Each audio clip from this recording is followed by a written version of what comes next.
Volume 1, Chapter 187. What a remarkable sword. Wait, you are a swordsman? Amidst the swirling crimson fog, a fragile figure gradually made its way towards the exit of the secret realm. It was none other than the witch, now reverted to her form as Xiaoyun. After narrowly escaping, she dared not linger within the confines of the secret realm. Should she encounter Chongming again, her luck might not hold out. Moreover, an ominous premonition stirred within her. A significant upheaval loomed over this secret realm. Suddenly, she sensed something, and her spirits lifted. It appeared her decision had been wise. Just then, Morong Yuan's figure abruptly materialized before her. "Little girl," he exclaimed with urgency. "You are from Chixiao Academy, aren't you? Why are you here alone? Where are your companions? What has transpired here?" "Senior." Xiaoyun's expression brightened. "You have finally arrived. We had just entered when, boom, the ground trembled violently beneath them, the very space contorting as if on the brink of shattering. Suddenly, a dark rift in the fabric of space emerged not far away. This is bad." Morong Yuan's countenance shifted dramatically. "A catastrophe is upon us. The secret realm is on the verge of destruction." With his discerning eye, he recognized the emergence of the rift as a harbinger of the impending collapse of the secret realm. Indeed, as his words echoed, more spatial fissures began to appear, scattered, yet multiplying at a terrifying pace. "Is it truly doomed?" Xiaoyun's face turned ashen. "What shall we do?" "Do not panic." Morong Yuan's expression grew grave. With a swift motion, he lifted her effortlessly. "We are close to the exit. I shall escort you out first." Despite knowing that Xiaoyun was a disciple of Chixiao Academy, his noble character prevented him from abandoning her. Had it been anyone else, he might have cast them aside without a second thought. Time was of the essence, and Morong Yuan's heart grew heavier. "First, tell me what has transpired here." In the depths of the secret realm, the diminishing power of the holy realm, coupled with the increasingly dense crimson fog and the spatial rifts, rendered Guhan unable to endure any longer. Suddenly, he coughed up blood, his form swaying precariously. Desperate, he gritted his teeth, preparing to activate the blood spirit technique in conjunction with the killing sword to eradicate this force completely. The longer he lingered, the slimmer his chances of escape became. Boom. At that moment, a deafening sound resonated. A streak of light abruptly descended nearby, rolling several times before landing right in front of him. Who else could it be but Chongming? Guhan instinctively glanced over, just as Chongming's gaze swept in his direction. In an instant, they locked eyes, each staring at the other in astonishment. This fellow is exceedingly formidable. Even in the face of life and death, Guhan couldn't help but feel a sense of admiration. "Kid," Chongming's pride was somewhat bruised. "What are you staring at?" Just now, the chicken master was merely careless, not fully engaged in the conversation. It suddenly realized. "Why are you still here? Do you wish to linger and await your demise?" Guhan remained silent, instantly harboring the same thoughts as Meng Xing. This chicken is not quite right in the head. If it could leave, it would have done so long ago. Why wait until now? There was no time for idle chatter. He took a deep breath, swiftly drew his longsword, and felt a rising intent to kill. The sword's tip suddenly radiating a 3-inch blade of light. Chongming was momentarily taken aback. "This sword is impressive. Wait, you're a sword cultivator?" Guhan chose to ignore it. Wasn't he this quite apparent? Alas, Chongming seemed to recall something, a hint of melancholy crossing its visage. "It's rare to encounter such an interesting sword cultivator in a place like this. If only Xiaoyun knew. Oh well." The creature shook its head and cast a sidelong glance at Guhan. "Apologize to the chicken master." Guhan remained silent. Apologize? To a chicken? How absurd. Was he to sacrifice his dignity? Besides, he was on the brink of death. What was there to apologize for? Never mind. Chongming turned to leave, initially considering that an apology would have spared the boy's life. Wait.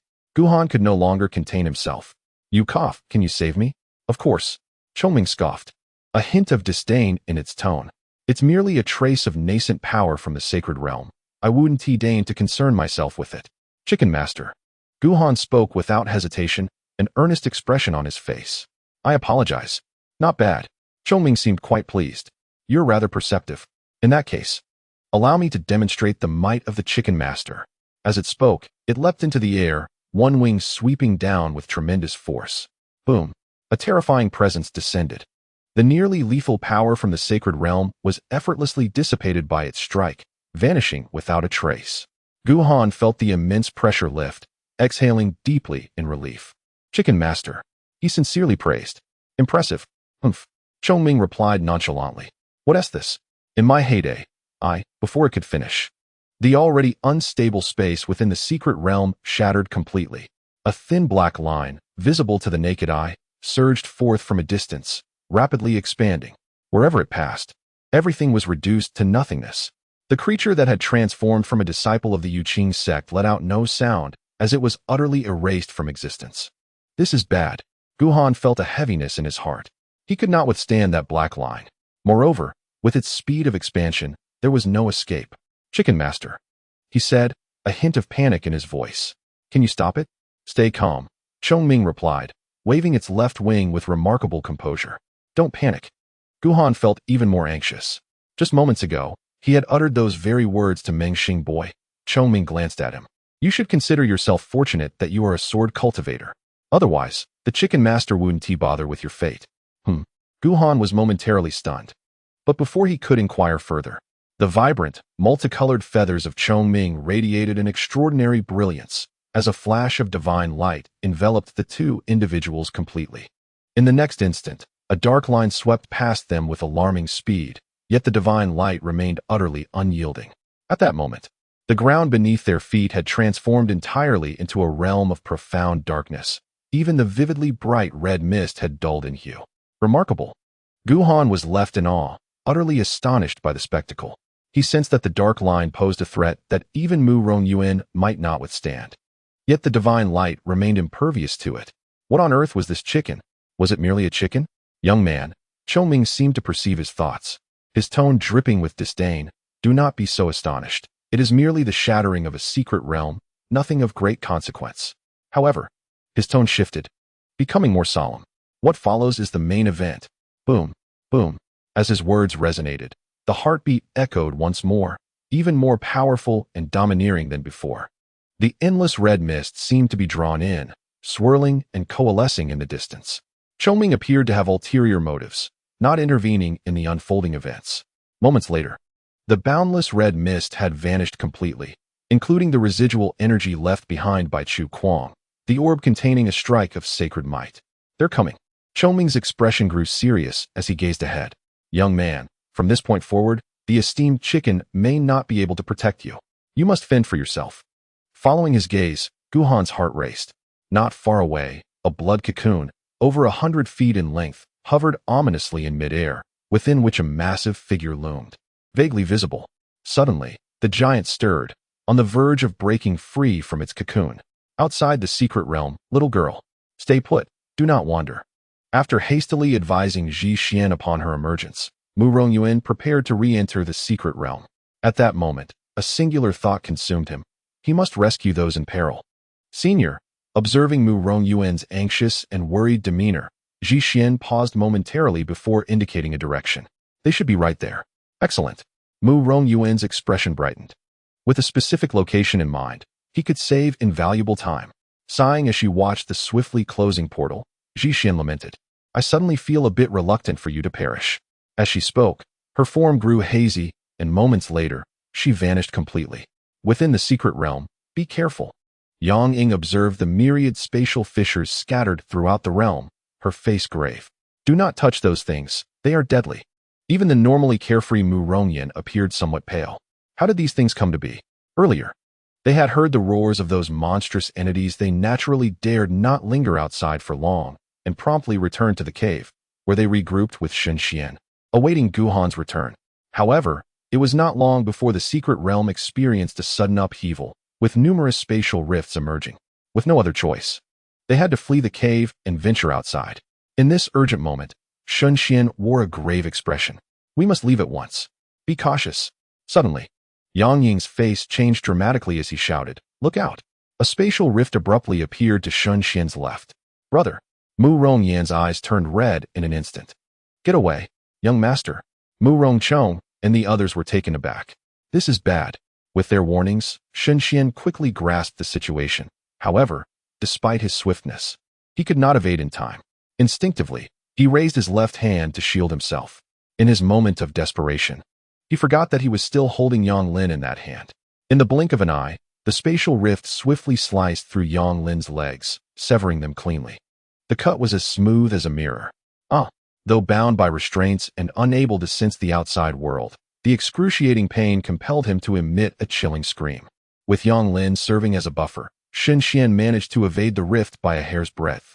Brother, Mu Rongyan sighed in relief. You are truly clever. Young master, Mu Rongchong, and the others looked on in admiration. Incredible. Truly remarkable. Shen Xian felt somewhat speechless. Do you believe me when I say it wasn't intentional? Nevertheless, he felt fortunate. Without this human shield, he would have surely perished today. He instinctively glanced at the pitiful Yang Lin. Surely, he can regrow them, right? He definitely can. After all, the recovery ability of the Qingmu spirit body is nothing short of terrifying. Yang Ying, who had been vigilant about their surroundings, suddenly furrowed his brow. Someone is coming. Following his gaze, the others soon discerned 3 figures shrouded in red mist. Brother Gu, Mu Rongyan's expression brightened. It must be him. But who are the other 2? Before she could finish her thought, the smile on her face froze. As the 3 approached, they revealed their identities. Chu Kuang, Yuan Gang, and Meng Xing Guhan was nowhere to be seen. It's you? The trio also recognized Mu Rongyan and the others.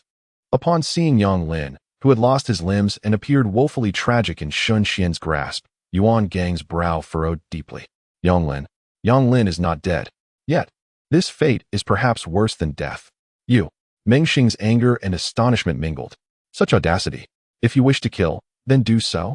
Why resort to such cruel tactics?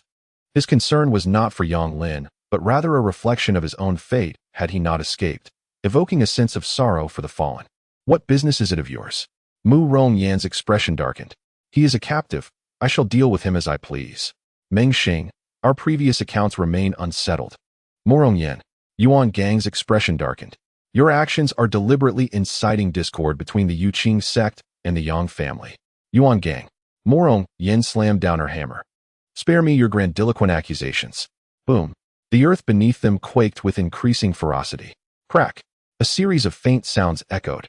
The spatial fissures surrounding them multiplied instantaneously. This is bad. Shen Xian's face paled. This secret realm cannot endure much longer. Brother Gu. Morong Yen had lost her desire to argue. He is yet to emerge. Alas, Shen Xian's face was etched with anxiety. What could he possibly be doing inside? You all mentioned. Suddenly, the previously silent Chu Kuang spoke up. It must be Gu Han, right? Heh. Meng Xing scoffed. Do not wait any longer. He will not return. If I am not mistaken, he is likely to be no more than dust.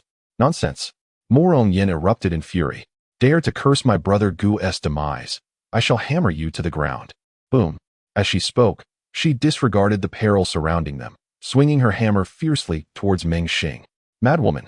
Meng Xing's expression changed drastically. Have you lost your mind? To act now, even a slight misstep could cost you your life to the spatial rifts. Moreover, he had sustained severe injuries previously and was no match for Morong Yen at this moment. Stop. Suddenly, a booming voice rang out. A figure descended from the sky, landing before the crowd. Ancestor? Supreme Elder? The group was momentarily stunned.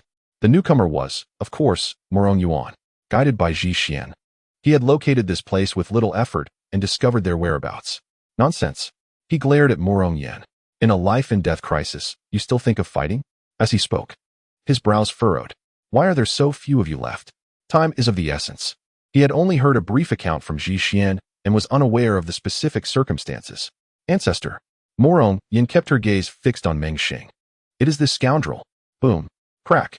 As she uttered those words, the entire secret realm trembled violently once more. The ground, already quaking, bulged up as if under immense pressure, forming mounds of earth. The mounds grew larger, transforming into little hills in the blink of an eye. Simultaneously, endless crimson mist seeped from the spatial fissures, its density multiplying several times over in an instant. This is disastrous. Morong Yuan's expression changed drastically. What on earth is happening? The secret realm is collapsing. Collapsing? Yuan Gang's heart sank. What does that mean? The space is unstable. Chu Kuang's face was ashen as he explained. The secret realm has lost its support and is on the brink of destruction. It will begin to shrink rapidly until it ultimately vanishes. If we cannot escape, we will be crushed to death inside. What? Yuan Gang's face turned pale. Then we. Do not worry. Chu Kuang's gaze was deep and unfathomable. For us, This is a fortuitous event. The collapse of the secret realm has, in fact, brought the exit closer to us. Boom. As if to validate his statement, the small hill rises ever higher, and the ground is crisscrossed with ravines. The exit of the secret realm, which was originally miles away, gradually comes into view, drawing nearer with the passage of time. Hurry. Murong Yuan swiftly produced the jade talisman. Let us exit first. We can discuss any matters outside. Ancestor. Murong Yin exclaimed anxiously. Brother Gu is still inside. What? Murong Yuan was taken aback. In his previous urgency, he hadn't observed closely, but now, a glance revealed that Gu Han was indeed missing. Has something happened to him? He must be inside, searching for the treasure liquid. Murong Yuan trembled with anger. Nonsense. This is sheer folly. How could that reckless lad be so audacious, truly risking his life? Boom. In mere moments, the exit of the secret realm was right before them. Quickly, without hesitation, Murong Yuan instantly opened the exit. Everyone exit first.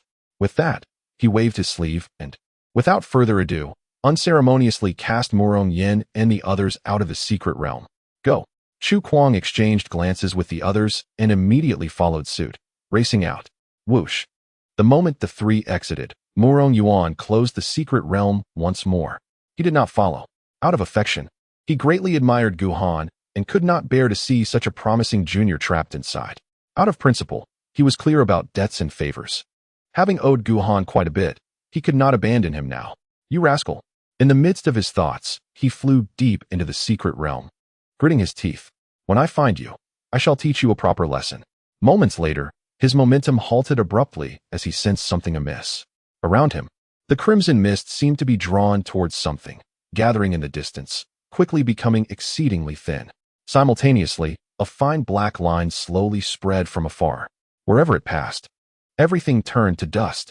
It's over. Murong Yuan's expression paled. Now, no one can save you. Meanwhile, Gu Han remained blissfully unaware of the events outside. In that dimness, the voice of Chongming broke through. Kid, withdraw the multicolored divine light and keep your distance. Huh. Gu Han suddenly felt a sense of grounding beneath him. Where am I?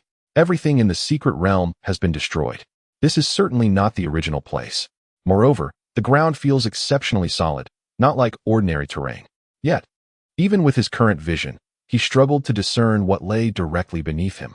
Here, Chongming replied calmly. This is the God-slaying array. The God-slaying array? Gu Han's heart skipped a beat as he turned his gaze once more towards the blood cocoon. As the towering giant struggled with increasing ferocity, the blood cocoon manifested over a dozen fissures, each approximately a yard wide, through which the faint outline of the giant's slate-gray skin became discernible. This left Gu Han utterly astounded. Is this a deity? Nonsense. Chongming scoffed disdainfully. Merely a lowly servant of the divine. Such a creature is even more repugnant than those so-called gods. Gu Han found himself perplexed. Why did he not intervene earlier? He sensed that before absorbing the crimson mist, the giant was nowhere near this formidable. Intervene? Chongming shook his head. If I were to interfere, that divine power would dissipate with the collapse of this secret realm. Of course, I, the esteemed Chicken Lord, am unconcerned, but it would be best not to trouble Xiaoyun. Who is Xiaoyun? Gu Han had heard this name more than once. Who? Chongming suddenly sighed, his voice tinged with melancholy. He is, suddenly. A light sound emanated from the blood cocoon, which was torn open by a gaping fissure of several dozen yards in length, revealing an arm of slate-gray, sinewy muscle, exuding an explosive sense of power before Gu Han's eyes. In that instant, a heavy pressure descended upon his heart. Chicken Lord. His expression grew grave. Will we not act? Just a moment longer. What are we waiting for? For him to emerge. Chongming declared proudly. Then I shall personally vanquish him. Chicken Lord. Gu Han wrestled with his thoughts before finally voicing a long-buried question. Are you capable? What? Chongming's fury ignited. You little brat. His beady eyes bore into Gu Han. The Chicken Lord detests being told that he cannot. At that moment, several more light sounds echoed, and the blood cocoon was instantaneously ruptured by 4 massive arms, heralding the emergence of the 100-foot giant. Ants. He cast a cold glance at Gu Han and Chongming.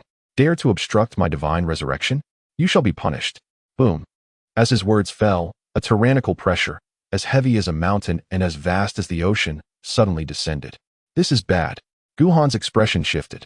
He could not withstand this overwhelming force. Bang! Chongming remained unmoved, casually sweeping his single wing, effortlessly dispelling the oppressive force. You little brat. Its tone brimmed with pride and confidence. Today, let me showcase the true depth of the Chicken Lord. Boom. As it spoke, a more formidable aura surged from its being. Its golden claws striking fiercely, launching skyward, its long beak resembling a sharp sword, charging aggressively towards the giant. Remember, it still has time to turn back. The reputation of the Chicken Lord shall not be tarnished. Chicken Lord. Guhan watched in rapt fascination, sincerely exclaiming, "You truly are the most majestic and formidable chicken in the world." Ha ha. Chongming laughed heartily. Little brat, the Chicken Lord is finding you increasingly likable. Just as the words left its beak, it was suddenly struck by the giant's hand. A cry of anguish escaped as it plummeted at an even swifter pace. Bang! It crashed down violently to the ground. The creature rolled and tumbled for several rounds before finally coming to a halt right in front of Guhan, remaining utterly still. A sharp pang of realization struck Guhan's heart. He suddenly understood why Chongming had previously urged him to fend for himself. Volume 1. Chapter 189. The Great Might of the Ming King Seal. Unyielding Power. The Wrath of the Heavens. Chick Master, Guhan swallowed hard. Are you all right? Chongming remained motionless. It's over. A chill coursed through Guhan. This Chick Master is utterly unreliable. He gazed at the drooping crimson tail feather beside him, yearning to lift Chongming and ascertain whether it was still alive. Boom, boom. At that moment, the giant descended with a thundering presence, propping itself on the ground as it advanced towards the man and the chicken.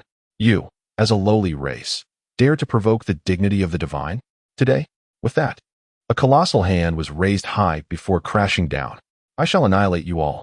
In an instant, an invisible force swept through the air. Guhan was launched far away, and in midair, he coughed up a mouthful of blood. Chickmaster. As he hit the ground, he barely steadied himself and shouted in desperation, "Get up!"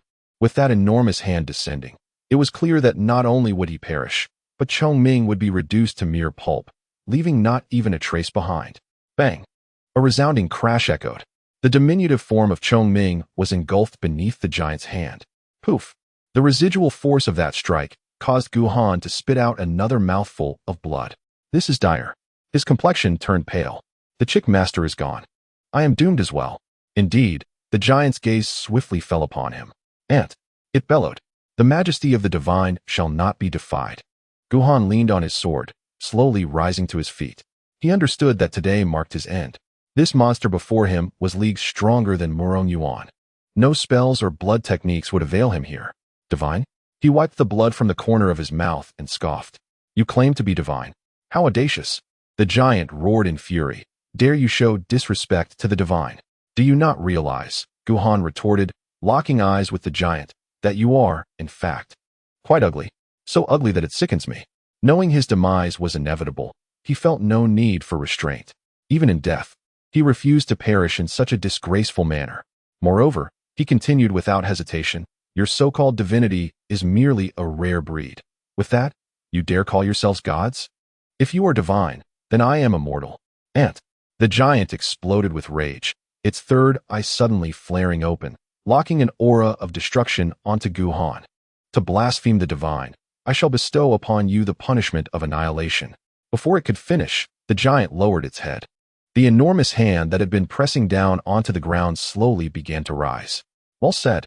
What a farce of divinity. Nothing more than a band of monsters. Huh. Guhan was taken aback. That voice belonged to the Chick Master. It was alive. Kid. Chongming's voice resonated anew. You are quite impressive. I did not save you in vain. As a sword cultivator, one must be resolute, even in the face of death, refusing to bow in submission.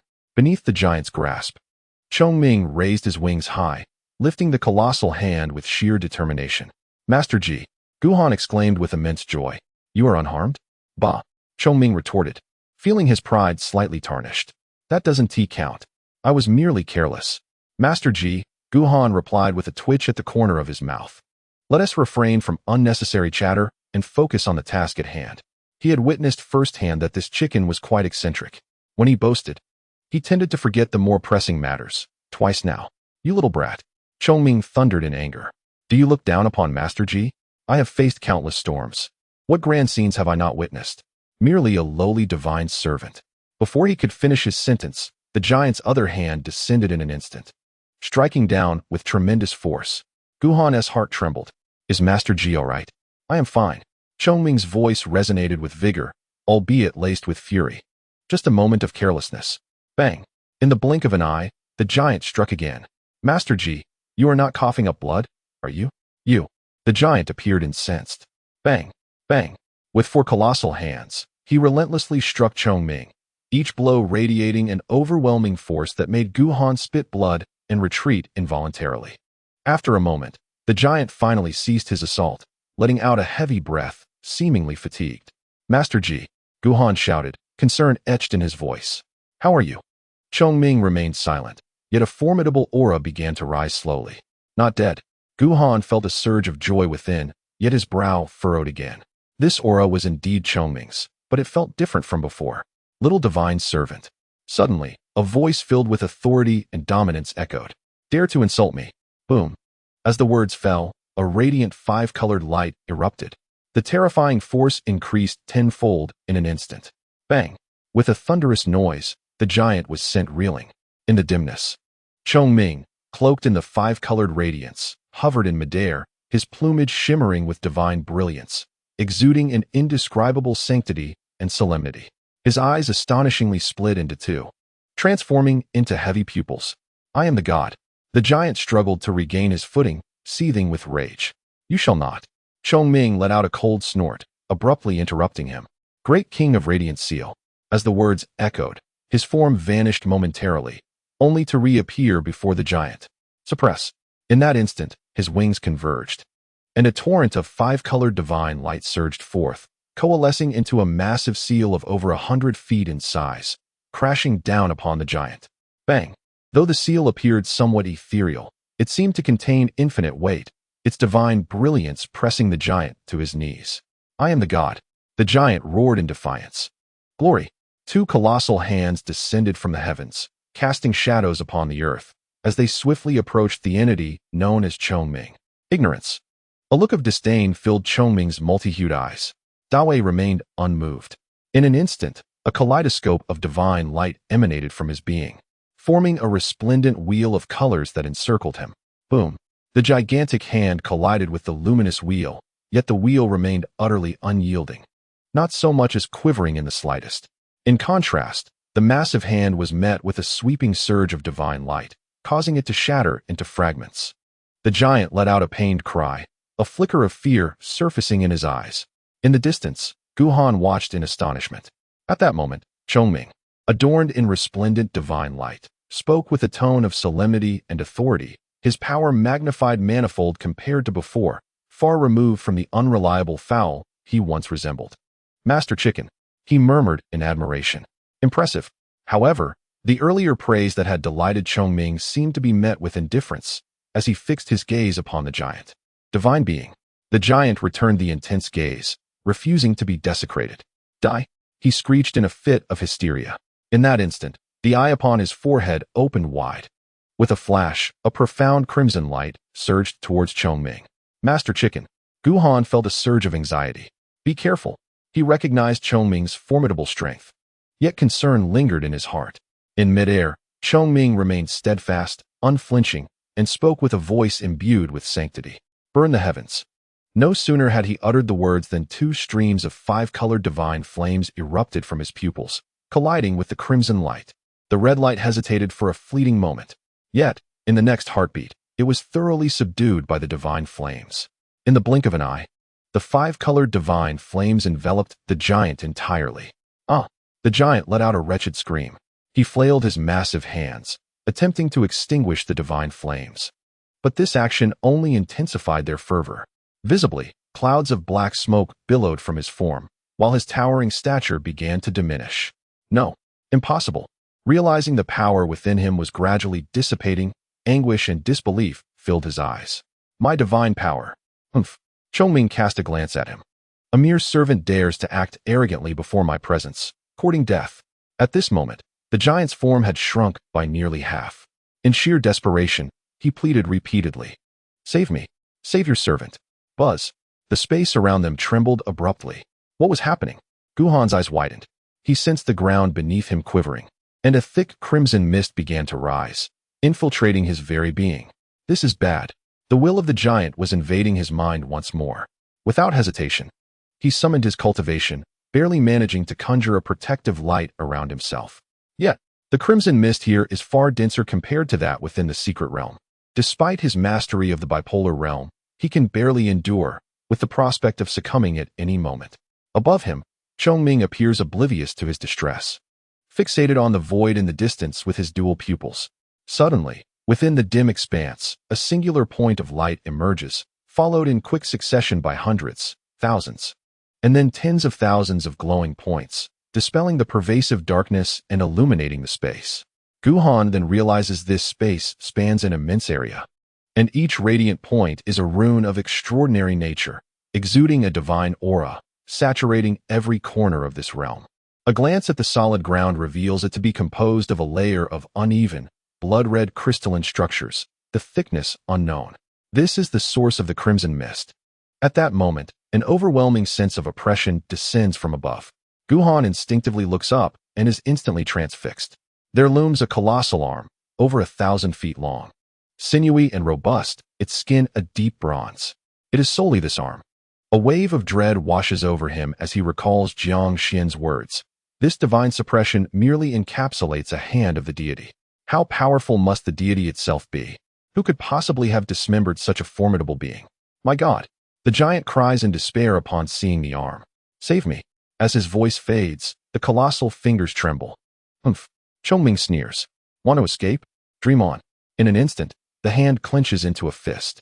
The ground beneath Guhan's feet, composed of blood crystal, fractures instantly with myriad cracks. At that moment, the countless runes within the space quiver. 5 chains of order, existing in a state between reality and illusion, materialize around the gigantic arm, binding it tightly. However, one of these chains is slightly dimmer than the others. Boom. The arm seems to sense this anomaly and suddenly thrashes violently. A band of fools. Upon noticing the dim chain of order, Chongming's gaze turns icy. They seek their own demise, utterly foolish. In the sky, the arm struggles more fiercely, its bronze skin aglow with crimson light as boundless divine blood power cascades down, transforming into a thick red beam that swiftly enters the already half-dead giant's body. Roar. The giant emits a pained roar. With a thunderous impact, he pounds the ground with his 4 powerful arms, causing the hard blood crystal to crack open with numerous fissures, visible to the naked eye. His body swelled once more, reaching heights of 100 zhang, then 200 zhang. Soon, he transformed into a giant towering over 300 zhang. The layer of 5-colored divine flames enveloping him gradually dissipated under the relentless erosion of divine power. This was dire. Unable to speak while fully resisting the crimson mist, Guhan felt a twinge of anxiety within. Compared to before, this giant had grown exponentially stronger. Can you handle this, Chicken Lord? By the command of my divine will. The giant slowly rose, coldly fixing its gaze upon Chongming. I grant you death, little divine servant. Chongming turned, his tone icy. It seems you have overstepped your bounds. Suddenly, the giant knelt again, an expression of fervent devotion overtaking its features. Divine punishment. In that instant, the third eye on its forehead opened wide, unleashing a deep crimson light, far more domineering than before, which cascaded down upon Chongming. Humph! Chongming scoffed, unflinching and charging directly into the red beam. His speed was astonishing, with the 5-colored divine light trailing behind him like a vibrant comet. Guhan's pupils constricted. The trail of multicolored light unmistakably formed the shape of a long sword. The great divine sword. Just then, Chongming's voice echoed once more. With a soft sound, the 5-colored sword cleaved through the crimson light, piercing through the giant's third eye and reverting back to Chongming's form. The giant uttered a single word, and the brilliance in its eyes rapidly faded. A resounding crash followed as the lifeless body collapsed to the ground. Guhan stood in stunned silence. The move Chongming had just executed was an immensely powerful sword technique. While captivated by the spectacle, he was also greatly perplexed. How could a mere chicken possess such profound swordsmanship? Before he could voice his thoughts, an overwhelming wave of fury enveloped the arena. It emanated from the arm.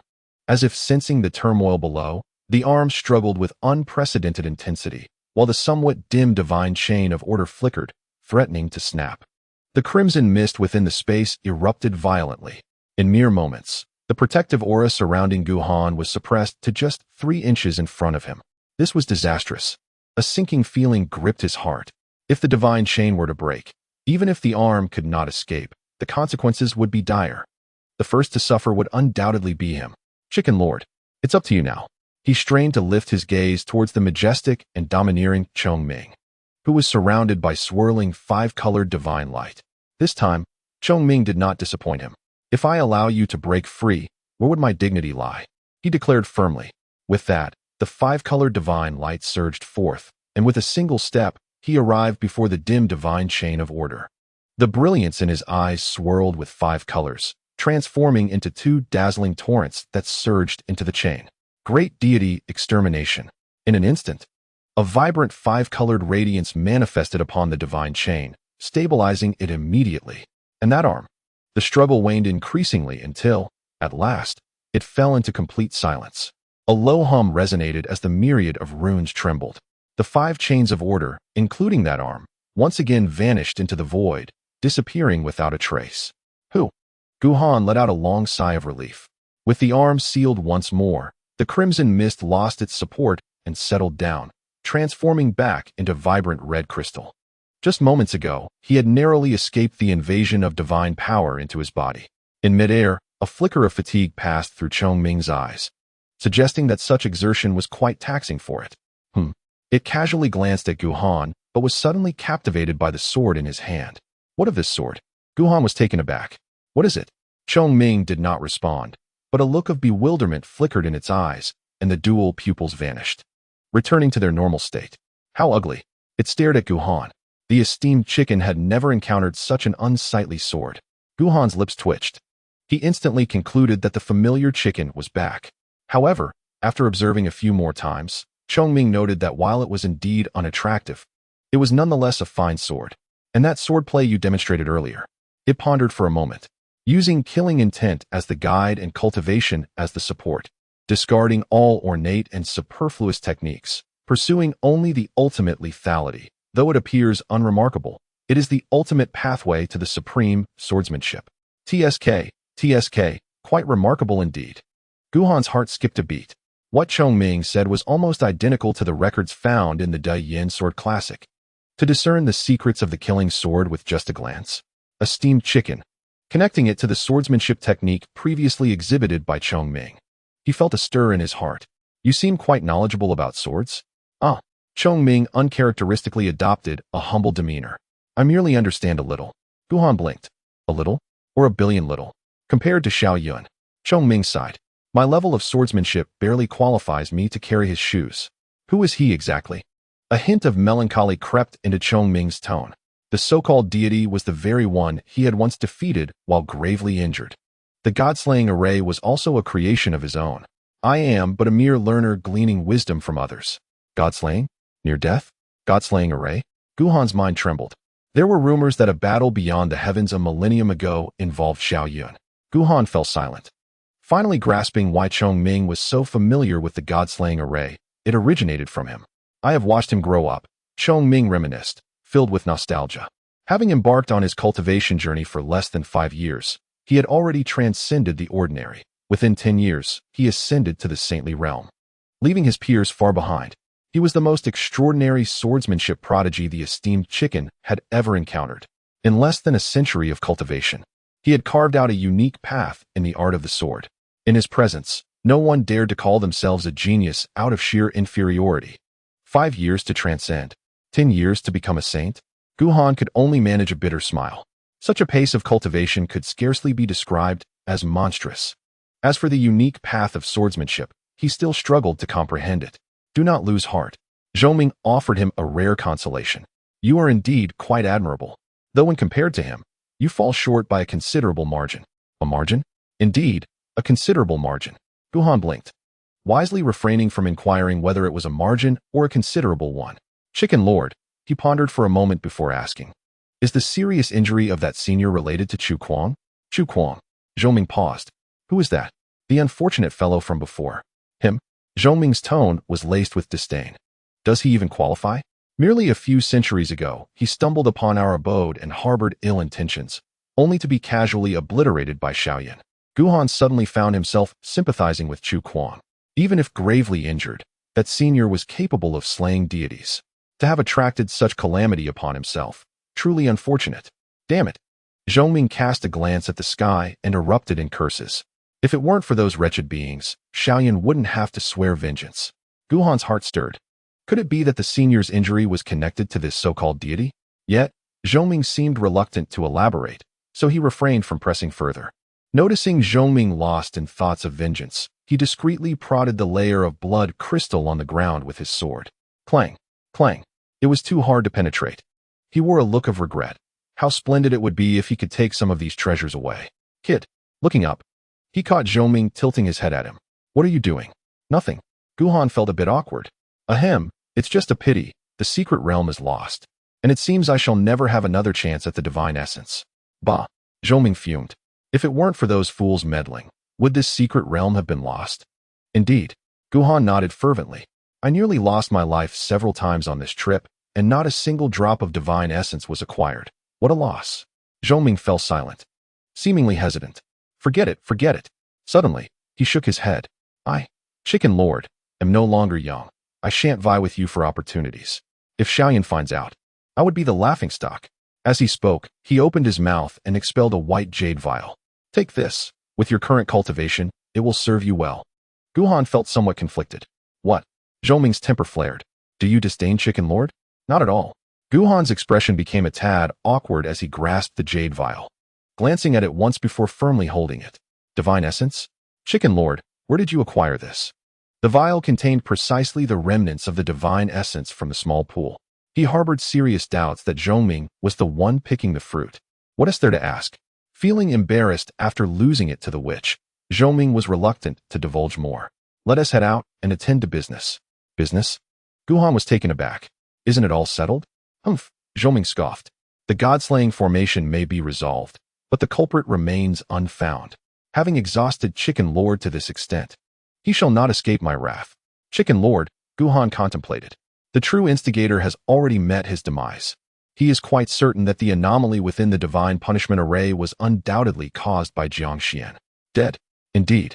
Guhan pondered for a moment and provided an explanation. Of course, he deftly circumvented the matter of possession with a convenient excuse. Humph. Chongming's anger simmered. Is he truly dead just like that? It seems too lenient for him. Master Ji. Guhan's eyes suddenly lit up with a thought. I believe he had an accomplice. Who? The Yang family. Let us go. The fury within Chongming surged once more. Are you going out to seek revenge? Suddenly, it dawned on him, casting a sidelong glance at Guhan. Kid, are you concocting a scheme to exploit Master Ji? No. Guhan replied with utmost certainty. It is absolutely them.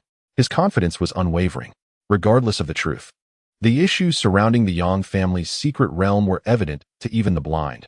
This burden was one they could not evade, as the Yang family bore it heavily themselves, incapable of deflecting blame onto others.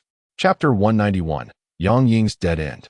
Outside, beneath the collapsing secret realm, torrents of violent energy erupted, ravaging the terrain beyond recognition. Such a commotion naturally drew the attention of the various clans. Except for the Fengwu clan, the others had all emerged from seclusion, arriving at the scene. In that moment, all gazes were fixated on the imminent ruin of the secret realm, their expressions grave. Why? Wuda furrowed his brow deeply. For over a millennium, this secret realm has never encountered issues. How could it have come to this? Indeed, Duan Ren's countenance darkened. It was perfectly fine just moments ago. Gentlemen, Li Sun sighed. If you are unaware, how can we possibly know? A half-step beyond the extraordinary realm, cultivator possesses a lifespan of merely 1,000 years or so, barring any extraordinary fortuity. Among the crowd, only Wu De and Duan Ren were of advanced age, the sole survivors of that cataclysmic event. This matter. Meng Chuan fixed his gaze intently on Wu De and Duan Ren. You must provide us with an explanation. Why did this calamity befall the secret realm while under your watch? If anything were to happen to Meng Xing within, I will not let this go.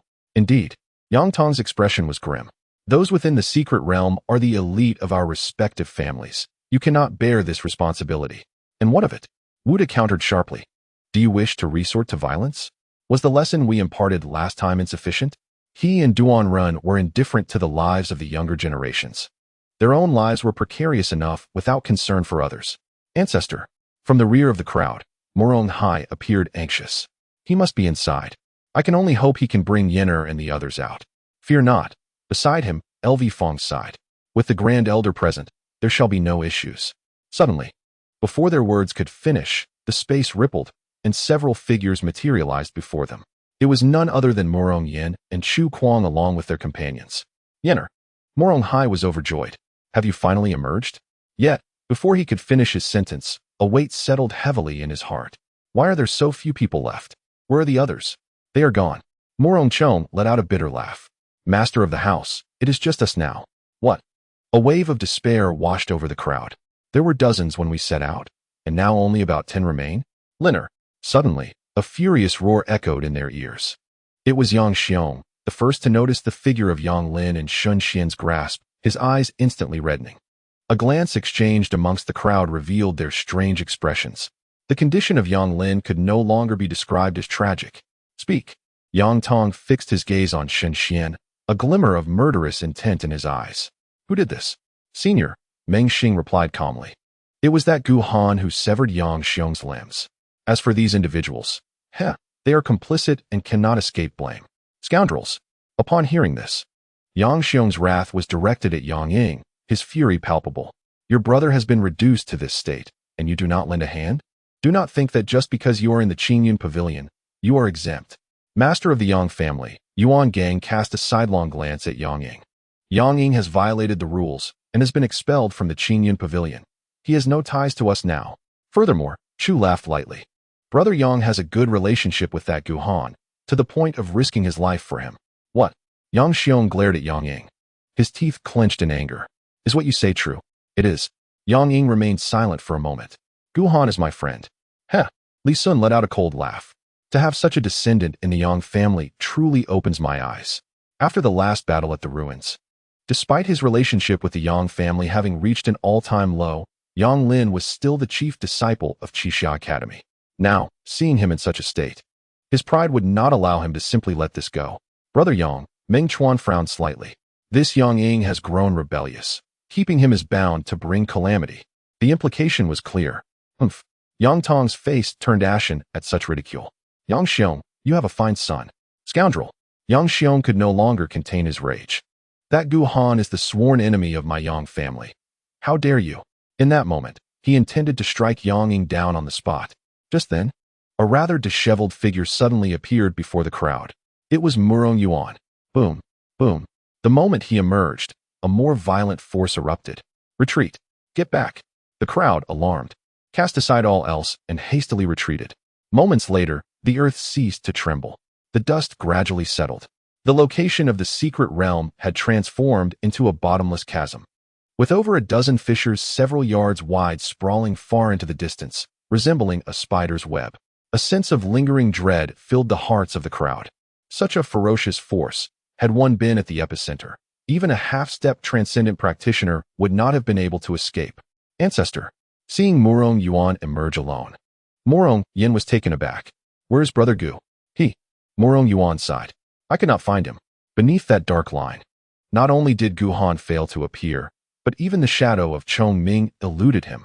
Morong Yan's complexion turned pale as she stood frozen in place. Nearby, Yang Ying and Shun Xian felt their hearts plummet into despair. The absence of a trace meant the implications were all too evident. In the distance, Chu Kuang maintained a calm demeanor, albeit with a hint of regret in his eyes regarding Gu Han's fate. He was not taken aback, however. He understood that even if the secret realm collapsed, it would likely inflict little damage upon Chongming. This profound enmity would require a lengthy wait before retribution could be sought. Meng Xing's tone was somewhat agitated. Gu Han ultimately met his demise within the secret realm. Such is the will of heaven. Everything. Yuan Gang shook his head. It was merely his own folly that led to this outcome. Dead. Yang Xiong wore an expression of delight.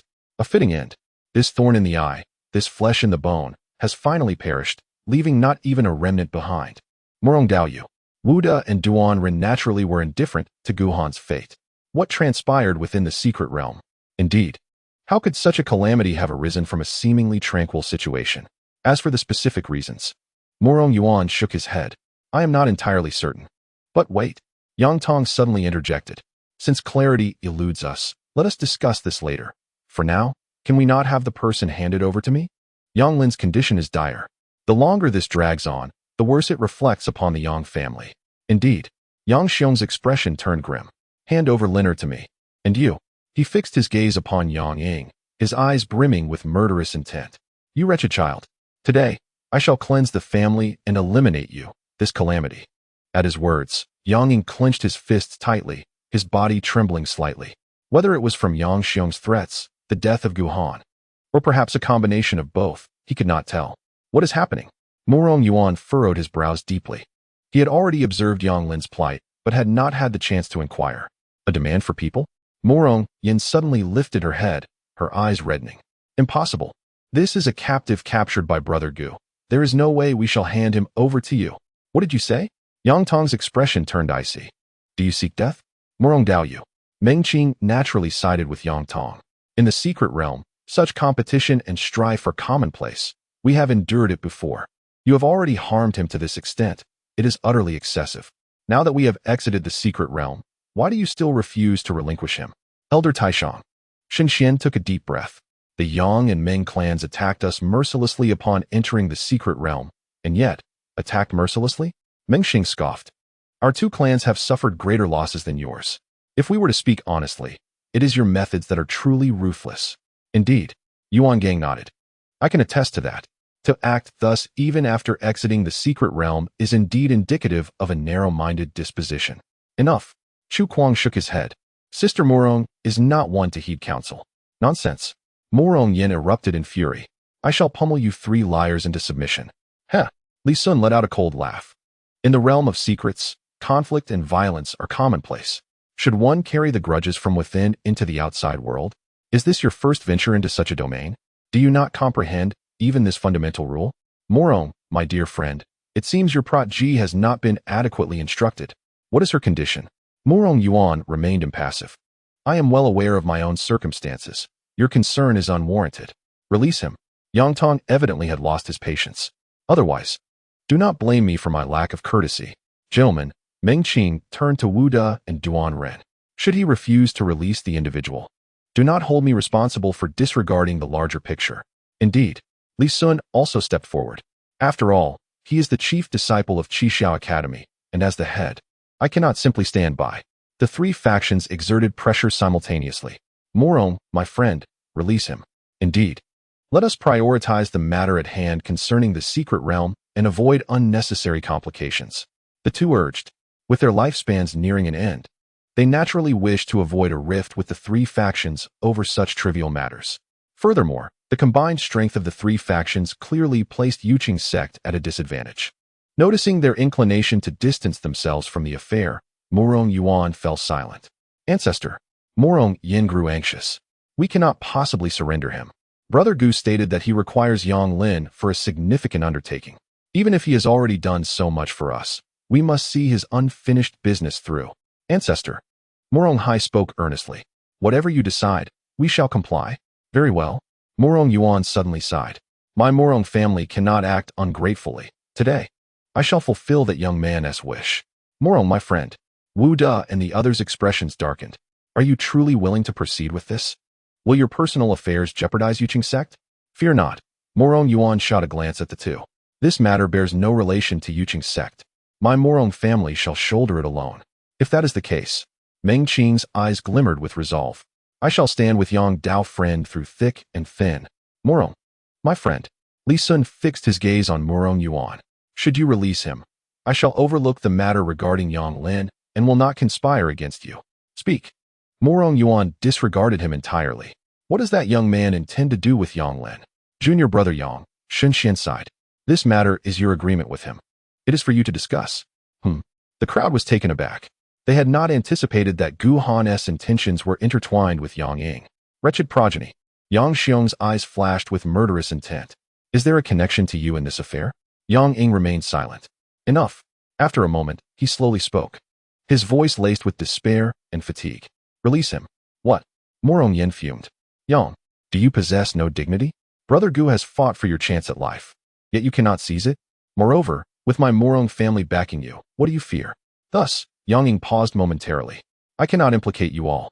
He understood that even if he exchanged Yang Lin for his mother, the Yang family, having lost significant face, would not let the matter rest, and the Morong family, due to Gu Han's influence, would naturally protect him. At that time, a fierce confrontation is imminent. Yang Shidi, Shun Xian's expression is complex. Have you made up your mind? Yang Lin's worth lies in the exchange for Yang Ying's mother. However, if Yang Ying refuses to comply, retaining Yang Lin becomes utterly meaningless, and this conflict is likely to cease. I have made up my mind. It seems that every ounce of strength has been expended for Yang Ying to utter these words. Moreover, you must not meddle in my affairs. I have already incurred a debt to him that I can never repay, and I do not wish to owe you anything further. Yang Ying. Murong Yuan suddenly interjects. I, Murong Yuan, am a man of my word. It is not too late for you to retract those statements. No. Yang Ying shakes his head. Let it be so. With that, he strides forward, stepping out. You wretched spawn. Yang Xiong's murderous intent can no longer be suppressed. Indeed, you are a wretched spawn. What do you intend to threaten me with regarding your elder brother? Your life? Or your mother's? Years ago, I should have ended you all with a single blow. Yang Ying abruptly interrupts him. I have always wanted to ask you one question. What am I to you? His tone is chillingly calm. Yang Xiong is momentarily stunned. In his recollection, Yang Ying has never spoken to him in such a manner before. In my eyes, he fixates on Yang Ying, and besides malice and coldness, there is not a trace of paternal affection. You have always been a useless wretch. Understood. Yang Ying's complexion pales momentarily as he slowly produces a long spear measuring nearly a zhang. Impudent. Yang Tong's expression turns icy. How dare you raise your hand against your father, showing such disobedience? Unfilial child. It is indeed true that you have rebelled against familial loyalty. This aberrant creature, who defies human ethics, should have been executed long ago. Meng Xing and others voice their scorn, denouncing Yang Ying. Yu Yang. Murong Yin tightens her grip on the heavy hammer, her eyes ablaze with fury. He is deliberately seeking death. Shen Xian can no longer bear to watch. He has been driven to a dead end, with no escape in sight. Nearby, Murong Yuan slowly closes his eyes. In his heart, a decision has already been made. Father. Yang Ying gazes at the spear in his hands, his expression somewhat dazed. When I was 6 years old, you casually bestowed upon me a mid-grade Xian tier cultivation technique. The Soul Hunter Spear. I have diligently practiced this technique until now. As he speaks, he brandishes the spear, its tail aimed at Yang Xiong. Father, please provide guidance. Wretched spawn. Yang Xiong's demeanor is frigid. Your life was given by me. Today, I shall reclaim it. Boom. As he speaks, a powerful aura surges forth from him. In the distance, Murong Yuan's energy also stirs. What? Yang Tong's expression darkens. Do you still wish to?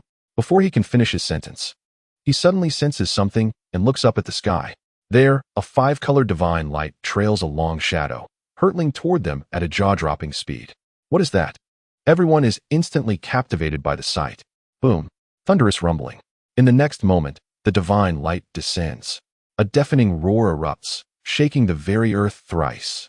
Amidst the rising dust, the voice of Gu Han, filled with complaints, echoed through the air. Rooster, could you please be a bit more reliable? Who told you not to guide us properly? I don't know the way. Haha, does this rooster even know?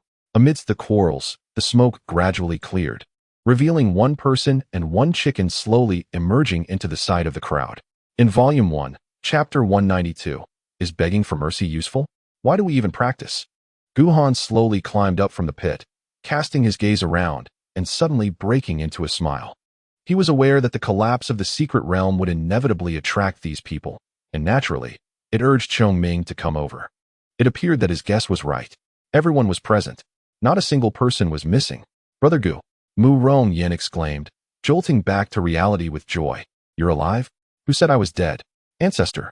Mu Rong Yuan felt a bit awkward, given the circumstances at that time. It was hard to say that even Gu Han, let alone himself, could have survived had he been a moment slower. He never imagined that Gu Han could have made it through and ended up with Chongming. And, upon seeing Yang Ying, Gu Han's brow suddenly furrowed. Brother Yang, what troubles you? He could sense Yang Ying's despair. It's nothing. Yang Ying looked at him, feeling somewhat relieved. It's wonderful that you survived. Brother Gu. Mu Rong Yin shouted again. This young fellow is quite stubborn. He wants to release Yang Lin. Guhan fell silent for a moment. Given Yang Ying's character, it wasn't too surprising he would act this way. Do not worry, he sighed. I will fulfill the promise I made to you. As for Yonglin, he is my captive, whether he is released or not. He surveyed the crowd, his tone turning cold. Should be up to me to decide. Guhan. Meng Xing glared at him, gritting his teeth. You have quite the luck.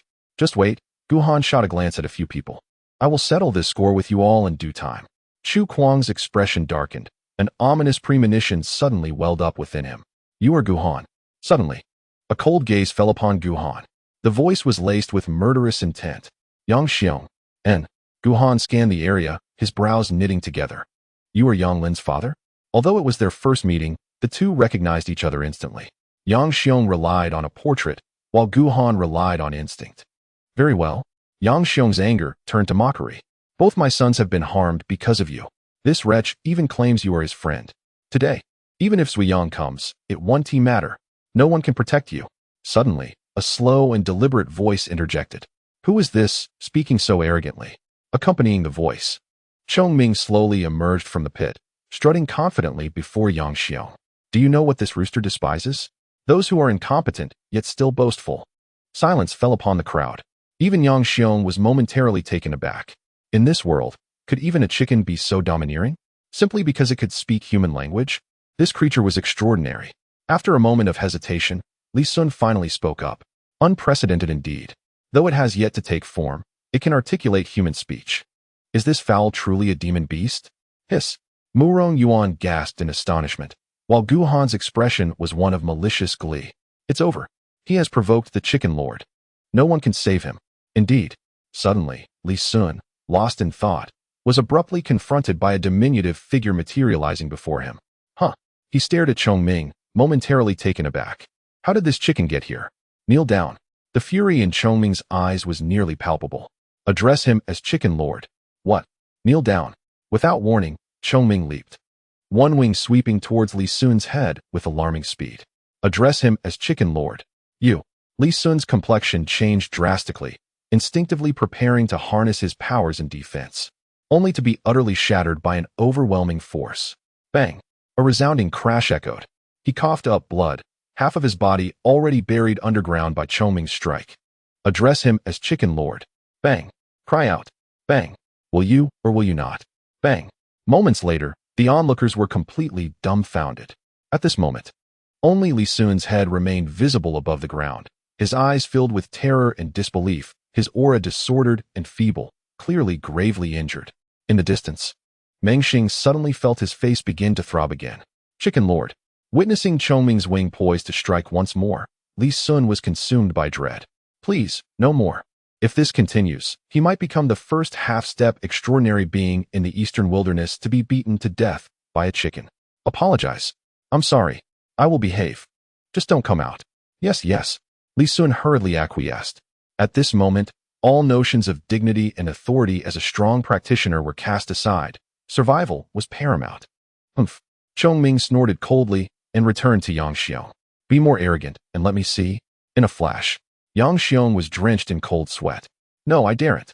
Trembling, he quickly surrendered. How foolish. What cultivation does Li Sun possess? Half-step extraordinary. A super expert of the same realm as his ancestor.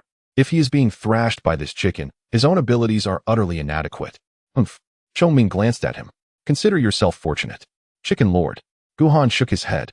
This man may feign submission, yet in his heart, he is likely cursing you 1,000 times. You. Yang Xiong's face turned pale. You slanderous wretch. Young man. Chongming looked at him with disdain. How do you know? He is a member of the Yang family.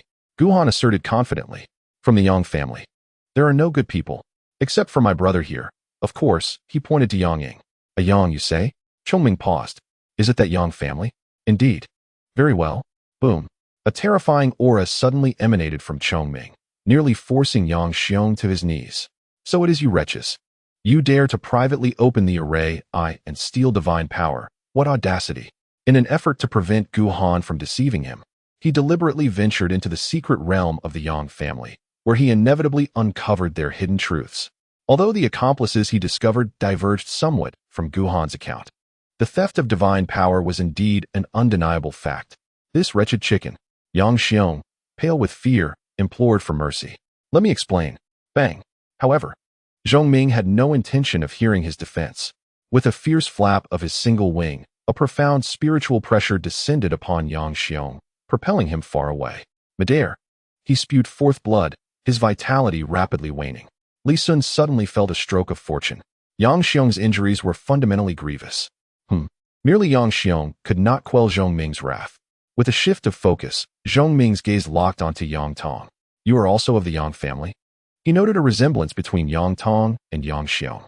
If he was not mistaken, Guhan glanced at Yang Ying. He should be your ancestor? Indeed. Yang Ying instinctively nodded. Chicken Lord, Guhan declared solemnly. The one who stole divine power is he. It is you. Chongming roared in fury, his golden claws leaping towards Yang Tong. Such audacity. And no. Yang Tong, drenched in cold sweat, stammered. I did absorb divine power, but I did not damage the array. Bang. Chongming disregarded his explanation and abruptly clamped his wings together. Damn it, I forgot again. Never mind. Chicken Lord shall smite you.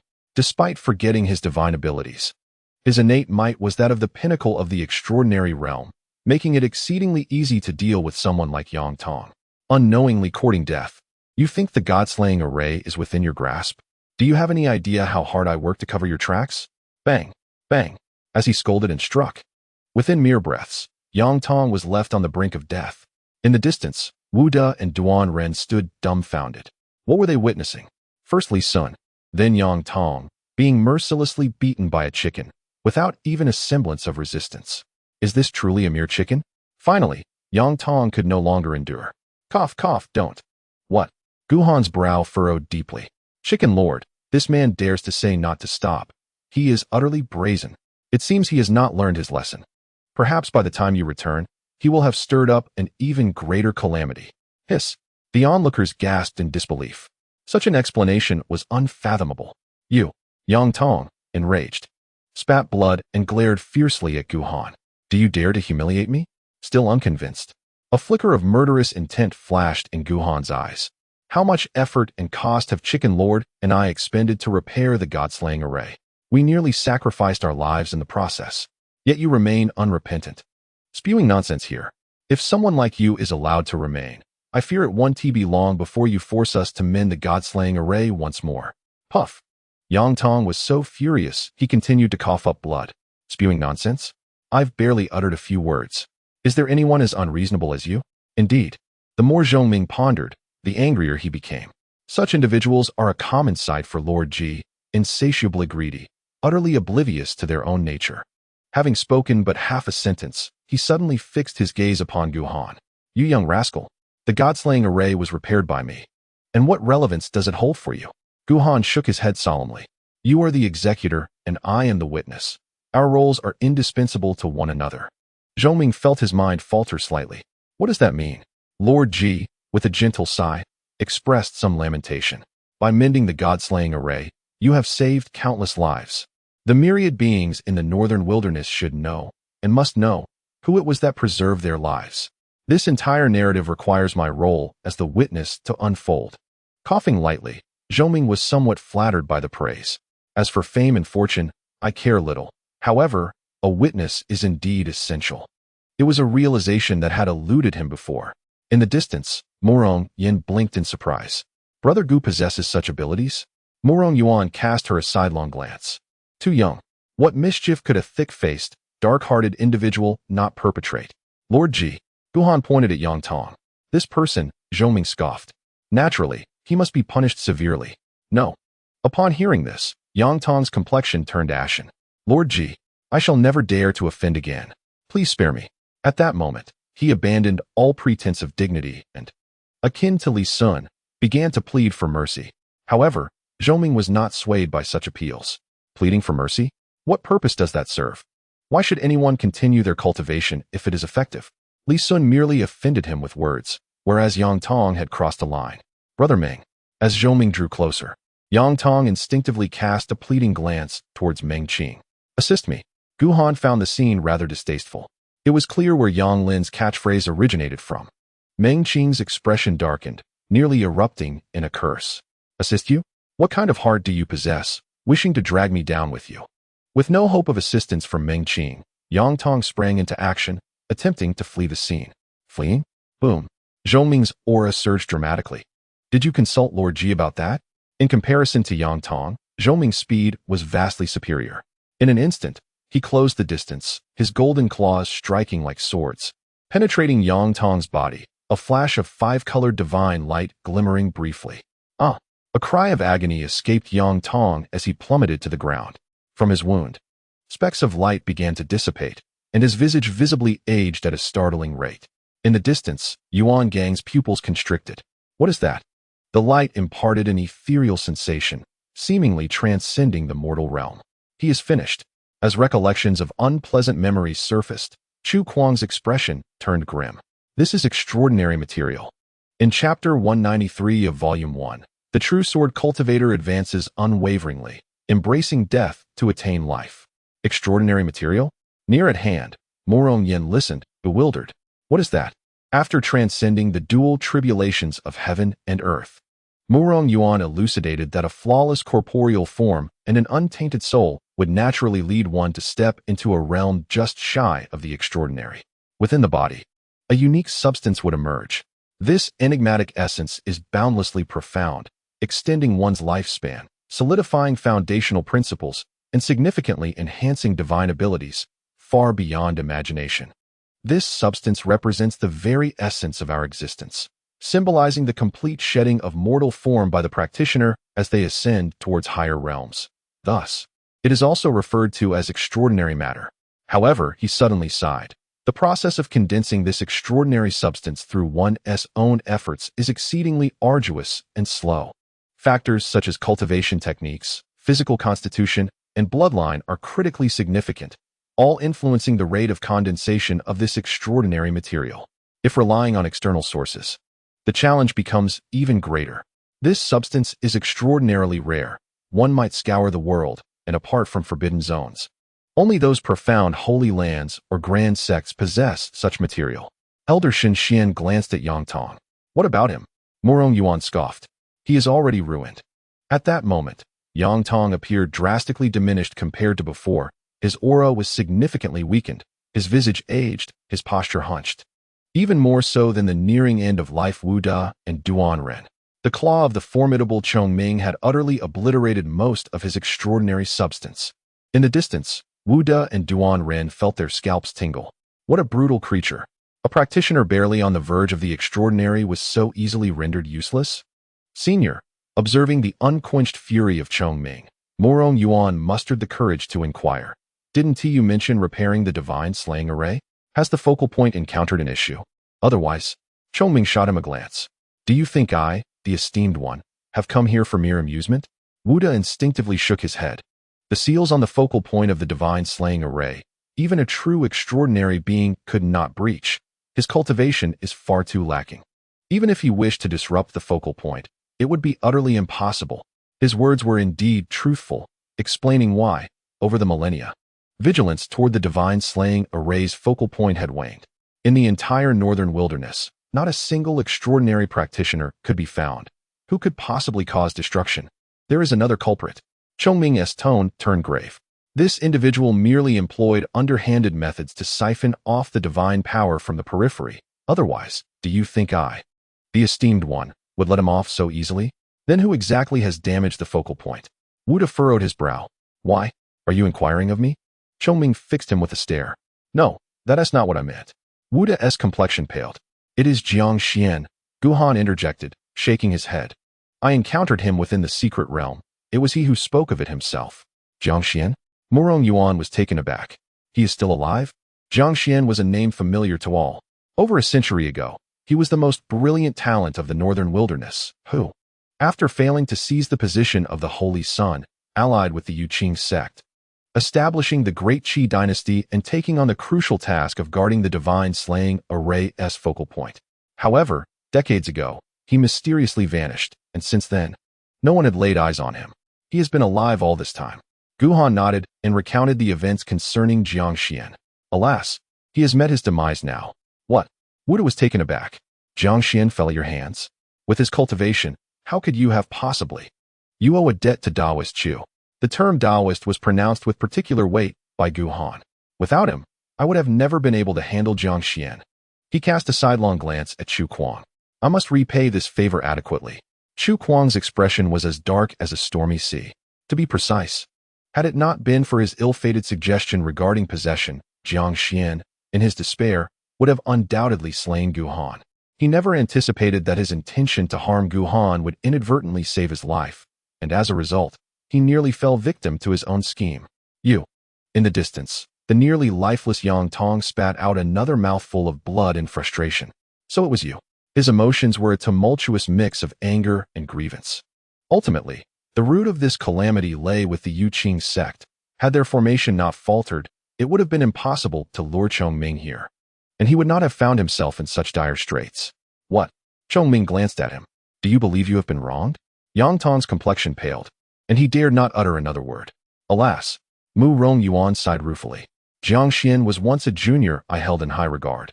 Little did I expect that in his quest for survival, he would resort to such actions. Indeed, Gu Han's heart stirred. Senior, what do you mean? Do you know? Mu Rongyuan exhaled deeply. Who was guarding the god-slaying formation before Jiang Xian? Suddenly, a figure flashed through Gu Han's mind. Chongming? Precisely. Mu Rongyuan nodded. Over a century ago, I noticed something amiss with Chongming, but alas, it was too late. He had already been deeply tainted by divine power, and I alone could not contend with him. Fortuitously, at that time, Jiang Xian came to seek refuge with the Yuqing sect, and I seized the opportunity to assign Chongming back to the sect as a master, entrusting the formation's oversight to Jiang Xian. Initially, though Chongming was reluctant, he did not act recklessly. However, after Jiang Xian's disappearance, he once again harbored nefarious intentions, seeking to seize control of Deqi. You are aware of what transpired afterward. This also explains why I was cautious not to provoke him excessively back then. Gu Han furrowed his brow in silence. He felt that something was amiss with this matter, yet he could not articulate it. You too. Chongming fixed his gaze intently on Wu De and Duan Ren. You are also from the Yuqing sect, are you not? Were you unaware of this incident? They? Mu Rongyuan wore an expression of resignation. Naturally, they were aware. Wu De and his companion broke out in a cold sweat. They certainly knew about this matter. It was precisely why they refrained from troubling Gu Han upon learning of Chongming's demise. Had a master from the Yuqing sect perished, even with Mu Rongyuan mediating, they would not have easily let it go. The reason for their inaction was simply due to the fear that any harm would further shorten their already dwindling lifespans. Today, a glimmer of fatigue and disappointment flashed in Chongming's eyes. The chicken should not have come. Senior Chongming. Mu Rongyuan suddenly bowed deeply. Had it not been for my poor judgment and discerning character and my credulousness towards Jiang Xian, I would not have left behind such a perilous hidden danger, leading to today's chaos. I am willing to take full responsibility for it. What? Upon hearing this, the crowd gasped in astonishment. It is no wonder they reacted so vehemently. In the northern part of the eastern wilderness, only the grandmaster of the Yuqing sect had seen the true form of Chongming. Shortly after completing the god-slaying formation, he perished due to severe injuries. Not to mention the recent rise of the Yang Meng families over the past few centuries. Even Wu De, who had experienced that cataclysm, could hardly comprehend the situation. No. Wu De instinctively shook his head. This is impossible. Indeed, Duan Ren also furrowed his brow. How could the esteemed elder Chongming possibly be a mere chicken? Chicken? Chongming, already simmering with anger, erupted at this remark. What is wrong with chickens? Have they offended you? Seemingly perplexed, he swiftly approached the two men, spread his wings, and struck them with a powerful blow. You two scoundrels, kneel and address me as Chicken Lord. Bang, bang. His wings flapped relentlessly. Spare us, Chicken Lord. We were wrong. Please show mercy. Accompanied by their pleas for forgiveness, the two men followed in Li Sun's footsteps, their bodies buried underground, leaving only their heads exposed. Instantly, Li Sun felt a sense of balance restored. He was no longer alone. After a moment, Chongming seemed somewhat appeased and ceased his actions, turning his gaze towards Mu Rongyuan. Indeed, you bear significant responsibility in this matter. Chicken Lord. Gu Han gasped in shock. This is one of our own. How dare you touch my ancestor? Mu Rongyuan stepped forward, wielding a large hammer. I shall crush you. Yenner. Mu Rongyuan's expression changed dramatically. No. Chongming squinted his small eyes, his form flashing as he appeared before Mu Rongyuan in an instant. A rare giant spirit bloodline, indeed. I have heard that this lineage possesses immense strength. Come, let me test your might. You said it yourself. Without hesitation, Murong Yin swung her hammer, bringing it crashing down towards Chongming's head. I shall crush you. Chongming merely glanced at her, lightly flicking a wing. Clang. A resounding sound echoed as Murong Yin's purple gold hammer was sent flying from her grasp, blood spilling from her palms as she staggered back more than 10 paces. Impure bloodline. Chongming shook his head, expressing disappointment. A bit lacking. You. Murong Yin was left speechless in shock. She realized that Chongming had not even employed his cultivation. He had relied solely on his physical strength. To her astonishment, she had been thoroughly defeated. By a chicken, no less. Meanwhile, observing that Chongming had not been excessively harsh, Guhan let out a long sigh of relief. Thankfully, this chicken lord knows how to exercise restraint. As for you, Chongming scrutinized Murong Yuan for a moment longer, then suddenly flapped his wings, appearing disinterested. Forget it. Compared to these utterly inept scoundrels, you merely acted with good intentions that resulted in adverse outcomes. If Chicken Lord were to take action against you, it would seem rather unreasonable. Chicken Lord. Guhan instantaneously raised his thumb in approval. Magnificent. Meanwhile, Meng Xing wore a face of disappointment. What is the matter? Chongming turned his gaze upon him. Are you dissatisfied? Meng Xing hurriedly shook his head. Not at all. The Chicken Lord believes otherwise. Chongming pondered for a moment. You are not entirely blameless either. Chicken Lord. Guhan wholeheartedly concurred. You possess truly discerning vision. The Yang and Ming families are in collusion. There are issues with the Yang family's secret realm. And as for the Meng family, Guhan. Beside Chu Kuang, Meng Xing trembled with rage. You are slandering me. Chicken Lord. I stake my life on it. My family's secret realm is absolutely flawless. Chicken Lord. Guhan wore a serious expression. Now that we are here, what is one more issue? There is a modicum of truth in that. Chongming appeared contemplative. Why not give him a profound lesson to deter any future nefarious thoughts? Chicken Lord. Guhan looked on with satisfaction. Far-sighted indeed. No. Meng Xing's countenance changed drastically. Although he had contemplated the power of that divine force, he dared not admit it at this moment. I absolutely harbor no such thoughts. Senior. Meng Chuan looked terrified, hastily bowing. Please do not take his word for it. Get lost. Bang. Chongming waved a single wing, sending him flying. Chicken Lord. Meng Xing, disregarding his dignity, exclaimed. I truly, before he could finish. Chongming seized him and delivered a thorough beating. Moments later, another body was buried beneath the earth. Guhan. Meng Xing clenched his fists, his eyes bloodshot with fury. I will not spare you. Is that so? Guhan drew his longsword, narrowing his eyes slightly. That sentiment is precisely what I wish to convey to you. Humph. Just then, Chongming's voice echoed once more. Saving you wretches is utterly superfluous. From now on, do not expect the Chicken Lord to clean up your mess. You must fend for yourselves. His eyes brimmed with disappointment. His form slowly ascended, clearly unwilling to remain any longer. Chicken Lord. Guhan was taken aback. Are you leaving? What? Chongming appeared disgusted. Do you still wish for the Chicken Lord to slay them all for you? In truth, Guhan contemplated. It is not entirely out of the question. Youngster. Chongming nearly tumbled from his perch in exasperation. The Chicken Lord may have a poor memory, but he is not foolish. He is well aware of your intentions. Assisting you to this extent is already a favor due to your status as a sword cultivator. Ultimately, your own affairs must be resolved by yourself. Guhan felt little disappointment. He understood that initially, Chongming might have been oblivious, but later, he had already caught on, merely playing along in a theatrical performance. Chicken Lord, until we meet again. By the way, Chongming fixed his gaze on the longsword. Does this shabby sword have a name? Guhan felt somewhat dissatisfied. How is it shabby? Where is it shabby? A name? No.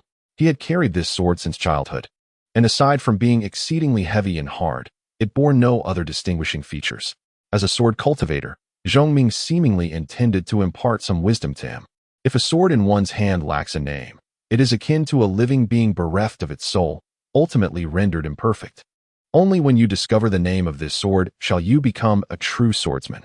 Guhan furrowed his brow in silence. Find. How does one find it? Shouldn't names be bestowed? He understood the intent of Chongming, and with sincerity, he performed a respectful bow. What constitutes a genuine swordsman? Chongming seemed to recall something, and a profound sorrow flickered in his eyes. A true swordsman, he sighed softly. To forge ahead, living through death. Upon uttering these words, a glimmer of hesitation crossed his gaze, yet he ultimately remained silent. In a flash, the divine light of myriad colors enveloped him, and he vanished without a trace. As he departed, Guhan retracted his thoughts. Ignoring the murderous glares from others, he directed his focus towards Yang Xiong, brandishing his longsword, aimed squarely at Yang Lin. Patriarch Yang, I wish to propose a transaction. Upon hearing this, Yang Ying's form trembled, and he tightened his grip on the spear in his hand. You dare? Yang Xiong's face contorted with resentment and unwillingness. Release my son. With a swift thrust, a blade of sword energy pierced Yang Lin's body, eliciting a cry of pain. I apologize, Guhan remarked, his expression impassive. This is a compulsory transaction. You possess no right to refuse. Chapter 194. If you enjoy negotiating terms, then allow me to negotiate with you. Beyond 100 miles from the black market, amidst an inconspicuous hollow within a modest hill, clusters of slender bamboo thrived. Reaching no more than a zhang in height and resembling the thickness of a thumb, the pale green bamboo was interspersed with hints of deep purple, subtly glinting with a metallic luster, clearly not an ordinary specimen. Within the bamboo grove, an array of exotic flowers and herbs adorned the landscape, their fragrance wafting gently with the breeze. Amidst the ethereal mist, a thatched cottage emerged, partially concealed. This was the dwelling of the esteemed Elder Mu. Rarely did significant events transpire within the black market, thus necessitating his constant presence. Coupled with his aloof temperament, he deliberately chose such a serene and elegant abode. Suddenly, within this idyllic bamboo forest, a jarring eruption of overwhelming demonic energy surged forth. The malevolent aura spread, causing numerous bamboo stalks to topple and shatter. The exotic flora suffered grievously, reduced to a state of ruin. Even Elder Mu, typically reserved, could not contain his wrath. This is excessive. Do you even realize? He glared at the man before him, cloaked in an aura of malevolence. This purple spirit bamboo is a rare breed, an excellent material for crafting artifacts, and I have invested considerable resources to nurture it. Boom. Before he could finish, the demonic energy intensified further. Friend Gu. Before Elder Mu could complete his statement, a burly man carrying a large black pot swiftly interjected, Do not act impulsively. Allow me to speak on his behalf. These two were none other than Xiaoyun and Gu Tian.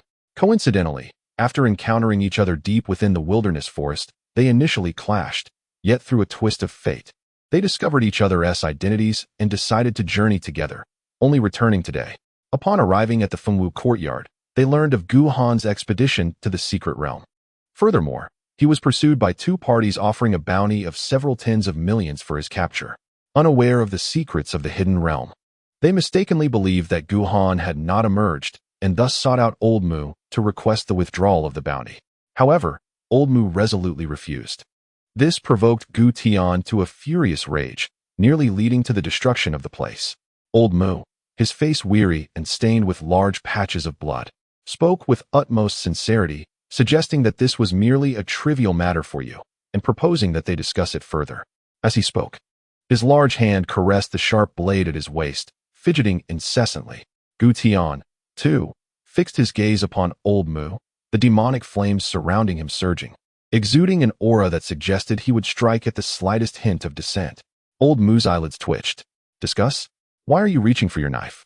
Is this the demeanor befitting a reasonable negotiation? Instinctively, he felt that although Gu Tian's cultivation was inferior to that of Xiaoyun, he was undeniably more troublesome.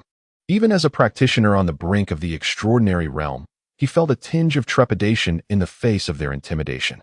Alas, the resolute words that had been on the tip of his tongue were swallowed back down. I cannot acquiesce to your demands. Boom. Gu Tian's demonic energy surged once more. Why? Zui Yang's brow furrowed deeply. Give me a reason. The rules. Old Mu met his gaze directly. There has never been a precedent for withdrawing a bounty from the black market. This is the rule. Not even I, nor anyone above me, can make such a decision. Out of respect for her, I've explained this much to you. Had it been anyone else, I would have already expelled them. Zuyang was heartbroken. When did you become so unreasonable? I believe. Zuyang slowly drew his sharp knife. My blade is far more effective than reasoning. You. Seeing him preparing to strike, Old Mu's beard trembled with anger. Zuyang, do not assume that I am truly afraid of you. What does this bounty have to do with me? Whoever issued the bounty, go seek them out. If you can force those two families to back down and voluntarily withdraw the bounty, I assure you, there will be no issues from my end. Zui Yang's movement faltered. Fellow Taoist Gu. He glanced at Gu Tian, scratching his head. It appears we have sought the wrong person. Old Mu was nearly driven to the brink of bloodshed in his fury. Only now do you realize? Where were you earlier?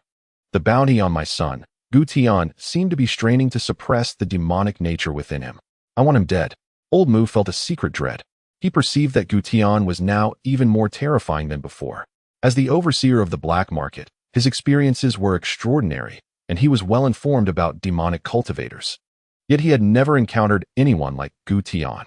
Suddenly, he felt a stirring in his heart and withdrew a purple jade talisman. It seemed he had seen something, causing his expression to change dramatically. Impossible. What is it? Zui Yang inquired, somewhat intrigued. The hidden realm. Old Mu's brow furrowed deeply, his expression fraught with uncertainty. It suddenly collapsed. Which hidden realm? The one they had just entered. This is grave, junior brother. Zui Yang's face paled, and he could no longer afford to concern himself with Old Mu. With a swift step, he exited the valley, and with another, he vanished from sight. Boom. Following this, a surge of overwhelming malevolence swept through the air. By the time Master Mu comprehended the situation, the once chaotic valley had been nearly obliterated, and the culprit had long since vanished without a trace. It's over. My purple spirit bamboo. His heart ached as if bleeding, even causing him to momentarily forget the matters of the secret realm. In the Rui Pavilion, Wei Fang's complexion turned ashen, losing the calmness and composure he typically exuded. His golden eyes were filled with rage and a hint of fear. Jiang Xian. He gritted his teeth. You wretched scoundrel. Not long before, he too had received news of the secret realm's collapse. Under normal circumstances, such a significant event would have compelled him to investigate immediately. But now he dared not do so. The secret realm has crumbled. There is no need for conjecture. None of those within could possibly have survived. In his fury, individuals from various factions would undoubtedly launch a thorough investigation into the matter, and should they uncover even the slightest clue, it could very well implicate him. Scoundrel! With this thought, his rage intensified. Had I known this would happen, I should have slain you myself. Suddenly, a piece of ancient black jade at his waist radiated an intense light. This is bad. His expression shifted drastically. Why did this have to happen at such a moment? This jade had lain dormant for a decade, and today's abnormality was laden with ominous implications. Gritting his teeth, he vanished in an instant. In the distant Yuanshan city, a resplendent palanquin hovered gracefully in the air, intricately engraved with countless runes, exuding an enigmatic aura. Before the palanquin, a holy white spirit beast with a single horn bowed its head, conveying an expression of submission. Occasionally, its eyes would flicker with a hint of human-like emotion. Ultimately, spirit beasts are a type of demon. Having been captured and tamed from a young age, their inherent ferocity long since eradicated, rendering them exceedingly docile and perfectly suited to serve as mounts. Upon the palanquin, a middle-aged man clad in a brocade robe had his eyes slightly closed, though an air of displeasure seemed to linger on his face. As Wei Fang arrived, he happened upon this scene. Wei Fang, noticing the man's expression, his heart skipped a beat, and he hastily bowed. I pay my respects to the holy envoy. The man replied coolly. You are a bit late. Ah, I see. A flicker of disdain crossed the man's eyes, seemingly disapproving of Wei Fang's mixed heritage. He cut straight to the chase. The century mark has arrived. The Holy Master has decreed that the selection for the new Holy Son is about to commence. Do you have suitable candidates available? Indeed, I do. Wei Fang steeled himself, adding, and there are two. What is their aptitude? In my estimation, these two can be deemed prodigies. They surpassed Jiang Xian from a century ago. Prodigies? The man expressed surprise. He had witnessed Jiang Xian's aptitude, but had not anticipated that these two would be even more exceptional. In that case, he shook his head. The little ones in the Holy Land are in for a challenge. If they are not careful, the position of Holy Son might slip into the hands of outsiders. Inform them. Casting a glance at Wei Fang, he remarked coolly, in 1 month's time, it shall be the Holy Envoy. Wei Fang swallowed hard, a sense of foreboding washing over him. What could this mean? Just days prior, the two had entered the secret realm for cultivation, and that very realm had recently collapsed. What? A flicker of cold light flashed in the man's eyes. In an instant, an overwhelming aura descended, rendering Wei Fang unable to raise his head. This individual was undeniably of extraordinary cultivation. The secret realm, he narrowed his eyes. I know a bit about it.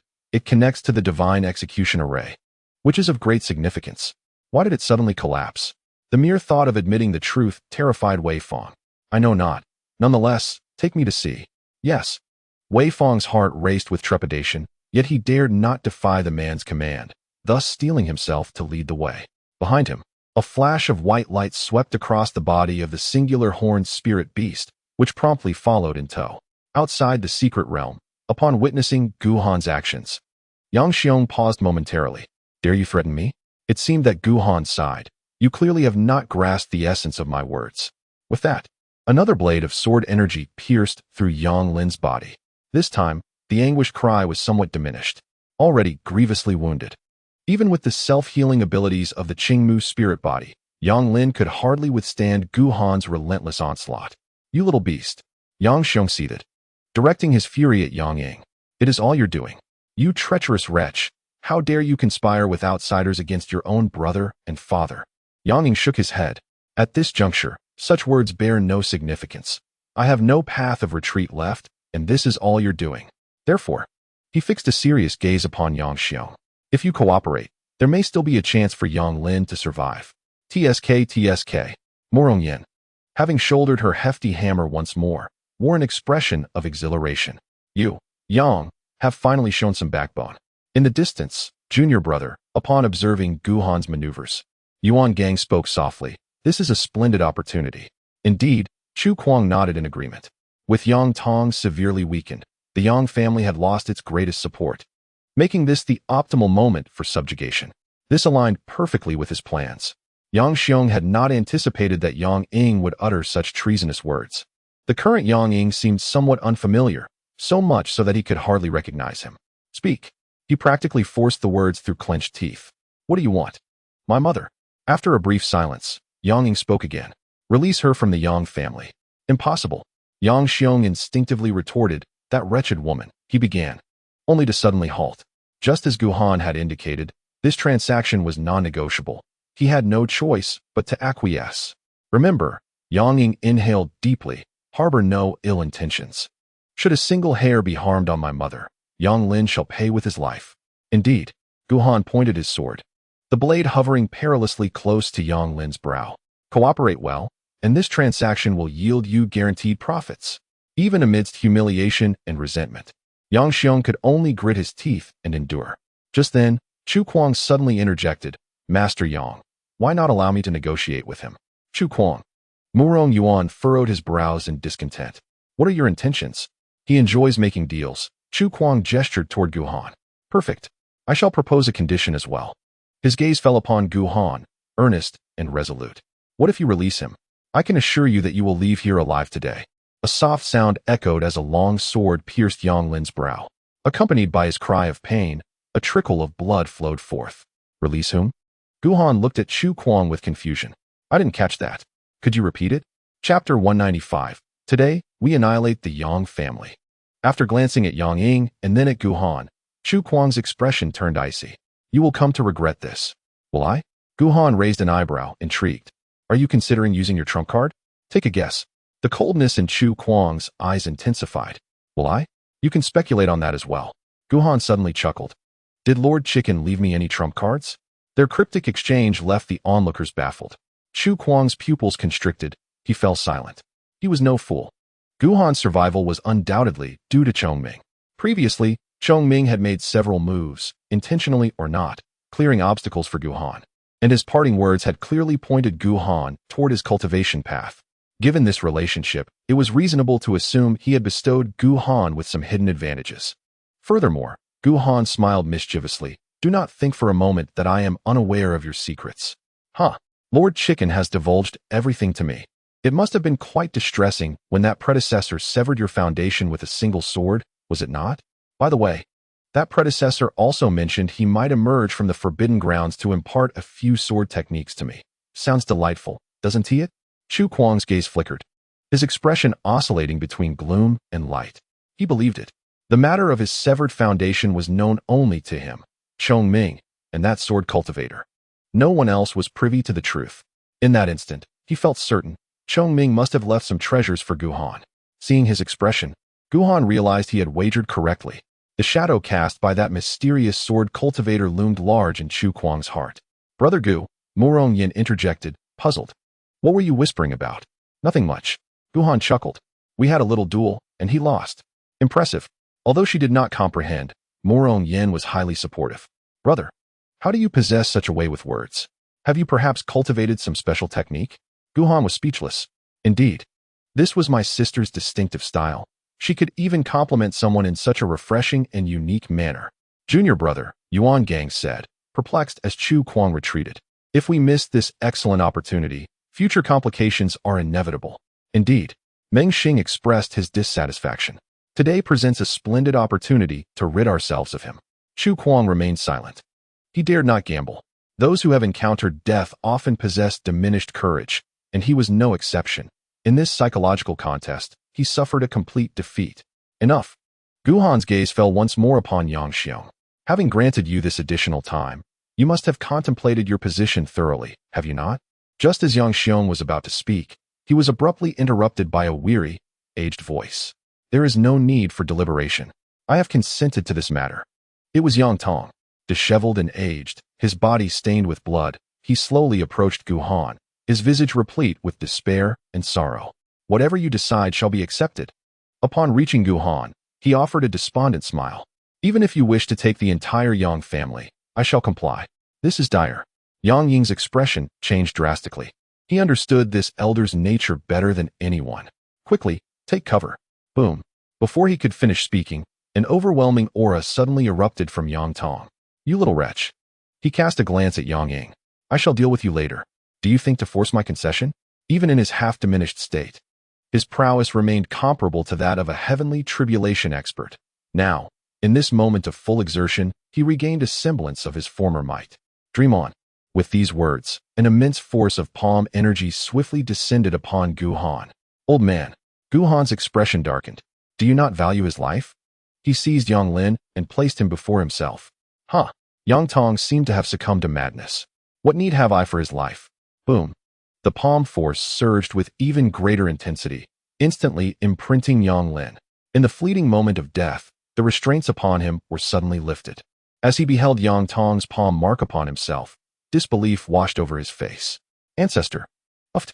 Before he could finish his words, the overwhelming force erupted fully, tearing his body into shreds. This time, even with the formidable regeneration of his Qingmu spiritual body, survival was beyond his grasp. The sudden turn of events left the onlookers momentarily stunned. Linger, witnessing his beloved son's tragic demise, Yang Xiong felt as though struck by lightning. Why? Give him back to me. Yang Tong's face contorted with rage, his frail hand resembling a claw as it reached for Guhan's brow. Die. Bang. At that very moment, a force far more powerful than his own descended, sending him flying away. Murong Yuan. He had not anticipated Yang Tong would commit such a frenzied act. And for a brief moment, he faltered. Fortunately, he managed to shield Guhan in time. Alas, Yang Lin was irrevocably lost. Old man. Guhan cast a cold glance at the remnants on the ground. I have truly overestimated your limits. Ancestor. Yang Xiong roared in desperation. Why? Why? Linger is the future of our Yang family. Why must you lay your hands upon him? Future? Yang Tong wiped the blood from the corner of his mouth. Being captured and having one's limbs severed. Was that not humiliating enough? I am the true founder of the Yang family. I am the future of the Yang family. What purpose does it serve for me to cling to this family when I am on the brink of death? The words, spoken in a frenzy, caused the onlookers to furrow their brows in concern. In the distance, unbeknownst to anyone, Wu De and Duan Ren exchanged a glance, feeling an inexplicable kinship. Indeed, what use is this sect, this lineage, when one has lost everything? The younger generation? What does that signify? Do their lives possess any intrinsic value? Yang Lin and Yang Ying appeared lost in thought. Dead. He did not grieve, but rather felt a bittersweet emptiness as the departure of Yang Lin stripped him of leverage and transformed his elation into desolation. Brother Yang. Guhan's murderous intent surged within him. Fear not. I, Guhan, am always true to my word. Today, his eyes narrowed. Even if I must extinguish the Yang family, I shall rescue your mother. Senior. He suddenly turned to Murong Yuan. Is it not time to repay the favor you owe me? Ha ha. Morong Yuan chuckled lightly. Of course, I owe you for my hesitation during the Chongming affair. And with today's events, I shall grant you my full support. As Morong Yuan acquiesced, Yang Tong's expression darkened with resentment. Severely injured by Chongming, he had not perished, but the extraordinary essence within him had diminished significantly, leaving him with little time left to live. At this juncture, he cared not for left Yang's warnings or the future of the Yang family. He only yearned to slay Gu Han to alleviate his pin-up fury. Brother Meng. His gaze turned venomous as he eyed Meng Xing. Help me stop Morong Yuan. Today, even if it costs me my life, I must see this wretched brat perish. Meng Xing felt a flicker of temptation. Gu Han was a thorn in his side as well. To eradicate him completely would be most fortuitous. Father, ancestor, in the distance, Meng Xing urged them on. His hatred for Gu Han rivaled Yang Tong's. Within the secret realm, I have forged a mortal enmity with him. If he survives, he will surely bring ruin to our Meng family. Very well. Meng Xing nodded. Today, we shall eliminate him. There was no choice left. The enmity between the two factions ran too deep, too fierce, leaving no possibility for reconciliation. If Gu Han lived, they would undoubtedly face calamity in the future. Under such animosity, left Yang's warnings had clearly lost their potency. Senior, Gu Han glanced at Morong Yuan. Are you prepared? Humph. Morong Yuan remained composed. Fear not. Even if they all join forces today, they shall not lay a finger on you.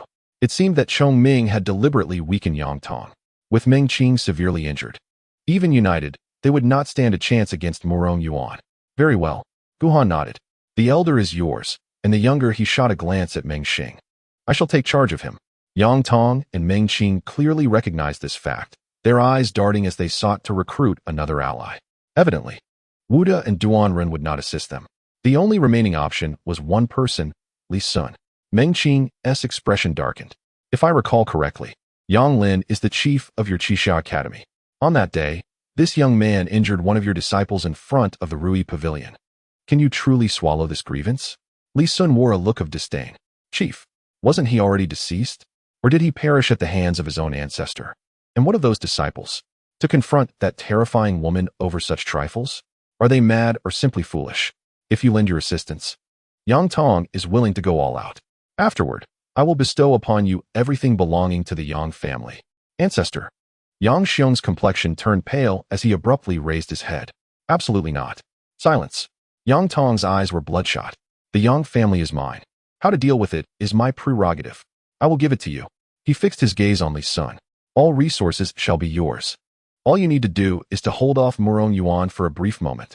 Afterwards, Meng Xing continued to add, and my Meng family shall also present a generous gift. Li Sun hesitated. The temptation was substantial. He felt his resolve wavering. Li Sun.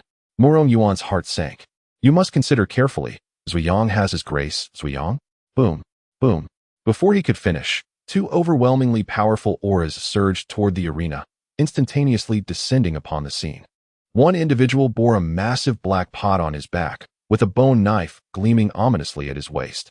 The other was engulfed in a terrifying demonic aura. His eyes completely black, a sight that inspired dread. Senior brother? Adoptive father? Gu Han was momentarily taken aback, then filled with elation. You have returned? The newcomers were none other than Zuyang and Gu Tian. Morong Yuan blinked, surprised that mentioning Zuyang would summon him so readily. And this gentleman? He glanced at Gu Tian, a shiver ran through him. At this moment, Gu Tian was far more formidable than he had been during their time in the capital. Little junior brother. Seeing Gu Han unharmed, Zuyang instantly breathed a sigh of relief. You're safe. That's wonderful. Hunter. Upon seeing Gu Han, the pure black in Gu Tian's eyes faded somewhat, regaining a semblance of rationality. Has someone placed a bounty on you? Beyond Gu Han's well-being, this was his primary concern. Uncle Gu. Morong Yan's expression brightened as she pointed at Meng Xing and Yang Tong. They are the ones who placed the bounty on Brother Gu. Boom. The demonic aura surrounding Gu Tian surged dramatically. A bounty on my son? His eyes transformed back into a pure black. Kill. He surged forward, engulfed in demonic flames, directly charging at Yang Tong. Hiss. In the distance, Li Sun felt a jolt in his heart. Where did this formidable demon cultivator come from? Although Gu Tian's cultivation was far inferior to his own, at only the third level of the heavenly tribulation, he exhibited thoughts reminiscent of Morong Yuan. This person is exceedingly difficult to contend with. I refuse. He abruptly turned, addressing Meng Xing with righteous indignation. This matter is non-negotiable. It is absolutely out of the question. This young friend has no past grievances or enmities with me. Do you truly believe I would act against him for a mere handful of resources? Huh. In this moment, he stood with unwavering integrity, proud and resolute. To act thus would be to underestimate me. I, Li Sun, am not that kind of person. Volume 1. Chapter 196. I deliberately broke through a barrier and practiced my swordsmanship. Li Sun. Upon hearing his response, Yang Tong felt a chill in his heart and hurriedly spoke again. Rest assured, my word is my bond. Moreover, these two are hardly formidable. Suddenly, a figure engulfed in raging demonic flames appeared before him, exuding a countenance filled with brutality and an overwhelming aura of malevolence. The demonic energy swirling around him was almost alive, pulsating with his inner state and continuously extending outward. Imbued with an eerie sense of slaughter, Gu Tian, overwhelmed by his imposing presence, Yang Tong instinctively took a half-step back. Kill. Gu Tian paid him no heed. His eyes had turned pitch black. With a mere gesture, the roiling demonic flames surged to life, descending upon Yang Tong. You. Yang Tong finally reacted. His expression twisted with rage. A mere heavenly tribulation realm dares to challenge me? As he spoke, the remnants of his cultivation erupted within him, and he unleashed a palm strike towards Gu Tian. Boom. The clash of two formidable forces resonated instantly. However, the sheer dominance of Gu Tian's demonic energy far surpassed Yang Tong's expectations. Upon contact, it swept through Yang Tong's aura like a hot knife through butter, dispersing it entirely and encroaching upon his arm. A cry of agony erupted as his arm visibly shriveled before his eyes. Even a portion of Yang Tong's spiritual power was devoured by the demonic energy. With this enhancement, the demonic flames surrounding Gu Tian intensified further. In stark contrast, Yang Tong's aura diminished instantaneously. Not far away, Chu Kuang wore a grave expression. This demonic energy is peculiar, despite no longer possessing the strength of a holy realm expert. His discerning eye recognized Gu Tian's extraordinary nature. In a world teeming with demonic cultivators, he had encountered many, yet none resembled Gu Tian. Demon. A singular word flashed through his mind. At that moment, Gu Tian was, apart from his exterior, entirely detached from humanity. He embodied the most pure, primal, and enigmatic demon. Uncle Gu. Mu Rongyan swallowed hard, observing, he is as ferocious as ever. Indeed. Zuyang nodded in agreement. This friend Gu is truly a rare master. Senior brother. Guhan was perplexed. How do you know my adoptive father? How did you come to meet? Just a coincidence, Zuyang sighed. When I encountered him, he had just overcome his tribulation, seemingly in a daze, insisting on stopping me to ask where his son was. Without any context, how could I possibly know? This left Guhan with a headache. And then, Zuyang pondered. We had a scuffle. Your adoptive father's strength was somewhat beyond my expectations. I was entangled with him for quite a while and couldn't shake him off. Ultimately, I had to reason with him. But unexpectedly, he glanced at Guhan with a look of helplessness. His son is named Guhan. Guhan. The ferocity of Gu Tian far exceeded Li Sun's expectations. He mused that even if he faced him, he would surely suffer significant losses due to his carelessness. Damn it. He cast a resentful glance at Yang Tong, nearly bursting into a torrent of curses. Almost deceived. Is this what you call insignificant? Moral, my friend. With this thought, he lost all desire to wade through this murky water and bowed solemnly to Murong Yuan, his expression heavy. Today, a tremendous chaos erupted within the secret realm, and all the elite disciples of Qishao Academy perished within it. Alas, as the head of the academy, my heart is indeed filled with sorrow, and the disciples within the academy require my comfort. Murong Yuan found this rather tiresome. Sorrow? Which of you is not a self-serving individual, let alone the elite disciples? I dare say even the loss of a biological son would not stir your hearts. Suddenly, Gu Tian's roar echoed once more, and Yang Tong found himself entirely enveloped in demonic energy, with no opportunity to escape despite his frantic struggles. Brother Meng. In despair, he called out again. Help me. Though he had already put everything on the line, not only had he failed to eliminate Guhan, but this method of dying was far too torturous for him. Li Sun. Meng Xing understood all too well. The arrival of Gu Tian and Zuyang had turned the tide of the situation. and their previously advantageous position had become perilously precarious. At this moment, he needed Li Sun's assistance more than ever. What will it take for you to act? Li Sun's eyelids flickered. Internally, he cursed Meng Xing vehemently. Even at this juncture, you still wish to drag me down? Humph. With a heavy snort, he soared into the air. I, Li Sun, have ironclad principles. Farewell. In a flash, he dispensed with any pleasantries and vanished without a trace. Father. Meng Chuan felt a sudden weight in his heart. What shall we do now? Before he could finish, a figure suddenly appeared before him. Zuyang, what do we do? He fixed his gaze on Meng Xing, his hand gently brushing against the dagger at his waist. Simple. Since you wish to kill my junior disciple, I shall kill you. He had just heard the news from Guhan, and while he marveled at Guhan's fortune, his heart also ignited with a murderous intent towards the two families. Zuyang. Meng Chuan's expression shifted slightly. Do not think that, swish. Before he could finish his words, Zuyang raised his arm, and the dagger was drawn in an instant, glimmering like snow as he swung it towards him. Zuyang. Meng Xing roared in fury. You dare. Boom. Without hesitation, his aura surged as he struck out towards Zuyang. Bang. Suddenly, a figure flashed by, completely blocking his attack. Meng Xing. Morong Yuan said coolly. Your opponent is me. Morong Yuan. Meng Xing ground his teeth in hatred. Do you truly wish for an unending feud with the Meng family? What? Morong Yuan replied with a disdainful expression. Are you frightened? You wish to kill me. Meng Xing's bravado faltered. You must pay the price. Huh. Morong Yuan's tone dripped with mockery. It is you who seeks to eradicate us. Now, faced with defeat, it is you who harbors thoughts of retreat. Meng Xing, you are truly the most shameless person I have ever encountered. With each word spoken, the tension escalated. His aura surged, reaching a climax before ultimately erupting. The meaning was evident, neither death nor surrender. Thus, it was decided, neither death nor surrender. Meng Xing, incensed by his words, charged forth in an instant. Boom, boom. In a heartbeat, the two clashed fiercely. Not far away, without Meng Xing's assistance, Meng Chuan found himself continuously retreating against Zui Yang's sharp blade, too intimidated to defend himself.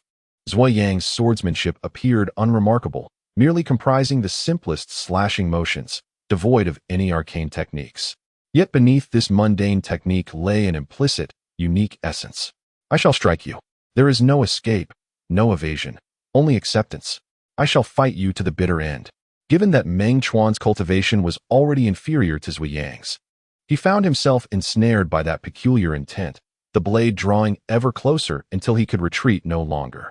In a desperate move, he flipped his hands and swiftly retrieved preparing to counterattack Zui Yang. At that very moment, the blade approached. Swish. With a faint sound, Meng Xing suddenly bore a long, deep wound, and the arm gripping the short sword flew high into the air. One strike. Severely injured, Meng Xing staggered back, disbelief etched upon his face. The cultivation of the Zhuiyang before him was astonishingly at the 8th realm of the earthly tribulation. This time, Zhuiyang had deliberately broken through a realm to practice his swordsmanship, and now, he observed the results with satisfaction. Whoosh. As he spoke, the sharp blade rose again, pressing menacingly toward Meng Chuan.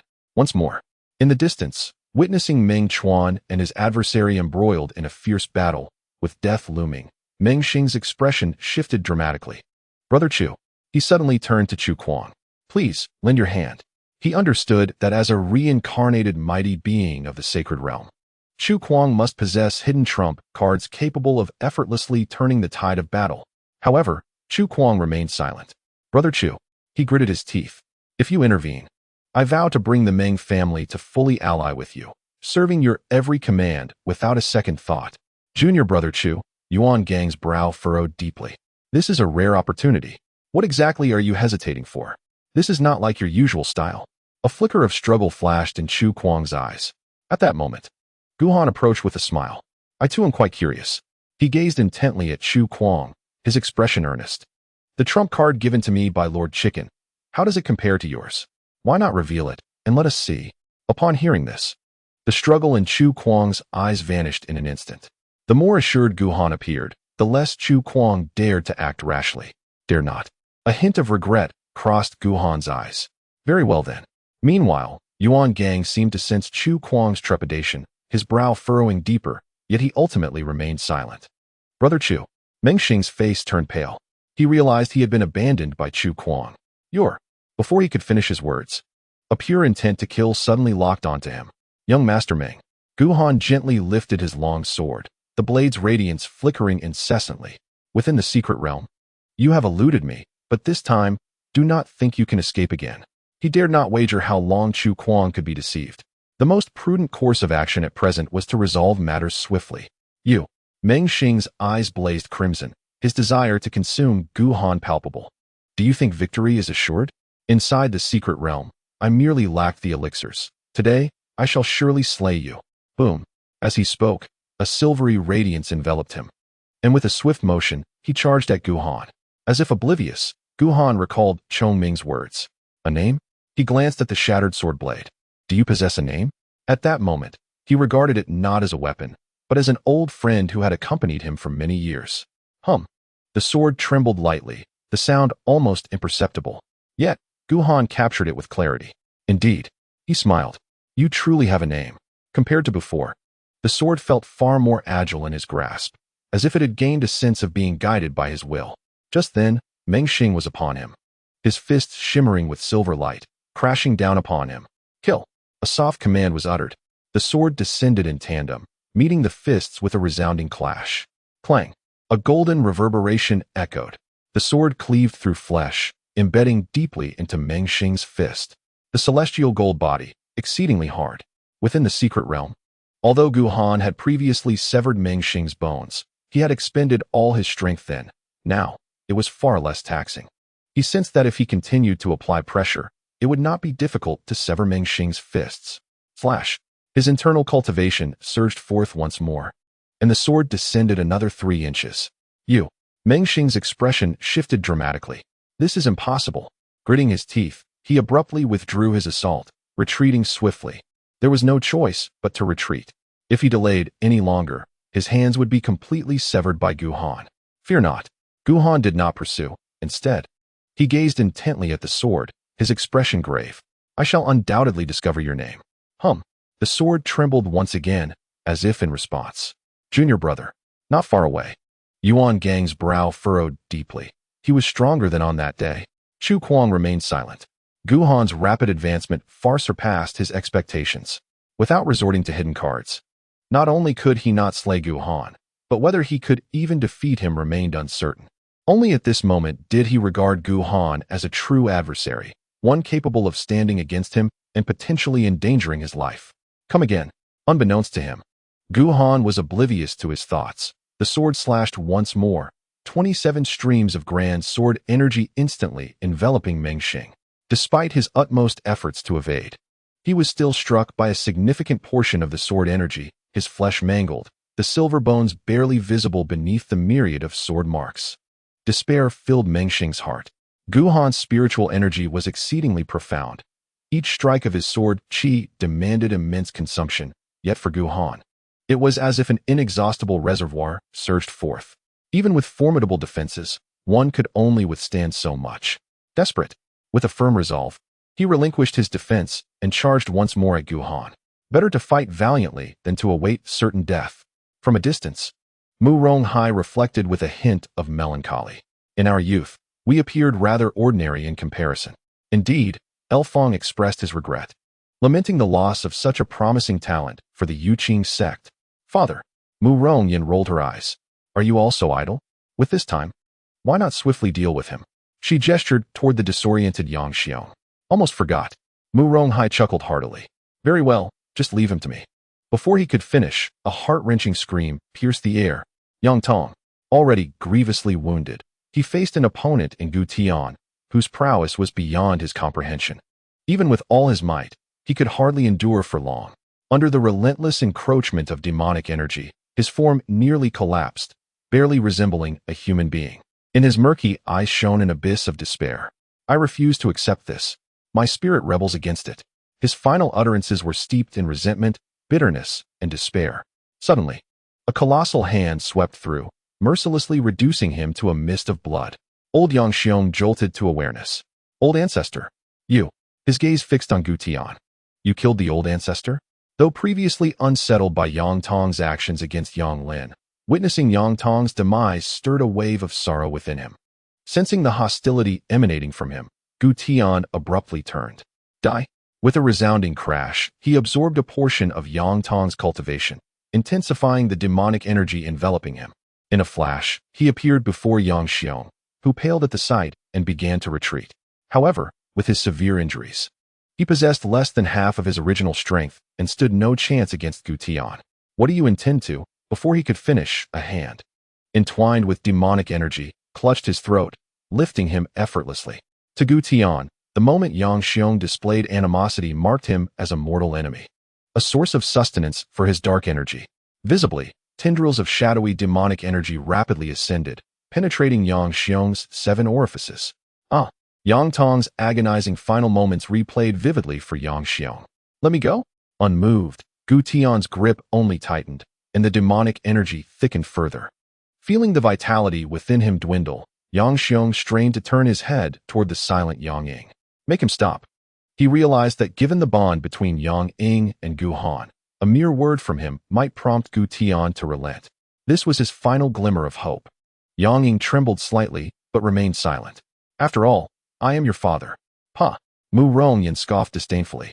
When it suits you, I'm a mere little nuisance. But when the stakes are high, suddenly you re-father? Have you no shame? Yang Xiong continued to plead earnestly. Even if you despise me, my blood flows through your veins. These words seemed to profoundly move Yang Ying. Senior, he hesitated for a moment, bowing to Gu Tian. I implore you to spare my life. Joy surged within Yang Xiong as he glanced once more at Gu Tian. My son, he bang. Before he could finish his sentence, a flicker of violent intent flashed in Gu Tian's eyes. With a swift motion, his hand descended, shattering Yang Xiong's skull. Morong Yin was taken aback. Uncle Gu is not the kind of person to do this. The young fellow was already speaking. Shun Xian wore a peculiar expression. He did not know Yang Shidi.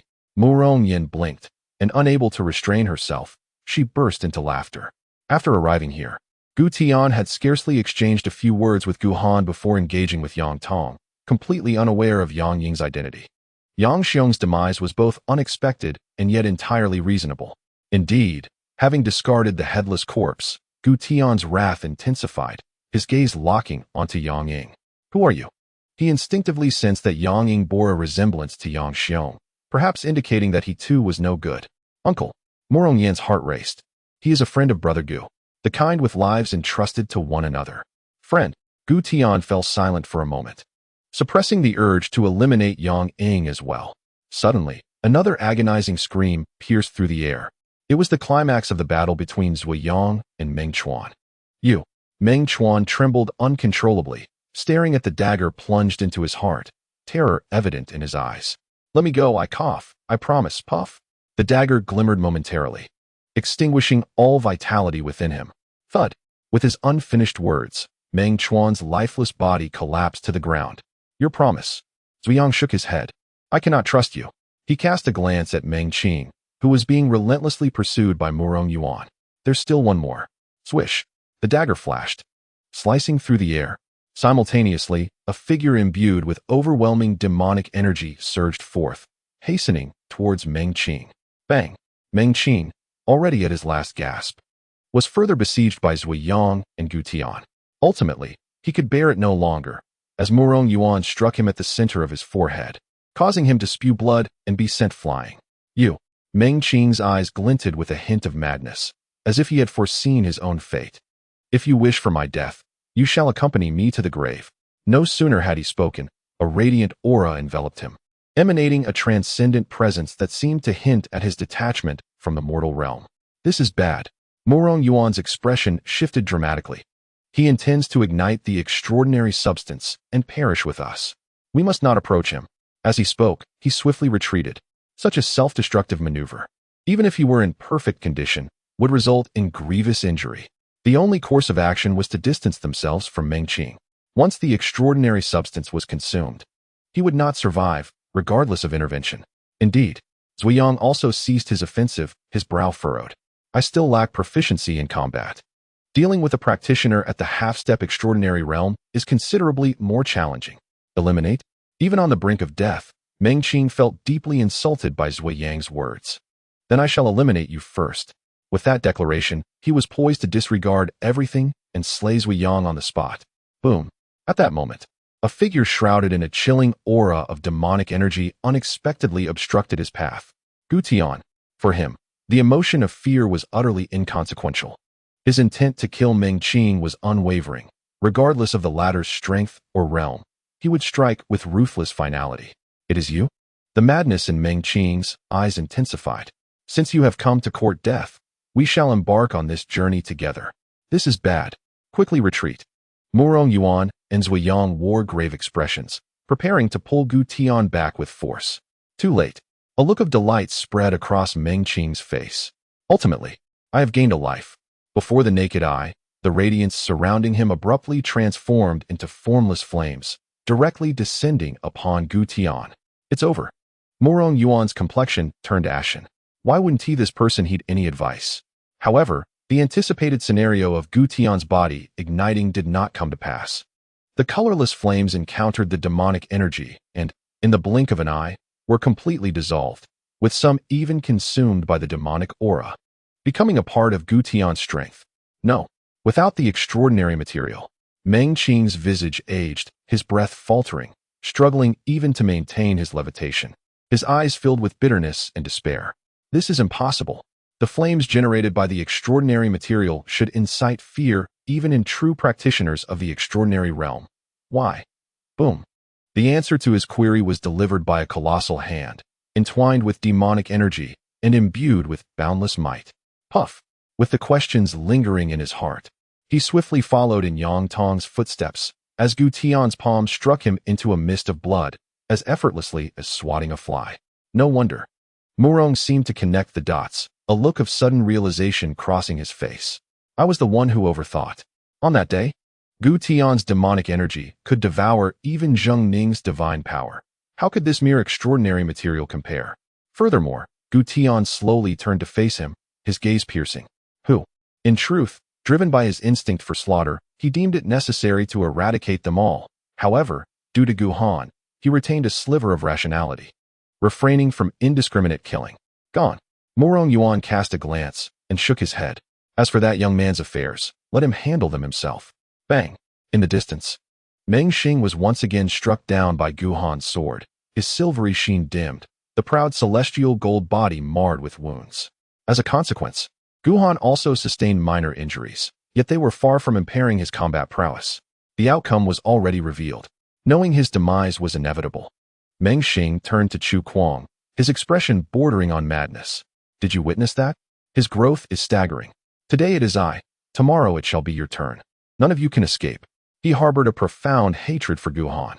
Amidst the turmoil, one could not help but resent Chu Kuang for his passive stance. Even in death, one must incite the profound conflict between the two. Yet, Chu Kuang did not spare him a glance. A bitter smile escaped Meng Xing's lips as he uttered, I shall await you in the underworld. It was futile. Gu Han, observing the fluctuating expression of Chu Kuang, approached Meng Xing with his sword drawn. His moment to act had arrived too late. As for you, your journey to the afterlife is imminent. As he spoke, the sword's radiance flickered, aimed directly at Meng Xing's brow. At that very instant, a formidable aura descended from the heavens, momentarily halting Gu Han's movements. Unbeknownst to him, a magnificent carriage had appeared in the air. Beside it stood Wei Fong, hands at his sides, despite being unaware of the unfolding events. Witnessing Gu Han and Chu Kuang, two prodigies he held in high regard, alive brought him immense relief. Thus, there remained a glimmer of hope for resolution. Speak. The saintly envoy on the carriage addressed, his tone indifferent. What transpired? In the first volume, chapter 198, Gu Han, I wager you dare not draw your sword. The crowd was taken aback. The carriage was grand and ancient, adorned with countless inscriptions, undoubtedly a treasure of great significance. The spirit beast, with its occasionally human-like emotions gleaming in its eyes, revealed its extraordinary intelligence, while its ability to traverse the skies indicated a rank of at least 7, rivaling the skills of adept cultivators. How peculiar that such a creature was harnessed for pulling a carriage. As for the man, he remained an enigma. His overwhelming presence seemed to transcend the mortal realm, stronger than any other present. Below, a spark of brilliance flickered in Chu Kuang's eyes. How fortuitous indeed. having encountered a saintly envoy. Without hesitation, Murong Yuan and Wu De promptly bowed in respect. They understood his identity better than anyone else, an envoy from the Wan Hua sacred land. The last time they had encountered him was over a century ago. Murong, my friend, Wei Fong said, observing the chaotic scene below with growing unease. What exactly transpired here? With a sigh, Murong Yuan recounted the events in brief. Had it not been for the appearance of Senior Chongming, a tremendous disaster could have ensued. Hearing this, Wei Fong felt a sense of relief. Realizing he had not been compromised, Chongming, the wandering envoy's gaze darkened. Ah, so it is he. There was a hint of disdain and a trace of apprehension in his voice. He seemed indifferent to the matters regarding the divine slaying array, dismissing them in a few casual remarks, while delving deeper into the tale of Jiang Xian. Over a century ago, Jiang Xian had fallen at the hands of the former saint, yet his pride had prevented him from remaining in the sacred land as a follower, leading to his current plight, a true case of self-inflicted misfortune. Dare I ask, Murong Yuan hesitated for a moment. Is the saintly envoy's purpose in entering the mortal realm for the selection of the saint? Indeed, Wei Fong interjected, eager to divert the conversation from Jiang Xian. You all know this is an old tradition of our Wan Hua sacred land. The Lord is benevolent. The expression on the wandering envoy remained inscrutable. You have been granted this remarkable opportunity to ascend in one leap. Were it another holy place, the circumstances would be quite different. With a shift in tone, he continued, this selection of the Holy Sun deviates from past traditions. Although Jiang Xian was indeed commendable in his time, he pales in comparison to the current contenders. As he spoke, his gaze swept over the assembly. This generation of youth is considerably stronger than those from a century ago, isn't it? Before he could finish, he suddenly noticed Guhan, who was gripping his sword. Young man, he said, his voice calm, yet his stance unyielding, such murderous intent. Before me, you lack the qualification to draw your sword. Do you understand? Lower it. Guhan remained unmoved, feeling an ominous premonition that if he were to sheath his sword today, the chance to slay Meng Xing would forever slip away. In the distance, Murong Yuan felt a jolt in his heart, while Zui Yang furrowed his brow, a rare flicker of hesitation gleaming in his eyes. Kid, Wei Fong remarked, his brow slightly knitted, do not be foolish. He held Guhan in high regard, and his words carried an undertone of protection. Saint Envoy, Chu Kuang interjected suddenly. Given this man's nature, persuading him to relinquish his sword would be a task more arduous than ascending to the heavens. Who are you? Yu Fang's eyes turned cold, sensing no trace of respect in Chu Kuang's tone. Saint Envoy, Wei Fong sighed. This is Chu Kuang. As for this young man, he glanced at Guhan. He is the Guhan I previously mentioned. Are they from the northern wilderness? Yu Fang interrupted impatiently, each one more arrogant than the last. Saint Envoy, Chu Kuang chuckled lightly. I possess an item I wish to show you. With that, he flipped his palm and produced a peculiar black jade talisman, its ancient texture captivating the onlookers. In an instant, an enigmatic aura enveloped the space, leaving the crowd in bewilderment. This is... Yu Fang found it increasingly difficult to maintain his composure, his pupils constricting in shock. The token of the Holy Master. How do you possess it? What is your relationship with the Holy Master? This talisman was all too familiar to him, a unique emblem of the Wanhua Holy Master, bestowed only upon the Holy Sons and those who rendered extraordinary service to the Holy Land. Even he had never laid eyes on one, let alone Wei Fong. How about it? Chu Kuang's smile widened. This esteemed saint envoy dares not. Yu Fang's eyelids twitched, his expression shifting dramatically. You may simply call me Yu Fang. With the talisman in hand, his status rivaled that of a holy son, leaving him no room to maintain his airs before Chu Kuang. In the distance, Murong Yuan and his companions were left in a state of astonishment. The revelation that Chu Kuang possessed the token of the Wanhua Holy Master was beyond their wildest imaginations, instantly shrouding his identity in mystery. This is troubling. Yang Ying's brow furrowed deeply.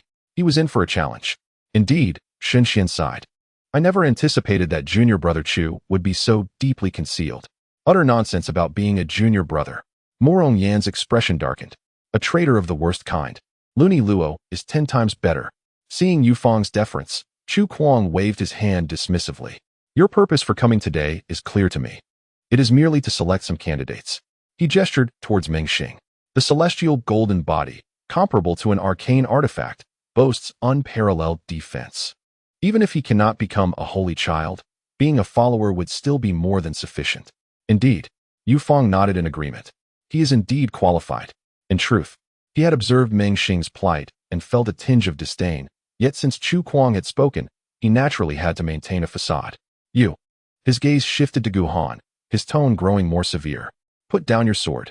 The holy envoy, Wei Fang, hesitated for a moment. This Gu Han possesses some skill. Does he not? How? Yu Fang shot him a glance. Are you instructing me on how to conduct my affairs? I would not dare. How about this? Chu Kuang smiled at Gu Han. Ultimately, the momentum rests with me. This is the will of heaven. Today, under the pressure from Gu Han and Chongming, his intended departure was to be a dismal one. Yet unexpectedly, with Yu Fang's arrival and the backing of the myriad transformation Holy Land, his decline was instantly reversed. Brother Chu, Meng Xing seemed to realize he had narrowly escaped death and expressed profound gratitude. Thank you. My earlier conduct was improper, and I hope you will not take offense. Thank. Chu Kuang raised an eyebrow. Expressing gratitude seems premature. Whether you live or die depends on whether he dares to draw his sword. Meng Xing's complexion paled, anxiety returning to him. I wager. Chu Kuang fixed his gaze on Gu Han, his eyes sharp. You do not dare to draw your sword. After viewing Gu Han as an opponent, he no longer cared for Meng Xing's fate. He merely wished to see if Chongming had truly left Gu Han with a hidden card. And Yu Fang and the myriad transformation Holy Land were his best instruments to exploit. Gu Han remained silent.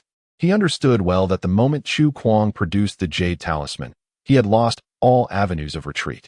A show of overwhelming force, directly slaying Meng Xing, might instill some caution in Chu Kuang, yet if he sheathed his sword and yielded, it would surely reveal a flaw, increasing his peril beyond its current state.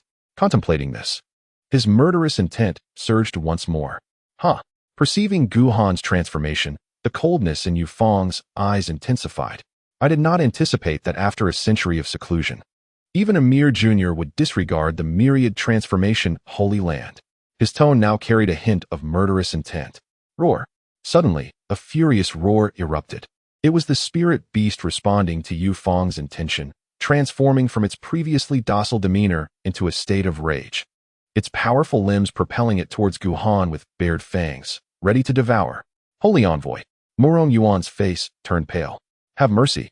He shares a deep bond with the esteemed Chongming. That creature?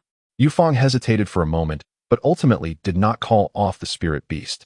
A century ago, I might have shown it some leniency, but now, Whether that old blind man can act is uncertain. Would the myriad transformation Holy Land fear it? With his tacit approval, the spirit beast quickened its pace, its primal instincts erupting in an instant, poised to engulf Gu Han whole. Volume 1. Chapter 199. The True Essence of Fengwu Courtyard, the Nine-Dragon Seal.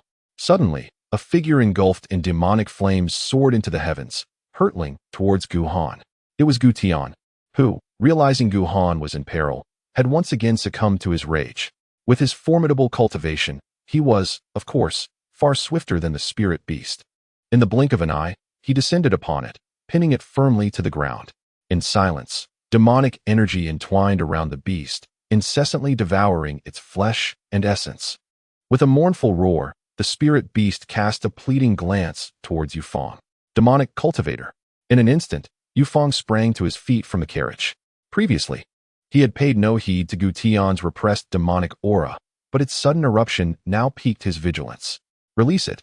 His gaze bore into Gu Tian, otherwise, I shall ensure your demise. Yet, his words only served to incite Gu Tian's ferocity further. With a swift motion, his enormous hand descended. And under the onslaught of his fierce demonic energy, the spirit beast emitted not a sound before exploding into a mist of crimson. You dare slay my spirit beast? Yu Fang's expression turned grim. Boom. In an instant, the full force of his extraordinary cultivation erupted, unleashing a terrifying aura that suffocated those present. Who dares harm my son?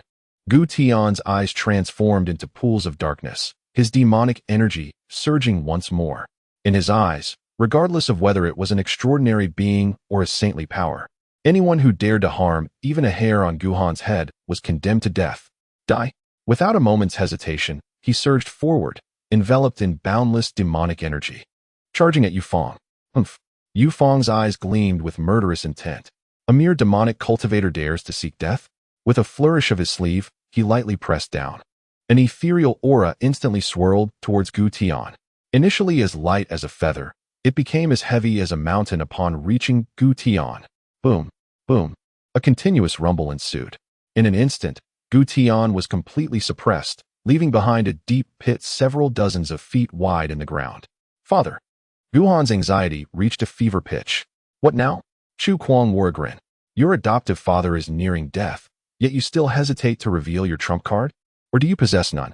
Glaring at him, Guhan replied, I will assuredly slay you. Haha, Chu Kuang scoffed.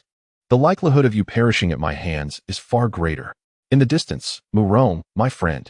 Wuda watched Mu Rong Yuan's indecisiveness with apprehension. Do not act impulsively. Indeed, Duan Ren urged. Our Yuqing sect's legacy spanning years must not be destroyed by your actions. Humph. Mu Rong Yuan sneered. Are you afraid of being implicated by me? The two exchanged awkward glances. Their sentiments were indeed aligned. Unlike the Yang and Meng families, the Wanhua sacred land was not one they could afford to offend. Kill. At that moment, Gu Tian's wrathful voice resounded once more. Boom. A shadow surged skyward, hurtling towards Yufeng with relentless intent. Yufeng frowned slightly. Not dead. His seemingly casual strike had employed a substantial portion of his strength, around 70%. Not even a being at the celestial tribulation stage, let alone a half-step beyond the extraordinary realm, could withstand such force. Yet, he had not anticipated that Gu Tian would be injured but not lifeless. Moreover, at this moment, despite his grievous wounds, the malevolent energy emanating from Gu Tian was, astonishingly, more ferocious than before. There was indeed some subtlety to this. Yufeng narrowed his eyes. However, he still intended to ensure the latter's demise. Without hesitation, he prepared to summon all his power to obliterate Gu Tian on the spot. Father, Guhan exclaimed urgently. Come back. Gu Tian, seemingly oblivious, was consumed by a bloodthirsty rage, entirely disregarding the disparity in their powers, driven solely by the desire to rend Yufeng to pieces. At that very moment, a figure suddenly appeared in his path. Zuyang, Gu Daoyu, he sighed. Cease this at once. Should this continue, you shall meet your end. Stand aside. Gu Tian halted abruptly, forcibly suppressing his murderous intent, which caused him immense torment. If you perish, your junior disciple will be heartbroken, Zuyang replied earnestly. I shall kill him. Very well. Zuyang pondered for a moment before nodding. Leave it to me. Second senior brother. Guhan was taken aback. What do you intend to do? Junior disciple. Zuyang sensed Guhan's concern and felt a mix of reassurance and resignation. You do not truly believe that I have come here to meet my demise, do you? Guhan was momentarily stunned. Indeed, he had thought as much. Huh. Zuyang waved his hand grandly, sheathing his dagger back at his waist. Today, allow me to showcase the true heritage of our Fengwu Academy. Heritage? The crowd exchanged glances. That dilapidated place, what heritage could it possibly possess? Empty bravado. Wei Fang's expression was icy. That woman has yet to return. Step aside. Zuyang did not spare him a glance. Considering you spoke a few good words for the junior disciple, I shall let you live today. You, Fengwu Academy? Yufeng shot Zuyang a sidelong glance. I have never heard of you. What do you even amount to? Here to meet your end as well? Wait and see. Zuyang chuckled. You will soon learn what Fengwu Academy truly signifies. With that, he turned his palm, revealing a palm-sized, fiery red spiritual seal, its material unknown. Upon the seal, 9 dragon-like creatures encircled a central dragon head, their expressions fierce and vividly carved, as if they were alive. An intangible and oppressive force radiated from it, compelling the onlookers to feel an overwhelming urge to kneel in reverence. Senior brother, Guhan's complexion paled. With such a treasure, why did you not reveal it sooner? The aura emanating from the seal was familiar to him, the power of the sacred realm. Moreover, it was far superior to that of Chu Kuang's hidden trump card. In those days, Zuyang's expression bore a hint of resignation. As the elder sister departed, she entrusted me with this object, asserting that it should only be revealed in the direst of circumstances threatening the very existence of Fengwu Academy. Otherwise, I would face her wrath without mercy. Now that our Fengwu Academy is on the brink of annihilation, it seems the moment has finally arrived to unveil it. As he concluded, a hint of excitement crept into his voice, clearly indicating that he had been suppressing this for far too long. Guhan fell silent. There were merely 3 of them left at Fengwu Academy. Should he and Zuyang perish here, it would be akin to their complete obliteration. Boom. At that moment, as Zhuiyang summoned his powers, a fiery crimson cloud suddenly erupted, twisting and coiling before materializing into a magnificent fire-red true dragon, stretching over 10 zhang in length. With claws and fangs intact, its eyes sparkled like fiery crystals, instantly locking onto Yufeng. A clear and resounding dragon roar echoed forth. The mere presence of the dragon instilled terror in Yufeng, draining the color from his face and causing him to tremble uncontrollably, nearly collapsing. At that moment, he was devoid of any semblance of the grandeur associated with a transcendent realm cultivator or a sacred land envoy. No, impossible. Below, Chu Kuang gazed at the true dragon, his eyes filled with shock and dread. The 9-chi coiling dragon seal? Yin Huang. It is indeed the aura of Yin Huang. The dragon's horns were sharp as blades, its scales shimmering, exuding threads of fiery intent that transformed into swirling clouds and mist, its colossal form appearing both spectral and sacred. With 5 claws on its belly, forged from divine gold, it seemed capable of effortlessly rending the very fabric of space. Wu De's countenance turned pale, his expression one of bewilderment. Is this the foundation of Fengwu Academy? Years ago, Duan Rin swallowed hard.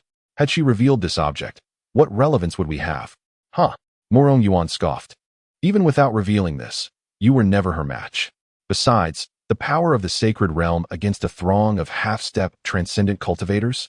To put it bluntly, do you deem yourselves worthy? Both their faces flushed crimson, a burning desire to retort rising within them, yet not a word could escape their lips. They were, indeed, unworthy. Exchanging glances, they felt the weight of their fates. Decades prior, a mysterious woman had arrived in the northern region of the eastern wilderness, accompanied by Zhuiyang and Yu Miao, to establish Fengwu Academy. This audacious act drew the ire and apprehension of various factions, leading them to confront her. Yet, to their astonishment, she single-handedly vanquished all 6 half-step transcendent beings who challenged her, forcing them to retreat in defeat. From that moment on, the woman resided in the northern region of the eastern wilderness, leaving other factions feeling like they had a thorn in their throats, powerless to confront her, and resigned to endure her presence. 10 years ago, the woman suddenly vanished from Fengwu Academy, her whereabouts unknown, just as the factions breathed a sigh of relief.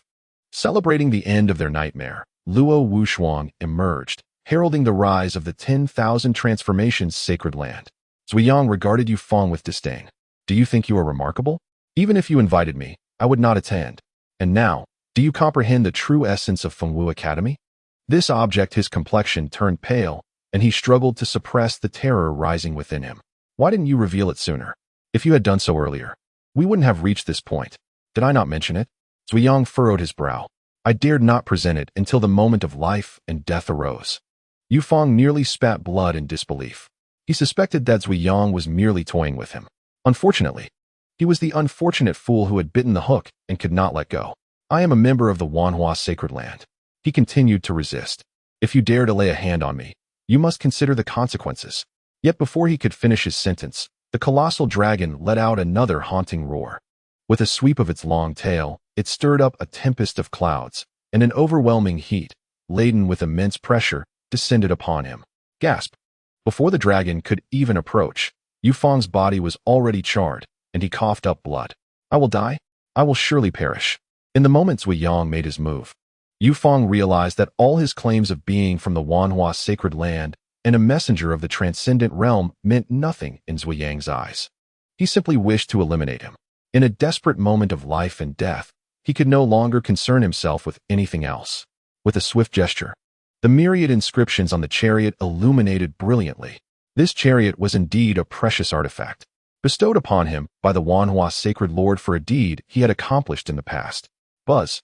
The moment the inscriptions glowed, an overwhelming aura surged from the chariot, transforming into a streak of light that hurtled toward the colossal dragon. Seizing this opportunity, Yufeng flickered and prepared to flee the scene. Roar! Suddenly, the dragon's roar echoed once more. The chariot merely contained a fragment of sacred power. It was no match for the dragon. Although it had drained some of its strength, it was swiftly torn to shreds, and the massive dragon's head lifted as it set its sights back on Yufeng. Come here. Despair filled Yufeng's heart. Yet he instinctively grasped Wei Feng, who was not far away. Holy envoy! Wei Feng exclaimed in shock. What are you doing? Yu Fong remained silent, launching Wei Fong toward the dragon, thus accelerating his own speed. Yu Fong. Wei Fong's face twisted in rage. But he could utter no more. The dragon's head was now less than 3 paces away. An unbearable heat enveloped him, igniting not only his flesh, but even his cultivation. It was over. Despair engulfed him. However, just as he resigned himself to his fate, that unbearable heat suddenly vanished. When he opened his eyes, he found Zhuiyang holding the spiritual seal, brow furrowed, while the dragon had vanished without a trace. He understood that Zhuiyang had shown him mercy.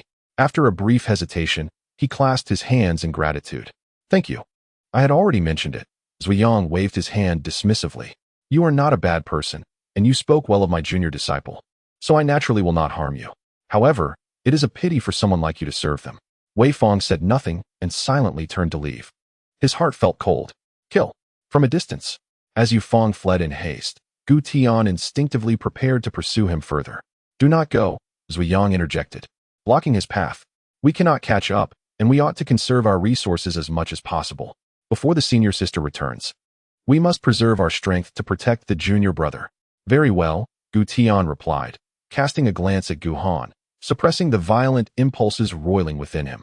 Meanwhile, down below, as Yu Fong fled in panic, the flicker of hope that had ignited in Meng Xing's eyes was extinguished once more, transforming into despair. He speaks the truth. He lamented. Gu Han shot him a sidelong glance. Whether you live or die, that is truly for me to decide. Gu Han. Meng Xing, realizing his hope had vanished, offered a bitter smile, his expression rife with resentment. I will watch from below. Before he could finish his words, a 3-inch blade of light erupted from the tip of the sword, piercing through his celestial golden bones and embedding itself in his brow. With a thud, his lifeless body crumpled to the ground, a glimmer of defiance still lingering in his eyes. Now, Gu Han deftly shifted his sword, directing it towards Chu Kuang. It is your turn now, Chongming. Chu Kuang glared at him, realization dawning. You never left me a trump card. From beginning to end, you have deceived me. He was not foolish. He had witnessed everything and understood that had Chongming truly left a backup plan, Gu Han would not have reacted in such a manner. Indeed, Gu Han had been merely posturing. Gu Han replied solemnly. Do you comprehend now? Perhaps it is a tad too late? In that instant, Chu Kuang clenched his fists tightly. Had he acted with the ferocity of a thunderstorm to deploy his hidden card before Zhuiyang and the others arrived, Gu Han would have been vanquished. Yet, regrettably, there were no what-ifs. He had ultimately lost, his defeat rooted in his own arrogance and hesitation. He was acutely aware of who the Flame Emperor was. Although the Flame Emperor was presently only at the Sacred Realm, there remained a significant distinction between different levels of the Sacred Realm. Even in his prime, the mere mention of that name would instill a sense of reverence in him. How much more so now? Moreover, Gu Han continued, advancing slowly towards him. You claim the situation is in your favor. Alas, your advantage has fled. No one can protect you now. With a hum, sensing his intent, the long sword trembled slightly, the blade's radiance reappearing. Gu Han. Yuan Gang stepped forward, a layer of dark yellow light suddenly illuminating his form. Do you truly believe you have us at your mercy? Boom. Without further adu, Gu Han pivoted his sword, the killing intent surging as he aimed it directly at Yuan Gang. His plan was straightforward. Today, regardless of the cost to Fengwu Academy's resources, he must eliminate Chu Kuang here and now. He understood that the threat posed by Chu Kuang far surpassed that of the Yang and Meng families combined. This is trouble. As the sword approached, Yuan Gang's pupils dilated. Given Gu Han's current cultivation at the 4th level of the Ling Xian realm, he was no longer comparable to his former self.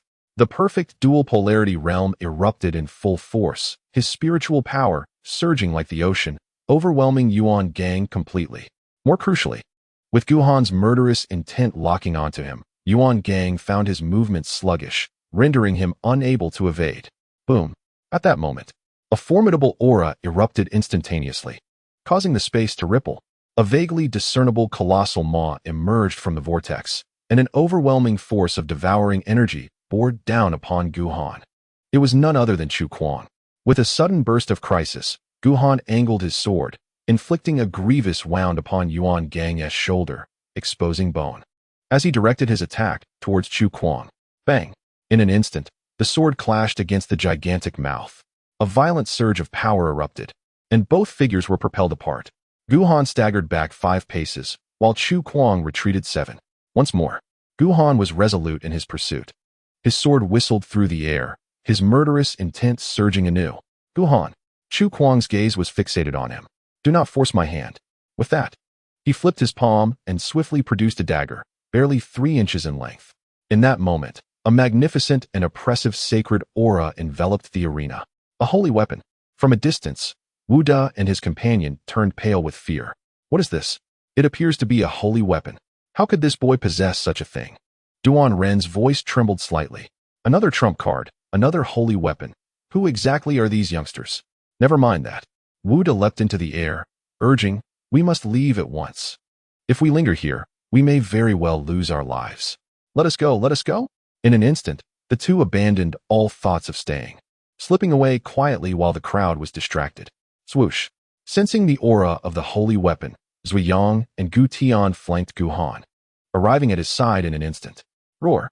Without hesitation, under Zhuiyang's command, a massive true dragon materialized once more, its imposing presence descending as its fiery red eyes fixated on Chu Kuang. Junior brother, Zhuiyang said with calm assurance, do as you wish. Your senior brother shall cover your flank. I am here as well, Gu Tian added. Very well. Gu Han smiled, twirling his sword as a brilliant light flashed, and 27 strands of grand sword energy enveloped Chu Kuang and his companion. Bang! Bang! Their pupils constricted in alarm. They either dodged or braced themselves, managing to block the sword energy. Yet, they found themselves quite disheveled. After all, within the secret realm, their cultivation remained stagnant, while Gu Han had made significant advancements. Even against two foes, he maintained the upper hand. Gu Han. Chu Kuang inhaled deeply, his tone suddenly turning calm. I concede. This time, I have lost. Thoroughly. However, next time, victory shall be mine. Next time? Gu Han slowly raised his sword. Do you truly believe there will be a next time? The holy weapon. Chu Kuang did not respond directly, merely gazing at the dagger in his hand. Within it lies a method I left behind in my prime. If detonated, its power would rival my peak strike. Do you think anyone here today would survive? A chill ran through the hearts of the onlookers. The sacred weapon's self-detonation was unprecedented for them, yet one could imagine its formidable power. A staggering 99% chance. Not a single soul would survive, including Chu Kuang himself. Alas, Zhuiyang scratched his head, pondering the inequity of sacrificing so many lives for the sake of just 2. Gu Han remained momentarily silent, his sword gradually lowering. Upon witnessing this, both Chu Kuang and Yuan Gang sighed in relief. Suddenly, an unexpected turn of events unfolded. As Gu Han's sword descended halfway, it was instantly raised again. A vast wave of sword energy enveloping the two once more. Gu Han. Uft. Uft. The two roared furiously, caught off guard, and in an instant, several grievous wounds marred their bodies, exposing bone beneath. You. Chu Kuang fixed a steely gaze on Gu Han, incredulous at his audacity. Do not act rashly. Gu Han chuckled softly. I merely had a momentary tremor. Had it not been for Chu Kuang's overconfidence in his own lofty status, he might have unleashed a torrent of invective on the spot. With exceptional talent, cunning intellect, and fortuitous destiny, this amalgamation rendered him the most formidable adversary Gu Han had ever encountered. This man must be eliminated. In an instant, that thought took root within him. Chu Kuang must perish. Coincidentally, Gu Han too silently decreed Chu Kuang's fate. Remember this. His smile gradually faded. Next time you lose, you shall surely die. Chu Kuang cast a deep glance in his direction before turning to leave with Yuan Gang. Brother, let us depart. Their destination was, of course, not the Yuqing sect, for they had no further reason to linger there. Alas, observing their departure, Morong Yuan sighed. Chu Kuang is indeed a promising talent, yet alas, his intentions are misguided. One wonders what fortune has granted him such a sacred weapon.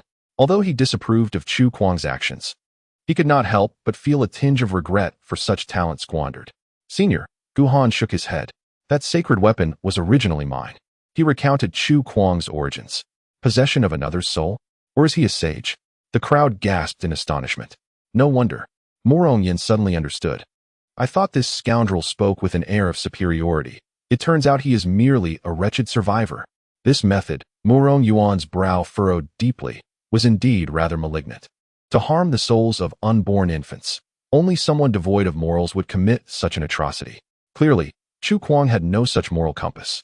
Guhan remained silent, contemplating whether he should inquire with the shadow later about any means to counteract Chu Kuang's sacred weapon. If such a method existed, he would not need to exercise excessive caution.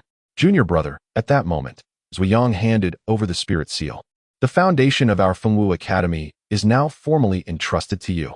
You have long been traversing the world, and with the dual threats of the 10,000 transformations sacred land and Chu Kuang, you must possess something for self-defense. Brother, Guhan did not accept it. If it is given to me, then you need not worry. Zhuiyang insisted on pressing it into his hands. I have no need for it. Besides, who would harbor ill thoughts toward a mere cook? The crowd looked on in disbelief. A cook? This cook wields a knife with lethal precision. Junior brother. Zhuiyang gently patted Guhan's shoulder and earnestly advised, remember, do not reveal this unless faced with a life-threatening crisis. Guhan felt a peculiar expression cross his face, sensing that Zhuiyang was imparting wisdom akin to fishing. Suddenly, Gu Tian stirred, seemingly preparing to depart. Adoptive father. Guhan exclaimed in surprise. Where are you going? I'm going to transcend a tribulation. Having devoured several individuals, my cultivation is becoming somewhat uncontrollable. Murong Yuan's lips twitched at the mention of transcending a tribulation. The nonchalance with which Gu Tian spoke was disconcerting. When Murong Yuan faced his own tribulations, he approached them with utmost caution, never daring to act without meticulous preparation. Yet, for Gu Tian, it seemed as effortless as dining or drinking. It was somewhat infuriating. By the way, Guhan interjected, producing a green lotus fruit. Adoptive father, you might find this useful. Absolutely not. Gu Tian firmly rejected. I have no need for that. Keep it for yourself. With that, he soared into the air. Adoptive father. Guhan shouted anxiously. Please, do not lose your way this time. He understood all too well that Gu Tian, cultivating the great freedom heavenly demon scripture, found transcending tribulations trivial, but losing his way was a grave concern, as it often resulted in individuals becoming irretrievably lost during their trials. Do your best, were Gu Tian's parting words as he vanished in an instant. Fear not, Zhuiyang reassured Guhan. Gu Daoyu has been to Fengwu Courtyard. He knows the way. Guhan's worry intensified. Alas, Murong Yuan sighed. This time, it appears we have deeply offended the Wanhua sacred land. The might of the sacred land is not to be trifled with. You must exercise caution henceforth. Ancestor, Murong Yin inquired, her face etched with confusion. What is the purpose of that sacred envoy? It seems they are here to select a holy son? This, Murong Yuan began to elucidate, is their old custom. Numerous sacred lands exist in the world, mostly concealed in secret locations, seldom known to outsiders. Typically, those within a sacred land refrain from entering the world unless absolutely necessary. However, the Wanhua sacred land is an exception. Approximately every century, they descend to select a group of exceptionally gifted youths to vie for the position of holy son. That cannot be right. Murong Yin frowned deeply. Would they be so benevolent as to bestow the position of holy son upon outsiders? It can't be that simple. Murong Yuan perceived the situation clearly. Ultimately, it was merely a matter of using you as stepping stones for those candidates vying for the holy son title. Historical records indicate that no outsider has ever attained the title. Even Jiang Xian, proud and ambitious as he was a century ago, suffered a crushing defeat in the contest for the holy son. Is that so? Murong Yin scoffed. They simply haven't encountered Brother Gu. Otherwise, all candidates would be utterly defeated. Murong Yuan could only manage a wry smile, recognizing that it was too late to discuss such matters now. The holy son? Zhuiyang appeared remarkably composed. It is nothing particularly impressive. After all, who isn't a holy son in their own right? In an instant, everyone widened their eyes in astonishment. Senior brother. Guhan blinked in disbelief. Are you suggesting that you are also a holy son? Indeed, Zhuiyang replied, casting him a curious glance. In truth, being a holy son holds little significance. In those years, my aspiration was simply to become a chef, yet I was unceremoniously thrust into the role of the holy son. I attempted to escape on several occasions, only to be apprehended each time. Had it not been for the encounter with the senior sister, whose expression was filled with a sense of lamentation, my dream of becoming a chef might have remained forever unattainable. By the way, he paused for a moment, adding, there is also the junior sister.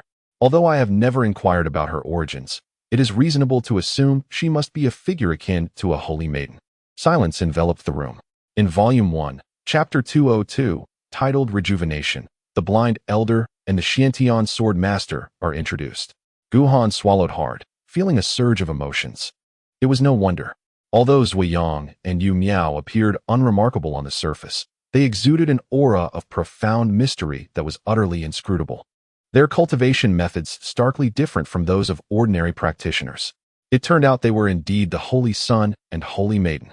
This revelation clarified so much. What? Morong Yuan nearly lost his composure. Is being the Holy Son not a good thing? No one understands better than he does the significance of the Holy Son and Holy Maiden.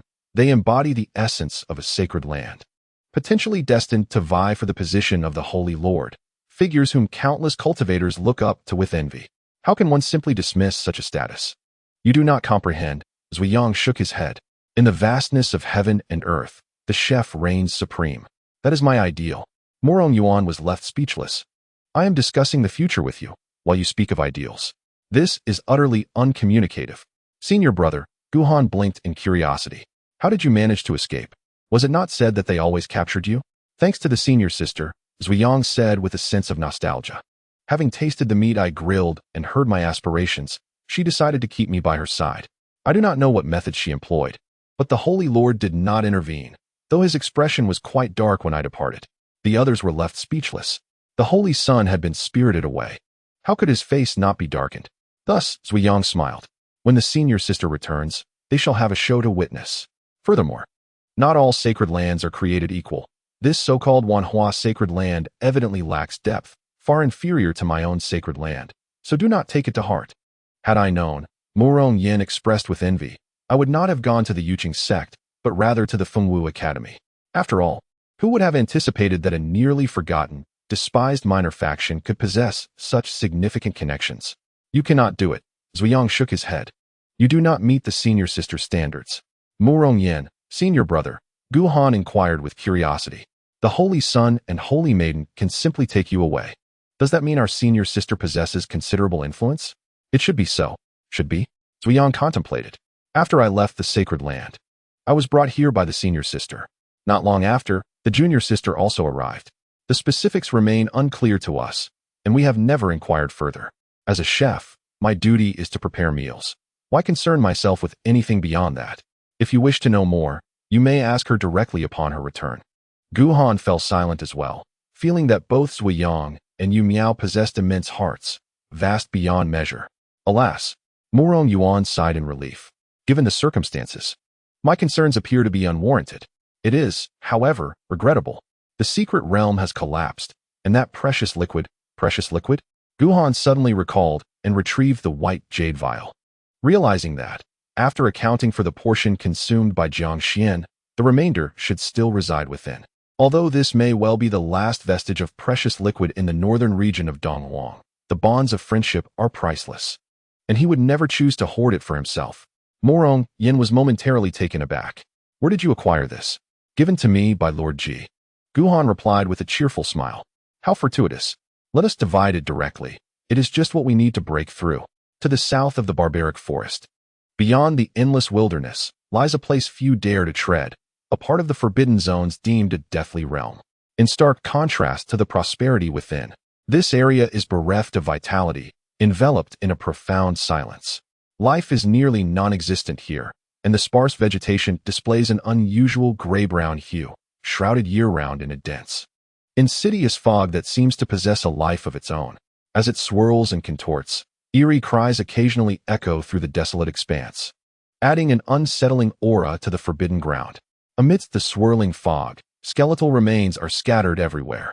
Judging by their forms, some belong to humans, others to demons, while many were of bizarre, unnameable races. A few bones still glimmer faintly with spiritual light, indicating that their former owners were not weaklings. At this moment, as the mist began to dissipate, a remarkably beautiful rooster soared through the air, incessantly grumbling in the otherwise tranquil forbidden zone, appearing particularly out of place. I'm exhausted. Nothing but ill intentions here. Everyone is out to deceive me.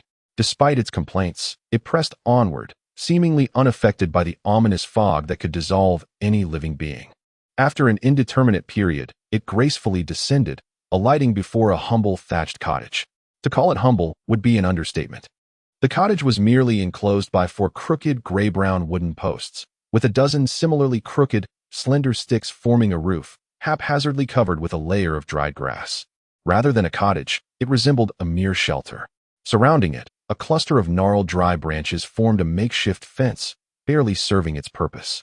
Within the enclosure stood an elderly man with hair and beard as white as snow, his back stooped and face etched with deep lines, exuding an air of frailty. He stood quietly, holding a smooth wooden stick, gazing into the swirling fog outside. Though he appeared to be watching, his eyes were closed. Back already? Sensing movement outside, he did not turn but smiled softly. You've worked hard. Humph. Chongming stormed in, visibly agitated. I'm telling you now, if something like this happens again, I'd rather perish than accompany you. It won't happen again, the old man sighed. This is the last time. As he spoke, he suddenly broke into a fit of violent coughing. With each cough, his frail form seemed to bend further, and the wrinkles on his face deepened. Chongming appeared to understand his condition well, a glimmer of sorrow evident in his eyes. How much longer can you endure? Cough, cough. The elderly man coughed for quite a while before finally stopping, his bony hands caressing the wooden stick he held. Not much time left. Wait a moment, elder. Chongming, filled with determination, was ready to step outside. I must go back in. No need, the old man shook his head. That thing holds little value for me. It merely prolongs my life for a few more years, utterly without purpose. Besides, your previous escape was merely a stroke of luck. This time may not be so fortunate. Chongming fell silent. In his youth, this man before him was remarkably handsome, exceptionally talented, and possessed an air of aloof pride. Yet now, he had transformed into this frail figure. After a moment, the old man spoke again, his voice trembling slightly. Shall we return for a visit? No, we shouldn't. Do you not wish to see her once more? It was now the elder's turn to be silent. A hint of nostalgia flickered across his once gaunt face. A prodigy, a beauty beyond compare, a pair of envied lovers, now separated by an unfathomable distance. The desire to meet again had become a distant dream. Let it be. He sighed after a while, shaking his head gently. My presence would undoubtedly bring her immense trouble, and in my current state, it would be better not to meet at all. Such a pity. He stroked the wooden stick with a sense of regret. The Xiantian lineage, once so glorious, was now on the verge of extinction due to my failures. I have failed my ancestors and those fallen comrades. Damn that bastard. Chongming suddenly cursed vehemently. His disciples have been nearly wiped out, and he still has the heart to roam freely. Young man, the elder's tone turned serious. That is our ancestor. Huh? Chongming scoffed. When I met you, elder, you were just a naive boy. What does it matter if I curse him a little? The elder fell silent. Chongming's status was indeed high enough to voice such sentiments. Not yet severed. Suddenly, Chongming spoke again, fixing his gaze intently on him, his expression unusually earnest. The Xiantian sword master remains. The Xiantian lineage shall endure forever. Sword master? Upon hearing this title, which only resided in memories, the old man appeared somewhat taken aback. The worldly ties have been severed. How can I still be called a sword master? The sword may be broken. Chongming shook his head, but you are still here. The title of Xiantian sword master has been passed down through generations. You must hold firm until you find the next successor. Speaking of which, he pondered for a moment. I have discovered a promising talent during my recent journey. He recounted the tale of Gu Han. To wield the sword through killing? Such a matter touches upon the essence of swordsmanship. The old man's interest visibly piqued, and his spirit seemed to brighten considerably. Remarkable. Truly remarkable. A predecessor capable of developing such sword techniques must have reached the pinnacle of swordsmanship. What a pity, Chongming sighed. That young man has yet to grasp the proper methods. He has not truly glimpsed the path of the sword, but his comprehension is commendable. With a little guidance, his future achievements could be limitless. What now? The elder instantly discerned his intentions. Are you trying to find me something to do? To cheer you up, Chongming replied candidly. Otherwise, seeing you with a long face all day makes me uncomfortable.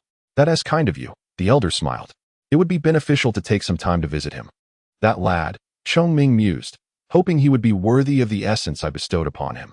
Essence? The elder seemed somewhat resigned. My dear, that substance holds little significance for you, so why emulate Gu Han? He also believed that the essence was stolen by Chongming. Nonsense. Chongming retorted in fury. Am I that kind of foul? I seized that essence from a minor demon. Demon? Coughing slightly, Chongming felt a twinge of embarrassment. No further questions, please. Just as I was about to capture her, my old habits flared up, and she escaped. What a disgrace. Jishuan. Outside the secret realm. Upon hearing Guhan mention this name, Morong Yin was momentarily taken aback. Who is that? You don't know? Guhan was startled. He had some lingering impressions of Jishuan and instinctively posed a question, only to receive such a response. Brother Gu, Shun Xian remarked, puzzled. Are you mistaken? Indeed. Morong Hai scratched his head. It has always been the few of us. Where does this Jishuan come from? No, something feels amiss. Guhan's brow furrowed instantly. This Jishuan. Morong Yuan suddenly interjected. She indeed exists. I remember her distinctly. She is quite special. I noticed her within the Yuqing sect, and I personally brought her out from the secret realm. The group exchanged glances, puzzled as to why they had no recollection of her. I understand now. Guhan narrowed his eyes. It must be her. The enchantress. It has to be her. Aside from the demoness with the body of the celestial demon. He could not fathom who else possessed the ability to effortlessly erase their memories. After hearing his explanation, the others felt a chill of dread. With the enchantress's capabilities. If she wished to harm them, hiss. They dared not contemplate further. Brother Gu, Morong Yan's expression turned peculiar. Does this enchantress harbor an interest in you? She seems to cling to you incessantly. Guhan's face darkened. Next time I see her, I'll slay her with a single sword strike.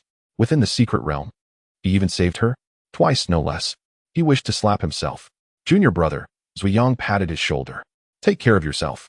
He wore a sympathetic expression, though his eyes betrayed a hint of schadenfreude. Guhan rolled his eyes and proceeded to the side of Yang Ying. Coughing awkwardly, he inquired, Are you all right? Strictly speaking, his father had killed Yang Ying's father. This was a matter of paternal vengeance. Just moments ago, Yang Ying's expression was complex. This is the first time he acknowledged me as his son. Guhan felt even more awkward. Of course, Yang Ying shook his head.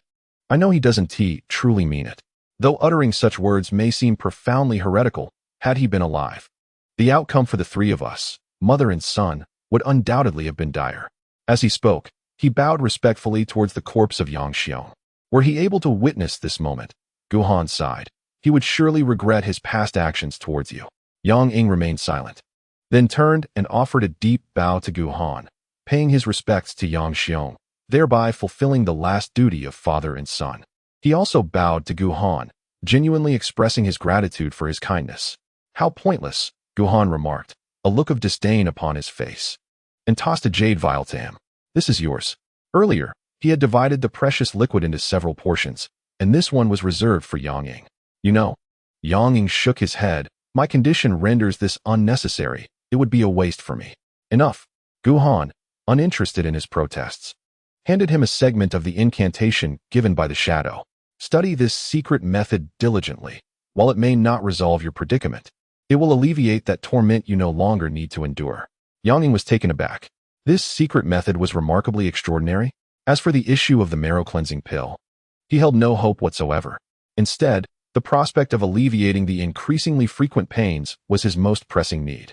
Guhan scratched his nose, choosing to withhold the truth. He couldn't very well say that this secret method was designed for cultivating cannon fodder, could he? By the way, he continued, I have spoken with the esteemed Morong.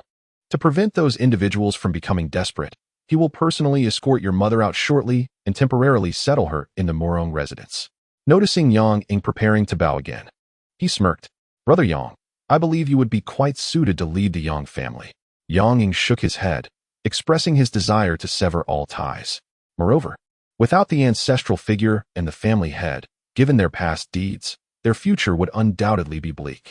Guhan wholeheartedly agreed, as even now, countless individuals still remembered Fatty Fu's kindness, illustrating just how much animosity surrounded both families. With matters here resolved, everyone departed to return to their respective homes. However, before leaving, Morong Yin did not forget to hand over the spiritual herbs imbued with divine power that she had collected to Guhan. To him, these items held value akin to divine essence. Accompanied by Zuyang, Guhan swiftly returned to Fengwu courtyard.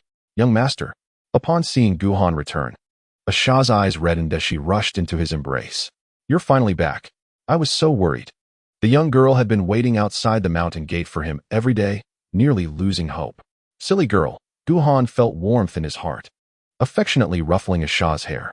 Isn't the young master well? Over the course of a month apart, he had missed Asha dearly. After comforting her, He shared some of his experiences within the secret realm, which restored her smile. Naturally, he refrained from mentioning the witch, lest Asha begin to dwell on matters of great concern once more. At this moment, his junior disciple also appeared. Zhuiyang retrieved 2 spiritual herbs from his storage ring. Though these herbs, which naturally enhance one's soul, did not compare to the rare 7-leaf yuan ling grass, their effects far surpassed that of the Liao Yu fruit. His senior brother, Gu Han, was deeply moved. It became clear to him that Zhuiyang had vanished for over a month in search of these precious herbs. Second senior brother, Asha said obediently, bowing slightly. "Thank you. Merely a trifling matter," Zhuiyang replied nonchalantly. "I gathered them effortlessly, expending little effort." However, he refrained from revealing to the others that he had been pursued by several shape-shifting demons for thousands of miles to acquire these 2 herbs. When the eldest sister returns, Yu Miao smiled gently, though her eyes bore a hint of menace. "I shall settle the score with them." "Sister," Gu Han felt a stirring in his heart. "If second senior brother claims to be the Holy Son, does that make you the Holy Maiden?" "Not at all." She cast a sidelong glance at Zhuiyang, who was busy manipulating a large black pot, and let out a soft laugh. "Do not heed second senior brother's nonsense. There are not so many holy sons and holy maidens in the world." For some reason, upon hearing this, Gu Han felt a slight sense of relief. Otherwise, the burden of harboring both a holy son and a holy maiden in the modest Fengwu courtyard would be quite overwhelming. Strictly speaking, she pondered for a moment before adding, "I suppose I could be considered the junior sect leader?" Gu Han promptly turned and walked away. "This conversation cannot continue. The pressure is too great. I shall enter seclusion, cultivate, break through. In the future, I must also strive to become a holy son." At that very moment, in the wilderness, Chu Kuang and Yuan Gang proceeded in silence, their demeanor markedly different from usual. The confidence that once adorned Chu Kuang's face had vanished, replaced by a shadowy countenance. Junior brother, Yuan Gang could no longer contain himself. "Where are we headed?" "Senior brother," Chu Kuang suddenly halted. "Have you heard of the Dao Bell?" "The Dao Bell?" Yuan Gang was taken aback. "What is that?" "The great Dao is profound and gives birth to numerous divine artifacts. As a formidable being of the Holy Realm, Chu Kuang's composure far surpassed that of ordinary cultivators. Yet, upon mentioning these 2 words, his expression could not conceal the reverence and longing he felt. The Dao Bell manifests periodically in the world, selecting those of exceptional talent to bestow great fortune upon them. This bell is among the myriad of significant opportunities. Junior brother, Yuan Gang queried, puzzled. "Why have I never heard of this before?" "Quite normal." Chu Kuang shook his head. "The last appearance of the Dao Bell was 3,000 years ago." 3,000 years. Yuan Gang's heart trembled at the revelation. No wonder he was unaware. A master at the half-step transcendence realm has a lifespan of merely around 1,000 years. In 3 millennia, even fragments of information would have long been submerged in the torrents of time. After a moment of contemplation, he finally steadied his emotions and asked, "What is its purpose?" "To strike the Dao Bell." Chu Kuang inhaled deeply. "One can receive the gifts of the great Dao, enhancements to perception, talent, physique, bloodline purification, and fortuitous circumstances. These may manifest according to each individual's circumstances." In those years, he took a deep breath. "It was I who, by the fortunate toll of the 6th chime, encountered a momentous opportunity that allowed me to step into the realm of the sacred." "The 6th chime?" "Indeed." Chu Kuang nodded. "The toll of 3 chimes signifies exceptional talent. The toll of 6 chimes denotes one in a myriad. The toll of 9 chimes proclaims unparalleled supremacy." In truth, he did not conceal from Yuan Gang. It was not solely I. During that era, many among the divine lands achieved the sacred realm through this fortuitous occasion. Otherwise, with our talents and opportunities, ascending to the sacred realm would be as challenging as climbing to the heavens. Such a pity. Yuan Gang lamented, regretting the missed era. "Missed?" Chu Kuang's gaze deepened. "That may not be the case." Yuan Gang's heart stirred. "Do you imply that wanderer?" Chu Kuang inhaled deeply. His previous remarks revealed considerable information, somewhat akin to my extrapolations from a past life, though my cultivation was severely impaired back then, leading to discrepancies in my deductions. "Junior brother." Yuan Gang hesitated. "Back in your day." Chu Kuang remained silent, suddenly clenching his fists. Centuries ago, as his cultivation gradually solidified, he intended to methodically seek a hidden place to establish a sacred ground or a grand sect, nurturing his own power and foundation. Alas, after enduring that sword, everything was lost. His hatred for Chongming and that old man was nearly tenfold what he felt for Gu Han. Enough. He suppressed the rage within and resolved to visit the Wanhua sacred land to discuss matters personally with this old friend. Discuss? Yuan Gang was perplexed. Are you intending to confront Gu Han? Chu Kuang scoffed, with the 9-chi Panlong seal in hand. The venerable master of Wanhua would likely refrain from acting against him lightly. Junior brother, Yuan Gang paused momentarily. Is there a formidable sacred being behind Gu Han? He was not foolish. The 9-chi Panlong seal, in terms of might, surpassed even Chu Kuang's sacred weapon. It was hard to believe Gu Han lacked a powerful backing. Chu Kuang's expression darkened. And so what? Once I become the sacred son, uniting several major sacred lands, I need not fear him. Furthermore, Gu Han has repeatedly thwarted my grand endeavors. Allowing him to remain poses an inherent risk that must be eradicated. In those times, before he chose to seize control, his preparations were meticulous to the point of being flawless. This great wilderness battle body, too, was acquired through untold effort and sacrifice. His plan was straightforward: to enter the Yuqing sect, rise with overwhelming strength, subjugate the remaining factions, consolidate the eastern wilderness and northern borders, develop his power, and subsequently join the Wanhua sacred land, aligning with various sacred realms. Following that, he would seize the monumental opportunities presented by the Xiandan Pavilion and the Dao Bell, allowing him to reclaim the sacred realm. Each step, every opportunity, had been calculated with precision. Unfortunately, he encountered Gu Han. The once perfectly orchestrated ascent was now in disarray due to Gu Han's interference. Let us depart. He once more quelled his fury. The foremost task now is to ascertain the truth of that information from the Wanhua sacred land. Are you suggesting? Yuan Gang naturally comprehended his intentions. The Dao Bell? Senior brother. At the mere mention of the Dao Bell, even the usually composed Chu Kuang revealed a hint of excitement in his eyes.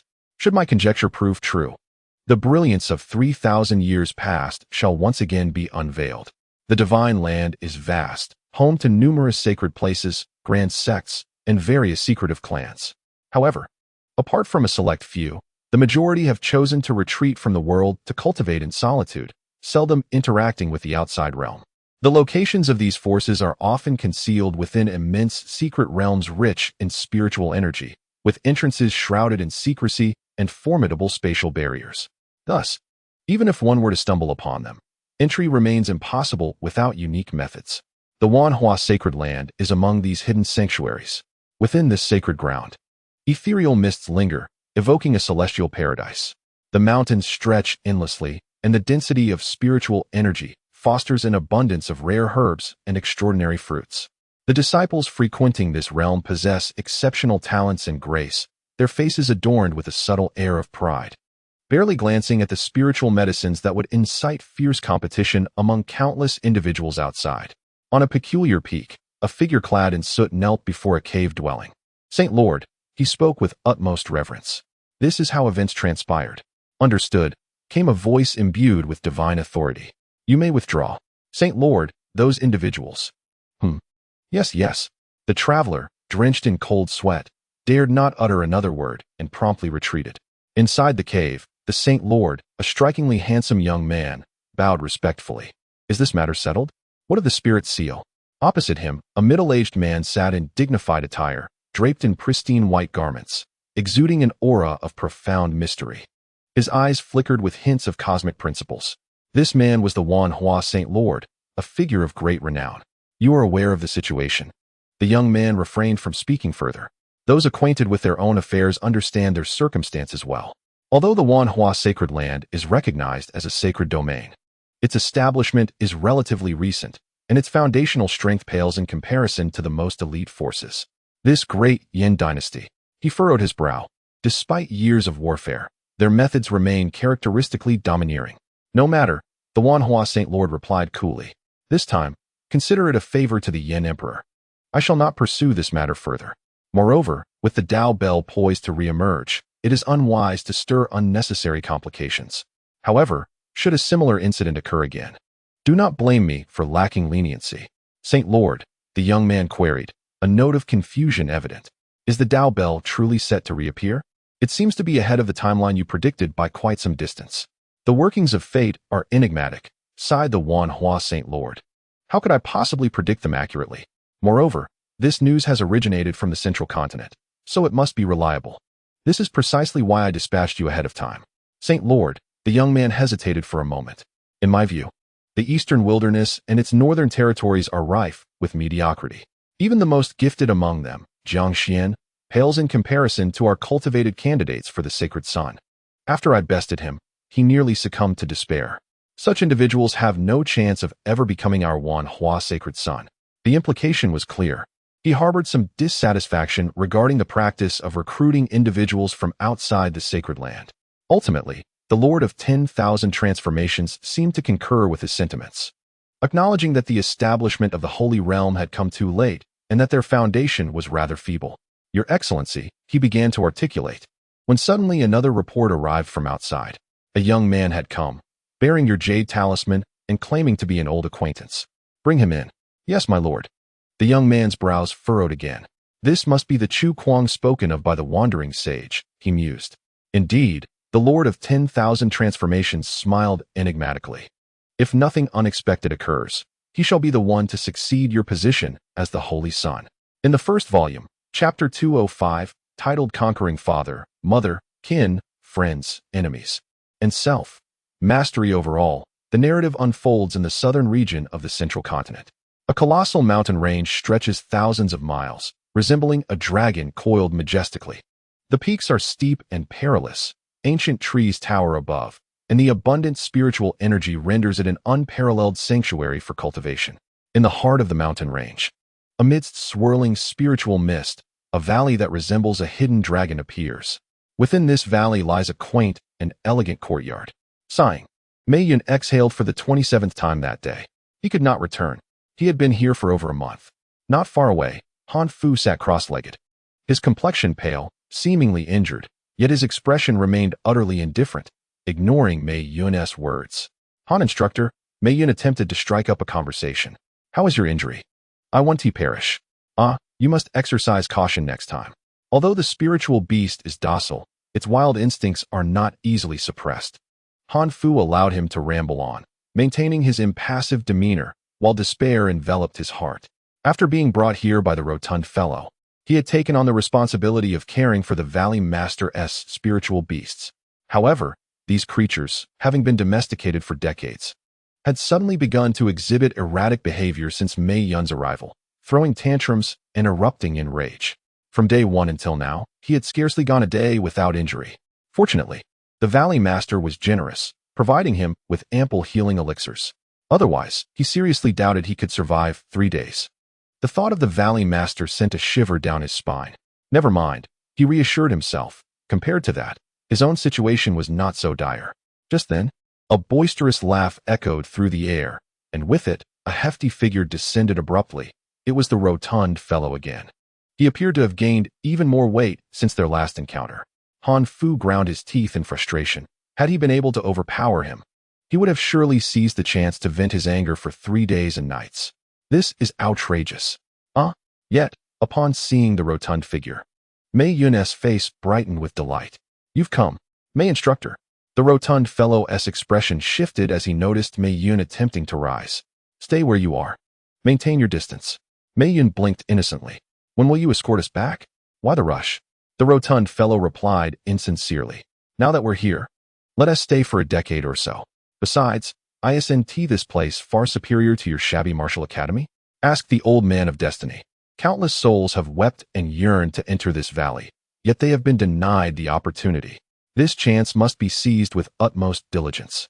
Sighing deeply, Mei Yun exhaled for the 28th time. Ahem, the rotund man smirked mischievously. How many times was he struck yesterday? Beside him, Han Fu's lips twitched. By comparison, that esteemed master of Destiny Valley was truly unfortunate. Not only was he beset by misfortune, but he was also stubborn. From the very first day of Mei Yun's arrival, he had relentlessly pursued the inquiry into his origins, leading to 7 lightning strikes. The following day, undeterred by his injuries, he attempted again, only to be struck 10 times. On the 3rd day, he endured 9 strikes, and on the 4th, 15. Yesterday, however, it was a mere 3. 3, you say? Upon hearing Mei Yun's response, The rotund man stroked his chin with a look of regret. That is somewhat lacking. Old man of destiny. He shouted, are you capable or not? Did you not vow to ascertain his origins, even at the cost of your life? You little rascal. Boom.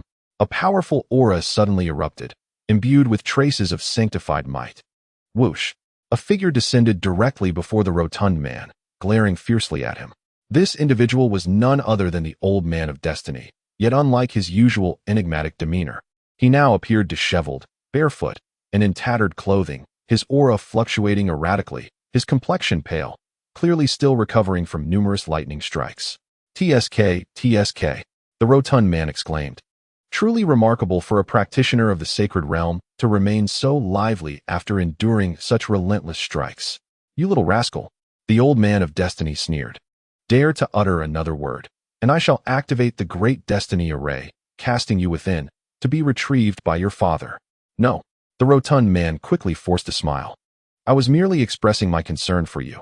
At your age, it would be wise to temper your temper. As he spoke, he adopted a more serious demeanor. Can you not see? He brought Mei Yun here, partly to vex you, and partly to uncover the truth of Mei Yun's origins. The old man of destiny fixed his gaze upon Mei Yun, his brow furrowing deeply. Cursed by misfortune, reincarnation of the god of decline. His fate entwined with the heavenly calamity star, capable of harming father, mother, kin, friends, foes, and even himself. There is nothing he cannot bring misfortune upon. It is a miracle that he has even survived to adulthood. Hiss. The rotund man gasped, so ruthless. Are you certain? The old man of destiny, unwilling to relent, inquired once more, did your master truly not perish at your hand? Mei Yun nearly wept. Such words were profoundly hurtful. Take it easy, the rotund man admonished, shaking his head. Even if you are of the sacred realm, one cannot withstand daily lightning strikes. He began to harbor doubts. Considering that the old man of destiny might be the first sacred realm practitioner in history to have fallen in rank due to incessant lightning strikes. That cannot be. The old man of destiny gritted his teeth. In my lineage, we calculate heaven, earth, and humanity. There has never been a failure. I shall not rest until his origins are revealed, even in death. Take care. The rotund man expressed sympathy, and you as well. Tianjizi cast a sidelong glance at him. Having survived the tribulations of humanity, do you believe you can now rest easy?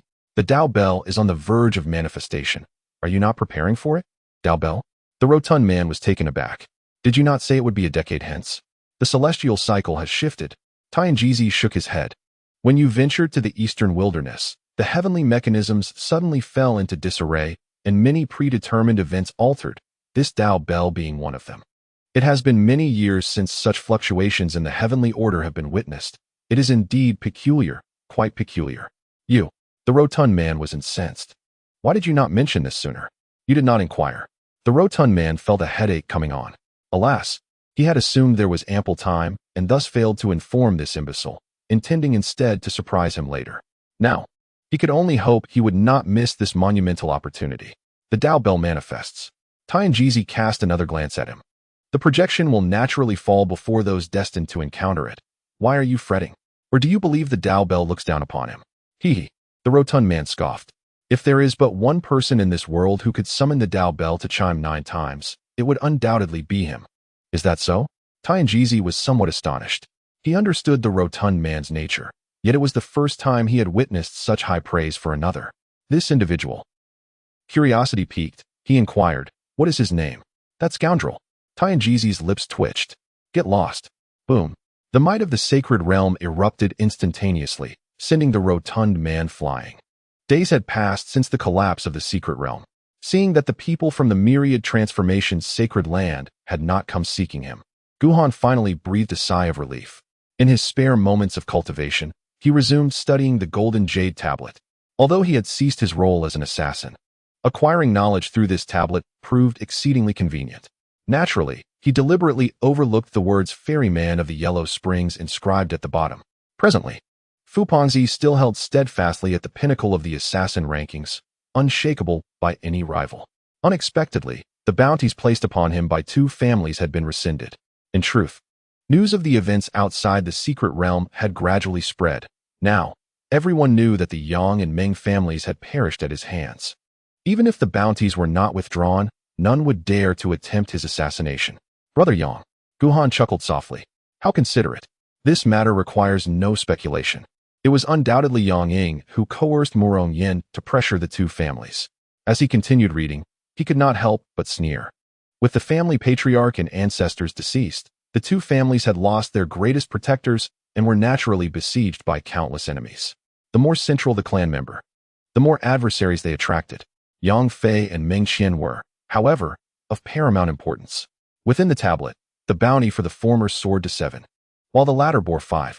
Yet, the bounty had vanished less than half a day after its posting. The fate of both was, naturally, self-evident. For the two, he felt no sympathy whatsoever. The fact that he had not taken action himself was already a display of his magnanimity. As for the notion that Yang Fei was still but a child, who among them was not a child in some respect? To eliminate threats, one must act swiftly. He put away the jade tablet. I happened to notice Asha staring at me intently. Silly girl. It has become my habit to pat Asha's head. What are you looking at? That 7-leaf yuanling grass. Its effects surpass those of the ghostly physician's elixirs by quite a margin. After consuming it, Asha's spirit evidently improved significantly, albeit with a peculiar twist. Not only did she speak less than before, but she also clung to me more than ever, almost to the point of never leaving my side. I am at a loss. Asha rested her hands on her small face, her expression one of innocence. She suddenly yearned to gaze upon the young master more. Asha, Guhan's heart tightened. Have you dreamed again? No. That's good. Guhan let out a long sigh of relief. Resolutely, he decided to seek out Yang Ying in due course to inquire about the exact location of that secret place, intending to embark on the journey himself.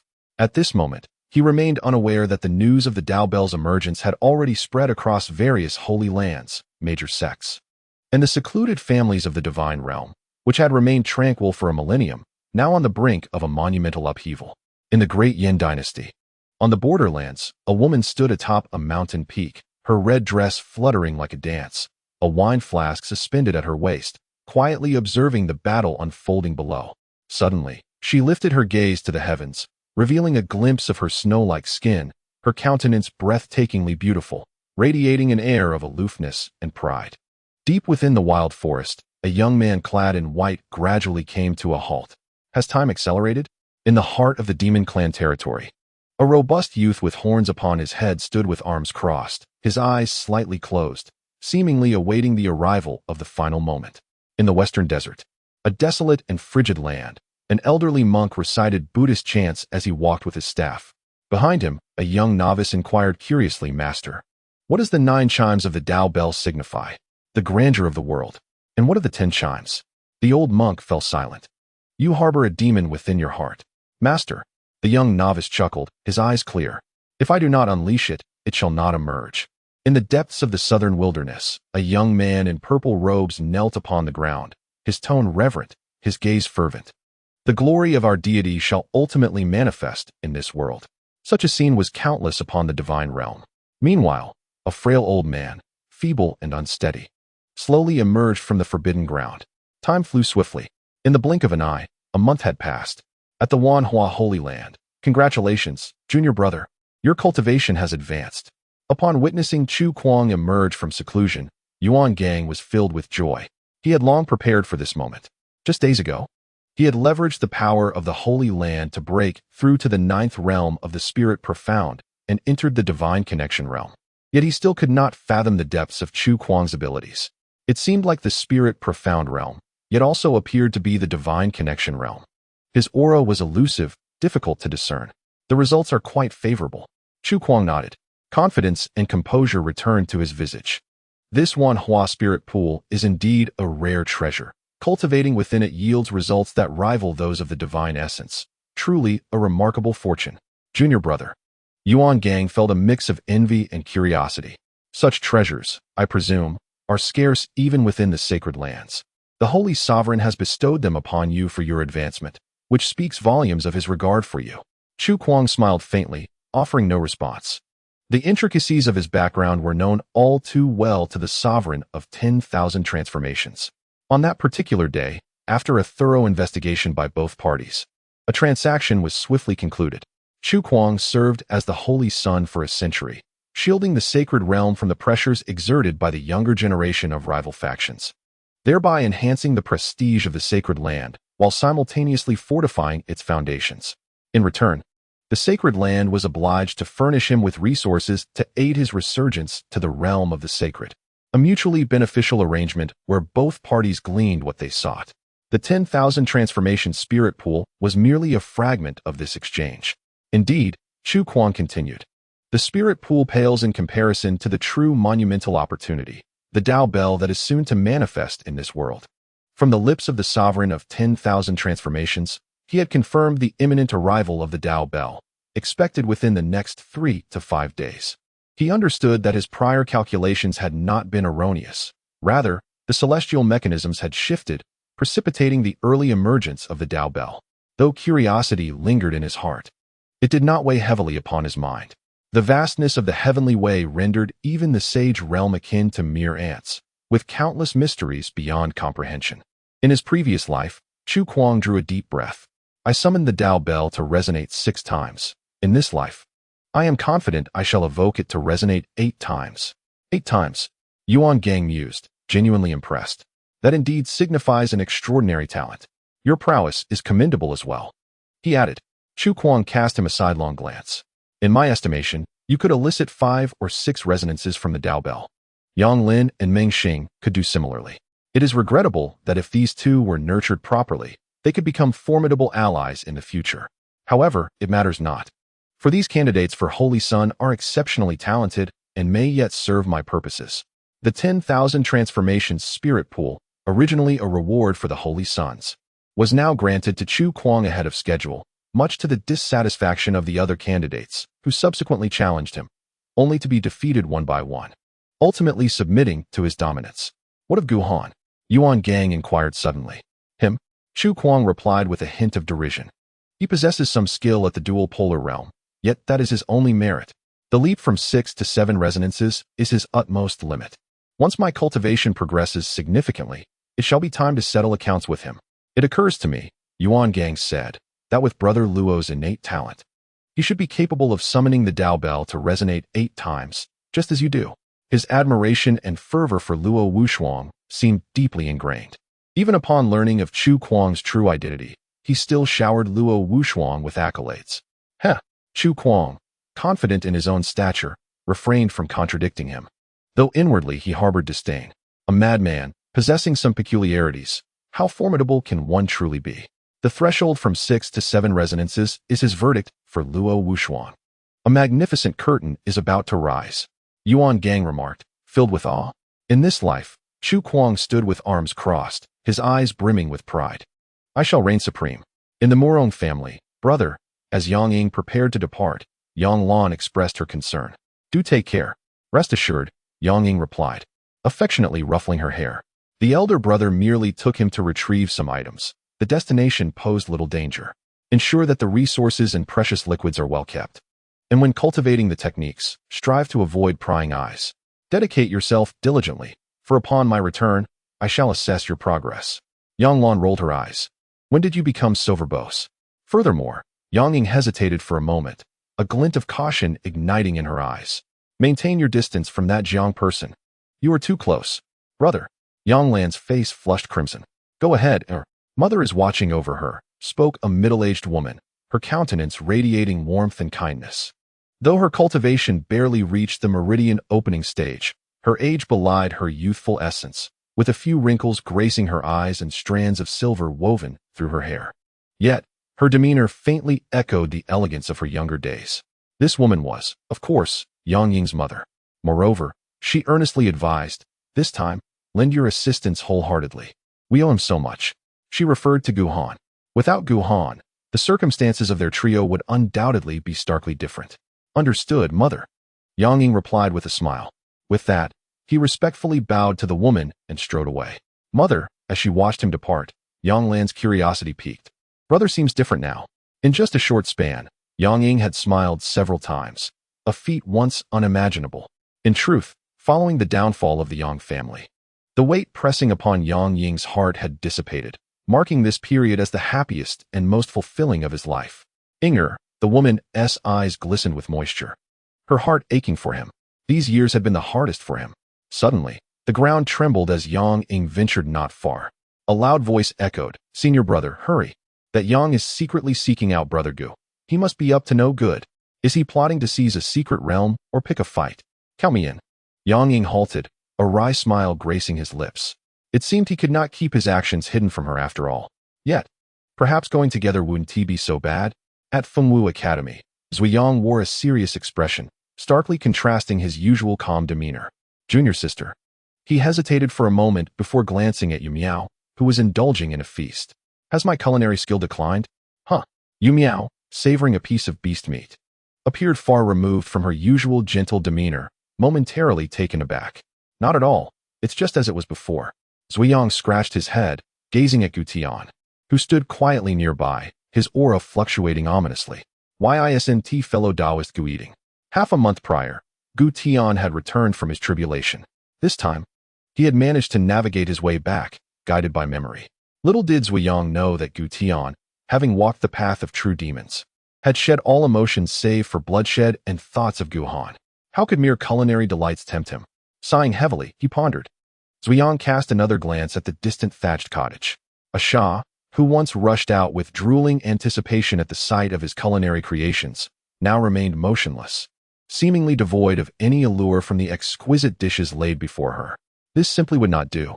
Zuyang, in a moment of reflection, recognized the necessity for improvement. Understanding that mastery in culinary arts is akin to navigating against the current, stagnation equates to regression. "I must advance, I must break through." Inside the cottage, Gu Han sat cross-legged, his eyes closed in deep concentration. A subtle aura enveloped him, pulsating as if on the brink of transcending to the next realm. His cultivation had reached the 9th level of the spirit profound realm. Beside him, a Shah cradled her face in her hands, gazing at him with rapt attention, her eyes unblinking. In this state, she could not articulate her feelings. Instinctively, she longed to observe Gu Han intently, imprinting every detail of him into her mind and soul, lest she forget him one day. Within the realm of consciousness, the entity known as the 10,000 Transformations Demon Body, Gu Han furrowed his brow upon hearing the Shadow's explanation. The matter of the demoness had long troubled him, but he had not anticipated such a revelation. This technique, the Shadow's tone shifted to one of gravity, is profound and multifaceted, capable of altering not only one's appearance, but also the essence, and even the spiritual aura, rendering it unrecognizable to others. It is a true sacred text of the demonic path, inherently designed for those who tread the path of the heavenly demon. It appears I underestimated this little heavenly demon. Gu Han's concern deepened. How to confront this? Take care. What do you mean? There are some methods, the Shadow shrugged. You could either overpower her as I do, or possess an innate counter to her. However, neither option is feasible for you. Gu Han frowned in silence. Remember, the demon lord's tone turned serious. Be wary of those strangers with ulterior motives who approach you. Remain vigilant. Though the method may seem simplistic, it is the only course of action available to you. Gu Han felt a sense of helplessness. For now, this was all he could do. By the way, shifting his thoughts, he inquired, how does one cultivate to the pinnacle of the spirit connection realm? This was the second purpose of his visit today. His soul power was formidable, surpassing that of many peers. Once he entered the spirit connection realm, his advancement would likely exceed all expectations. Reaching the 9th level in a single day is not beyond the realm of possibility. Volume 1, Chapter 207. Gu Han, perceiving danger in every shadow, regarded everyone as a demoness. Spirit connection? The Shadow expressed surprise. Such rapid advancement? TSK, you're almost catching up to my former self. It seems I did not misjudge you. The spirit connection realm, as the name suggests, utilizes the spiritual energy within the spirit pool as nourishment to enhance the soul and cultivate a seed of divine consciousness. Once the seed breaks free, the divine consciousness is formed, marking the first level of spirit connection, capable of covering 100 zhang, and so forth, until the 9th level, which spans 900 zhang. As for the pinnacle, the divine consciousness can extend to 1,000 zhang. 1,000 zhang. Gu Han was taken aback. Is it just that little? Just that little? The demon lord cast a sidelong glance at him. 100 zhang is merely the foundation. In circumstances where strength is comparable, the slightest disparity, even a mere foot, can decisively sway the outcome of a confrontation. Moreover, when you undergo the tribulation of the earth, your consciousness will experience a further enhancement, magnifying this gap even more. The farther you progress, the more pronounced the difference becomes. Ultimately, his tone turned solemn. This disparity will evolve into an insurmountable chasm. Is it truly that formidable? Guhan gasped in astonishment. Indeed, the demon lord proclaimed with pride. Each realm possesses its own intricacies. The more realms you master, the more evident the advantages become. Currently, you exist within the dual realms, while that so-called great wilderness battle body can only withstand you for a time. Should you attain the third or fourth realms, I assure you, it would not endure even a single strike from you. At present, Guhan interjected, you are but a remnant soul, lacking a head. The shadow nearly spewed blood in exasperation. You insolent brat. Your tongue remains as venomous as ever. Guhan maintained his composure. How does one cultivate 1,000 zhang consciousness? Simple. The shadow retorted, his irritation palpable. Burn your boats and embrace death to attain life. Speak plainly, Guhan urged. The shadow inhaled deeply, mentally reminding himself to refrain from lowering himself to the brat's level. Once your consciousness reaches its zenith, and you can no longer advance a single step, ignite your soul along with your consciousness. Ignite? Guhan queried, skepticism etched across his face. Isn't that a common tactic employed by cultivators when battling? Indeed. The shadow seemed to discern his thoughts. In fact, a significant portion of those who reach the divine realms have fortuitously attained their stages during desperate battles. Very few willingly ignite themselves. And you as well? Guhan countered. Of course. The demon lord reflected with a hint of nostalgia. In my days within the divine realms, I was cornered to the brink of despair. In a moment of desperation, I executed this self-destructive technique, which unexpectedly led to my fortune. After burning away 99% of my soul power and consciousness, I inadvertently acquired the most exquisite seed of consciousness in existence, which became the foundation of my 1,000 zhang consciousness. One battle. He cast a sidelong glance at Guhan. It solidified my reputation as the foremost prodigy of the ninefold demon domain. Remarkable. Guhan raised his thumb in admiration. Truly worthy of the title Demon Lord. The shadow appeared somewhat displeased. Having spent considerable time with Guhan, he was acutely aware that when the latter praised him, it was typically a prelude to requests. Speak plainly. You at that time. Guhan did not hold back. How did you endure? If he could glean from the shadow's experience, it would undoubtedly be far more advantageous than fumbling about alone, significantly enhancing his chances of success. Endure? The shadow scoffed. By sheer stubbornness. Is that all? Indeed. If one cannot endure through stubbornness, then one is destined for death. The shadow regarded him as if he were a fool. Do you still require my guidance? Guhan's expression darkened, nearly drawing his sword in frustration. Farewell. He turned to leave. Alas. Upon witnessing Guhan's departure, the shadow sighed. Is there truly anything simple about these realms? If you can traverse all 9 realms. He glanced at the golden seal in his hand, which shimmered with brilliance, exuding an otherworldly aura. It appears to bear no relation to the supreme techniques of the demonic path. Behind the door, his tone was complex, tinged with a hint of yearning. What could possibly lie within? Upon opening his eyes, he once again beheld the charmingly innocent face of Asha. Upon noticing Guhan's awakening, she seemed to emerge from her dazed state. Young master, you have finally awakened. With a gentle smile, Guhan reached out to pat her head and gradually rose to his feet. The luminous aura surrounding him instantly converged within. The 100 zhang spirit pool was entirely saturated with spiritual energy. Sensing his intent, the energy surged fervently, a glimmer of spirit light shooting forth into an unknown realm, further amplifying his already formidable soul power. A seed of divine thought quietly came into being, and under the nurturing embrace of the powerful soul force, it swiftly broke free from its shell. Is this divine thought? Instinctively, he closed his eyes once more. In an instant, everything within 100 zhang radius was vividly captured in his perception. Even the tiniest speck of dust upon the ground was discernible, far clearer than through the naked eye. He had entered the first realm of divine communication. Without pause, his soul power, immensely profound, directly stimulated the tender sprout toward its growth into a seedling. Outside, remarkable. Yu Miao keenly sensed Guhan's breakthrough and murmured in admiration. Truly deserving of the senior sister's choice. Beside her, Zuyang was lost in thought, entirely oblivious to her remarks, muttering to himself, the formula is incorrect.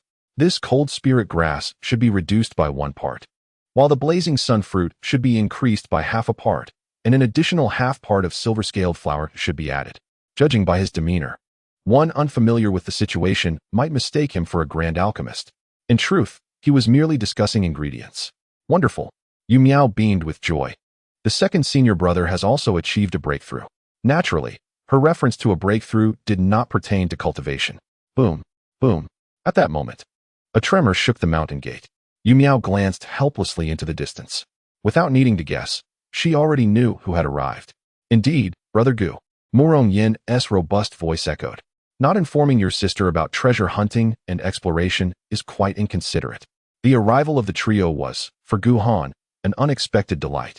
With the precious liquid, their cultivation had smoothly ascended to the realm of divine communication.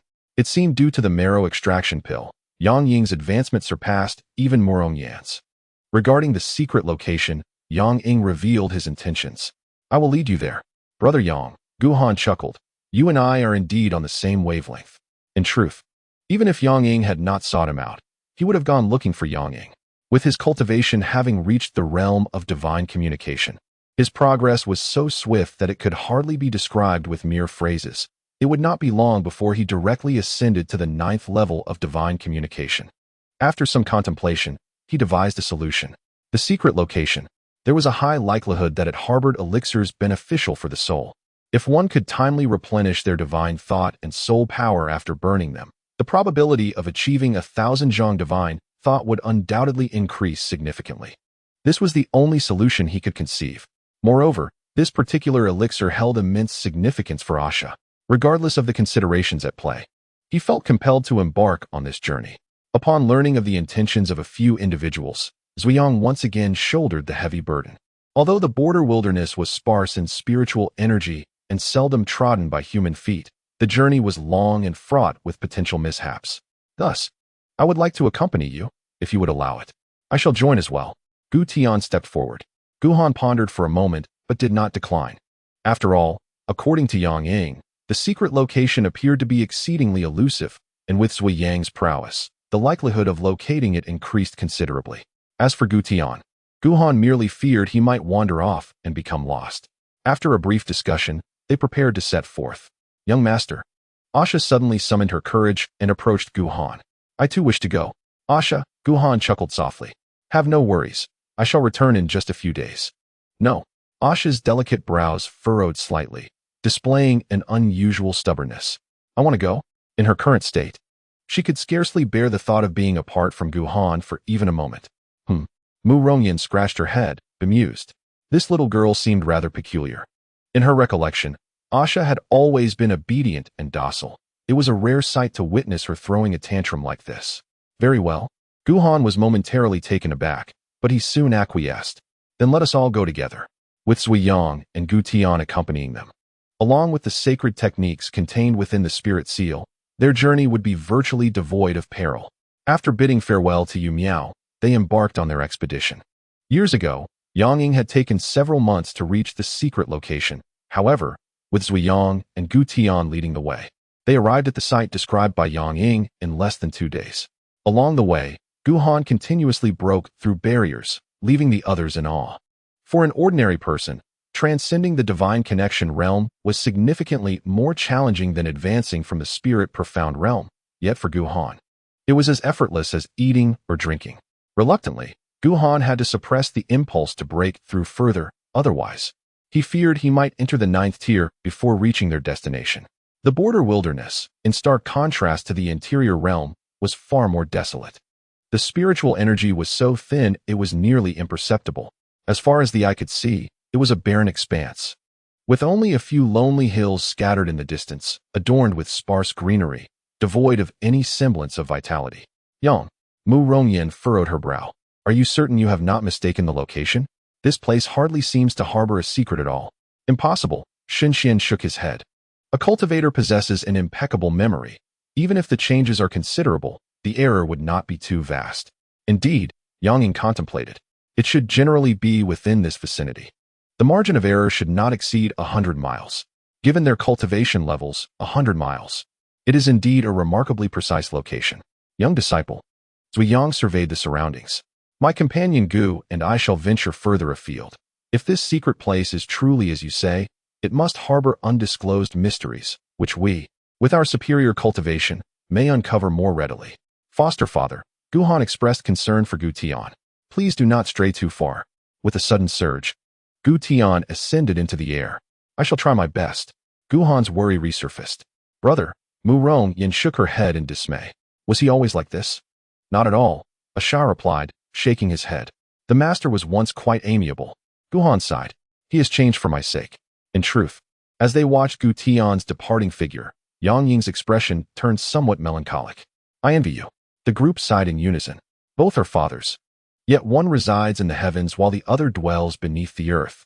Just as they were lost in contemplation, a gentle cough suddenly broke the silence. Who goes there? Guhan turned around first. In such a desolate place, where even beasts shunned to tread, how could there be someone? Upon seeing the newcomer, he was momentarily taken aback. Stooped and with skin resembling dried parchment, the figure leaned on a smooth, polished wooden staff, eyes firmly shut, standing a few paces away. The aura was frail, trembling as if it might collapse at any moment, bearing an uncanny resemblance to the elderly in the mortal realm. Old man, Mu Rongyin instinctively inquired. Who are you? Do not move. Guhan felt a chill run down his spine, drawing his sword as if facing a formidable enemy. The others were startled by his reaction. They had no inkling that Guhan, now jumpy as a startled deer, would suspect even a stranger of having malevolent intentions. The embodiment of the myriad transformations of the demonic realm could very well take the form of an elderly man. Upon hearing the sound of the sword, the lines on the old man's face smoothed out, and he sincerely praised a fine sword. Guhan's expression darkened. Is this an insult? Volume 1. Chapter 208. The sword technique of one word. The bell of Tao emerges. The group's expressions were peculiar. That remark indeed sounded like an insult. Quietly, they probed the old man with their spiritual consciousness, seeking to unveil his true nature. It was implausible that someone could approach undetected if he were truly a powerless mortal. Yet, no matter how they scrutinized, they found nothing amiss. It seemed the old man was indeed an ordinary mortal. Young lad, the old man appeared oblivious to their scrutiny. Tilting his head slightly towards Shen Xian, his tone gentle. From whence comes your sword? Shen Xian was at a loss for words. Where would I have procured a sword? Old man, Mu Rongyin gestured towards Guhan. Over here. The old man nodded calmly, then turned his attention to Yang Ying. And you? Yang Ying responded, Grandfather. Asha, with a kind heart, felt pity. Can you not see? Indeed, the old man nodded. I have been blind for many years. You. The murderous intent within Guhan surged as he coldly shouted, Who on earth is it? A few individuals were taken aback. Guhan's reaction was peculiar and somewhat excessive. Indeed, upon hearing the voice, the old man finally turned to Guhan, his tone filled with emotion and delight. Today, to witness the pinnacle of swordsmanship, what more could one desire? Guhan remained silent, yet his vigilance had not waned. He felt that the enchantress was becoming increasingly terrifying. Capable of mimicking an old man with such uncanny precision, as if it were genuine. Regrettably, the old man continued his soliloquy. You have yet to comprehend the true essence of the sword. With that, he tapped the ground with the wooden stick in his hand. Under the curious gazes of the onlookers, the stick glided gently, inscribing a shallow mark upon the earth, approximately a foot long, slightly crooked and rather unsightly. Astonishingly, it formed the character 1. Cough, cough. After completing this act, the old man suddenly erupted into a violent fit of coughing, the wrinkles on his face deepening, and his stance wobbling as he leaned to the side. Strangely, despite knowing the old man was odd, Mu Rongyin still instinctively reached out to assist him. Stop. Shen Xian's expression shifted as he hurriedly caught the old man before she could act. If you intervene, the old fellow will surely turn you into a disheveled mess. Cough, cough. After a while, the old man's coughing subsided, and he waved his hand dismissively. No matter, just an old ailment. After catching his breath, he inquired of Guhan. Do you recognize it? Guhan's face darkened, fuming. Who do you look down upon? Do you think I am illiterate? Is that not merely a one? He glanced again, but the old man remained unperturbed, reiterating, take another look. The others exchanged bewildered glances. Mu Rongyin scratched her head. It's just a one. They scanned it multiple times with their spiritual senses. Indeed, it remained as a one, without any peculiarities, let alone transforming into a two. Hee. Guhan forced a smile. I know my numbers. Instinctively, he employed his spiritual sense to probe the character. In an instant, he stood frozen in place. Within his spiritual perception, that seemingly ordinary, even somewhat ugly character began to glow softly. Suddenly, the strokes twisted, transforming into an unmatched, soaring sword intent that shot skyward. It was grand and unrestrained, as though nothing could obstruct it. Even the heavens themselves would be cleaved open by its might. Calm, unfettered, just as he was captivated by its majesty. The sword intent wailed and shifted once more. Calm turned to helplessness, and unrestrained morphed into despair. The loftiness and arrogance that had been so pronounced moments earlier now gave way to a profound sense of disillusionment. From the sword intent, Guhan even discerned a trace of sorrow and despair. All comrades slain in battle, a beloved never to be seen again, a body surviving in a world of torment. The sword intent possessed a spirit of its own. Though it uttered not a single word, it encapsulated the entirety of its masteress life. At this moment, Guhan grasped the old man's intent. There were no supernatural powers, no secret techniques. Solely through a singular sword intent, he demonstrated what a true sword cultivator embodies. In truth, Guhan did not require such lessons. The Douyin sword classic encompasses the ultimate principles of swordsmanship in the world. This sword intent serves merely as a guide, illuminating a path uniquely his own in the realm of sword cultivation. Remarkably, this is precisely what he presently requires. Outside, onlookers observed Guhan seemingly enraptured in a state of enlightenment, leaving several of them in astonishment. Could it be true? Is there truly something profound at play? Senior brother, Morong Yin, with a hint of reluctance, urged, do take a closer look. Could that possibly be a character? Shen Xian, exasperated, replied, I've scrutinized it 8 times. It is indeed one character. A foolish figure tilted his head, pondering for a lengthy moment before earnestly nodding. Even I can recognize it. After much contemplation, they resigned themselves, realizing that this opportunity was not destined for them. Across from them, the elderly man appeared to sense Guhan's state, without uttering a word. He straightened his posture and silently turned to depart. Elder, Morong Yin, still hopeful, called out, Is that all? Could you not inscribe a second character? The elder remained unresponsive, gradually fading from view. So stingy. Morong Yin expressed her irritation. My senior brother just assisted you moments ago. Let it go, Shen Xian sighed. This esteemed elder likely came specifically in search of Brother Gu. Yet, he gazed at Guhan, feeling a twinge of frustration. When would he awaken? Let us keep watch, Yang Ying suggested thoughtfully. There is little else to do. Thus, they stood vigil for 3 days. During this time, Zui Yang and Gu Tian returned, hesitant to rouse him, and merely joined the watch. As for that secret location, they found not even a trace.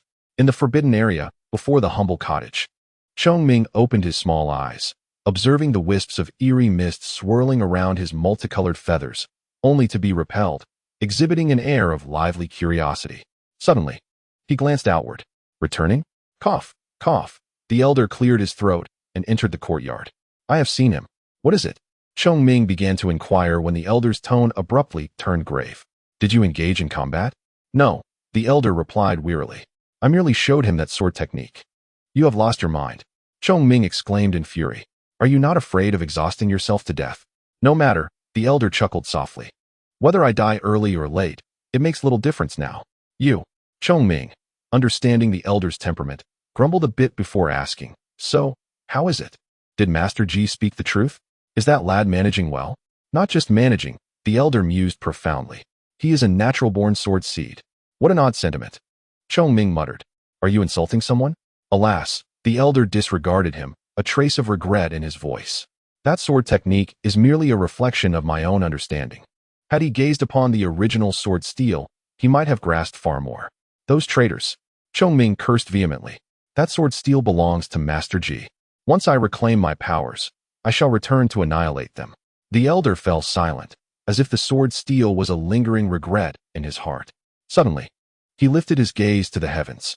Though his eyes remained firmly shut, and heavy mist obscured his vision, it seemed as if he could discern the celestial transformations with remarkable clarity. Here it comes again, he mused. In this seemingly inconspicuous locale, it appeared to be particularly favored by the forces of destiny. The previous occurrences had been a tome, and, before that, a forbidden technique, both cherished by the celestial order. Clearly, over the millennia, such phenomena were not new to them. The elder shook his head. This was undoubtedly intricate. Within the depths of this so-called forbidden ground, there existed enigmas that eluded even my most potent days. Indeed, had it not been for an unforeseen incident back then, we might never have stumbled upon this place. Boom. Before he could finish his thought, a radiant decree of celestial might descended instantly. In the depths of the forbidden land, the mist roiled violently, and the wailing of spirits echoed, magnified tenfold compared to usual. This occurrence, he stated with grave concern, was certainly extraordinary. Across the 5 realms, numerous peak powerhouses sensed the shift, lifting their gazes to the heavens. Above the boundless firmament, an ancient bell flickered into view, its surface marred and etched with countless lines. It resonated with celestial melodies, the essence of the Tao swirling around it, showering down myriad rays of light. Suddenly, the ancient bell trembled, solidifying from its ethereal state. In that moment, a symphony of resonances erupted, the laws harmonizing in unison. Chapter 209. Are the inhabitants here favored by the Tao? As the Tao bell manifested, the celestial phenomena transformed, winds surged, and clouds billowed. Regardless of their cultivation level, from the pinnacle of powerhouses to fledgling practitioners, and even the utterly uninitiated mortals, all distinctly felt the overwhelming celestial decree. Yet, among them, only a select few grasped the deeper implications. In the borderlands, the shifts in the celestial realm naturally permeated the collective awareness. Shun Xian's complexion paled. What could this mean? Shouldn't it be? Zuyang scratched his head. Another divine artifact has appeared. However, the commotion this time seems particularly grand. Among the group, he remained the most composed, having once been a saintly son of extraordinary lineage. Despite his current passion for culinary arts, he had perused a plethora of texts, thereby acquiring a profound understanding of these incomprehensible mysteries and fortunes that eluded ordinary folk. Divine artifacts, he explained to the others, are born from the essence of the Tao, harboring boundless profundities. Aside from Gu Tian and Isha, the others were profoundly shaken. Within the Northern Territory, the rapid succession of familial and sectal powers had rendered Yuqing's sect one of the more robust forces.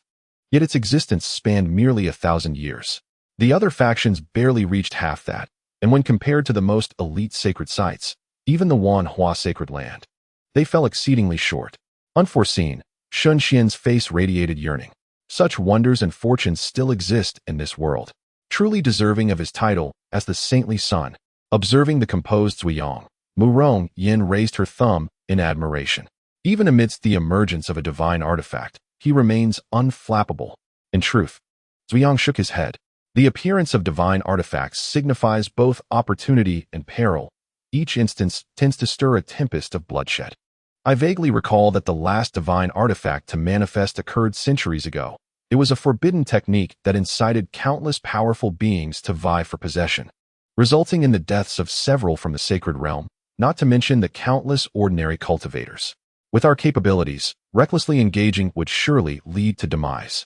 Besides, he wore a calm expression. What concern is it of mine, a mere cook? Will the Tao bestow upon me a set of divine culinary tools? A few individuals exchanged exasperated glances. Divine culinary tools? As if the Tao would take its time to deliver a grand black pot specifically for you.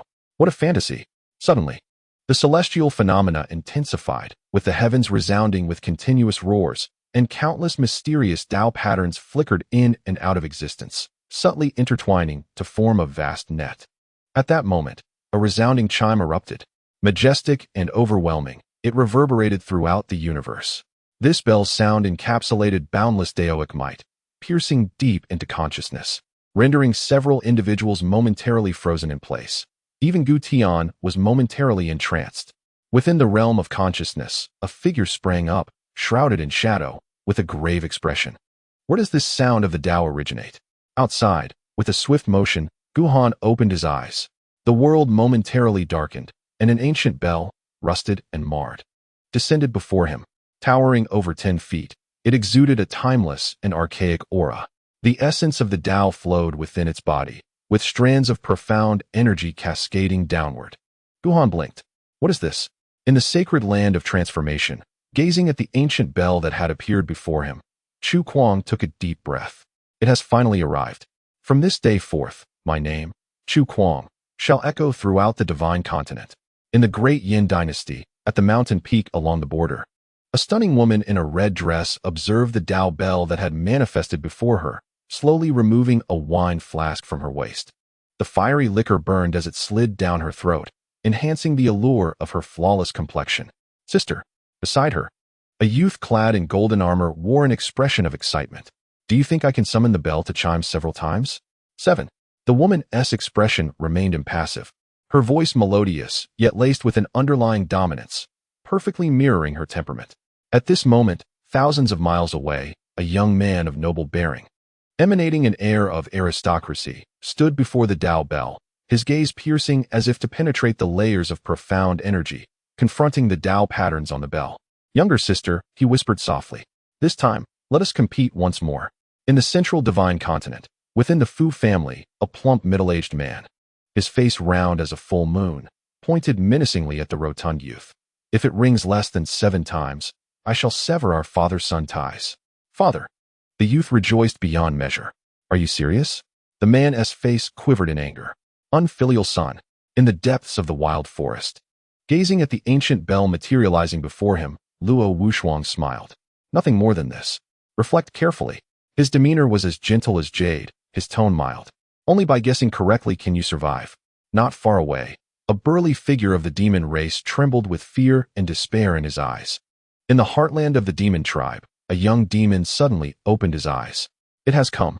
In the western desert, the aged monk clasped his hands together, silently reciting a mantra. Go forth, south border.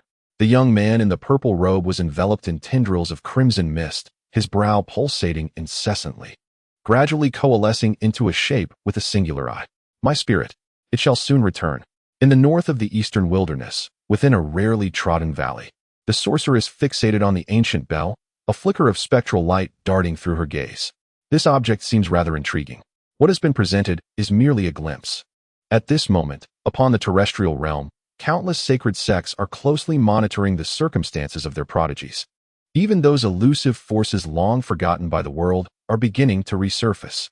In the forbidden lands, outwardly tranquil yet rife with surging undercurrents, the peril concealed within is far more treacherous than what lies beyond. Quite extraordinary. In a small courtyard, the elder's countenance was grave. What lies within this treasure appears to contain boundless opportunities. Even a single item could incite a storm of bloodshed outside. No wonder, chimed in Chongming with a sardonic smile. Even the contents within are restless. It feels as though something is amiss. Such opportunities are exceedingly rare. How could an ordinary person so easily acquire them? Save for a select few inherently blessed with great fortune? Yet, look at us. We have barely arrived, and already several instances have transpired. This time, it is even more blatant. The opportunities are being thrust upon us in abundance. Could it be that the inhabitants here are truly favored children of destiny, while those outside are merely stepchildren? The elder fell silent, seemingly perplexed. Enough. Chongming rolled his eyes. Whether opportunities abound or not is of no concern to me. This peculiar place is undeniably strange. Once I regain my strength, I shall enter and deliver a sound thrashing to those who have dared to bully me. Beyond the celestial canopy lies an endless abyss of somber stillness, swirling currents and winds like blades. Countless crises abound, accompanied by an array of bizarre and enigmatic creatures. Unless one possesses formidable prowess, survival here for even half a day is a daunting challenge. However, within this void, a figure swiftly navigated forward. Clad in a black robe, with meticulously styled silver hair, he emanated an air of grandeur, traversing the emptiness with his corporeal form. Strangely, he suddenly halted. This is where the young lady and her lord encountered peril, yet there is not a trace to be found. After a moment of contemplation, he produced an ancient black jade, yet it elicited no response. Alas, could it be that the last vestige of the young lady's bloodline has vanished? He dared not ponder further. Stowing away the jade, he resumed his advance. Chapter 210. The Ambitious Aspirations of a Chef. The Ancient Bell? In the Borderlands. Upon hearing Zui Yang's explanation, the hearts of the crowd ignited with fervor. If it were any other divine artifact, given their level of cultivation, they might not even have the opportunity to catch a glimpse of it, let alone possess it. However, the Tao Bell is exceedingly unique. No one would compete with them for it. The extent of fortune they could garner would entirely depend on their own capabilities. Indeed, it is the Dao Bell, Xiaoyun declared with unwavering certainty. I have previously encountered descriptions of this bell, and I cannot be mistaken. The last time it manifested was thousands of years ago, below the Saint Realm and within a century of age. Anyone with a modicum of talent could seize this opportunity. Junior brother. He suddenly turned towards Guhan. This fortuitous chance is far superior to any secret location. We must seize it. Guhan looked perplexed. It is indeed a stroke of fortune, yet brother, at this moment. Xiaoyun's tone was fervent, his excitement palpable, his eyes ablaze with passion and longing, entirely shedding his usual calm and unperturbed demeanor, as if transformed into an entirely different person. You do not comprehend. Xiaoyun inhaled deeply. The bell's 9 chimes would herald the bestowal of the Tao, ensuring that my culinary skills would ascend to new heights, making it no mere fantasy to attain the pinnacle in the future. The others felt a tinge of shame. To maintain such lofty ideals and remain true to oneself, perhaps only Xiaoyun and Yu Miao could claim such integrity. In contrast, their own desires felt trivial, utterly mundane. I believe. Sun Xian shook his head. If he could channel this fervor into his cultivation, he would surely be at least half a step into the transcendental realm by now, wouldn't he? Too conservative, Yang Ying interjected. The transcendental realm is merely the beginning. Brother, Guhan pondered. What if the Taoist reward is not culinary prowess? After all, as you stated, there is no precedent for that. Xiaoyun's smile instantly faltered. What to do? I do not know. Guhan shrugged, feigning innocence. I merely wished to offer a word of caution. Xiaoyun suddenly felt that his junior brother was rather ungrateful. Then, Sun Xian hesitated for a moment. Who shall go first? I will. Mu Rongyan stepped forward, hefting a large hammer. She glanced at the hammer, then at the Dao Bell, deep in thought. I wonder which is harder, this thing or my mighty hammer. The crowd was left speechless. The Dao Bell is a manifestation of the Dao. Can your pitiful hammer even compare? Watch the hammer.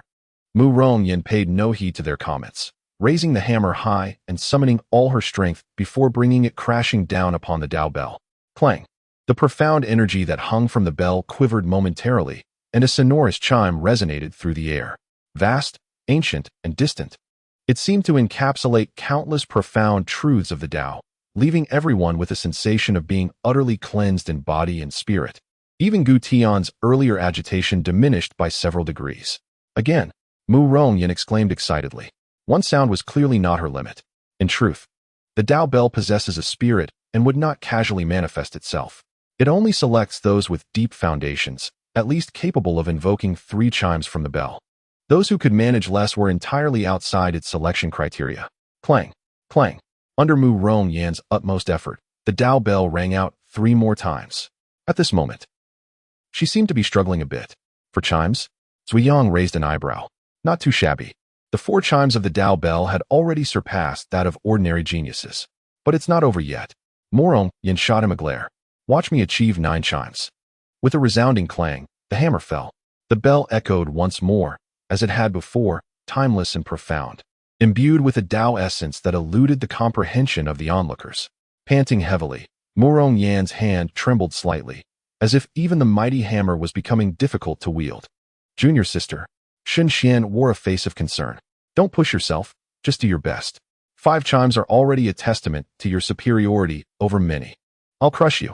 Mu Rongyan was unwilling to heed his advice. A flash of determination ignited in her eyes as she summoned the last of her strength, raising the hammer high once more to bring it crashing down. Clang. The Dao Bell resonated. 6 chimes. Bang. It seemed she had completely exhausted herself, the hammer slipping from her grasp and creating a deep pit upon impact. No, she was so fatigued that her words were barely coherent. I can't go on. She felt a premonition. Even if she struck the hammer again, 1,000 times, the Dao Bell would surely not chime again. The Dao Bell possessed a spirit, having already determined her potential to be capped at 6 chimes. At that moment, as the purple gold hammer fell, it could not disturb the ethereal energy surrounding it, which suddenly parted, revealing a corner of the bell's body. The surface was covered with Dao patterns, seemingly the manifestation of myriad paths. Suddenly, one of the patterns glimmered, transforming into a yellow light that directly entered Mu Rongyan's body. A flicker of confusion crossed her eyes before she closed them, a faint halo enveloping her, wrapping her tightly within its embrace. A gift from the Tao. Remarkable, Guhan exclaimed, astonished. He sensed that once Murong Yen absorbed this gift, a transformative change would surely occur. Let me give it a try. Meanwhile, witnessing Murong Yan's transformation, Shun Xian felt both joy and excitement. In a flash, he was before the Dao bell, pressing his palm against it. Clang! The bell chimed once more. Senior brother. Guhan looked on with a peculiar expression. Is that possible? He could tell that Shun Xian's palm strike had required no effort. It was merely an ordinary touch. Of course, it is possible. Zuyang glanced at him curiously. The Dao bell has a spirit. It recognizes your potential the moment you strike, regardless of the strength you exert. Why didn't you mention this earlier? Zuyang pondered for a moment. I forgot. Guhan looked at the nearly exhausted Murong Yen with a hint of sympathy. Clang! Clang! The bell rang consecutively. That's the limit. Shun Xian halted and shook his head gently. 5 chimes. Although slightly less than Murong Yen, in this vast sea of cultivators, he too was a rare genius. In an instant, a faint blue glow entered his body. Should I? Zuyang hesitated for a moment. I'll give it a try too. Senior brother. Guhan was speechless. Do you really expect the Dao to enhance your culinary skills? Why not? Zuyang pointed at Shun Xian and the others. As you have witnessed, the gifts of the Dao are not bestowed haphazardly. Rather, they are tailored to individuals, granted according to their greatest strengths. Thus, I have substantial prospects. Guhan fell silent. Zuyang's most formidable talent indeed lay in his culinary skills. Casting a glance at Asha, an idea sparked within him, and his consciousness sank into profound depths. What?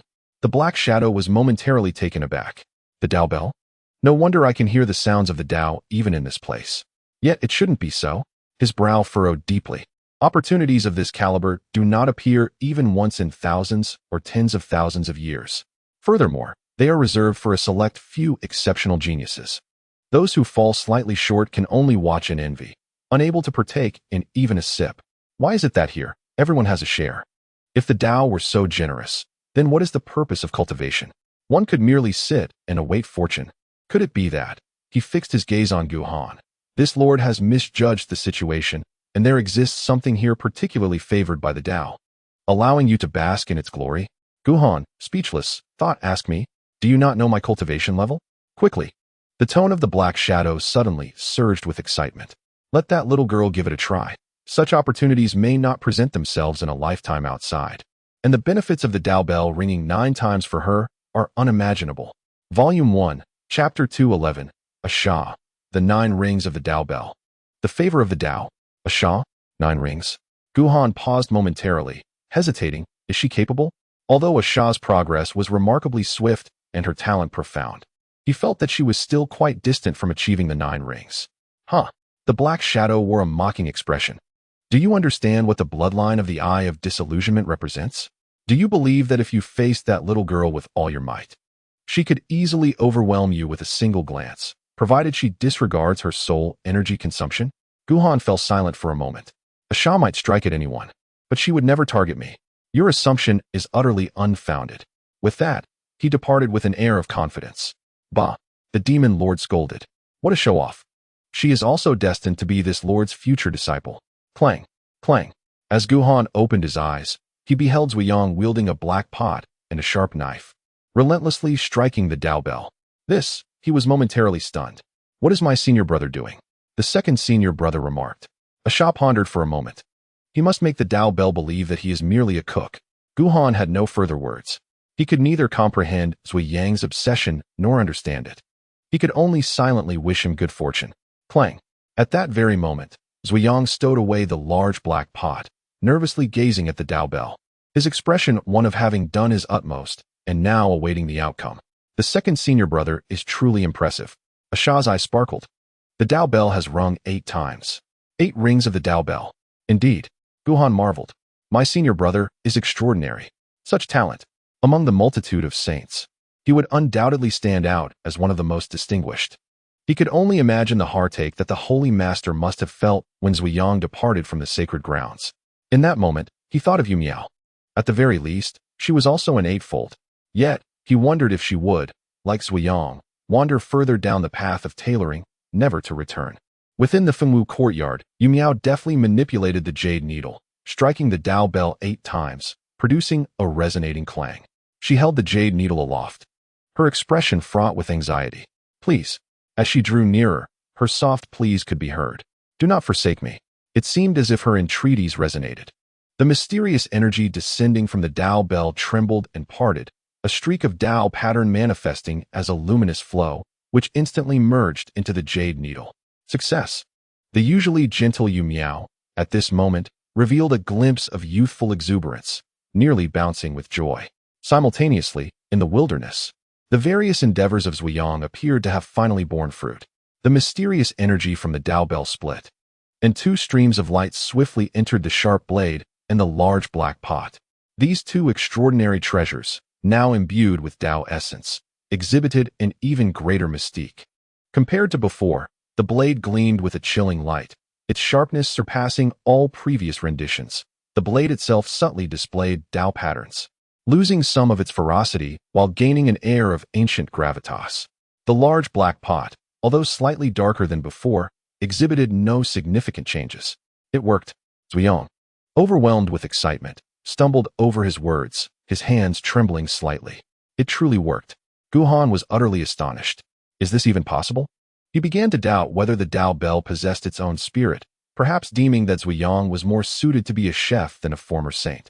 At that moment, the radiance enveloping Murong Yin and her companion gradually faded, as if they had fully absorbed the fortune bestowed upon them. Young master, Asha exclaimed in astonishment. Sister Murong seems to have become more beautiful. Shun Xian's transformation was not as pronounced, but Murong Yin was nearly unrecognizable. Her figure had significantly diminished. Although she still appeared somewhat robust, she had improved dramatically compared to her previous rugged demeanor.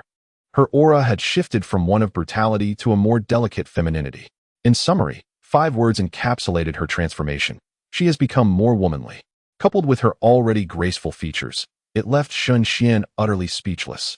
Senior brother, Murong Yan's eyes glistened with unshed tears. I have become beautiful. Though she seldom spoke of it, her appearance had always been her greatest concern. Otherwise, she would not have been so determined to compete fiercely against the demoness upon hearing the term warrior. Junior sister, Shun Xian swallowed hard. Your voice has also become more melodious.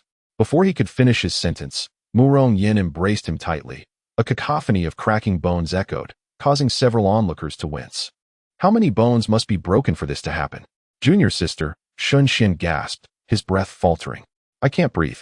Senior brother, Murong Yin released him, instinctively glancing at her own hands. My strength seems to have multiplied several-fold. A few individuals gazed at each other in disbelief. Was there any need for confirmation? Had they not observed how many bones had been broken? With a swift motion, Murong Yin seized the purple gold hammer, feeling its weight in her hand. It was too light. She wore a dissatisfied expression. Junior brother, Zhuiyang glanced at Guhan. Aren't you going to give it a try? The others had already discerned that Murong Yan's remarkable transformation was likely due to the purification of her giant spirit bloodline. As for Shen Xian, despite being nearly smothered by Murong Yan, the lively energy emanating from him suggested that his enhancement was related to his agility. Me? Guhan shook his head. There's no rush. There are still matters I have yet to comprehend. Accidentally, he noticed Yang Ying standing at a distance, silent since the appearance of the Tao bell. Brother Yang, your situation. No one understood better than he did. No need to try, Yang Ying replied, shaking his head, a flicker of barely perceptible regret passing through his eyes. It is unnecessary. He understood that the marrow extraction pill had drained all his potential. He likely could not even produce a single sound. The others, sensing his unspoken burdens, refrained from pressing him further out of respect.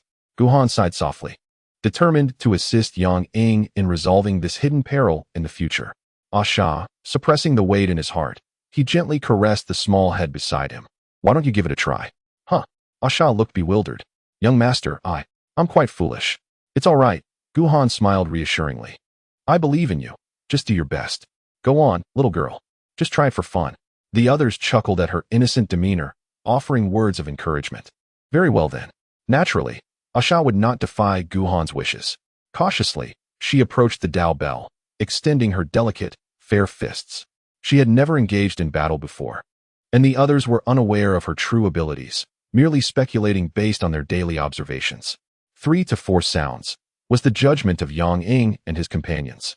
5 sounds, according to Zhuiyang's assessment. As for Gu Tian, his remaining rationality was consumed by recollections of previous routes, indifferent to the outside world, oblivious to what transpired. Suddenly, Asha's aura surged dramatically, and her small fists descended with remarkable speed. However, they bore no destructive power. Dong! The Dao bell rang. Indeed. Guhan nodded, encouraging her to continue. Go on. Dong! Dong! Asha summoned her spirit, her small fists repeatedly striking, causing the Dao bell to resound continuously. After a brief moment, she abruptly halted. Young master, she scratched her head, her cheeks slightly flushed. I did my best. The others were left speechless. The Dao bell had sounded 6 times. Goodness. Morong, Yin swallowed hard. Asha, you are a genius of the same caliber as me. Incredible, truly incredible. You are even stronger than I am. Shen Xian felt a blow to his pride. Asha, Zuyang also showered her with praise. Well done. Upon returning, second brother will treat you to a sumptuous meal. Asha felt a tinge of happiness from the praise of several people. However, when she glanced at Guhan, he still appeared somewhat dissatisfied. It was insufficient. There was still a significant gap. 6 chimes. Although commendable, it fell short of the 9 chimes mentioned by the shadow. The others were bewildered. 6 chimes were not enough. It was only 2 chimes shy of the current chef, the former holy son Zuyang. What more could one desire? Yet they failed to notice that Asha had ceased her actions, yet the Dao bell remained unresponsive. Clearly, the Dao bell possessed some spirit. Recognizing that Asha's potential exceeded the current display, Guhan gritted his teeth and glared at it. Asha was taken aback. She comprehended Guhan's intent, but struggled to understand why the ability, previously strictly mandated by Guhan, was now required to be unleashed. Glare? The others were puzzled. Could one truly do that? If it were effective, they would stand here glaring for 3 days and nights without blinking. Trust me. Guhan disregarded their reactions, focusing intently on her. Just glare at it. He was acutely aware that while the shadow might deceive him, it would never deceive Asha. Young master. Asha glanced at the Dao bell, feeling somewhat conflicted. However, I do not harbor any hatred toward it. Guhan hastily conjured a reason. It wants to kill me. In an instant, Asha's aura transformed. From her previous innocent demeanor, she morphed into a figure exuding murderous intent. 2 barely visible ghostly lights flickered in her eyes, directly targeting the Dao bell, causing the previously unshakable mysterious energy to fluctuate violently. Dong, dong, dong. In a heartbeat, the Dao bell resonated 3 more times. Adding to the previous 6, it now totaled 9 chimes. Boom. Thunder rumbled. At that moment, the heavens darkened briefly, amidst the swirling winds and rolling thunder. A misty azure light, infused with boundless Dao essence, abruptly descended from the heavens, enveloping Asha. 9 chimes of the Dao bell. The Dao bestows its favor. Volume 1. Chapter 212. Yuan Gang. Did I just slap junior brother Chu's face? In the sacred land of 10,000 transformations. Dong. Chu Kuang, draped in white, exuded confidence and composure with every gesture, casually striking the Dao bell to evoke a grand chime. 8 chimes of the Dao bell. Aware of his limits, he ceased his efforts, gracefully descending to stand beside Yuan Gang. Around them, silence reigned. The crowd's expressions were complex, filled with astonishment, envy, and jealousy. Buzz. At that moment, the Dao bell trembled slightly, and a streak of Dao light transformed into white radiance, suddenly entering Chu Kuang's body. The Dao bestows its favor. Moments later, he reopened his eyes, and his aura felt even deeper and more mysterious than before. Junior brother. Yuan Gang felt a stir within. You are now. He faintly sensed that the current Chu Kuang was somewhat different from before, though he couldn't articulate the specific changes. Chu Kuang smiled silently. Even with his calm demeanor, he could not suppress the elation within his heart. Today, this day marks the true rebirth of Chu Kuang. Seizing another's body has always been a grave taboo. Even if the vessel he chose was an infant still in the womb, the lingering discord between soul and flesh, albeit slight, could inevitably hinder his future path of cultivation. Yet now, having received the gifts of the great Tao, his body and soul have achieved complete harmony, and all potential hazards have been eradicated. Junior brother. Seeing his reluctance to speak, Yuan Gang refrained from probing further and instead expressed his admiration. You have summoned the Dao bell to ring 8 times, truly a testament to your celestial talent. He was not merely flattering. Among the younger generation within the sacred land, most resonated between 3 to 4 rings, And even among the 7 or 8 candidates for the Holy Sun, only 3 had achieved 6 rings, while the rest, like him, were at 5. Only one had attained 7 rings. The previous Holy Sun, Wan Ping, who was considered the most gifted in the history of the sacred land. However, with the emergence of Chu Kuang, Wan Ping could only accept second place. 8 rings of the Tao Bell. This was more than sufficient to overshadow even the most elite holy sons of the top sacred lands. Just then, a figure descended before the two. Your performance has far exceeded my expectations. No wonder the Holy Master entrusted you with the Wan Hua spirit pool. Though he wore a smile, his words were laced with barbs. It was none other than Wan Ping, the former Holy Son and the youth who had conversed with the Wan Hua Holy Master that day. Nothing of great significance, Chu Kuang replied with a faint smile. 8 rings of the Tao Bell, when compared to the world's most extraordinary prodigies, still fall short.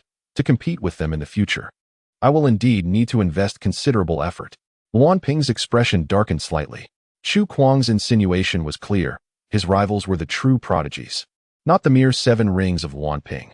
Junior brother, Yuan Gang chimed in. Only those born as true prodigies could summon 9 rings of the Tao Bell. Within the Eastern Wasteland, it seems impossible to find even one. Your achievement of 8 rings already makes you the foremost among the younger generation. Evidently, Chu Kuang shared this sentiment, casually waving his hand. When I venture to the central continent, I will compete with those prodigies. Just as he spoke, the previously tranquil Tao Bell trembled with a sudden resonance, waves of mysterious energy emanating from it, tinged with a hint of green. The verdant hue was unmistakable, revealing a trace of favor hidden within. Chu Kuang's eyes narrowed instantly. Ha! Wan Ping was momentarily taken aback before bursting into laughter. Well done, the first among all. He felt a sense of relief and satisfaction. While others might not comprehend, he was aware of certain secrets. 9 rings of the Tao Bell signified the favor of the great Tao. The Tao Bell, imbued with profound spirit, would manifest such phenomena upon sensing the presence of someone capable of summoning 9 rings within a certain range.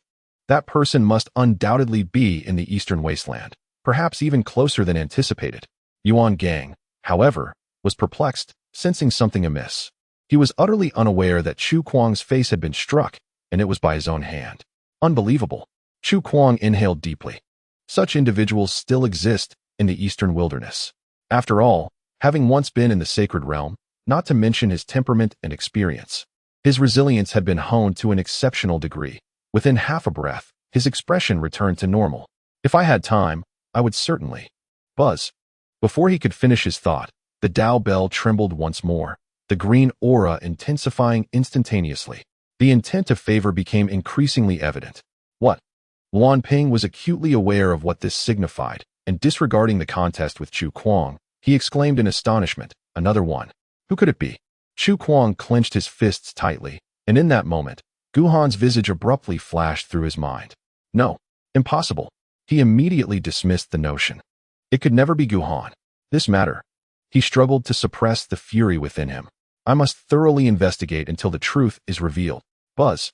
The Tao Bell quivered again, the green aura deepening. Impossible. Chu Kuang lost his composure in an instant. This is absolutely inconceivable. 3. There are actually 3. If it were in the central continent, he could accept it, but the eastern wilderness is inherently a barren land. 3,000 years ago, when the Tao Bell manifested, only 9 resonances appeared, and historically, there had been none before that. It simply could not compare with the other 4 regions. Yet now, 3 have surfaced in succession? Junior brother, Yuan Gang looked on in confusion. What on earth? Buzz. Suddenly, the Tao Bell trembled once more. In Chu Kuang's eyes, a murderous intent began to brew. Boom. At that precise moment, a trace of sacred might descended abruptly, causing a heavy weight to settle upon everyone's hearts. The Lord of all transformations had made his appearance. At this moment, it was not solely him. The 4 Tao Bells resonating 9 times had also stirred the hidden forces in the northern region of the eastern wilderness. Who could it be? Alas, an extraordinary phenomenon has emerged. Chaos is imminent. Dubbed as prodigies, they are indeed a great calamity that must be eradicated swiftly. If these 4 achieve the sacred realm, where would we stand in the eastern wilderness? In an instant, the currents of the eastern wilderness surged ominously. Various sacred realms and clandestine forces dispatched their personnel. vowing to seek out these individuals. The Great Yin Dynasty, at the border. 4. Gazing at the hazy Dao bell before him. The man of noble bearing flashed a look of intense resentment. Why? Why are you all so prodigious while I remain at 8 resonances? At this juncture, his eyes brimmed with hatred. I refuse to accept this. Whoosh. As he spoke, his figure flickered and vanished in an instant. Atop the mountain peak. Sister. The golden-armored youth gazed enviously at the azure light descending from the heavens. You are truly remarkable.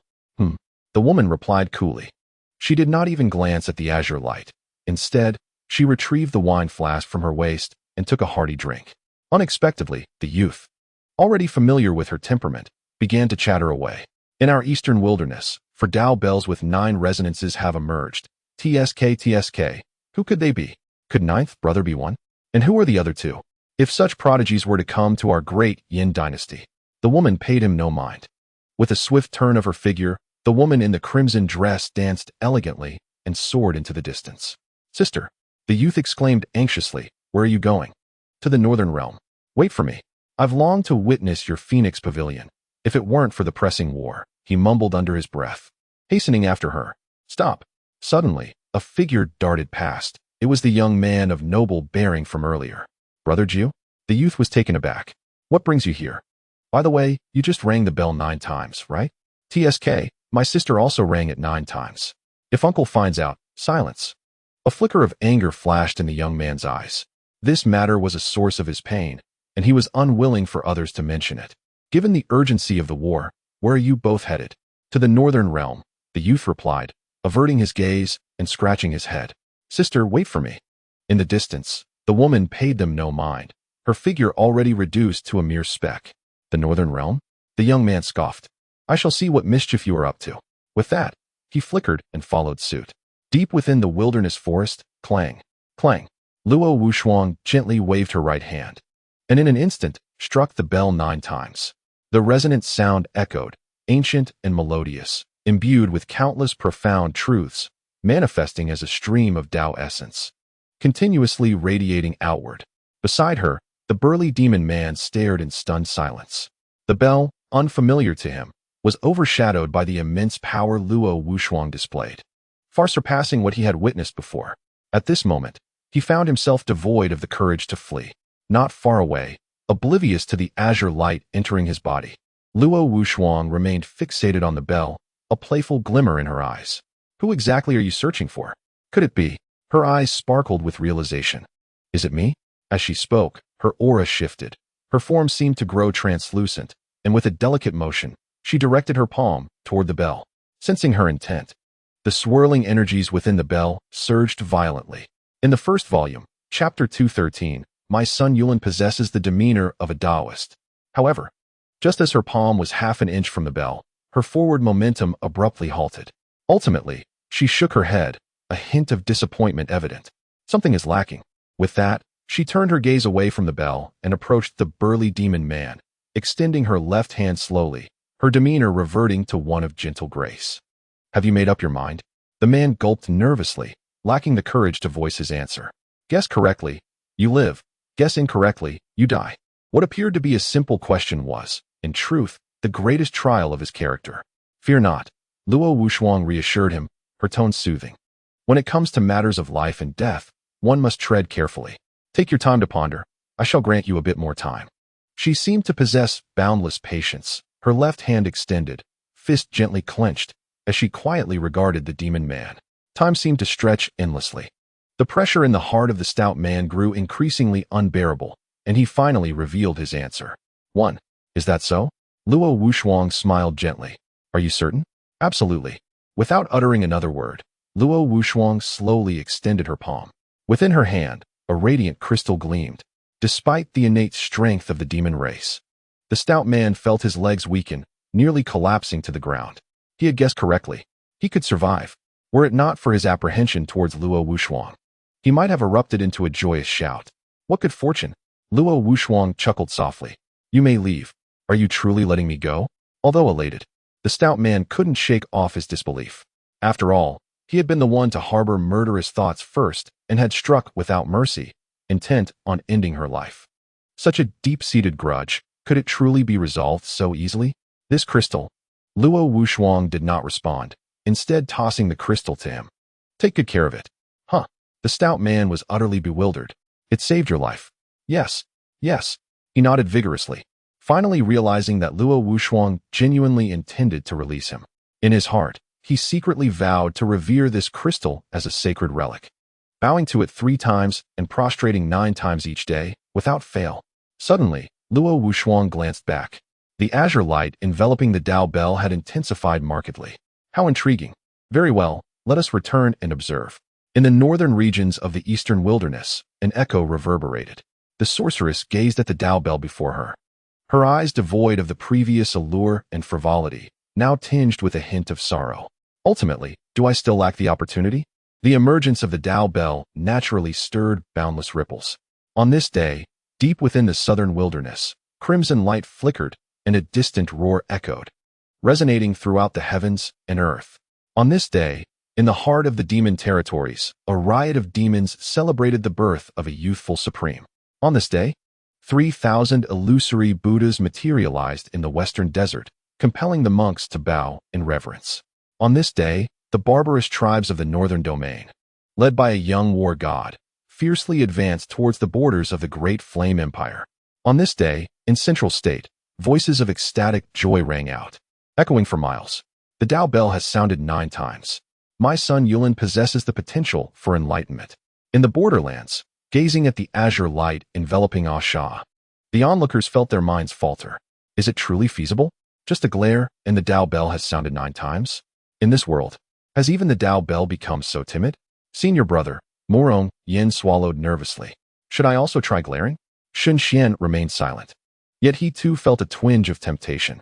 Unexpectedly, Zuyang discerned a sliver of insight, though it was scant. Asha possessed such extraordinary ocular techniques. In that fleeting moment, even I felt an inkling of fear. No wonder she could compel the Dao bell to sound 9 times. If those ancient beings were to learn of this, they would likely weep and beg to take her as their disciple. Senior brother, Guhan sighed. Please keep Asha's matter confidential. He was acutely aware. Although those individuals may have never heard of the bloodline of the Eye of Delusion, Asha's abilities are undeniably formidable, and once revealed, they could lead to endless calamity. Except for those he trusts most, he dares not, nor wishes to, entrust Asha's safety to others. Understood. Zuyang patted his shoulder. Rest assured, keeping secrets is an essential virtue for a chef. I, your senior brother, shall not speak carelessly. Observing Guhan's expression and recalling Asha's peculiar symptoms of soul energy depletion, he realized he had underestimated her abilities. Strength is commendable, yet excessive strength can lead to disaster. Guhan appeared perplexed. What does keeping secrets have to do with being a chef? As the bell tolled 9 times, Zuyang glanced at Asha, filled with emotion. The gift bestowed upon her by the great Tao far exceeds what was granted to me. At this moment, Asha was enveloped in a radiant azure light. In a mere instant, her cultivation had ascended to the gathering origin realm. Clearly, this advancement was merely an accessory. The majority of the great Tao's gift was concentrated in her Eye of Delusion bloodline. Fellow Taoist Gu, observing Gu Tian standing idly by, Zuyang felt a spark of inspiration. Why not give it a try? With your aptitude, you surely could resonate with the bell at least 8 times. Uncle, Morong Yin also interjected. She had just stared intently at the bell, yet received no response, feeling a tinge of resentment. There's no harm in trying. We might as well seize the opportunity to benefit from the great Tao. Indeed, Guhan replied earnestly. What his sister said made sense. He was also intrigued. Logically speaking, Gu Tian's aptitude could only be described as acceptable, far from remarkable, and it was doubtful he could even elicit 3 chimes. However, after practicing the Great Freedom Demon Sutra, his progress had been extraordinary, advancing in mere months what would typically take others decades, or even centuries. He was undoubtedly an exceptional case. Guhan was eager to see how the bell would evaluate Gu Tian. Not interested. To their surprise, Gu Tian shook his head. The thing I seek cannot be provided by it. Guhan pondered, sensing that Gu Tian's path diverged entirely from existing cultivation methods. Uncle, Morong Yin was somewhat unwilling to relent. We can't let it go to waste. Just then, Asha appeared to have finally absorbed the gift, suddenly opening her eyes. In an instant, a shadowy aura flickered. The others felt a chill run through them, as if even their very souls were trembling. Asha. The only ones unaffected were the father and son, Guhan. Are you awake? Asha paused for a moment, the eerie glow in her eyes gradually subsiding, returning to her previous bewildered demeanor. This little girl. Morong Yan's complexion turned pale. How did she become so terrifying? Impressive. Zuyang also felt a lingering fear. At that moment, he sensed danger even for himself. He began to comprehend Guhan's concerns. Such an ability was indeed exceedingly formidable. Young master. Asha joyfully ran to Guhan's side. I feel that my illness has improved significantly. Even without the miraculous elixir, I can endure for a considerable time. Guhan was overjoyed. Really? The alleviation of symptoms signifies a remarkable enhancement in Asha's soul power. Amidst his elation, there lingered a tinge of regret. Such a grand opportunity. If it were to occur a few more times, Asha's affliction could potentially be completely cured. Indeed, Asha nodded earnestly, her small face brimming with seriousness. Young master, I will be able to assist you in combat again. I have become incredibly formidable. Is that so? Guhan gently patted her head. How formidable? Suddenly, Asha leaned in closer, her delicate fingers, as tender as young green shoots, tapped lightly on his forehead, whispering, I have seen it. It seems there is someone residing within you. Chapter 214. The sword of words emerges. The bell of Tao rings 10 times. The mysterious pill reveals itself. The others exchanged bewildered glances. We can hear you even if you speak softly. Furthermore, what does it mean that someone resides within? Within the realm of consciousness, sensing the timid gaze peering in from the outside, the shadow abruptly stood up, overwhelmed with excitement and speaking incoherently. Is it that little girl? Excellent. Ha ha ha. The eye of broken delusions lives up to its name. He rubbed his hands together in exhilaration. This is indeed my disciple. I must take her as my student. Whoever dares to compete with me will meet their demise. Ji Wujiao. At the mention of this name, his expression twisted, and the hatred in his tone reached the heavens. You didn't expect this. Not only am I alive, but I have also found you a little junior sister. Ha ha. When I return, you shall find no escape, nor the solace of death. Outside, Asha blinked. Young master, this person is incredible. He has discovered me. Oh dear. He jumped up as if very pleased. Oh no, why is he angry again? How frightening. Stop. Guhan's complexion paled, nearly covering her mouth. Do not speak. He had never anticipated that after receiving the gifts of the Tao, Asha's abilities would become so astonishing, effortlessly uncovering his greatest secret. However, it seemed she had not realized the great transformation sword classic. It no longer mattered. Noticing the peculiar expressions of the others, he forced a smile. Cough. What do you mean by someone residing within? That is impossible. Asha must have misinterpreted it, certainly. Yes, Asha obediently nodded. If young master says I misinterpreted it, then I must have. Guhan buried his face in his hands. This explanation was worse than no explanation at all. Junior brother, Zuyang chuckled.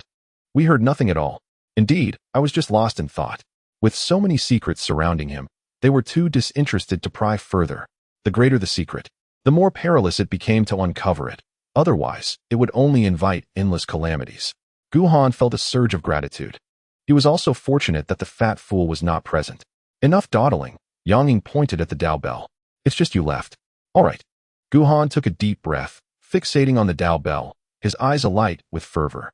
The gift of the 9 chimes of the Tao bell was more bounteous than he had ever anticipated. With a swift motion, the longsword appeared in his grasp, seemingly summoned by an unseen force, humming softly as if imbued with a spirit of its own. It was evident to Zuyang that the esteemed elder had come specifically to impart wisdom to his junior disciple. He had certainly heard of the earlier events. Indeed, murmured Asha, the young master was rather harsh with that old gentleman. Guhan felt a wave of embarrassment wash over him. He too harbored a sense of guilt. For by the time he awakened, the elder had long since departed, leaving him with no opportunity to convey his gratitude or remorse. This cannot continue. He silently admonished himself. To harbor suspicion towards everyone, viewing them as potential adversaries, would only lead to the inadvertent harm of innocence, a most undesirable path that needed rectification. At that moment, the azure light emanating from the Tao bell intensified noticeably. What is happening? Morong Yen inquired, her brow furrowed in confusion. I do not know, Zuyang replied, shaking his head. Though he had perused accounts of the Tao bell, his understanding remained superficial, and he had not delved into the intricacies of such subtle transformations. Before they could comprehend the unfolding events, the azure light surged once more. Could it be? Yang Ying's expression shifted, anxiety creeping into her voice. Is the Dao Bell about to vanish? What? Guhan exclaimed, alarmed. The prospect of this extraordinary opportunity slipping away was utterly unacceptable. Such an occurrence must be averted at all costs. With unwavering resolve, he wielded his longsword, unleashing 9 formidable sword energies that descended with remarkable precision. The difference was palpable. The sword energies now possessed a newfound agility and depth, hinting at a subtle control he had not previously known. Clearly, the elder's sword intent had imparted profound insights. 9 chimes. Absolutely. Instinctively, this thought surged within the minds of the group, echoing their unwavering faith in Guhan, more so than in anyone else. Clang, clang. Indeed, the Dao Bell resonated with 9 thunderous chimes, the reverberations coalescing into a rich, ancient essence that spread forth, breathing life into the barren ground beneath them, which suddenly sprouted a hint of verdant hue. In an instant, the azure light of the bell grew even more profound. Simultaneously, the heavens roared, and a beam of azure light descended directly upon Guhan. Gazing at the radiant glow, a thought struck him. If the fortune of 9 chimes was already so extraordinary, what might the 10th chime yield? Once this notion took root in his mind, it became an incessant urge, compelling him to strive for the 10 chimes of the Dao Bell. Why not give it a try? He thought, licking his lips, excitement bubbling within him. There was little to lose in attempting. If he failed, he failed. But should he succeed, the resulting fortune would be unparalleled, transcending all others. Instinctively, he raised the longsword once more, yet did not bring it down. He sensed that regardless of how many strikes he attempted, the Dao Bell would still resonate with only 9 chimes. Gazing up at the azure light merely 100 feet away, he felt a tinge of reluctance. Was it truly impossible? Suddenly, he caught sight of the single character still imprinted on the ground. In his mind, the old man's profound sword intent became vividly clear once more. He understood that the elder demonstrated that sword intent solely to illuminate his path, not for the purpose of imitation. The sword of his predecessor represented a profound understanding of life itself. I cannot replicate it, nor can I ever achieve it. Yet, what is my own sword? At this moment, he forgot the tolling bell, the opportunities, and everything else, leaving only a singular uncertainty in his heart. What, indeed, is my sword? Is it the one character sword? In a vague and indistinct manner, he felt he was grasping something, yet it remained elusive. Instinctively, he lowered his arm gently. Though devoid of intent to swing the sword, he mimicked the motion. Clang! The tip of the sword met the ethereal energy of the tolling bell instantaneously. A resonant chime echoed once again. Compared to before, this sound possessed an infinite penetrating power, transcending space, distance, and all barriers, resonating within the minds of countless beings across the continent. Beyond the celestial dome, within the boundless void, the old man in the black robe, though visibly disheartened, refused to surrender and continued his relentless search. However, as time wore on, disappointment increasingly clouded his eyes, and hope began to wither. Suddenly, a gentle chime rang out. Though faint, it was still discernible to him. He paused momentarily. Where did that chime come from in this void? At that moment, the black jade in his hand, previously unresponsive, suddenly flickered with an exceedingly faint glimmer. The old man's pupils constricted. In an instant, a spark of excitement flashed in his eyes. It lives. It still lives. Ha ha ha. May the heavens bless you, Miss Gu. The chime. He abruptly lifted his gaze, searching fervently. Where did that sound originate? Suddenly, his attention was drawn to the far reaches of the horizon. Was there a celestial dome? The chime? At this moment, across the continent, countless beings were engulfed in confusion, whether ordinary mortals or the most formidable of forbidden practitioners. None could comprehend why this chime resonated within their minds, except for one person. In the wildwood forest, hearing the chime, Luo Wushuang abruptly halted. For the first time, the smile vanished from his face, replaced by a flicker of gravity. Has it appeared? He murmured. His speed suddenly surged several-fold. In the borderlands, as the chime echoed, Guhan was jolted awake, emerging from that state of ethereal clarity. At this moment, the hazy azure light came to an abrupt halt, hovering in the air, merely 3 feet away from him. Did I do this? He blinked. That last sword strike left him with no recollection whatsoever. 10. Morongyan stammered. Has it rung? Yes. Shun Xian swallowed hard, utterly at a loss for words. His junior disciple, Zhuiyang, possessed a far greater understanding of the Tao Bell than the other two, and thus his reaction was considerably more pronounced. How could one remain as composed as he? He found himself incapable of uttering even a complete sentence. The Tao Bell had manifested numerous times throughout history, yet never had anyone succeeded in summoning it to ring 10 times. It was not for lack of desire, but simply an unattainable feat. Regardless of one's innate talent, foundational strength, or the abundance of fortune, 9 rings represented the absolute limit. 10 rings? How could that even be achieved? At this moment, only a Xia, blissfully unaware of the significance of the event, managed to maintain her composure. "You are truly remarkable," she exclaimed, causing Guhan to feel a bit elated as he glanced once more at the Tao Bell. The bell's profound energy surged violently, faintly revealing its mottled surface, inscribed with endless Tao markings, as if it were brewing something extraordinary. A Xia's spirit lifted, her heart ignited with fervor. "I believe this must be an unparalleled opportunity, surpassing all imagination."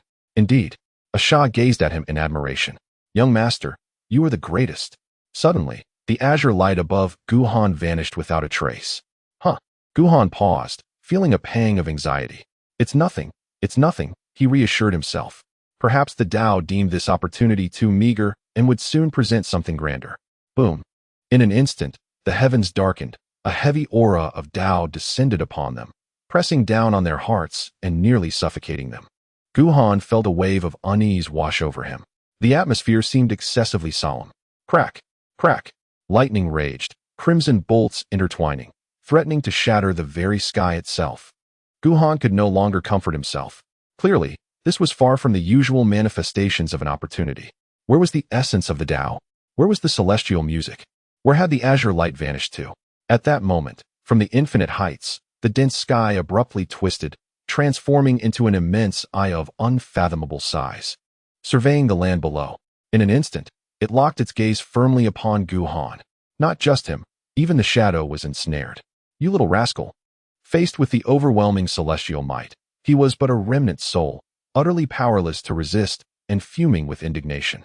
"You wretched creature. All you do is bring calamity upon me." It was over. Guhan felt a chill sweep through him. This was a grave matter. This opportunity was too unique, too unprecedented. It was simply beyond his capacity to grasp. At this moment, the world was shrouded in darkness, and the crowd struggled to breathe under the weight of the celestial pressure, oblivious to the ancient, dilapidated structures that loomed 100 miles away, partially revealed amidst the booming Tao. Among them, the grandest palace bore a weathered plaque, its surface marred by the passage of endless time. The remaining 2 ancient characters now barely discernible. Upon closer inspection, one read Xian and the other Dan. Xian Dan. Volume 1, Chapter 215, The Tao and Fishing. The sacred land and the outside world. Naturally, there exists an immensely thick barrier that separates them.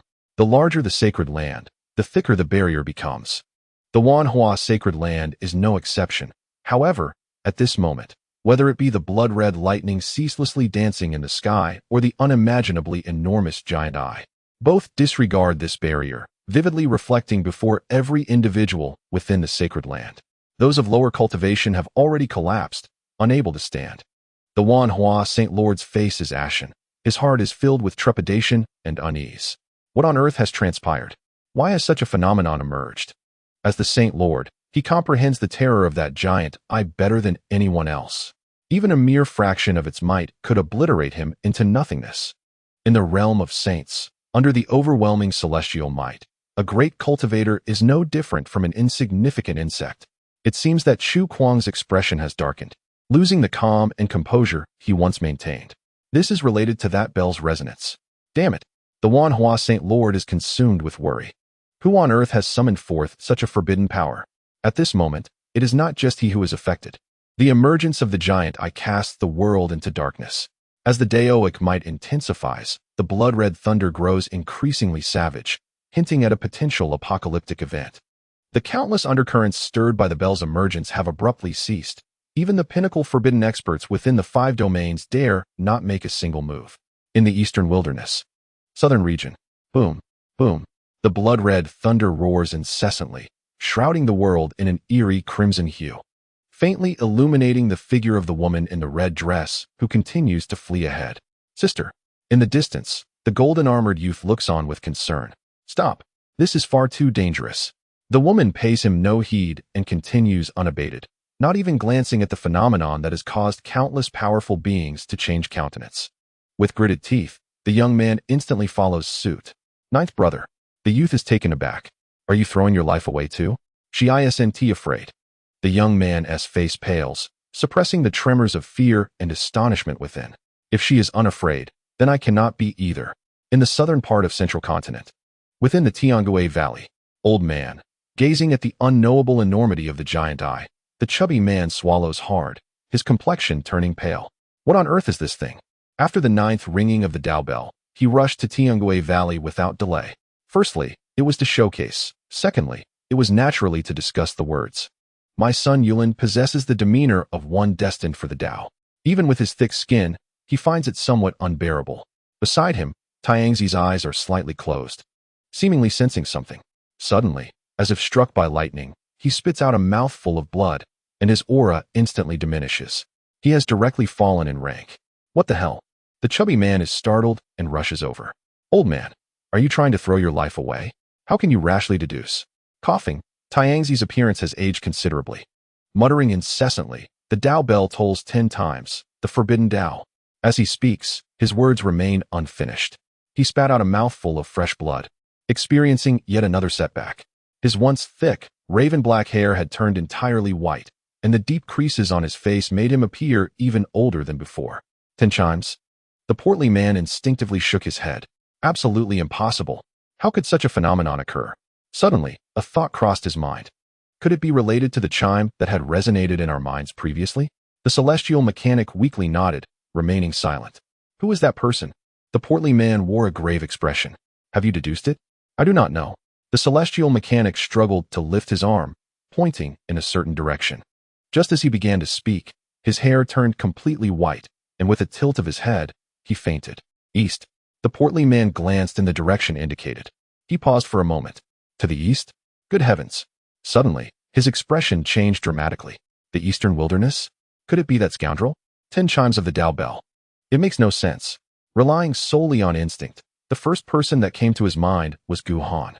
Having perfected the Enlightenment realm, it was not impossible for him to achieve the 10 chimes. The more he contemplated, the greater his unease grew. No. He looked up at the blood-red thunderclouds that nearly enveloped the sky and gritted his teeth. I must investigate. Within the forbidden ground, the wails of spirits and whispers echoed incessantly, magnified several times compared to usual. Amidst the swirling eerie mist, numerous transparent figures could be faintly seen drifting about, resembling phantoms. Suddenly, a roar erupted. A towering demonic figure, adorned with a single horn, burst forth from the mist, charging towards the colossal eye in the endless sky. Though lacking a physical form, it radiated an overwhelming malice, seemingly on the verge of piercing the heavens. Crack! In an instant, a bolt of crimson lightning illuminated the scene, striking the demonic figure. Without a sound, the figure disintegrated into nothingness, leaving no trace behind. However, this act seemed to enrage an entity deep within the forbidden ground. 2 ghostly lights suddenly flared to life, piercing through the dense mist, landing upon the giant eye. In the next moment, an unending torrent of blood lightning descended, engulfing the entire area. Boom! The sounds of roaring and thunder intertwined, reverberating beyond the confines of the forbidden ground. After a brief moment, the roars ceased. The thunder quieted. All disturbances within the forbidden ground vanished in an instant, leaving it even quieter than before. TSK. In the small courtyard, Chongming withdrew his gaze. Feeling a sense of schadenfreude, these fellows truly had audacity. They would surely face the consequences now. This thing beside him, the elder remained calm, his eyes still closed, yet seemingly able to perceive the various changes in the sky. Such strange occurrences, Chongming chuckled softly. The chicken lord certainly knows its intentions. What intentions? To fish. Chongming remarked with a sense of inevitability that the appearance of this opportunity was rather peculiar. It was merely bait, intended to entice someone into a trap. Fish. The elder fell momentarily silent. Who could be the fish? Who could say? Just look at the magnitude of this opportunity. The elder felt a surge of emotion. It must surely be a grand catch. Indeed, Chongming expressed a hint of regret, lamenting that if only Master Ji's cultivation were still intact, he would undoubtedly venture forth to witness the spectacle. Such a level of bait. One could only imagine the enormity of the fish it sought to ensnare. Guhan, however, was far from being a grand fish. He could scarcely be considered a fish at all.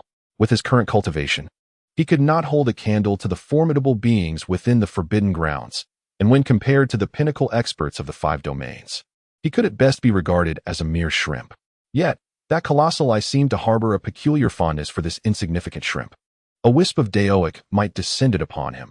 Although it was minuscule compared to the colossal eye's overwhelming power, it still proved nearly unbearable, causing even his recently crystallized divine consciousness to show signs of fracturing.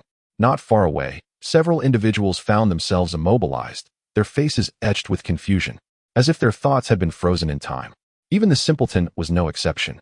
Only Gu Tian remained, his gaze fixed intently upon Guhan, his pitch-black eyes betraying a sense of urgency and concern, his demonic energy trembling incessantly, as if yearning to break free from this oppressive force. However, he ultimately failed to escape. Within the realm of consciousness, a shadow continued to curse its ill fate. How could I be so unfortunate as to fall into your hands? It's over. All is lost. I can never avenge my grievances. My disciple is gone. Had Guhan perished in combat, there remained a substantial chance for escape. But now he was regarded as part of Guhan, locked in by the daoic might, awaiting a singular outcome, burial alongside him. The shadow felt stifled. Yet Guhan felt even more constrained. He had resonated with the sound of the Dao bell 10 times. While not necessarily historic, he had surpassed many prodigies who had only reached 9. How could he deserve such treatment? Amidst his grievances, he instinctively overlooked a critical detail. The wisp of daoic might did not seem intent on claiming his life just yet, but rather was brewing something ominous. Otherwise, not even a being of the sacred realm could withstand its power for even a moment. Suddenly, a deafening explosion shattered the air as boundless crimson thunder erupted, plunging the world into darkness, rendering visibility nearly impossible. At that moment, a chaotic, vast, and coldly merciless will descended with an ominous presence. This is bad. Guhan's heart plunged to the depths of despair. He sensed that if this will were to descend upon him, his fate would be infinitely more tragic than death itself. He wished to resist, but in that moment, he could scarcely move a finger. What chance did he have? It was over, on the brink of life and death. A peculiar thought flickered through his mind. Could this be considered a case of divine jealousy? Almost simultaneously, that will descended upon him. Just then, an unexpected transformation occurred deep within the realm of consciousness. Sensing Guhan's predicament, the great yin sword cannon suddenly erupted in resplendent golden light, its golden characters momentarily blurring before shattering into countless minuscule sword intents, swirling within the realm of consciousness. Observing the myriad points of sword intent resembling stars, the shadow murmured to itself, so powerful, so formidable. Guhan, at a lower level, could merely perceive the immense strength of this sword intent. However, as the demon lord, he could truly grasp the terrifying nature of it. Each of those myriad star-like points possessed the capability to obliterate him at his peak. It was not a matter of strength. Rather, the disparity in power levels was as vast as that between mere stone and celestial gold. No matter how hard the stone, it could never withstand the sharpness of celestial gold. At that moment, the myriad points of sword intent began to resonate in unison. A profound aura descended, enveloping Guhan in an enigmatic veil. Indistinct and elusive, it straddled the line between reality and illusion. Outside, that willpower flowed around Guhan, seemingly penetrating all aspects of his being, yet paradoxically appearing to see nothing at all. After a prolonged period, as if failing to uncover what it sought, the willpower gradually dissipated, allowing Guhan to regain his ability to move. He gasped for breath, drenched in sweat. Although the great yin sword cannon provided him protection at a critical moment, the strength of that willpower had nearly shattered his entire consciousness. Had it not been for his extraordinary composure and the rigorous tempering of his character, he would have been reduced to a mere imbecile. A sense of dread washed over him. He resolved not to let such a situation occur again. However, before he could finish his thoughts, that willpower returned, descending upon him once more with a force tenfold greater than before, laced with a hint of barely perceptible ferocity. In a moment of unguardedness, Guhan's mind and consciousness nearly succumbed to the onslaught of that willpower. Cunning. He cursed inwardly, the term flashing through his mind. Yet, despite the unexpected assault, the willpower failed to penetrate the mystical light formed by the great yin sword cannon. Although it lingered longer than before, it ultimately gained nothing. Finally, just as Guhan felt he could scarcely endure any longer, that willpower retreated once again. Though he suffered no tangible harm, he felt as though he had endured an arduous battle, his body trembling as he struggled to remain upright. Nevertheless, he dared not lower his guard. That willpower was excessively cunning. Should it strike again before he could prepare, he feared he would be utterly rendered senseless. After a brief moment of vigilance, the willpower did not return. The once dim surroundings gradually brightened. Even the blood-red thunderclouds and the giant eye above began to flicker and show signs of dissipating. Meanwhile, within the realm of consciousness, the myriad strands of sword intent coalesced once more, reconstituting the grand sword cannon. Upon witnessing this, Guhan finally exhaled in relief. He had narrowly evaded this calamity. Simultaneously, the cacophony of invectives within his consciousness grew increasingly distinct. His expression darkened as his awareness plunged into the depths. "You little rascal." Upon seeing Guhan, the shadow nearly erupted in fury. "What have you done to provoke the scrutiny of the Dao's will?" The Dao's will? Guhan was momentarily taken aback, a sardonic smile creeping across his face.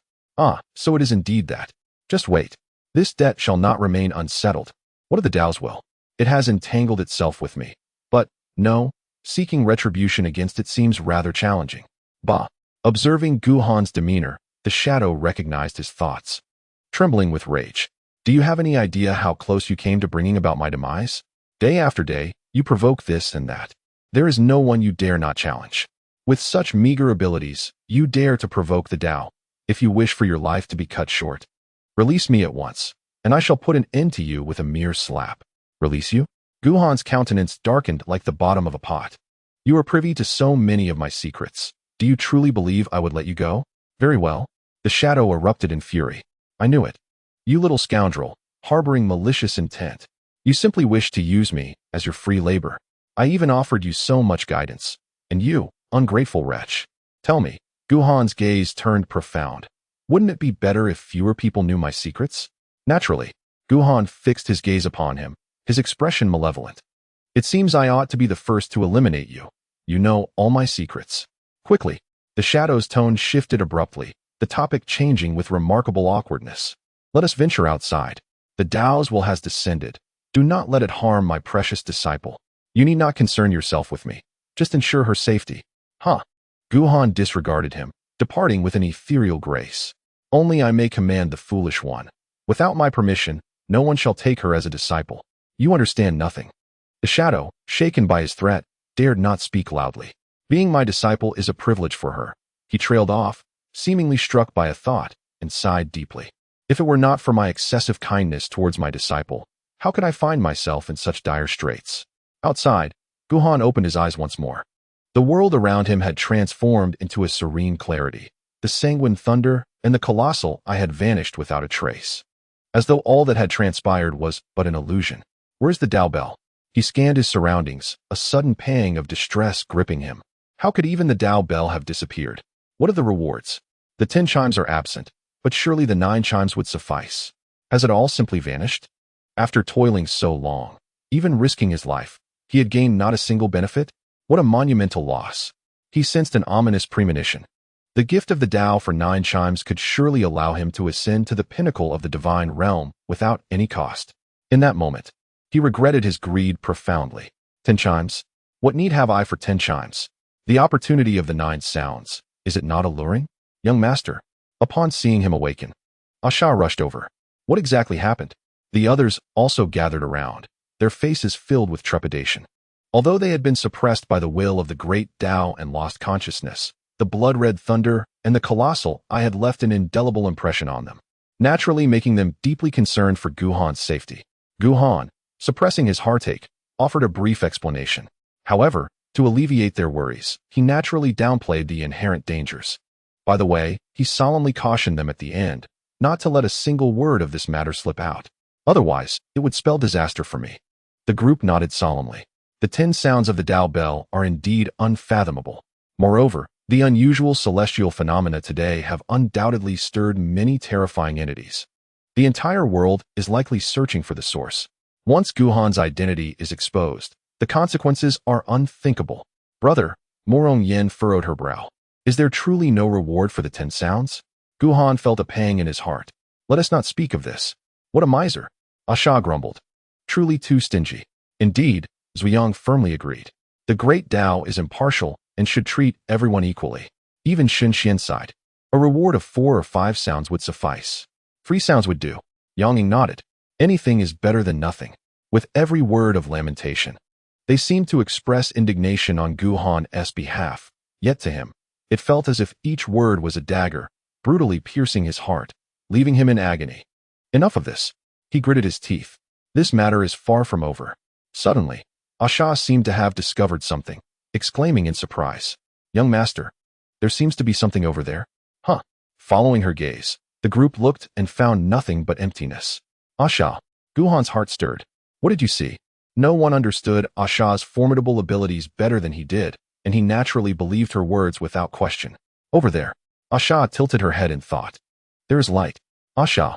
Zuyang expressed some confusion. That direction? I just went there with Dao friend Gu, didn't I? Before he could finish, he suddenly paused, carefully sensing the surroundings. Indeed, after a moment, he furrowed his brow. The atmospheric conditions there are indeed different from when we were there earlier. However, it is too distant for me to perceive clearly. If Asha hadn't pointed it out, I wouldn't have noticed. Could it be? Guhan and Yang Ying exchanged glances, their hearts stirring. Senior brother, shall we go take a look? Very well. Zuyang nodded. Little junior brother, you have gained nothing today. If you can find some opportunity there, it will certainly make up for it. Guhan wore a face of despondency. This matter cannot be buried, can it? Beyond the celestial veil, the black-robed elder halted in midair, gazing at the emptiness before him. A flicker of astonishment flashing in his eyes. What a thick celestial veil. Even if I must break through, it will undoubtedly require considerable effort. With such a thick celestial veil, it is no wonder that the black jade remains unresponsive. To my surprise, he sighed gently. The young lady and the young master have hidden the young lord in such a secretive location. Alas, over the years, the young lord must have endured considerable hardships. As he spoke, a terrifying and formidable aura began to emanate from his being. Young lord, wait for your old servant to bring you home. The events beyond the celestial veil are unknown to the people within the 5 domains. Although the bizarre phenomena in the sky have passed, they remain filled with trepidation. Logically, the Tao Bell has re-emerged after 3,000 years, bestowing countless opportunities. Now is the time for myriad factions to celebrate, and for those gifted by the Tao to engage in fierce competition. Nonetheless, no one possesses the heart for such festivities. The appearance of the giant eye and the blood-red thunder was too uncanny. Who would dare to be complacent? Simultaneously, many sought to verify matters at the Heavenly Machine Valley, only to be rebuffed by the Heavenly Machine Master, who declared the valley closed for a century and refused all visitors. Opinions on this matter varied widely, with all sorts of peculiar speculations arising. Some claimed that a forbidden existence within the restricted area had angered the Tao Bell, resulting in divine retribution. Others suggested that during the Tao Bell's emergence, an otherworldly creature had seized the opportunity to infiltrate, provoking the Tao to unleash divine thunder. There were also those who said that an unparalleled prodigy had drawn the Tao Bell's 10 strikes, provoking heavenly jealousy and being obliterated by the Tao. Little did they know, the one who truly understood the situation was presently within the wild forest. Dead. Luo Wushuang glanced at the now tranquil sky, his brow furrowing. No, that cannot be right. If they died so easily, they would not be worthy of the term forbidden. Has the matter concluded? Observing the celestial phenomena gradually returning to normal, Chongming appeared somewhat unwilling. What a pity. They have missed out on such a grand spectacle. Xiaoyun, he cast a glance at the elder. Do you think that fish was caught or not? Who knows? He chuckled. It seemed he anticipated this response, and he began to ponder aloud. Having invested such significant resources, if a catch were made, it would be well. However, if nothing is caught, then what a tremendous loss it would be. Master Chicken, the elder seemed indifferent to this matter, instead inquiring about another. What do you think? How great of a fortune can that young man obtain? Him? Chongming was taken aback. Given his talents, it should be substantial. I believe the elder smiled. The opportunities he acquires will likely far exceed anyone's imagination. At this moment, Guhan, situated in the border wilderness, suddenly felt a sharp pang of pain in his heart. Excruciatingly painful. Oh, Chongming was somewhat surprised. You hold him in such high regard. This young lad has remarkable fortunes, the elder mused. Not only does he possess the ultimate sword techniques, but he also seems to tread the path of the extreme realm. The sword in his hand is inscrutable even to me. If I were to impart my teachings to such a talent, I might inadvertently harm him. Instead, it would be more fitting to offer him some guidance to help him avoid unnecessary detours. I have a premonition. In the future, if he grows smoothly, his achievements in the way of the sword will undoubtedly surpass mine. Chongming did not refute this. In other aspects, the elder may not measure up to him. But in the realm of swordsmanship, the elder's vision exceeds his 100-fold. What do you think? After a moment of silence, Chongming spoke again, his tone slightly grave. What about him? This inquiry had been posed before, yet now it was evident that he was referring to a different matter altogether. Forget it. The elder understood his implication and shook his head. The consequences are too great. He cannot bear them. It is rare to encounter such a promising talent. He must not be ruined. The lineage of Xiantian shall end with me. You. Chongming lost his composure somewhat. If you could rid yourself of that foul habit, would you have incurred such grievous injuries to your path back then? And that god-slaying formation as well, they brought it upon themselves. Why should it concern you? Now you. The elder interrupted him. It is too late to discuss these matters, and moreover, I do not regret the choices I made back then. Late death. Chongming suddenly sighed. If you die, I, Chicken Lord, will truly be left without a companion. Rest assured. The elder gently stroked his wooden staff. I shall not perish before nurturing that sword. Nurturing a sword? Chongming was taken aback. What purpose does that serve? The elder's eyelids twitched slightly. A torrent of unparalleled sword intent erupted instantaneously from the corner of his eye. The sword intent surged forth, overwhelming and unparalleled, instantly clearing the eerie mist within a 10-mile radius of the thatched cottage. After nurturing the sword for a millennium, it is naturally for the purpose of slaying gods. At the Wanhua sacred land, upon witnessing the phenomenon dissipate, from the sacred lord to the ordinary disciples, everyone breathed a sigh of relief. Just like outside, the crowd engaged in spirited discussions, rife with various chaotic speculations. How is it? The sacred lord of Wanhua glanced at Chu Kuang. Any clues? His tone was entirely one of treating Chu Kuang as a peer. After all, aside from past cultivation, in terms of insight and experience, Chu Kuang was hardly inferior to him. It should be. Chu Kuang's expression darkened slightly. That bell's resonance appeared peculiarly. It is undoubtedly connected to this anomaly. However, to ascertain the concrete truth, further inquiries must be made in the central region. It is common knowledge that there exists a Tianshi Z in the central region, adept at deciphering heavenly secrets. Although his cultivation is at the bottom tier among the saints, no one dares to offend him. After all, a significant portion of the clandestine knowledge circulating among the 5 domains originates from him. It must be this way. The sacred lord of Wanhua sighed. Fortunately, no major disaster has arisen. Otherwise, given the foundation of our Wanhua sacred land, we would likely be the first to suffer. No matter. Chu Kuang shook his head. Since we have made a pact, within this century, I shall certainly assist you. Before he could finish, several figures suddenly sped towards them from afar. He recognized them. These were the individuals previously dispatched to search for the source of the 4 tolls of the bell. What is the hurry? The sacred lord of Wanhua admonished. Have you found them? The 4 exchanged glances. Shortly after their departure from the sacred land, they were nearly paralyzed with fear by the bizarre phenomena of that realm, leaving them too intimidated to seek the person associated with the 9 chimes of the Tao bell. One individual, the Holy Master, steeled himself. We have yet to locate that person. However, on our return journey, we chanced upon the divine chariot of the goddess from the Tianqing Palace, seemingly heading towards the border wilderness. The border wilderness? Chu Kuang furrowed his brow deeply. What could she possibly be doing there at such a time? He was acutely aware of the Tianqing Palace, whose strength surpassed that of the Wanhua sacred land, fortified by a rich heritage. The legacy of Tianqing Palace was ancient. The Holy Master pondered, realizing they possessed many secrets unknown to them. Their venture into the border wilderness likely indicated a significant discovery. Suddenly, a thought struck him, and he exchanged a glance with Chu Kuang. Could it be? Chu Kuang's tone grew fervent. It is indeed the Xindian Pavilion. In the border wilderness, with Zuiyang and Gu Tian leading the way, they swiftly located the extraordinary sight. Even from a distance, the sight before them rendered them spellbound.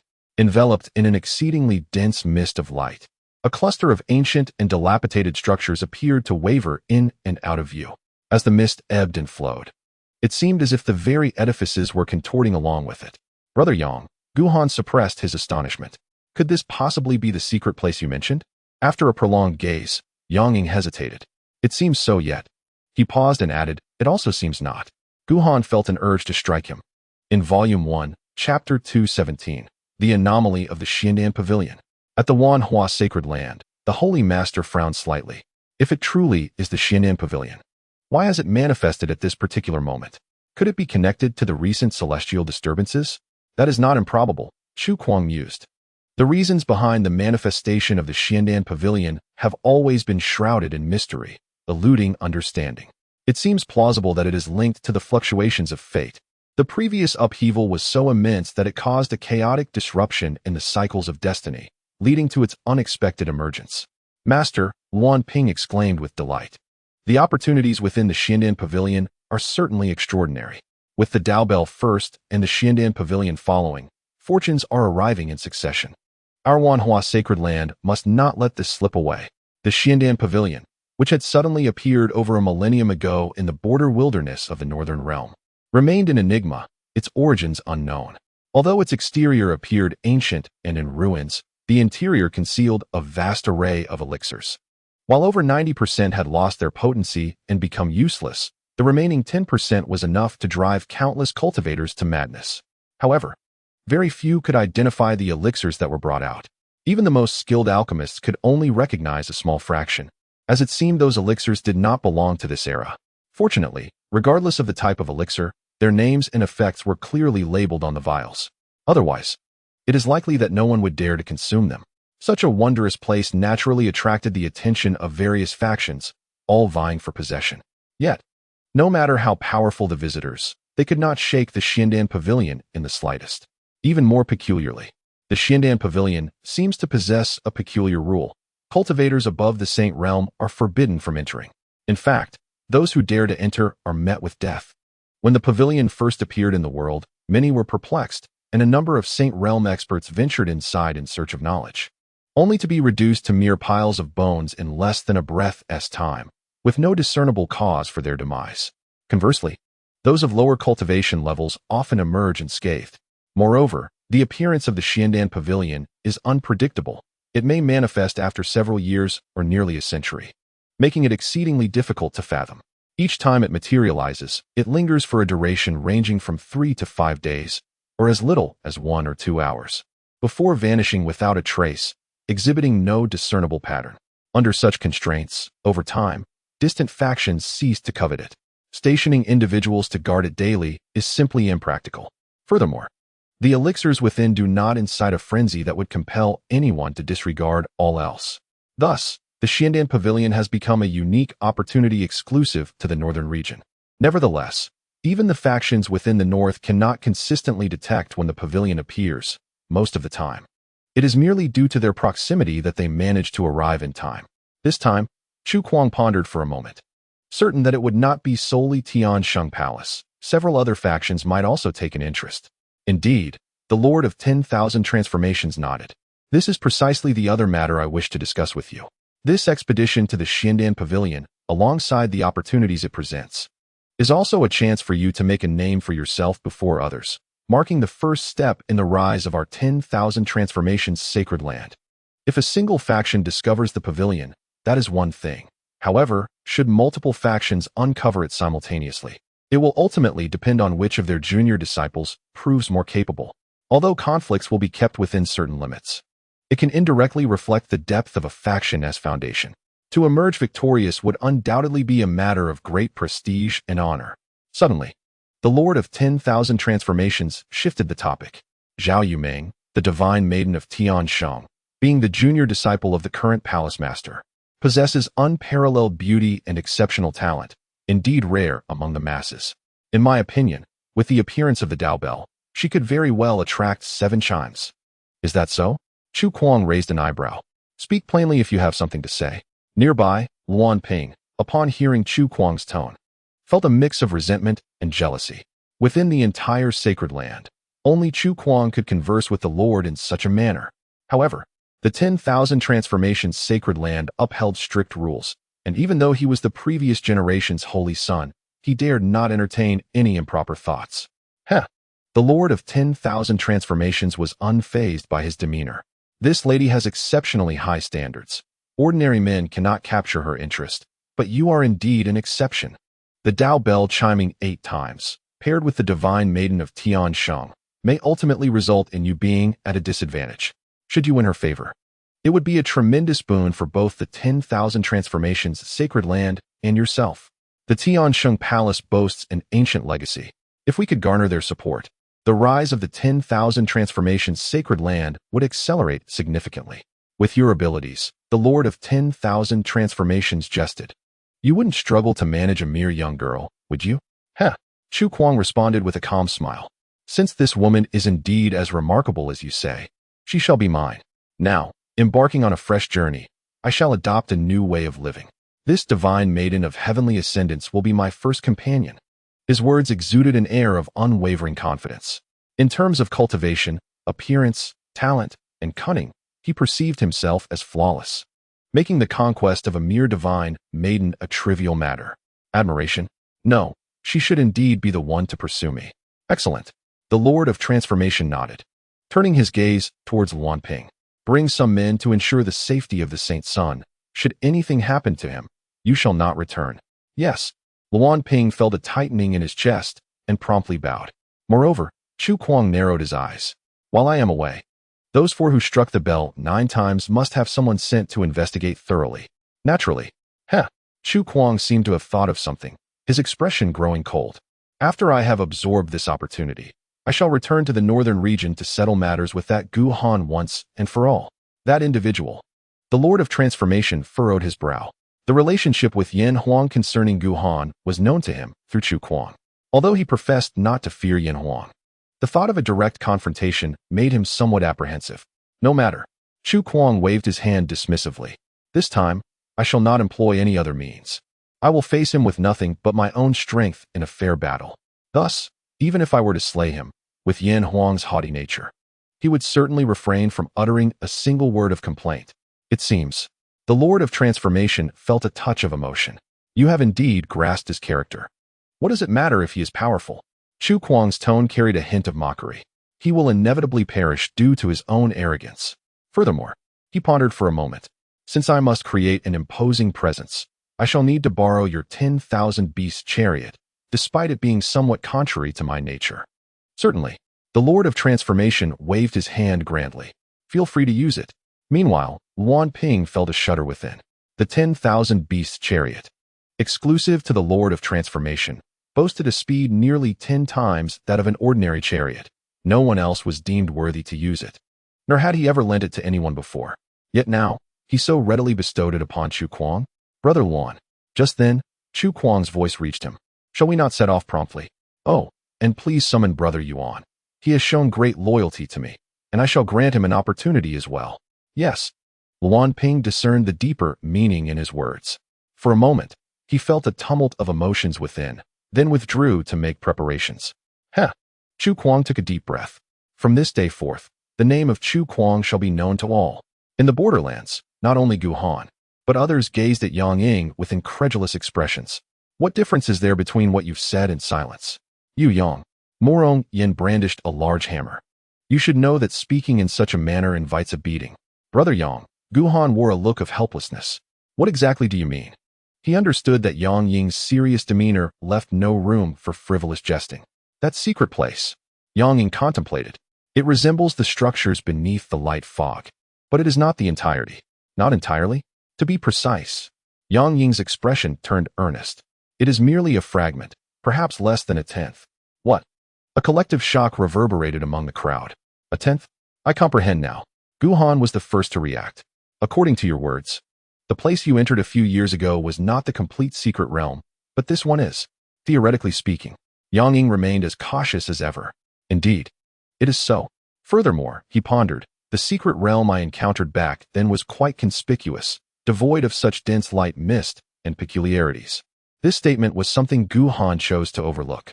What a revelation. At that moment, his mind was consumed by this thought. If what Xiaoyun said holds true, even a mere tenth of the secret realm contains such an abundance of elixirs. Now, the entirety of this secret realm must exceed his wildest imagination. Suddenly, he felt as if his heartache had dissipated. It seemed this monumental opportunity had soothed the wounds inflicted upon him by the absence of rewards from the tolling of the Dao bell. Junior brother. Observing Gu Han's gleaming eyes, Xiaoyun furrowed his brow. This place is not as simple as you perceive. Not simple? Gu Han was taken aback, glancing at Xiaoyun. What did you just say, brother Yang? Xiaoyun wore an expression of exasperation. I knew you weren't paying attention. Young master, even Asha spoke up. I too believe that the light mist is rather suspicious and quite perilous. Gu Han gradually regained his composure. If even Asha thinks so, there must indeed be something amiss with that light mist. Enough. Xiaoyun shook his head. Let us first ascertain the situation before proceeding. Moments later, the group found themselves less than 1,000 zhang from the light mist. Halt. Xiaoyun stopped the others. Advancing further would invite danger. At this moment, the crowd finally discerned the true nature of the light mist. It was both real and illusory, ethereal and elusive. An ancient, vast, and profound sensation enveloped their senses. In the hazy distance, they could faintly glimpse a corner of the structure, continuously twisting, appearing, and disappearing. Gu Han's brow furrowed deeply. This aura felt somewhat familiar, akin to the sensation he experienced from the Dao bell moments earlier, yet there were subtle distinctions. Suddenly, Asha seemed to spot something, letting out a startled cry. Young master, look over there. Volume 1, Chapter 218. What does the Holy Land count for? Dare to harm my son, and I shall confront the very Dao. Outside the light mist, a verdant hue enveloped the scene, brimming with vitality. This was a result of the Dao bell's emergence, bestowing fortune upon all. Even the desolate outskirts benefited, gaining a touch of life. This was also what discontented Gu Han the most. Even a blade of grass enjoyed its fortune. Yet I alone am left bereft? However, at this moment, he had little inclination to lament. Thanks to Asha's reminder, he noticed that the sight within the light mist starkly contrasted with that outside. The earth was cracked, scattered with dry grass. As the light mist danced, it stirred up fragments of grass that gently floated up, only to transform into dust and settle back onto the ground. The disparity between the inside and outside was like night and day. Xiaoyun sighed. This force, the nature of which eludes my understanding, may be such that even my presence would fare no better than the grass beneath. I shall attempt it once more. Gu Han felt a twinge of reluctance. He had already resolved that the elixirs within this secret realm were a recompense for the toll of his endeavors, and he was not one to relinquish such an opportunity easily. As he spoke, he casually grasped a chunk of verdant soil and hurled it into the luminous mist. At the moment of contact, an unexpected transformation occurred. The green essence of the soil intensified abruptly, rapidly expanding into wild grasses, only to revert to nothingness, turning brittle and yellow, dissipating into a wisp of dust. The entire process transpired in the blink of an eye. Gasp! The onlookers drew in a sharp breath. What kind of power is this, so formidable? Shen Xian could only manage a wry smile. What should we do? The terror of the luminous mist was evident to him. This implies that Murong Yin wore a face of vexation. This opportunity can only be observed. We cannot grasp it, can we? Is this not a jest at our expense? After traveling such a distance, to find no opportunity, we might as well return empty-handed. Shen Xian's expression shifted slightly. Enough of this. Ahead. Gu Han's countenance had darkened considerably. Brother, Murong Yin said awkwardly, trying to offer comfort. If it proves too difficult, we shall return. If we cannot acquire it, neither shall others. In essence, we shall not suffer a loss. Gu Han looked utterly speechless. Her method of consolation was indeed rather unique. There is no need for that. Xiaoyun spoke again. The power of the luminous mist appears somewhat diminished compared to before. He had been carefully observing the mist, and had thus made some observations. Is that so? Gu Han was taken aback. I shall try once more. The outcome of this attempt mirrored the previous one. Yet the speed at which the wild grasses turned to ash was slightly slower than before. Though subtle, it was not lost on the observers. Perhaps, Xiaoyun calculated. At this pace, the mist will dissipate in half a day. Half a day? Gu Han furrowed his brow, feeling little joy at this revelation. That seems rather lengthy. What? Murong Yin blinked in surprise. Is half a day too long? If we could attain the opportunities within, we would wait even half a month without complaint. It requires little effort. It is not so simple. Yang Ying, with a meticulous mind, understood Gu Han's concerns. This secret realm is indeed considerably larger, yet also far more conspicuous than before. While it is true that this area is remote and rarely frequented, one would assume. Meng Xing scratched her head. Surely, it cannot be so fortuitous? Just then, Zuyang and Gu Tian simultaneously turned their gazes toward the distance. How fortuitous? Zuyang sighed. Someone has already arrived, and they are no ordinary person. With his words, a melodious and clear call reached the ears of the gathered crowd. Moments later, a splash of 7 colors gradually appeared upon the distant horizon.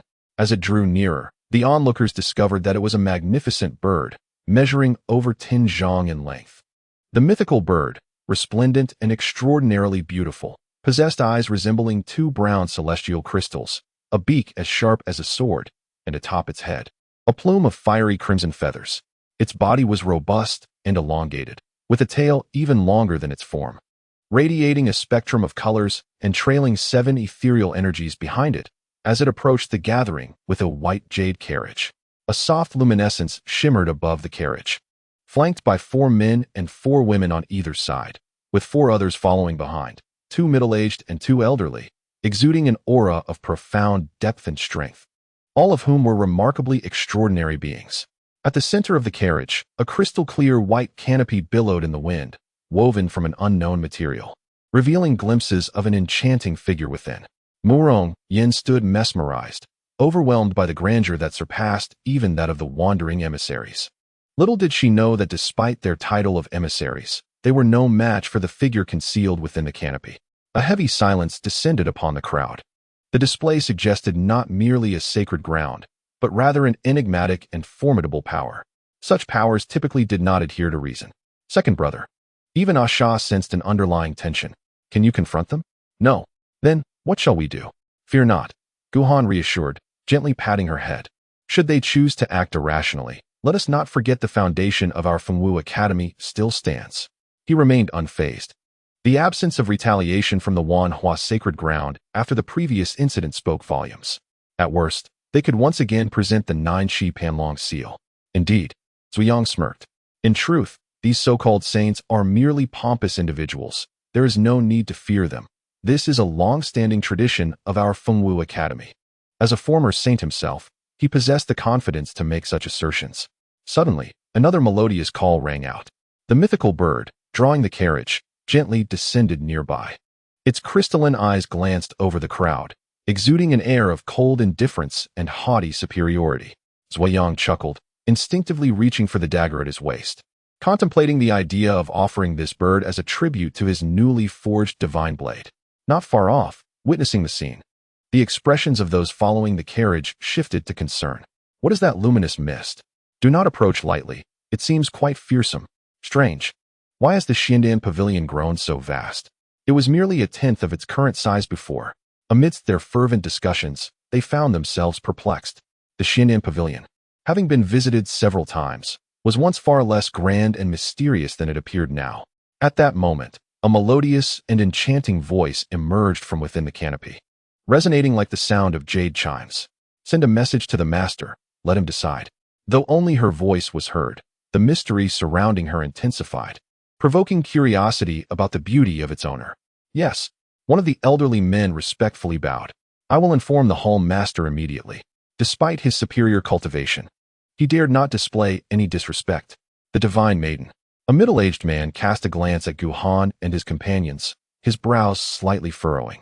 Were these idle bystanders not to be eliminated first? In his recollection, Guhan and his group appeared to belong to no particular faction, and their feeble strength rendered them akin to ordinary wandering cultivators who had stumbled upon this place by chance. Very well. The woman seemed indifferent to the presence of others. Let them be. Indeed. The man shot a glance at them, his tone haughty. Aren't you grateful for the divine grace? Such a grand opportunity is something you can hardly aspire to in your everyday lives. Madame Meng Xing's temper surged instantly, yet she was firmly restrained by Shen Xian. Junior sister, do not bring trouble upon Brother Gu. It is of no concern, Guhan sneered. These people from the Holy Lands are simply of this ilk. One merely needs to grow accustomed to it. Brat. The man's eyes narrowed. Say that again. Discontent and a hint of malice seeped into his voice. Suddenly, a surge of demonic energy erupted into the sky. Dare to harm my son. Kill. Gu Tian. Among the gathered individuals. Only he possessed the acute sensitivity to killing intent and hostility, even surpassing Gu Han, particularly since this malice was directed at Gu Han.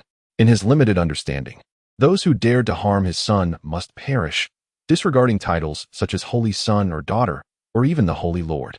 Even the path of the great Tao would not deter him. If one cannot confront, then one must confront nonetheless. Nonsense. From within the canopy. The woman's voice was tinged with displeasure, though it was unclear whether directed at Gu Tian or the man. Flanking the carriage. The 4 men and 4 women wore expressions of cold disdain. Huh. The man's eyes flashed with a chilling light. What audacity for a mere demonic cultivator at the heavenly calamity realm to be so brazen. Today, I shall eradicate this demon. As he spoke, a formidable aura surged from him, advancing towards Gu Tian. Clang. In an instant, a sharp blade was drawn from Xueyang's waist, revealing an exceedingly subtle Dao pattern that surpassed anything seen before. Meanwhile, Gu Han's eyes glimmered with icy light as he prepared to retrieve the 9 dragons' coiling seal. Stop! Suddenly, an anxious voice interjected, belonging to the elder who had conveyed messages earlier. Having witnessed the man's aggression, he felt a flicker of discontent, yet was initially reluctant to intervene. However, upon seeing something unforeseen, he swiftly moved to intercede. This is a misunderstanding. With a flash, he positioned himself between Gu Tian and the man. Volume 1, Chapter 219. I, Chu Kuang, arrive in the sacred carriage. Boom. In an instant, 2 unmatched forces collided against him. Yet, his strength appeared exceptionally formidable. As both Gu Tian's overwhelming demonic energy and the man's full force strike from the 3rd layer of the extraordinary realm were entirely thwarted, leaving him unscathed. Oldly, the man was both astonished and enraged. What are you doing? Kill. However, Gu Tian paid no heed, his eyes turning entirely black, surrounded by roaring demonic flames. Charging once more towards him, as Li Lao found himself too occupied to engage with the man, he once again deflected Gu Tian's relentless assault, emerging unscathed. Time was of the essence. He cast a glance at Xueyang, a hint of urgency in his eyes. Do not let him take action. I harbor no ill intent. It was evident to him that Gu Tian, this demon cultivator, appeared devoid of any semblance of rationality, likely intent on pursuing him to the bitter end. Friend Gu, Xueyang interjected, let us not rush. Let us first hear what he has to say. Foster father. Gu Han gradually withdrew his 9 dragon seal. Enough of this. He sensed that Li Lao genuinely bore no malice. Upon hearing this, Gu Tian finally ceased his aggression, the demonic energy surrounding him dissipating as he returned to Gu Han's side, though his pitch-black gaze remained fixed on the man. Li Lao, the man exclaimed, visibly disgruntled. Why do you stop me? They are merely rogue cultivators. I could easily vanquish them with a mere flick of my hand. Silence. Among the group, Li Lao seemed to hold the highest authority, shooting the man a fierce glare. Zhang Kuan, we are here to seize opportunities, not to provoke trouble. Speak further, and you shall return empty-handed. Zhang Kuan wore a look of dissatisfaction, but ultimately refrained from retorting. Li Lao's status indeed surpassed that of the 3 of them. Divine Maiden. Li Lao bowed toward the curtain. Might I take charge of this matter? Very well. The woman's voice betrayed no emotion. Do not tarnish the reputation of our Tian Sheng Hall. Understood. Li Lao bowed again and approached Gu Han and the others, his gaze fixed solely on Xueyang. May I inquire if you are Xueyang? Xueyang slowly sheathed his knife, puzzled. You know me? It truly is you. Li Lao smiled. Have you forgotten? Over a decade ago, I encountered you during my travels in Zhongzhou, and we shared a brief acquaintance. Xueyang felt a twinge of embarrassment. I do not recall. Not surprising, Li Lao waved it off nonchalantly, his expression wistful. Back then, you ascended to the position of Holy Son. I was merely a spectator. Who would have thought that so many years have passed, and that you would appear in the eastern wilderness? Such a rare fate. He chattered incessantly, entirely oblivious to Xueyang's changing demeanor. Gu Han's lips twitched. Why must he bring up such matters? Indeed, the past was behind them. Xueyang, appearing somewhat displeased, abruptly interrupted him. I have not been the Holy Son for quite some time. Li Lao was taken aback, instinctively responding, then you. As you can see, Xueyang gestured toward the large black pot and patted the blade at his waist. I am now a chef. A chef? Li Lao was taken aback, incredulous. Surely, he had misheard. Yet, observing Zui Yang's attire, he realized it indeed resembled that of a chef. This puzzled him greatly. Why? Your sacred land, steeped in ancient tradition and profound heritage, surpasses Tiansheng Hall by a considerable margin. As the Holy Sun there, your power must have been unimaginable. How can you simply cast it aside? Ideals, perhaps sensing Li Lao's amiable demeanor, Zui Yang elaborated, my ideal is to be a chef. Li Lao was utterly bewildered. If you were but a commoner, it would be understandable, but for a cultivator to possess such an eccentric aspiration? Senior brother, Gu Han shook his head. He seems to lack an understanding of your ideals. He does not comprehend. Zui Yang cast him a glance. Do you understand? Gu Han touched his nose and fell silent. He himself did not comprehend. Is there anything else? Zui Yang glanced at Elderly once more. No, nothing more. Elderly instinctively shook his head.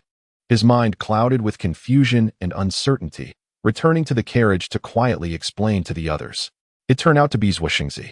Moments later, the woman's voice rang out again, this time devoid of the previous air of superiority. I am Zhao Mengyu, from the Tianqing Hall. I apologize for any previous rudeness and hope Zui Xingzi will not take offense.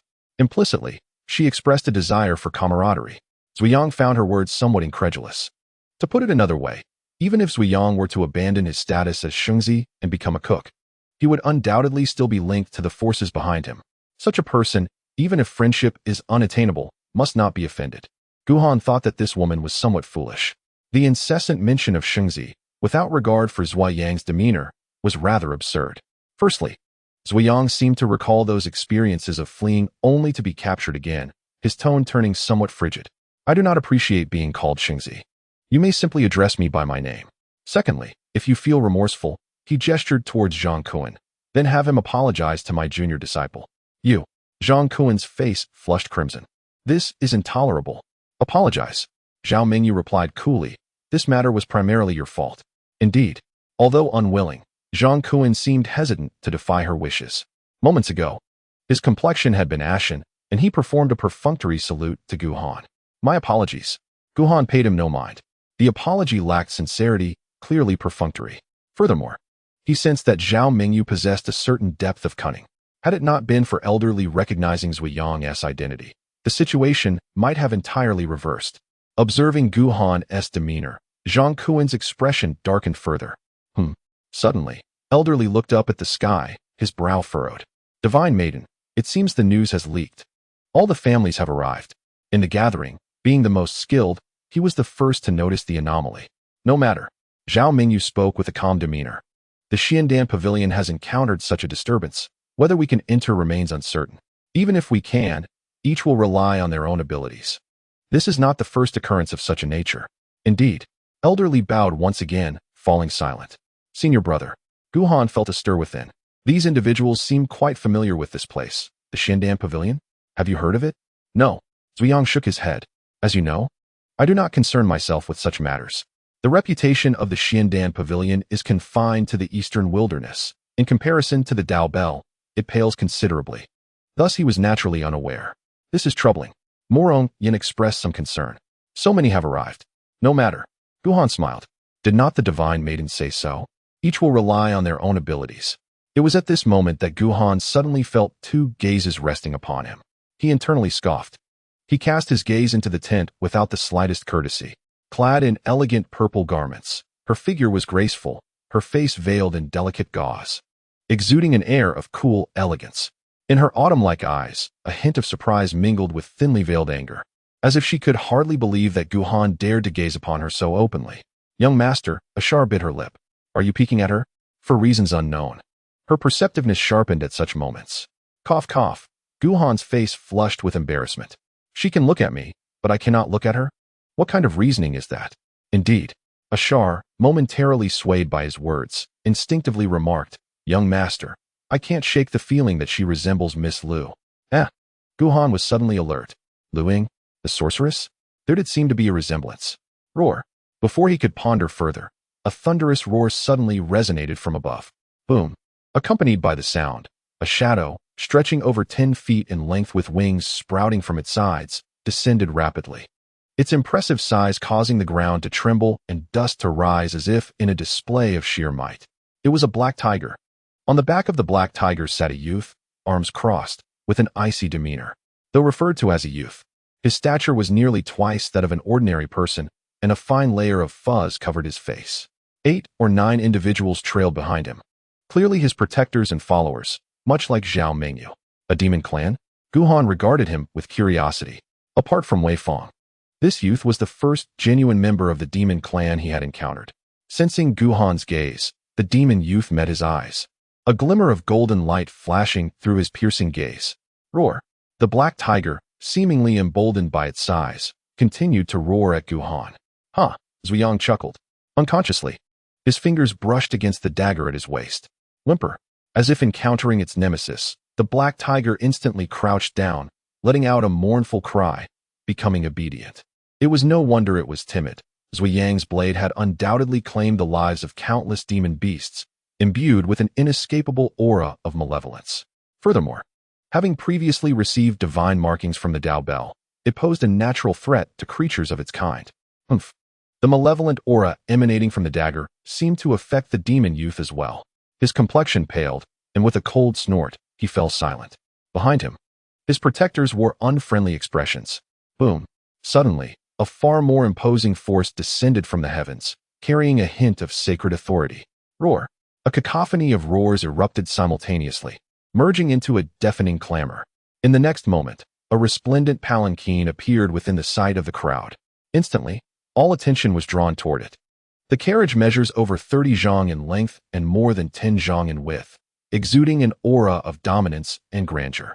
A faint ethereal glow envelopes it, and the surface is adorned with countless engravings of extraordinary beasts, seemingly animated under the subtle divine might that suffuses the air, evoking a sense of trepidation in those who dare to glance upon it. Ahead, a dozen formidable spiritual beasts, all rare and unique, pull the carriage in unison, their identical forms and statures radiating an imposing presence that is undeniably overwhelming. Li Lao's pupils constricted in recognition. This was the carriage of the Holy Master. The Holy Carriage. They were from the Wanhua Sacred Land. He had indeed seen this carriage before, but it had always been occupied by the Holy Master of Wanhua. Yet now, astonishingly, it was a mere youth within. Moreover, figures from the Yuhua Sacred Land and the Wu family were also present upon it. Oomph. The expression of the demon clan youth was far from pleasant. It was mere bluster. Xiaoming Yu fixed her gaze upon the carriage, her tone laced with intrigue. Today marked the selection day for the holy son of Wanhua Sacred Land. Could it be that he was the one? No wonder she was so captivated. Whether it was her own jade carriage or the black tiger of that demon youth, both were indeed exceptional, yet they paled in comparison to this holy carriage, which eclipsed all others in grandeur. It was undeniable that the emergence of the holy carriage rendered it the absolute centerpiece of the day, overshadowing the splendor of everyone else. Zhang Kuan was filled with uncertainty. What kind of extraordinary talent must this holy son possess to receive such honor? Allowing even the holy master to cede his carriage to him? Li Lao sighed, noting the youth's tender age. The younger generation indeed held formidable potential. Seated upon the holy carriage was none other than Chu Kuang. The two companions beside him had been encountered along the way. As a figure of the holy realm, with an elevated mindset and a knack for diplomacy, he had effortlessly aligned the trio in a united front, consistent with his usual demeanor. Below on the ground, Guhan chuckled derisively. Fate had drawn them together. To be fair, Murong Yin contemplated, just on the strength of this carriage alone. He had seized the spotlight from everyone else today. This rascal had a penchant for such antics at Yuqing's sect. Despite her disdain for Chu Kuang, all present had to concede the carriage's overwhelming presence and splendor. As for Zuyang, he wore a nonchalant expression. It was too diminutive. Compared to the one he had previously experienced, it fell drastically short, merely serving as a display in this locale. In his realm, such a contraption would be a source of embarrassment. Murong Yin, a tinge of envy in her voice, inquired about the sensation of riding in it. Was it not magnificent? Zuyang pondered for a moment, finding it rather uncomfortable, preferring to walk instead. Murong Yin exclaimed, "Oh dear." Asha let out a soft sigh. If only this thing were to suddenly topple over. Indeed, Guhan ruffled her hair, noting that Asha shared his thoughts. Zuyang chuckled lightly. Isn't that simple? Just look at second senior brother. With that, his hand swiftly reached for the dagger concealed at his waist. In an instant, a torrent of malevolent energy surged skyward. The others merely felt a chill in their hearts, devoid of any further sensation. However, the spirit beasts tethered to the holy chariot were doomed. Howling in despair, these creatures, despite their meticulous training, remained fundamentally beasts, their innate instincts undiminished. Confronted by this overwhelming aura, they were struck with terror akin to facing a natural predator. They emitted mournful cries, trembling violently, and in a moment of panic, they scattered in all directions. Consequently, the once stable holy chariot began to sway violently. With narrowed eyes, Xiaoyun exerted more force. As a chef, he was no expert in combat. Yet he dared to proclaim himself second to none when it came to slaying demon beasts. Boom! A shimmering pattern on his blade illuminated for an instant, amplifying the aura of ferocity exponentially. The spirit beasts, now utterly terrified, ceased their earlier bravado, breaking free from the ethereal reins and collapsing in exhaustion, devoid of the strength to flee. Whoosh! A colossal entity suddenly tumbled from the sky. It was none other than the holy chariot, truly overturned. "Senior brother," Guhan exclaimed, struck by disbelief. "I believe your aspirations are exceedingly grand." "Indeed," Asha expressed his delight. "Second brother, you are remarkable." Above, the holy chariot continued to tumble, plummeting rapidly. Below, the onlookers were left in a state of astonishment, even Zhao Mingyo's beautiful eyes reflecting sheer disbelief. This was the chariot of a saint. How could it be overturned so easily? Abominable beasts! Abominable beasts! Looking at the dozen or so spirit beasts still trembling uncontrollably, Luan Ping was nearly apoplectic. His face darkened. Despite his hesitations, he dared not take action. These spirit beasts were rare anomalies procured at great cost by the Lord of 10,000 transformations, painstakingly trained over many years, representing the dignity of the 10,000 transformations sacred land. Even if they had committed a grave error, he felt he lacked the authority to execute them. Luan brother. Chu Kuang was carefully supported to the ground by a guardian. Though unharmed, his expression was one of utmost gloom. The holy chariot. This is disastrous. A chill coursed through Luan Ping's heart. In his fury, he had momentarily lost sight of the pressing matter at hand. Swish, swish. Meanwhile, several figures, quicker than him, rushed forth to catch the holy chariot just as it was about to descend 100 feet to the ground. By a stroke of luck, the chariot was saved from crashing. The last vestiges of dignity for the 10,000 transformations sacred land were preserved. However, the sight of several individuals struggling to support the chariot was exceedingly comical. The demon youth wore a mocking expression. "I've seen spirit beasts pulling chariots aplenty, but humans pulling chariots is a first for me. Today has truly opened my eyes." Behind him, a throng of demons erupted in laughter, reveling in the spectacle. Humans pulling chariots? What a splendid idea. Our young master is truly ingenious. Tomorrow, I shall capture a few human cultivators and relish the experience of a human-drawn chariot.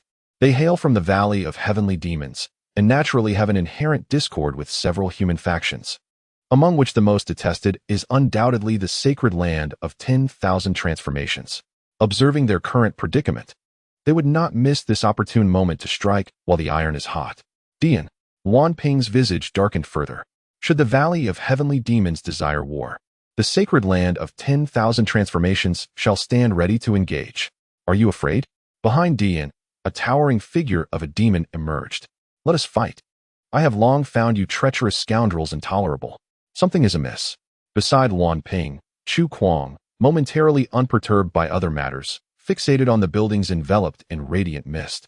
His expression grave. The Xiandan Pavilion. Why has it transformed in such a manner? This is troubling. Luan Ping ceased his quarrel, his brow furrowed. I fear this is no mere coincidence. No. Chu Kuang shook his head, a glimmer of insight in his eyes. This is indeed the Xiandan Pavilion. Albeit the complete version. Complete? Indeed. Chu Kuang nodded. It appears that the fluctuations of heavenly secrets have manifested the entire Xiandan Pavilion into existence for the first time in over a millennium. It seems fortune has favored us this time. Much like Guhan's thoughts, even a tenth of the Xiandan Pavilion presents a significant opportunity. The entirety of this chance has surpassed my wildest imaginings. Alas, Luan Ping shook his head. With this radiant mist present, the likelihood of seizing this opportunity seems grim. Send a message. Ultimately, the essence of Chu Kuang's soul remains tied to the sacred realm. The subtle changes in the radiant mist may elude others, but not him. However, at this moment, he lacked the inclination to delve into such matters. Let him investigate thoroughly. He inhaled deeply.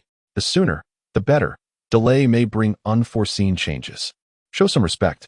Upon hearing Chu Kuang's blatant disrespect towards the sacred lord, Luan Ping's ire surged. He is the sacred lord. What? Chu Kuang cast him a sidelong glance. Shall I personally convey a message to him? Understood. Despite his reluctance, Luan Ping forcibly suppressed his anger. I shall send the message at once. The other two factions also promptly emulated his actions, for the radiant mist was too enigmatic for them to comprehend.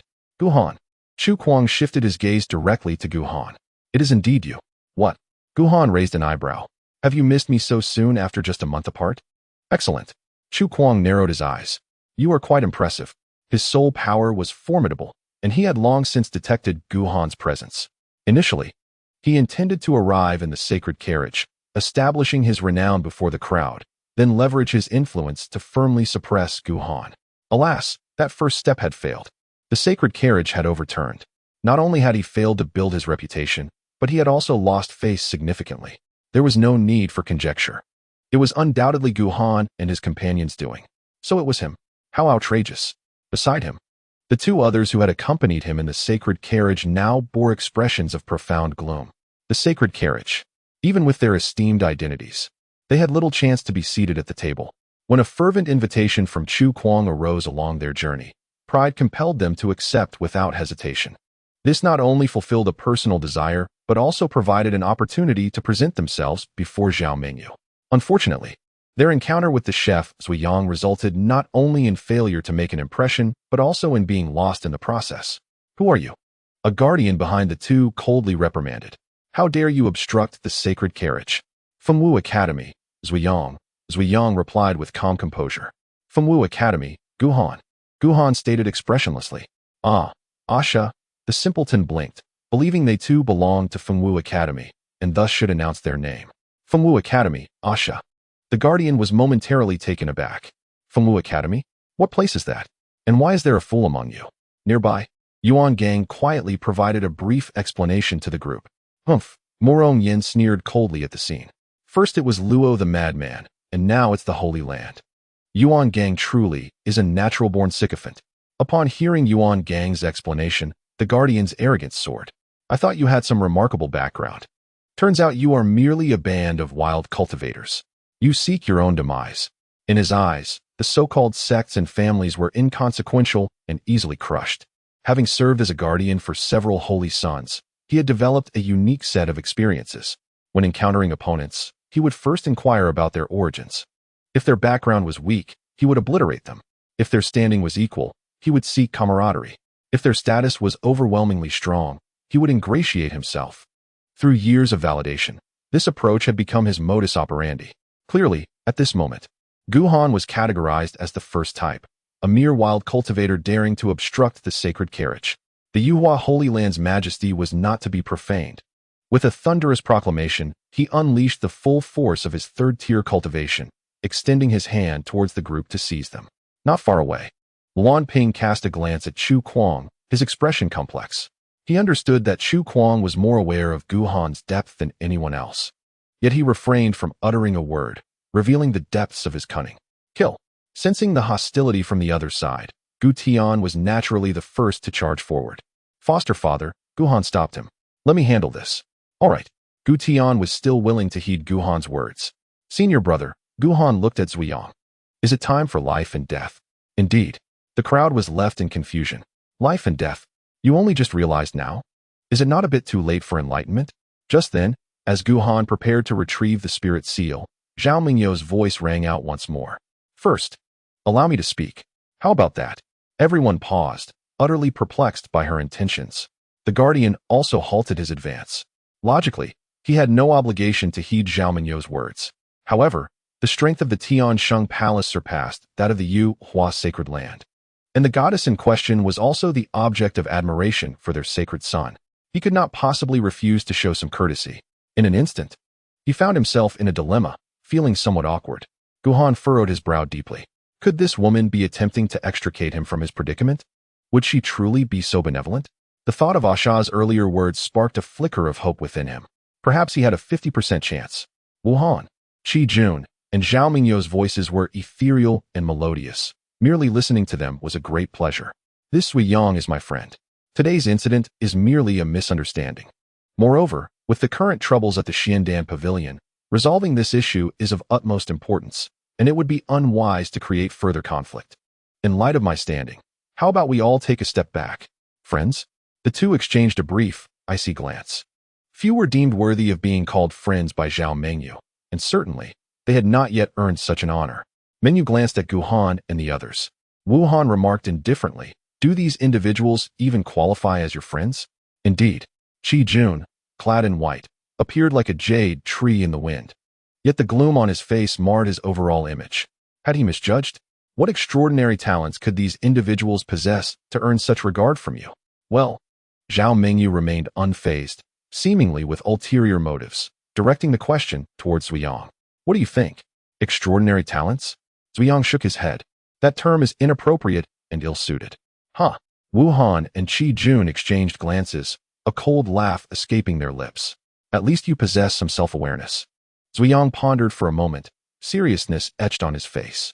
To describe my junior brother with such a term would be an insult to him. Volume 1. Chapter 221. I have warned you. The next time we meet, you shall perish. Silence reigned. Extraordinary talents? An insult? Huh. In the distance, Dian scoffed, declaring, it is said there are many among the human race who are egotistical. Today, I have witnessed it firsthand. Arrogance. Not only him, but even Zhao Mengyu could not suppress this thought. Her initiative to intervene was not solely to curry favor with Zuyang. More so, it was a means of testing Gu Han.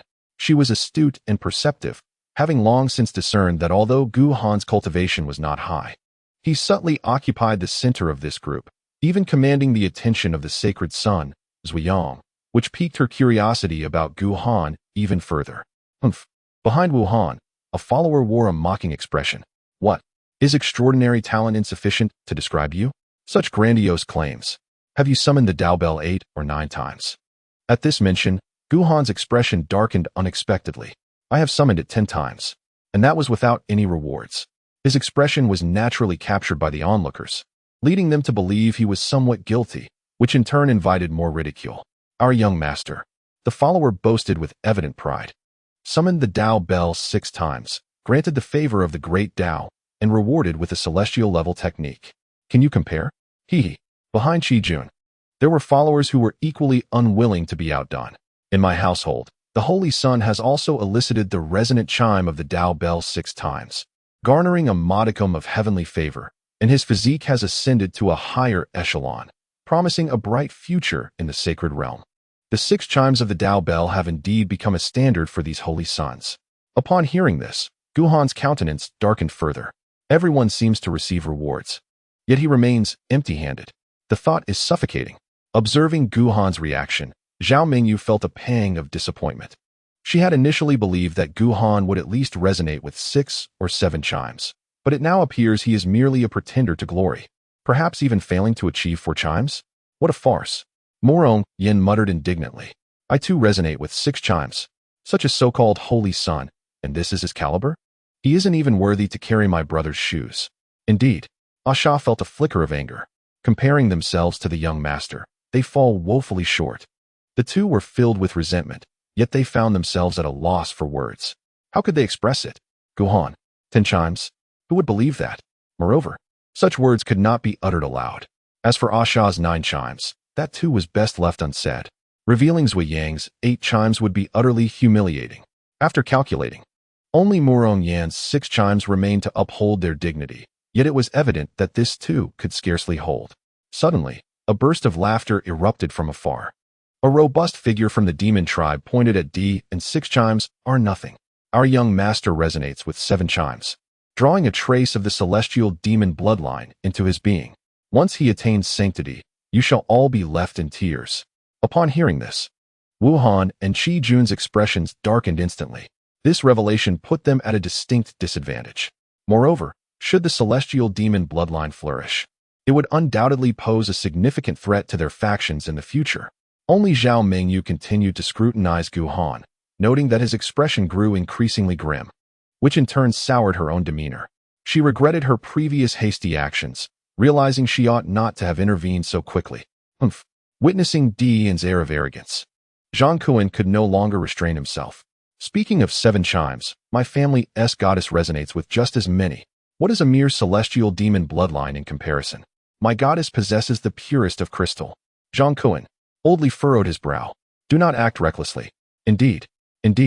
Zhang Kuan felt a jolt of alarm.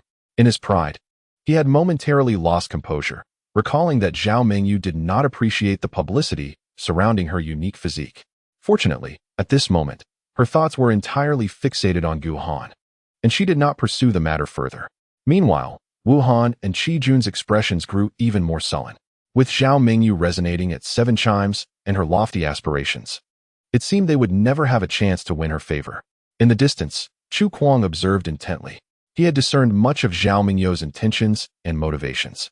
He believed this woman, though her methods appeared somewhat naive, was far more remarkable than he had initially surmised. She was worthy of being his Chu Kuang's partner. Casually, he cast a glance at Luan Ping. The time has come. The name of Chu Kuang shall resonate throughout the world. The incident of the sacred carriage being overturned will soon fade from memory, yet the name of the prodigious Chu Kuang shall be eternally etched in the annals of history. Esteemed guests, Luan Ping inhaled deeply. Behold, the newly appointed holy son of our Wanhua sacred land, Chu Kuang. Not long ago, he invoked the chime of the Tao bell 8 times, truly deserving of the title of prodigy. Boom. This proclamation instantly stirred a tremendous uproar. Jealousy, shock, admiration. Each onlooker bore a distinct expression, yet the common thread among them was the astonishment gleaming in their eyes. 8 chimes. Though one less than the coveted 9. One must ponder the caliber of those who could elicit 9 chimes. Exceptional talent. An unparalleled prodigy. Such individuals are rare and elusive. It is likely that across the entire 5 domains, there are but a handful of such beings. Although 4 individuals recently emerged from the eastern wilderness, each capable of producing 9 chimes, their shadows remain unseen, leading to suspicions that they may have traversed realms. In contrast, Chu Kuang's 8 chimes are tangible and represent the ultimate aspiration for all. In an instant, regardless of their true sentiments, the gaze of the crowd converged upon him. Chu Kuang smiled serenely. He had anticipated this reaction. While he could not attain complete tranquility of spirit, he remained unperturbed by hubris. Everything would unfold naturally. With the eyes of the assembly upon him, he stepped forward, approaching the resplendent white jade carriage with a charming smile and graceful demeanor. Coupled with his extraordinary appearance, he rendered Zhao Mingyu's 4 female followers flushed, their hearts racing. This man could only be described as perfection. However, despite their own exquisite beauty, he paid them no heed, fixating solely on the drapery. Goddess Zhao, might I have a moment to converse? As a figure of the sacred realm, his temperament was transcendent. He regarded the conventional romantic pursuits with disdain. Having resolved to win Zhao Mingyu's heart, he understood the necessity of presenting an invincible and domineering visage to compel the proud goddess to bow her head. He possessed the confidence and assurance to do so. The expressions of the onlookers were complex. A flicker of jealousy was ultimately overshadowed by self-doubt. A youthful prodigy, a breathtaking beauty. Such a pair would befit each other. Yet, they felt unworthy. Even Wu Han and Qi Jun shared the sentiment. In every regard, they fell short of Chu Kuang, unable to compare or compete, left only to savor the bitterness in their hearts. Young Valley Master called a burly figure from the demon clan in the distance. Why not give it a try? This woman is a true beauty among the human race. Humph. Dian scoffed with disdain. She has no fur. What beauty is that? A collective gasp escaped the lips of the assembled men, astonished by the young Valley Master's peculiar taste.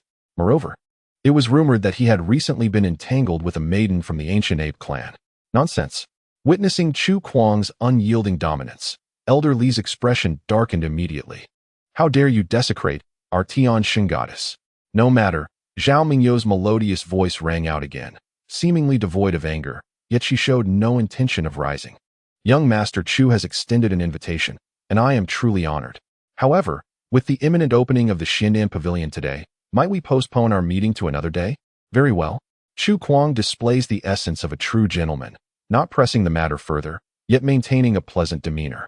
On another day, I shall personally visit the Tianqing Palace. In the carriage, the 4 female attendants wore expressions of regret. Such an exceptional man is rare to find across the land. Why does the divine maiden not accept his invitation? If it were me, I would have already approached him. This scene was, of course, fully observed by Gu Han and his companions. Senior brother, Murong Yin remarked, her expression slightly askew. I feel a bit nauseous. Sighing, Shun Xian could only smile wryly. Today a spotlight has once again been seized by him. Zui Yang remained expressionless, clearly unimpressed by Chu Kuang. Humph. A foolish girl huffed angrily, that divine maiden. Like Lu Ying, has poor judgment. My young master is the most outstanding. She glared fiercely at Chu Kuang, wishing she could obliterate him with her gaze. Gu Han felt a stir within. There was a 60% certainty now. Unbeknownst to him, his growing paranoia was becoming more acute. Gu Han, Chu Kuang shifted his gaze. Targeting Gu Han. Do you remember? I once foretold that our next encounter would result in your utter defeat. I also mentioned, Gu Han turned his head, suddenly smiling, that when we meet again, you shall meet your demise. Volume 1, Chapter 222. A single sword defeats Chu Kuang. Everyone was taken aback, unable to comprehend why Chu Kuang would speak thus to Gu Han. Could it be that they were rivals? Yet one was a prodigy of the 8th ring of the Dao Bell, while the other was a nameless novice who did not even dare to claim a number. How could they be compared? I am indeed curious. Chu Kuang merely fixed his gaze upon Gu Han. What number did your Dao Bell resonate? Guess? Between 6 and 7 rings, Chu Kuang declared with certainty. That is your limit. The crowd sensed something amiss. 6 to 7 rings? This was a qualification reserved for saints. Why did Chu Kuang hold this person in such high regard? This individual appeared quite unremarkable. Could he truly possess extraordinary talents? Even Zhao Mingyu's gaze fell once more upon Gu Han. You flatter me, Gu Han replied humbly. It is merely a single ring. A single ring? How could that be possible? The Dao Bell is sentient. Though it manifests in myriad forms, it selects only those geniuses who resonate with 3 rings or more. Indeed, the Dao Bell does not favor the mediocre. The crowd exchanged peculiar glances. In fact, Wu Han shot a glance at Gu Han. There is another possibility. Indeed.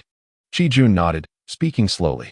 Although the Dao Bell has not manifested before him, he might have been nearby, benefiting from another S resonance. Thus, a single ring could be quite ordinary. Ah, so that is how it is. The crowd suddenly understood. So this single ring came about in such a manner.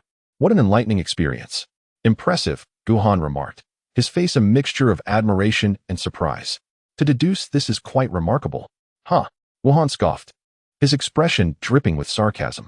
You truly have the audacity to speak of such matters. What can I say? Gu Han replied with a hint of resignation. The Dao Bell did not favor me, and thus I had no choice but to resort to this tactic. His exasperation was palpable. Nature cannot be feigned. The Dao Bell grants no rewards to him, which clearly indicates a lack of regard. I believe that Chu Kuang would not be perturbed by his nonsensical ramblings. Casting a few glances in his direction. It seems you are under pressure? How fortuitous. Gu Han's expression regained its seriousness. I sense you are as well. The soul power of Chu Kuang is extraordinarily formidable. His advancement in the divine connection realm is remarkably swift, even surpassing Gu Han. Evidently, he too is suppressing his realm from breaking through. The purpose is simple. The divine connection realm, the ultimate state. What? Gu Han raised an eyebrow. Afraid to try? Fearful of death? Aren't you the same? Indeed, Gu Han candidly acknowledged. Yet, it appears you are more afraid of death than I. The dialogue between the two was shrouded in ambiguity, rendering it nearly incomprehensible to the onlookers. However, this did not hinder them from sensing the palpable tension between the two. A facade of calmness concealing the intent to annihilate each other. Young Master Xiao, behind Dian, a burly man bore a grim expression. This individual is rather arrogant. You do not comprehend. Dian, unlike others, refrained from mocking Gu Han, his demeanor instead marked by a degree of gravity. This person is indeed formidable. Formidable? In what way? My intuition. Dian pondered briefly. Moreover, his gaze. Such eyes are certainly not characteristic of the weak. The group of burly men exchanged glances, utterly bewildered by the cryptic words of their young master, rendering them unable to comprehend a single statement. Too swift. Chu Kuang sighed. Your growth has once again exceeded my expectations, allowing you to remain poses an undeniable threat. As he spoke, he slowly approached Gu Han. How fortuitous. Gu Han smiled in return. Just days ago, I comprehended a sword technique, and I am eager to see if I can directly fell you. Humph. In regard to Gu Han, Zhang Kuan harbored immense resentment. Overestimating oneself, the Dao bell tolling 8 times is exceedingly rare. How could he possibly be of significance? Boom. Before he could finish his sentence, an overwhelmingly potent aura surged from a distance. It was Guhan. The thunderous sounds reverberated from his being, an extraordinary phenomenon resulting from the full exertion of his cultivation. Simultaneously, a domineering and profound spiritual pressure descended upon the arena. Ultimate state. The individuals present, even those who followed him, were top-tier talents in their own right, and they instinctively recognized that this spiritual pressure far exceeded that of the same realm. It was undoubtedly the ultimate state. Moreover, it was not merely a singular ultimate state, but a dual ultimate state. Yet, they were acutely aware that the difficulty of attaining the ultimate state is exceedingly high and perilous, with few achieving it. Even those fortunate enough to succeed typically attain only a singular ultimate state. The dual ultimate state might exist in ancient sacred lands, yet none were present here. At this moment, they finally comprehended why Chu Kuang placed such importance on Guhan. Guhan is indeed a prodigy. In that instant, they elevated Guhan to an equal standing with Chu Kuang. Wuhan and Qi Jun's expressions darkened, reflecting on their previous remarks. They felt a burning shame on their faces. Within the tent, Xiaoyun once again widened her beautiful eyes. The bipolar realm. A fraud. She instinctively spat. Those who could attain the bipolar realm were exceedingly rare compared to those with exceptional physiques and bloodlines. It would not be an exaggeration to say such individuals are nearly non-existent. Such a person claims to have drawn the tolling of the Dao bell. Not even a ghost would believe it. At the very least, it should toll 8 times. In that moment, a smile graced her lips as she suddenly felt that her previous act of rescuing Guhan was exceptionally astute and prescient. The Holy Sun. Sensing the aura emanating from Guhan, Wan Ping's expression turned grave. This matter of yours. Chu Kuang fixed his gaze firmly on Guhan, his eyes ablaze with combativeness. You need not intervene. Boom. As he spoke, an overwhelmingly terrifying spiritual pressure erupted from him, only slightly weaker than Guhan's, simultaneously. A formidable battle intent surged forth, affecting even those who were somewhat nearer. Hiss! The crowd could no longer remain composed. Another bipolar realm. Moreover, a great wilderness battle body. Within the tent, Zhao Yoming's eyes glimmered with astonishment. She realized she may have underestimated Chu Kuang. To provoke the Dao bell to toll 8 times. He was indeed no ordinary figure. Come. Outside, Chu Kuang was enveloped in intertwining battle intent, his focus solely on Guhan, devoid of anything else. Show me your sword. Boom. As he spoke, the onlookers felt a sudden darkness envelop them. A colossal ghostly maw loomed behind Chu Kuang, exuding a chilling aura as it lunged towards Guhan. Great devouring of the heavens. With his initial strike, he went all out.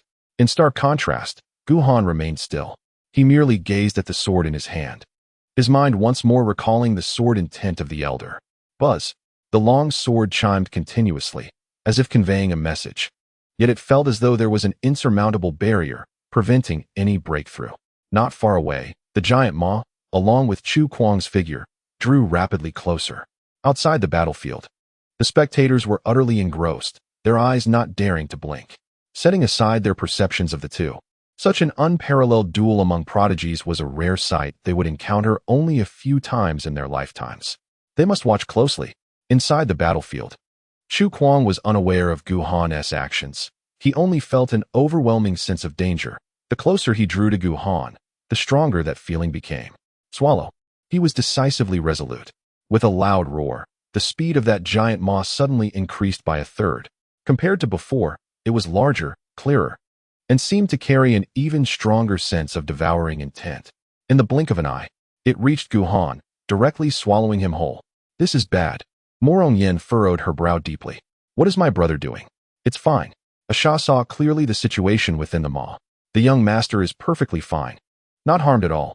She could see it, but others could not. Gone. Zhao Yuming blinked, somewhat incredulous. Is that it?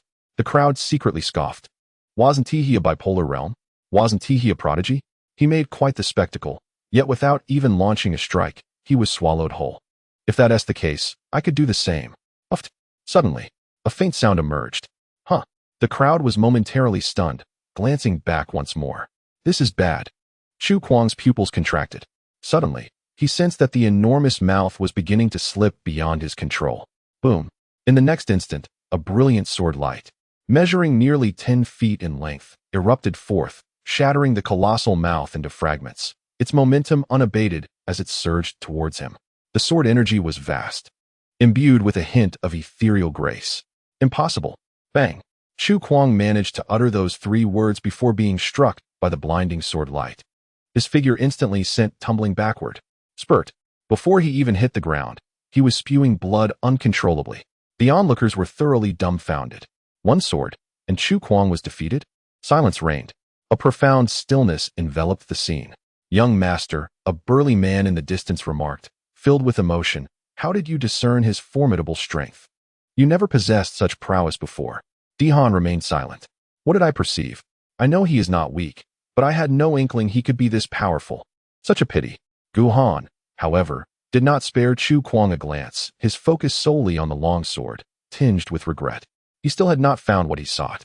That recent strike, seemingly effortless, had actually required all his strength, encompassing every insight and technique at his disposal, yet it still failed to unleash the sword light's full potential. Otherwise, Chu Kuang would surely have perished. The crowd remained in a state of disbelief. "What do you mean by not found? What are you searching for?" The illustrious Dao bell had sounded 8 times, and the once great Chu Kuang had been effortlessly sent flying by your sword. What more could you desire? Cough, cough. In the distance, Chu Kuang struggled to rise, his demeanor disheveled, his complexion pale, his white garments stained with blood.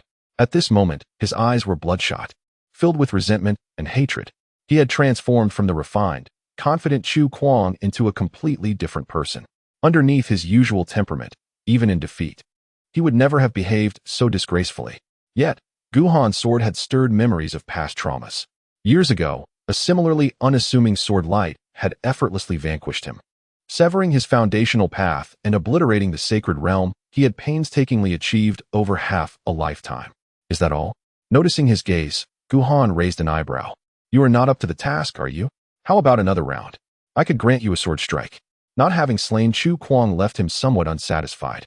Gu Han. Chu Kuang's expression twisted. In that moment, Gu Han and the image of the old blind man merged in his mind. While he had previously regarded Gu Han with caution, now only an overwhelming hatred surged within him.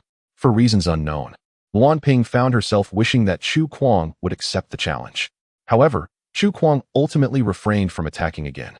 That kind of sword light, without resorting to hidden cards, was beyond his ability to intercept. He was called Chu Kuang, yet now he could no longer embody that ferocity. Gu Han's brow furrowed deeply. Chu Kuang would not engage in battle. To eliminate Chu Kuang with a sudden strike would indeed pose a considerable challenge. Ha ha. The melodious laughter of Murong Yin echoed through the air. When the bell tolled 8 times, a generation's prodigy could not even withstand my brother's toll of the bell. What arrogance is this? Among those present, who was not filled with pride. Yet, at this moment, under her scornful gaze, they found themselves utterly speechless. The once revered prodigy, who had basked in the limelight, now resembled a drenched dog. How could one retort?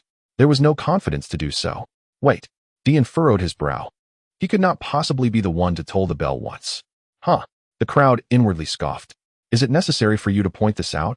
Even a blind person could discern this. Suddenly, they grasped the deeper meaning behind Dian's words. Could it be?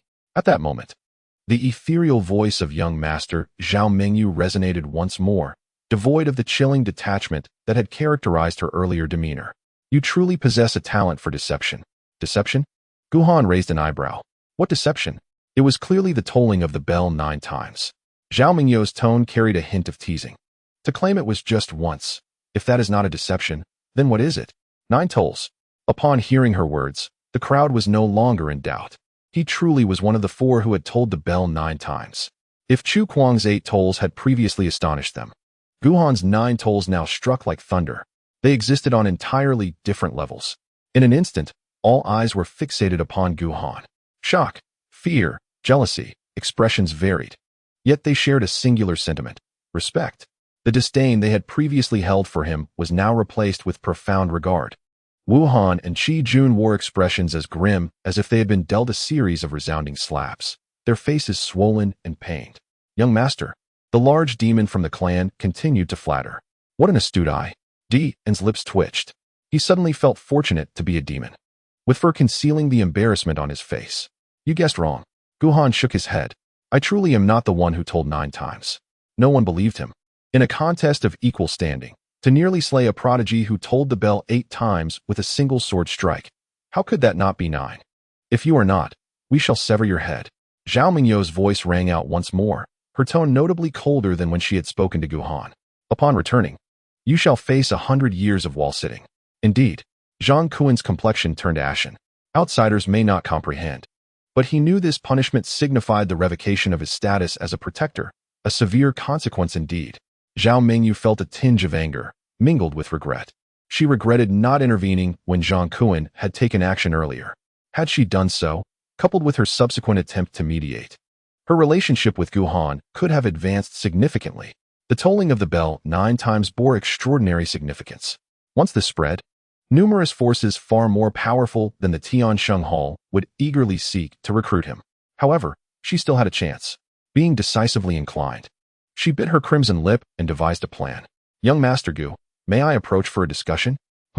Everyone was momentarily taken aback, a pang of bitterness welling up within them once more. The goddess had taken the initiative to draw him in. In doing so, that Chu Kuang had been completely overshadowed. Child, Morong Yin scratched her head. Aren't you the least bit concerned? No, the foolish girl replied earnestly. The young master wouldn't favor her. In her heart, she believed there was only one true rival, the sorceress. She sensed that, when faced with the sorceress's allure, Guhan would inevitably falter one day. A discussion? Guhan raised an eyebrow. Then you must show a bit of sincerity. Oh, Zhao Mingyu, sensing an opportunity, spoke with a hint of delight. What constitutes sincerity? Like this. Guhan smiled radiantly. Come down, and let us converse face to face. Old Li's expression darkened. This is excessive. Too excessive. First, there was that Chu Kuang. So domineering and overbearing. I never anticipated that Guhan would be even more outrageous. Does he regard our goddess as a mere servant, summoned at will? However, due to Zui Yang's stature, he ultimately refrained from rebuking him. Fortunately, he inwardly rejoiced, for their goddess possessed a reserved and proud nature. She would never. Oh. But. Zhao Mingyo's teasing voice rang out once more. Old Li's face stiffened, nearly choking on his own indignation. Goddess, where has your modesty gone? As they spoke, a delicate hand appeared within the sight of everyone, gently lifting the curtain. It was as white as snow, as radiant as jade. Though merely a hand, it sparked boundless imagination. Dian glanced over, then swiftly averted his gaze with disdain. Not even a hint of maturity. Guhan's smile grew even more brilliant. That makes 7 parts. Wu Han and Qi Jun were consumed by jealousy, their eyes nearly ablaze. In the distance, Chu Kuang felt a surge of pent-up frustration. Blood rising in his chest, and he spat out another mouthful of blood. Vile creature. He nearly ground his teeth to dust. What a pity, everyone secretly lamented. The tolling of the bell marked the end of an era. The once mighty prodigy, who had exuded confidence and dominance, was utterly shattered by Guhan's sword. Meanwhile, the goddess, who had maintained her decorum and never descended from her palanquin, now appeared to favor Guhan, seemingly prepared to employ the wiles of a femme fatale. It could be said that all of Chu Kuang's efforts today were merely paving the way for Guhan. His own glory served only to enhance Guhan's. At that moment, Zhao Mingyo's hand was as fair as Chu Kuang's face was dark. The curtain continued to rise, revealing a graceful and enchanting figure to the onlookers. Though her face was veiled in a light gauze, obscuring her features, it only added to her aura of mystery. Her waist was slender, her skin as white as snow, and the flowing purple gown she wore made her appear like a celestial being gracing the mortal realm, leaving everyone utterly speechless. Is this all? Only Dian retained his composure, unmatched in fortitude. She's not even 1/10 as beautiful as my little Ro. Little Ro was the name of the young girl from the ape clan. The foolish girl cast a glance at Zhao Mingyo's bosom, then lowered her gaze, suddenly feeling a surge of anger. There's no comparison, Gu Gongzi. Zhao Mingyu curtsied gracefully. Now, may we engage in conversation? It is quite distant. Guhan's smile was somewhat unsettling. Come closer, let me observe you properly. Zhao Mingyu suddenly felt a twinge of panic. Old Master Li's eyes seemed ablaze with fury as he fixed his gaze upon Guhan, wishing he could tear him apart. Beast, what do you wish to see? Volume 1, Chapter 224, Zhao Mingyo's Beauty Scheme, and Guhan's Counteraction. Above the Xiandan Pavilion, thousands of feet in the air, 5 indistinct figures hovered, quietly observing all that transpired below. They were the 5 saints who had arrived after receiving the urgent message. Ha ha! A burly man laughed heartily. Wanhua, is this the new holy son you painstakingly selected? He doesn't seem remarkable. This giant stature was nearly 3 or 4 times that of an ordinary person, immensely robust. Humph. The Wanhua holy master snorted coldly. Although his expression was obscured, anyone could sense the undercurrent of menace emanating from him. What is the matter? The burly man urged incessantly.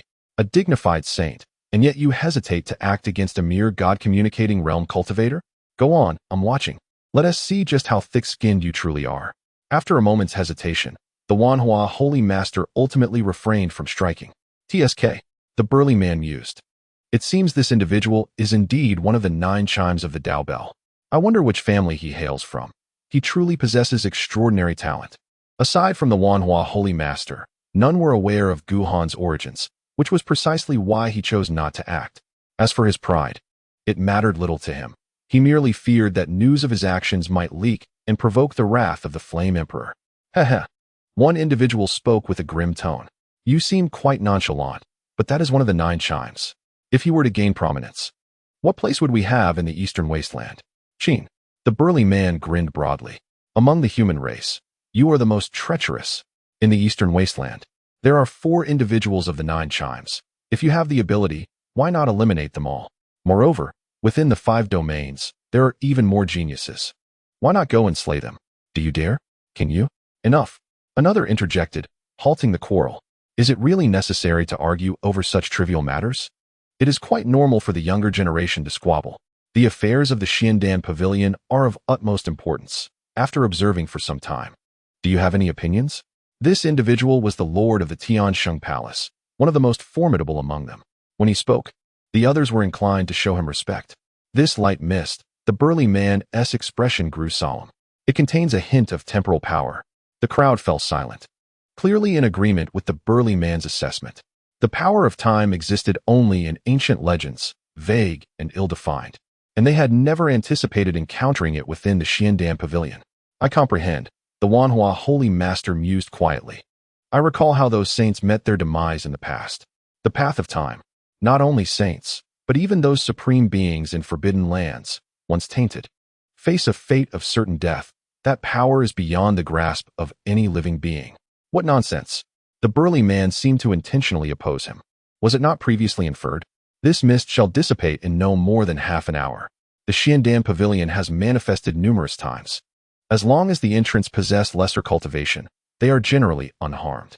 Such a grand opportunity. If you hesitate to seize it, then my heavenly demon valley shall claim it all. In the past, perhaps the crowd would have been more lenient. However, with the complete emergence of the Xiandan Pavilion this time, the chances are nearly tenfold greater than before. How could they possibly let this slip away? Alas, the Lord of the Heavenly Ascendancy shook his head. Fortune invariably accompanies risk. Let them venture forth. As he spoke, he executed a spell and uttered a few commands before preparing to depart. Old man of heavenly ascendancy. Suddenly, the burly man appeared to have realized something, a look of schadenfreude adorning his face. Your divine maiden seems utterly captivated by that young man, employing even the wiles of beauty. The Lord of the Heavenly Ascendancy, unperturbed, replied, If Meng you can successfully recruit a genius of the 9th ringing, tell me, does my Heavenly Ascendancy profit or suffer? With that, he vanished in a flash. You old fox, the burly man cursed under his breath. A divine maiden of the 7th ringing. If she can exchange for a peerless genius of the 9th ringing, would that not be a tremendous gain? Wanhua. The burly man chuckled. Why not make a move? You've done this more than once or twice. Humph. Wanhua, the holy master, sneered and departed directly. Observing this, the other 2 made no further delay. Ha! The burly man scoffed with disdain. Not a decent one among them. If only Dian were female, we could forge an alliance.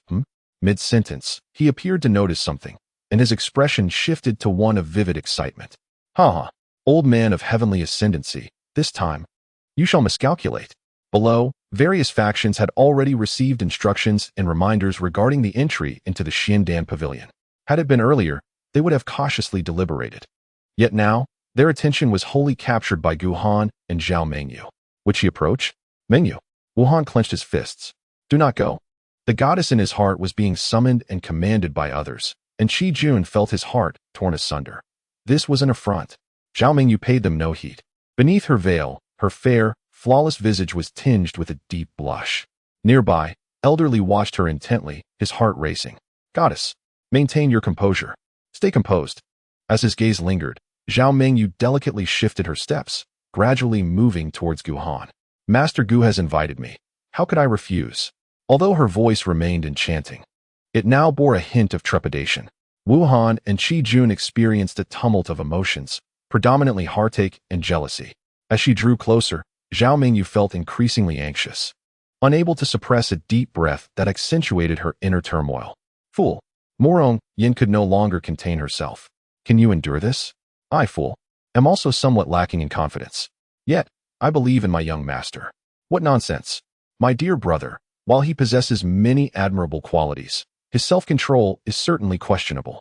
At this moment, Zhao Mingyu had approached Gu Han, unable to draw any closer. She had never been this close to a man before. Young Master Gu. She managed to maintain her composure. Shall we converse now? Her heart raced. What if he urged her to come nearer, or dared to lift her veil? She couldn't allow herself to contemplate further. A faint fragrance wafted through the air. Gu Han remained unfazed, his smile growing increasingly unsettling. Almost there. The resemblance is striking. I am nearly certain. Upon hearing this, Zhao Mingyu exhaled softly, yet before she could utter a word, a cold, hard object suddenly rested upon her shoulder. A faint sting evident against her skin. A sword? She instinctively glanced over, utterly dumbfounded. Ha. Gu Han inhaled deeply. Now, you have fallen right into my grasp. The shadowy figure's words echoed in his mind, a reminder to be wary of strangers with ill intentions. Zhao Mingyu fit that description perfectly. Cunning, resourceful, easily manipulated. And her demeanor and tone bore a striking resemblance to Lu Ying, an imitation no one else could possibly replicate. It was over 90% likely she was the enchantress. Instinctively, Zhao Mingyu attempted to retreat. Do not move. Gu Han tightened his grip on the sword. If you make a move, you shall perish. At this moment, not only Zhao Mingyu, but everyone present was in shock. They had gone through such elaborate schemes to bring the goddess before them, only to intend to kill her? Were they out of their minds? Hold. Wu Han's face turned pale with rage. How dare you lay a hand on Mingyu? Quickly, Qi Jun shouted. Stop him. We cannot allow Mingyu to be harmed in any way. More anxious than the two of them was Elderly. With a thunderous roar, his aura surged, revealing his extraordinary 7th-level cultivation. In a flash, he lunged toward Gu Han. Kill. Just then, Gu Tian and Zuyang stepped in front of him.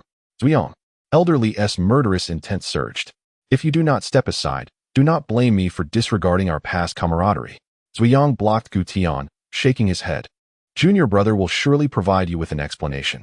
He understood that Gu Han was not reckless. His actions must be justified. Senior brother. Gu Han wore an expression of unwavering confidence.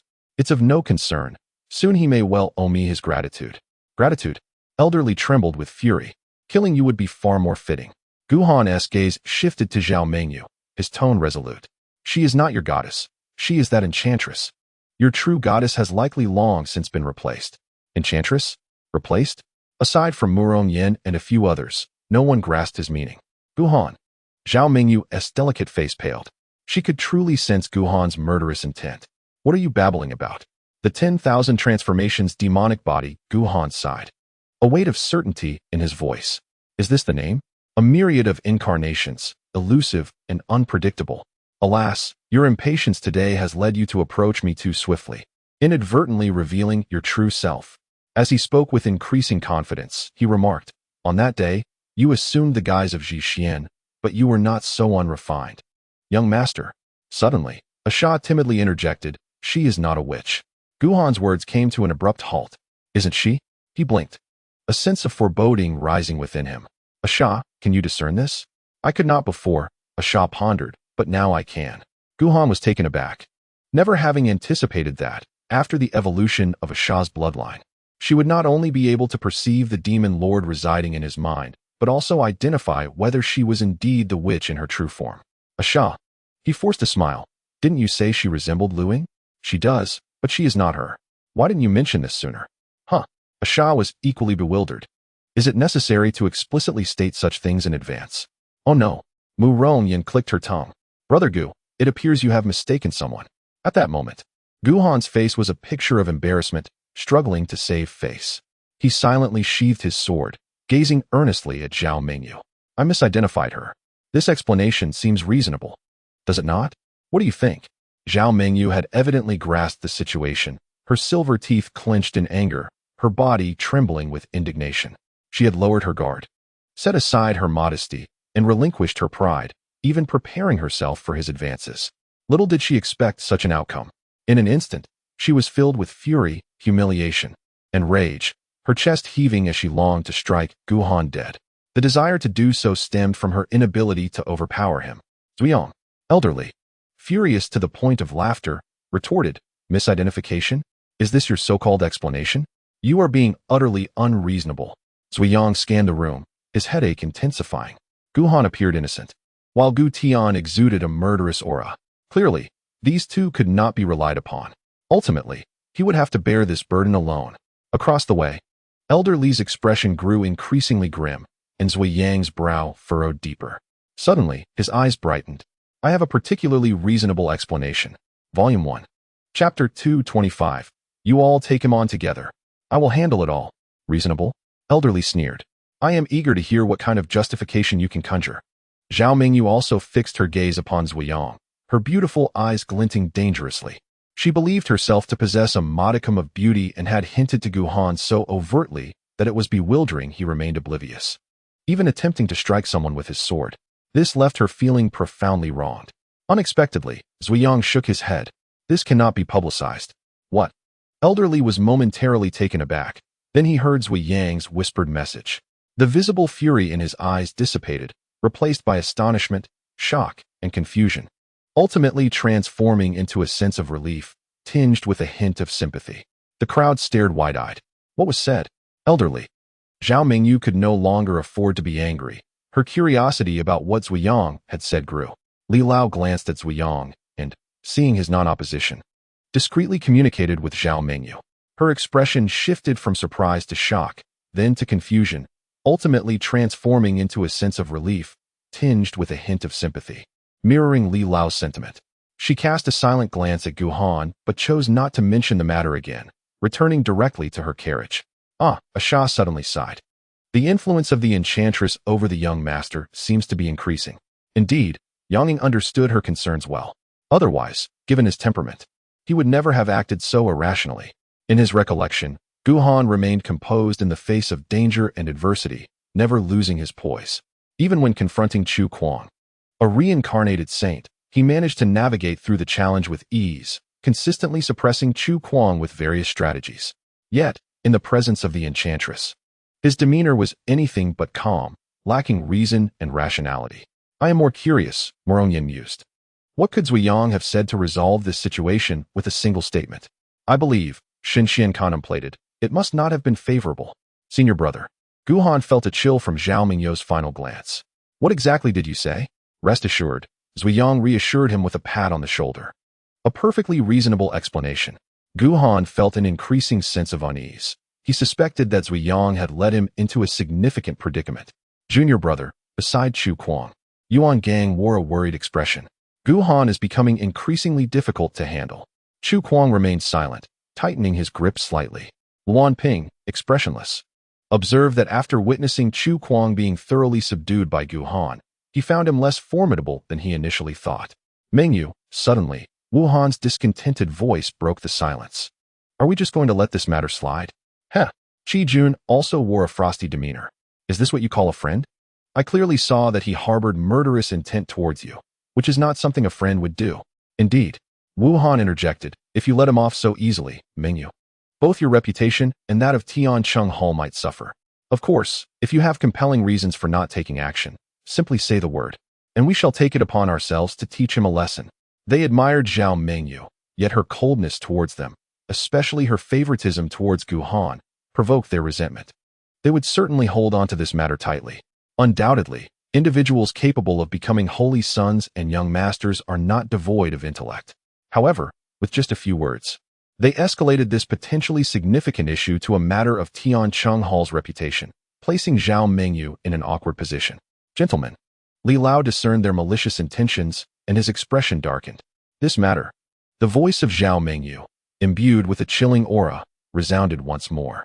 There is no need for your concern. The affairs of the Tiansheng Hall are not for outsiders to meddle in. After listening to Zui Yang's explanation, she felt that everything done today was akin to flirting before the blind. Her mood, already quite gloomy, grew increasingly tumultuous upon hearing the instigations of the two. Naturally, her expression was far from amiable.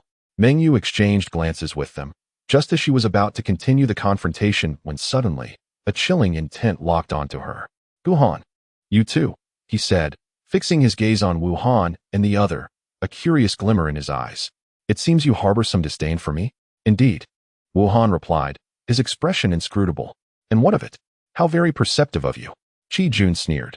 Guhan deftly spun his sword, slowly aiming it at the two. "I too find you quite displeasing. The matter we just discussed remains unsettled." "Impudent." A follower behind Qi Jun erupted in fury. "Do you not know who my lord is? The Holy Sun?" Guhan's tone dripped with mockery. "Pardon my audacity, but I naturally clash with those of noble lineage. Titles may ring resoundingly, yet." He cast a sidelong glance at the distant Chu Kuang. "They are of little worth." Not convinced, he gently flicked his sword. "Care to spar with me?" At his words, the faces of Wu Han and Qi Jun darkened instantaneously. "Afraid?" Guhan scoffed. "I almost forgot. You two are merely of the 6-bell sound level, are you not? Your prowess is rather lacking. Of course, if it comes to the art of annoyance, you two would surely be at the 9-bell sound level. How about this? Both of you come at me together." Their expressions grew increasingly somber. Guhan, at the 9-bell sound level, faced off against their combined strength. Yet even together, they held no absolute confidence in their victory. "Huh." Morongyan scoffed, her disdain palpable. "The Holy Sun? Is this the extent of your capabilities?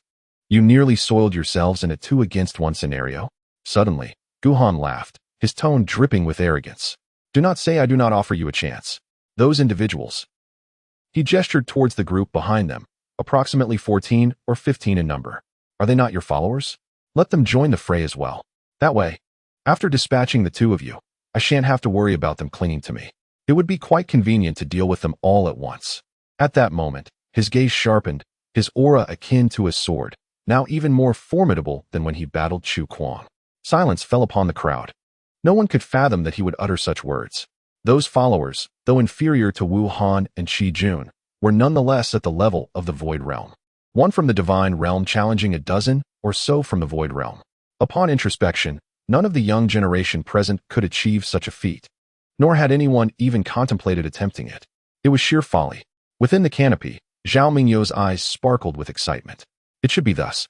A true 9-bell sound, endowed with unparalleled talent, ought to possess such a domineering presence, standing atop the mountain, surveying all beneath, exuding an aura that declares, "Who else but I?" Alas, she appeared to have recalled something, her gaze tinged with melancholy. What arrogance! Wu Han's face flushed with anger. How audacious! A dozen against one? They contemplated the notion, yet knew it was unattainable. Even if victorious, it would forever stain their honor. What a nuisance! In the distance, Dian suddenly interjected, his expression laced with scorn. "If you lack the capability, don't embarrass yourselves by stepping forward. And can't you see? The Xiandan Pavilion is in turmoil once more." The crowd paused, taken aback. They were reminded of the series of events that had unfolded, nearly forgetting the purpose of their gathering today. The Xiandan Pavilion. Even Wu Han and Qi Jun instinctively cast a glance toward it. Upon seeing it, their hearts sank. They lost all desire to bicker with Guhan.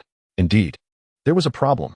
By estimation, half an hour had just elapsed, yet the mist enveloping the Xiandan Pavilion had not fully dissipated. To be precise, a trace remained. Although it had become nearly imperceptible, they could still vaguely discern the dilapidated structures within, yet the mist persisted. Moreover, it showed no signs of diminishing further. What should they do? If this mist continued to linger, would they be forced to wait indefinitely? The time within the Xiandan Pavilion was finite. How could they endure an endless wait? Even Chu Kuang forced himself to focus, staring intently at the layer of mist, his brow furrowed in deep contemplation. "Ah Xiao," Guhan remarked nonchalantly, "can you discern anything?" Feeling scrutinized, Asha observed closely for a moment. There seems to be no immediate danger. However, it appears that individuals of elevated cultivation cannot enter either. As she spoke, she suddenly swallowed hard. Young master, it seems there is something inside. Something? Gu Han was taken aback. What kind of thing? I cannot see clearly. Asha bit her lip. The mist is formidable. I cannot penetrate its depths. Gu Han was startled. Asha, who could perceive the presence of another within his mind, still could not fathom the depths of this mist. What could it possibly be to wield such power? I am uncertain, Zhuiyang sighed. Can my companion Gu enter? Impossible. Gu Tian seemed to possess some unique intuition, shaking his head abruptly. You cannot enter. Evidently, Zhuiyang had always found Gu Tian enigmatic, thus he naturally trusted his words. We cannot accompany you inside. That is acceptable, Gu Han replied without concern. If you cannot enter, the guardians certainly cannot, which, in fact, is advantageous for me. At that moment, the others engaged in continuous deliberation. The discord could be deferred for later resolution. Yet, should they miss this complete opportunity at the Xiaoyun Pavilion, they may never know if another chance would arise, and given the current anomalies, it remained uncertain whether such occurrences would manifest again. What should we do? Should we notify the sovereign? Hadn't it been said earlier that they possessed no viable solutions? Are we to simply wait here? The crowd murmured, yet no resolution emerged. Suddenly, one individual spoke up slowly. I have a plan. It was none other than Wang Qi, a follower of the Qi army, who had previously stepped forward to confront Gu Han. Instantly, all eyes turned towards him. The current situation favors us. I will allow you to enter, and you must comply. Qi Jun remarked coolly. Speak. Yes. Wang Qi quickly bowed, scanning the crowd. The peculiar rules of the Xiandan Pavilion should be familiar to everyone. The lower one's cultivation. The safer it is upon entry. Although we now have the light mist, I trust the rules remain unchanged. Furthermore, this mist has thinned to its utmost. Whether we can enter is a matter of trial. Are you suggesting? Qi Jun grasped his implication. Indeed. Wang Qi nodded. Let us select someone to venture in and ascertain the truth. The crowd exchanged curious glances. It was a clever solution, indeed. However, the pressing question remained. Who would be chosen? The first to enter would likely serve as a sacrificial scout. Who would willingly embrace such a fate? What? Dian sneered. If you wish to sacrifice yourself for the rest, I have no objections. I just stated, Wang Qi chuckled, the lower one's cultivation. The easier it is to enter. Thus, we should naturally select the one with the least cultivation to go in first. If they perish, we can retreat today. If they survive, we shall proceed in order of cultivation from lowest to highest, gradually discovering the upper limit of those who can enter. The crowd fell silent. This method could nearly resolve their immediate predicament. Yet, the same dilemma persisted. Who would go? Not far away, Gu Han narrowed his eyes, a lethal intent forming within. Well said. Qi Jun acknowledged Wang Qi's insight with evident approval. Continue. Certainly. Wang Qi, feeling quite pleased, turned his gaze to Yang Ying. You, being the one with the lowest cultivation, shall be the first to enter. Those present were either saints or their followers, boasting talents and resources that far surpassed the majority of cultivators in the world, with most having a cultivation level above the Sky Sovereign realm. The Divine Connection realm had scarcely a handful of practitioners, with Gu Han and Chu Kuang as exceptions. Among the rest, the one with the lowest cultivation was indeed Yang Ying, at the first level of the Divine Connection realm. Following her were Shun Xian and Yuan Gang at the second level, and Mu Rong Yin at the third level. Clearly, Yuan Gang was merely a distraction. It was evident who Wang Qi truly aimed to target. At these words, Yang Ying fell silent. You scoundrel! Mu Rongyan seethed, furious. What a despicable, shameless cur. What? Is it not you who has the lowest cultivation? Shouldn't it be you who goes? Wang Qi retorted with a cold laugh. Go to hell. Yang Ying shot back. How dare you insult me? I would relish the opportunity to crush you. Yang Ying suddenly turned to Gu Han. What is it? Gu Han asked with a stoic expression. I wish to explore the path ahead, Yang Ying sighed. It is unrelated to them, but solely for you. If one wishes to enter there. This is indeed the only method, and I am the most suitable candidate. Mu Rong Yin felt the urge to scold him, yet hesitated. She understood that Yang Ying's actions were solely for Gu Han. Had Gu Han not been present, he would have preferred death over being a mere pawn for others. Junior brother, Zhuiyang spoke softly, it seems we have been bullied once more. Young master, a Sha grumbled, I wish to glare them to death. No need for that. Gu Han replied, patting her head before turning his gaze to Wang Qi. Is this your decree? Certainly not. Wang Qi sneered. This is the consensus of all. The most suitable candidate must take on the task. Indeed, Wu Han was the first to voice agreement. I have no objections to him going. As he spoke, the others also expressed their stances. Heh, Qi Jun scoffed. It's merely a subordinate. If he doesn't go, who will? If he survives, it's a stroke of luck. If he dies, it's merely fate's whim. No one else to blame. Indeed, after a long silence, Chu Kuang finally spoke. There is no one more fitting than him. Don't ask me, Dian replied with a mocking expression. Whoever wishes to go may do so. It is of no concern to me. I, Zhao Mingyu, disagree. Her voice emerged from behind the curtain. She seemed hesitant, yet ultimately chose to side with Gu Han. This time, it was not for the sake of friendship, but purely for revenge against Wu Han and the instigation they had previously orchestrated. Do you see? Wang Qi dared not question Zhao Mingyu, his gaze fixed on Gu Han. The momentum is in our favor. If he refuses to go, do not blame us for resorting to force. The ninth bell tolls? He mused inwardly with a cold smile. Under the pressure of the three families, would he not yield? I understand, Gu Han nodded. So this is the rule you have collectively established? Exactly, Wang Qi affirmed. However, Gu Han's gaze bore into him. Earnest yet fierce. What makes you think I shall abide by your rules? I said. Wang Qi, seemingly anticipating Gu Han's retort, wore a frigid expression. The momentum is in our favor. I believe. Gu Han suddenly chuckled, though his eyes were icy. You are indeed a very suitable candidate. Nonsense. Wang Qi was taken aback. I am at the third level of the Void Realm, superior to him. Refuse to go? Gu Han's smile vanished, replaced by a murderous intent. The current momentum is with me. If you do not go, do not blame me for using force. He returned Wang Qi's words to him verbatim. His aura shifted dramatically, akin to a sword unsheathed, revealing an overwhelming and sharp dominance. You. Wang Qi was daunted, retreating a step. How dare you? It's you. Gu Han, no longer inclined to engage in further banter, unleashed his dual realms. A heavy and formidable spiritual pressure descended, bearing down on Wang Qi. Void Realm? His heart surged with killing intent. Let us see whether your speed in the void exceeds that of my sword. Boom. As the words were exchanged, a dazzling sword light, imbued with overwhelming might, surged toward Wang Qifei. How audacious. It was the guardian who had earlier been halted by Zhao Mingyu, utterly disregarding all around him. Boom. With a flourish of his sleeve, he aimed to intercept that sword light. Kill. Clang. A fierce shout filled with murderous intent melded with the sound of a blade being unsheathed, as Gu Tian and Zhuiyang lunged toward the guardian. Engage. Subdue. Wu Han and the guardians behind Qi Jun were not limited to just him. Besides him, there were 6 more. Boom. 6 formidable auras erupted, signaling that a fierce confrontation was imminent. Within the tent, Zhao Mingyu felt perplexed. She believed Gu Han was not a reckless individual. How could he dare to strike when the disparity in strength was so vast? Suddenly, a melodious dragon's roar resounded, dispelling her doubts. She narrowed her eyes and instantly rose to her feet. Previously, when Gu Han had pointed his sword at her, she had not displayed such a loss of composure.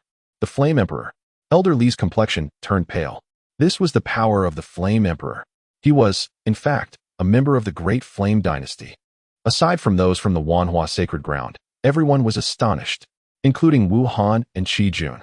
Compared to wandering individuals, their status was significantly elevated, and they possessed greater knowledge, recognizing him at a glance. The Flame Emperor, the Great Flame Dynasty, the one who stood at the pinnacle. The colossal dragon coiled momentarily, its eyes, akin to fiery crystals, fixating on the guardian. The guardian could not have anticipated that he had gravely misjudged Gu Han. Initially, he presumed Gu Han to be of the first tier, someone he could easily crush. However, upon learning that Gu Han had struck the bell 9 times and hearing Zhao Mingyu's intervening words, he categorized him as someone of equal standing. Yet, in truth, Gu Han belonged to the 3rd category, an entity that required his subservience. This time, his error was egregious. Thus, he met his demise, swiftly and decisively. He managed to utter a single word before the dragon seized his body, an unbearable searing heat coursing through him. He did not emit another sound, instantly reduced to ashes. Wu Han and his companion could not save him, nor would they. As the young master and the holy son, they possessed their own profound foundations. Yet they would not expend their life-saving cards to rescue a mere guardian. At that moment, another scream pierced the air. Wang Qi, having just taken flight, barely managed to escape a short distance before being overtaken by that sword light, struck squarely. Crack. As soon as he touched the ground, A heavy black sword rested upon his shoulder. Look, Gu Han regarded him impassively. Your speed in the air cannot ultimately match the swiftness of my sword. Above, the dragon soared majestically, exuding dominance and authority. On the ground, Gu Han's aura was fierce, looking down upon all. In that moment, he was the absolute sovereign of the arena. Xiaoyun sighed inwardly. She finally comprehended the source of Gu Han's confidence and recognized that her earlier intervention was merely a gilding of the lily rather than a timely assistance. Moreover, Gu Han's gaze remained fixated on the individual beneath his sword. Your so-called grand scheme is utterly worthless. I have stated that you must be the first to enter today, and you must comply. Were it not for this ulterior motive, the mere flash of my sword could have claimed Wang Qi's life. Saint. Wang Qi looked towards Qi Jun, his face marked by trepidation. Help! Before he could utter more, Gu Han seized him and unceremoniously cast him into the nearby Xiandan Pavilion. As the light and mist surged, Wang Qi vanished from sight. Qi Jun and Wu Han clenched their fists tightly, instinctively directing their gaze into the swirling light and mist. They were not alone. Everyone else was equally transfixed by the Xiandan Pavilion, with even Chu Kuang among them. It mattered little who entered, as long as it wasn't themselves. After a brief moment of silence, a sense of foreboding enveloped the crowd. Could he be dead? Wang Qi. Qi Jun could no longer contain his impatience. Are you still there? Just as the crowd presumed that no one would respond, a quavering voice emerged. Saint, I am here. It was unclear whether it was his overwhelming fear or the otherworldly nature of the light and mist that rendered his voice intermittent and hard to discern. I can enter. The crowd was momentarily stunned, then filled with elation. Inside, Qi Jun inquired further. What is the situation? Saint, Wang Qi's voice returned, laced with a mix of surprise and confusion. I do not know. There are many people here. People? A collective jolt coursed through the crowd. Who could possibly be inside the Xiandan Pavilion?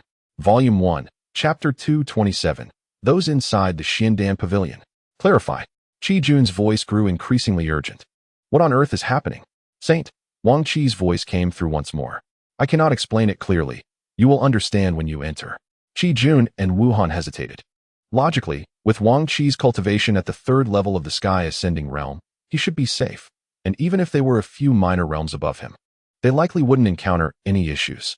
Yet, what if the upper limit of those who could enter was precisely the third level of the sky ascending realm? They were reluctant to take that gamble. What is the matter? Gu Han cast a glance at the two. Are you afraid to enter? Do you require my assistance?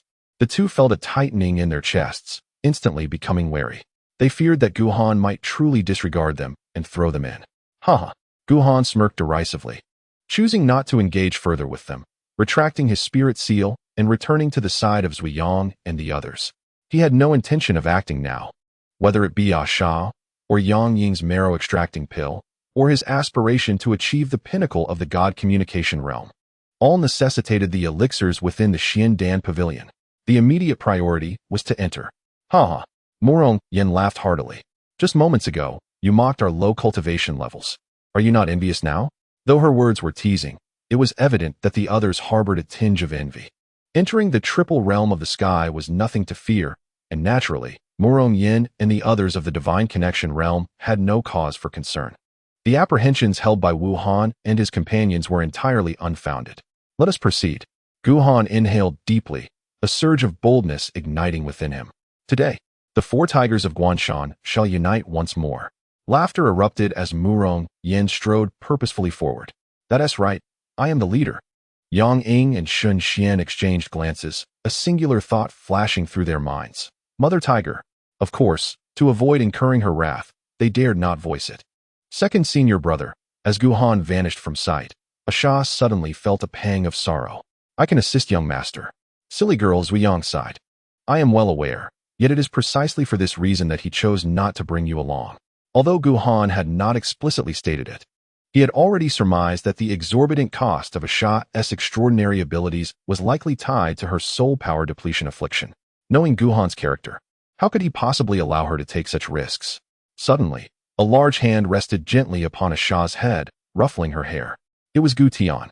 Though he spoke not a word, the fury and malevolence in his eyes had diminished significantly, replaced by a rare softness. Zhuiyang felt a twinge of sentiment. Gu Han and Gu Tian, though lacking blood ties, resembled father and son more than many true fathers and sons ever could. Though they had traversed the light mist in but a moment, Gu Han and his companions felt as though they had lived through eons, experiencing a profound sense of disconnection from time itself. Upon witnessing the scene before them, Mu Rongyin's eyes widened in astonishment. What is this? Before them lay an expansive plaza, its size dwarfing that of the Yuqing sect. The ground was uneven and pockmarked, and amidst the debris, a glimpse of a weathered blue stone could be discerned, hinting at the former grandeur of this once magnificent space. At the far end of the plaza stood rows of towering structures stretching endlessly, most reduced to crumbling ruins, yet remnants of their former splendor lingered, evoking a sense of majesty. In the distance, a shadow of a colossal tower could still be discerned, though it was too far away to appreciate in detail. However, what truly astonished her were the faint, transparent figures scattered throughout the plaza. Their appearances were indistinguishable, merely discernible outlines captured in various postures, some running, some standing, some with arms raised high, others gazing skyward, as if an otherworldly force had preserved their final moments in life. At last, Gu Han comprehended the meaning behind the earlier statement that many souls resided here. Brother Yang, he suppressed his astonishment. Are you certain this is the place you entered? Indeed. Yang Ying responded with unwavering certainty. But there was no plaza or these phantoms. Only he gestured toward a cluster of buildings at the forefront. Only those. Suddenly, a new realization dawned. Gu Han appeared to have glimpsed something, and a sudden cold smile spread across his face. He had initially intended to seek you out, but unexpectedly, you came to him. Not far away, a figure stood in shock, entranced by the rows of buildings, completely oblivious to Gu Han and his companion's arrival. It was none other than Wang Qi, who had entered first. Without hesitation, Gu Han swung his sword, and a beam of sword light, approximately 10 feet long, descended in an instant. This individual, with malevolent intent, had mastered the art of instigation, and Gu Han would not let him escape. The sword light was incredibly swift and possessed immense power. Yet, as it passed through the shadows of those figures, it left no impact whatsoever, as if they were mere projections without true substance. For Wang Qi, however, this sword light was lethal. As the crisis loomed, he suddenly regained his senses. His face contorted in terror. Is it you? He exclaimed. He was acutely aware of the sword's might and dared not face it directly. In a flash, he attempted to evade using his ability to traverse the air. However, in his panic, he inadvertently brushed past another shadow. In that fleeting moment, his form came to an abrupt halt, his youthful visage rapidly aging, and the aura surrounding him dimmed swiftly. Before the sword light could reach him, in less than a heartbeat, he was reduced to a pile of dust that mingled with the earth beneath him, indistinguishable from the soil. Boom! The sword light struck down, raising a cloud of dust. The four individuals stood in stunned silence. Do you think this seems familiar? Shen Xian swallowed hard. Familiar indeed. Gu Han instinctively nodded. Too familiar. The fate of Wang Qi mirrored that of the wild grasses he had previously controlled, identical in outcome. Thank goodness. Mu Rong exclaimed, a look of trepidation on her face. I was just about to get closer. The three others were expressions of disbelief. Such audacity. Now, as they gazed at those shadows, curiosity was replaced by profound fear and apprehension. This is terrifying. Brother Yang, Gu Han's face paled slightly. Are you certain there are none of those entities within those buildings? None, Yang Ying replied, somewhat exasperated. If there were, do you think I would still be alive? Let us go. Mu Rong's usual bravado had vanished. This is too dangerous. Why do I feel as if those shadows are alive and watching us? Sister. Gu Han was taken aback. Such jokes are ill-timed. Junior sister. Shen Xian nearly covered her mouth. Mind your words. I feel, Yang Ying admitted, a hint of fear creeping into his tone. It would be best if you remained silent. Suddenly, Mu Rong felt a chill run down her spine. It can't be that sinister, can it? As she spoke, the others felt an icy sensation creeping over them as well. Let us go. We must leave immediately. They sensed that if they lingered any longer, something truly bizarre might occur. Moments later, the square was left solely with those shadows. At that moment, one shadow, which Wang Qi had come into contact with, suddenly stirred. Although it was merely a silhouette, it is still evident that he is turning his head, seemingly observing something. The target, unmistakably, is the four individuals who have just departed. Volume 1, Chapter 228, each with their own thoughts, moving shadows. Outside, upon witnessing Gu Han's entrance, Wu Han and his companion were filled with both envy and jealousy. Junior brother, after a moment of hesitation, Yuan Gang glanced at Chu Kuang. Shall we also enter? In truth, both Wu Han and his companion, along with Zhao Mengyu and Dian, possessed cultivation levels superior to those of the followers, with Chu Kuang being the exception, as his cultivation remained suppressed at the divine connection level. The troubles that plagued him were, naturally, insignificant. Very well. Chu Kuang suppressed the gloom within his heart and nodded. He had once reached the holy realm. Although his cultivation had waned, his keen insight remained, allowing him to discern that this shimmering mist resembled the legendary power of time. Being enveloped by such force clearly indicated that the opportunities within the complete Xiandan pavilion surpassed his expectations. Let us proceed. With this thought, he no longer hesitated. The opportunities within the Xiandan pavilion were of utmost importance to him. Guhan's matters could be set aside for now, especially considering he had no means to deal with the current Guhan. Behind him, several followers hesitated for a moment before following suit. Among them, 3 had achieved the 5th level of air control, the very individuals from the Wan Hua Holy Land who had caused the tolling of the Dao bell 6 times. Now turned into his followers. No matter, Chu Kuang's expression remained calm. Simply follow me. After a moment's contemplation, he conveyed a message to Wu Han and Qi Jun. If you trust me, then follow. I can assure you that no issues will arise. With that, he took the lead, and the group entered directly. Let us go. There was no time to waste. With gritted teeth, the 2 immediately followed. Having observed Chu Kuang's extraordinary nature on the sacred palanquin, they naturally placed some trust in his words, especially since they could not afford to delay any longer. Before the white jade palanquin, the goddess, noticing that Zhao Mengyu was also preparing to move, expressed concern to elderly. Within this gathering, Wu Han and Qi Jun were at the 6th level of air control, while Dian and Zhao Mengyu were at the 8th level. Though the upper limit of cultivation for entry remained unknown, higher cultivation levels inherently posed greater dangers. It will be fine. Suddenly, a Sha spoke. She can enter without facing any peril. Elderly was taken aback. How do you know? I, a Sha, pondered for a moment. I just know. Elderly was left speechless. What kind of reasoning is that? No matter, Zhao Mengyu dismissed Asha's words. Ultimately, they needed to enter. The opportunities this time were extraordinary. To give up now would be too regrettable. Sighing, Elderly resigned himself to the situation. Let us proceed. Not far away, Dian had arrived at the entrance before Zhao Mengyu. We shall also enter. The young master, a robust man, anxiously gestured to him. Wait a moment. Wait for what? Dian understood his intentions all too well. Even if she enters without incident, could she specifically come out to remind me? Moreover, didn't that little girl claim that she would be safe inside? Therefore, I should be fine as well. The burly man scratched his head. You believe the ramblings of a mere child? What nonsense. Dian rolled his eyes. It's merely a good omen. How could you take it seriously? With that, he turned away and plunged into the depths with his 6 followers. What is there to worry about? Soon after, a fragmented voice emerged. Realizing that regardless of what he said, Zhao Mengyu would enter, he simply shouted, reassuring those outside. Upon hearing this, a glimmer of light flashed in Zhao Mengyu's eyes. And without hesitation, she followed suit. Young master, the burly man lamented. What was the point of warning her? Humph, boldly sneered. Just because he remained silent. Does that mean my divine lady won't enter? Despite the bickering, they each felt a quiet sigh of relief. In the past, while the Xiandan pavilion manifested, although the sacred realm could not enter, practitioners of the extraordinary realm could still venture in. However, now with the addition of the luminous fog, they felt an instinctual sense of danger as they approached, leaving them anxious outside. Hearing Dian's voice, they naturally felt reassured. As guardians, if any misfortune befell them, they would bear the responsibility. Strangely, one individual expressed confusion. What did that earlier person mean when they said there were souls inside? Perhaps remnants of corpses, or the like. Indeed, this time the Xiandan pavilion manifested in its entirety, so it is only natural for peculiar things to appear.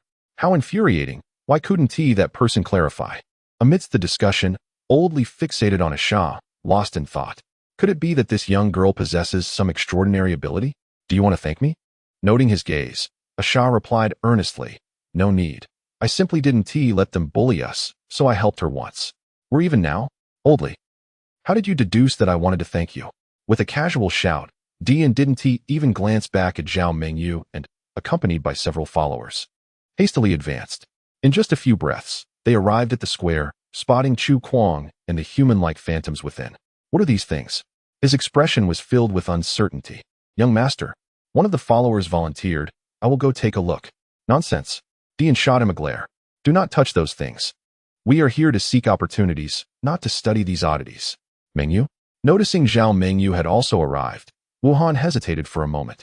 For this expedition to the Xiandan Pavilion, shall we collaborate? Unlikely. Zhao Mengyu, irritated by his previous instigation, responded coldly without even turning her head, leading her group away. Remember, she carefully instructed those beside her. These shadows should not be disturbed. The mystical Dan Pavilion has expanded tenfold, undergoing numerous transformations. Past experiences have become irrelevant. We must proceed with caution. Observing her demeanor, Wu Han and his companions' expressions darkened instantaneously. Regardless of her, Chu Kuang remained impassive. She was merely a woman lacking insight, and she would inevitably come to understand my prowess. Today, Zhao Mingyu's performance nearly caused him to lose face, and he harbored intense resentment toward her. Infuriating. Wu Han's gaze swept across the surroundings, his countenance grim. He had not seen Wang Qi. Surely, something unfortunate had befallen him. Yuan Gang pondered for a moment. It is likely the work of Gu Han. Let us not concern ourselves with him for now. Chu Kuang shook his head. The mystical Dan Pavilion's time in this realm is limited. We should focus on the opportunities here. Furthermore, I have a persistent feeling. As he spoke, he cast a glance at the towering edifice piercing the heavens. This place is not as simple as it appears. Chu Kuang, Wu Han inquired, somewhat perplexed. How do you possess such knowledge?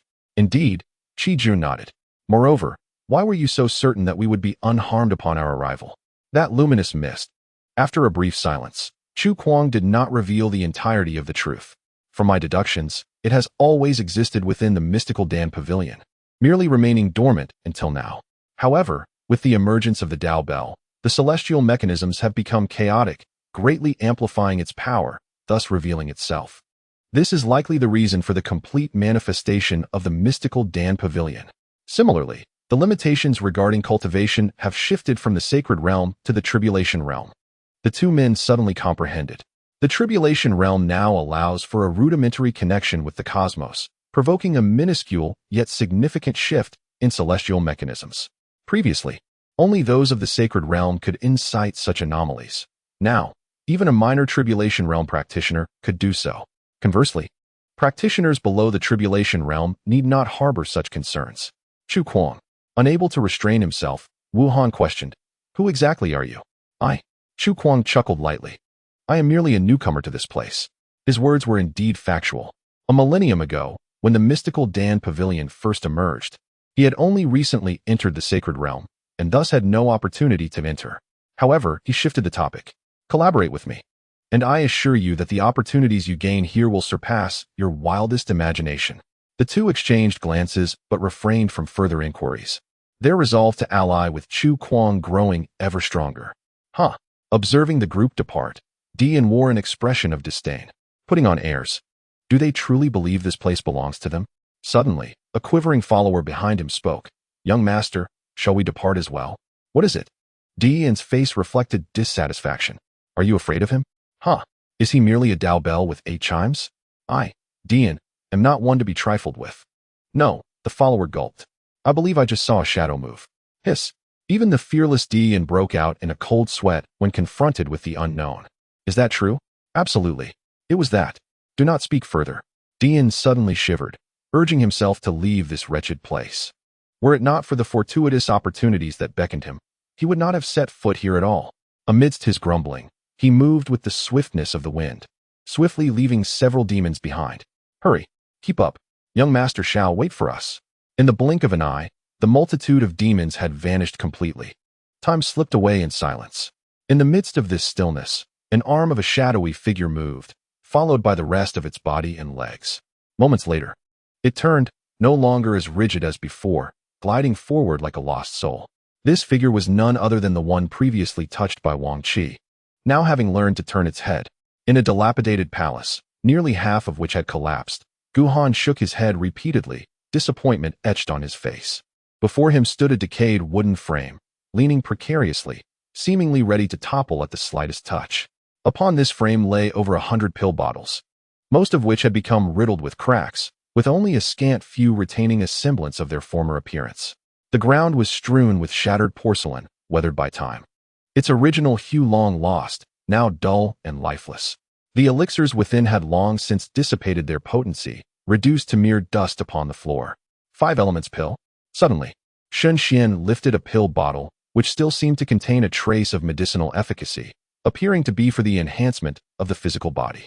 There's more here. Murong Yin remarked, having made a discovery of her own. Illuminating spirit pill?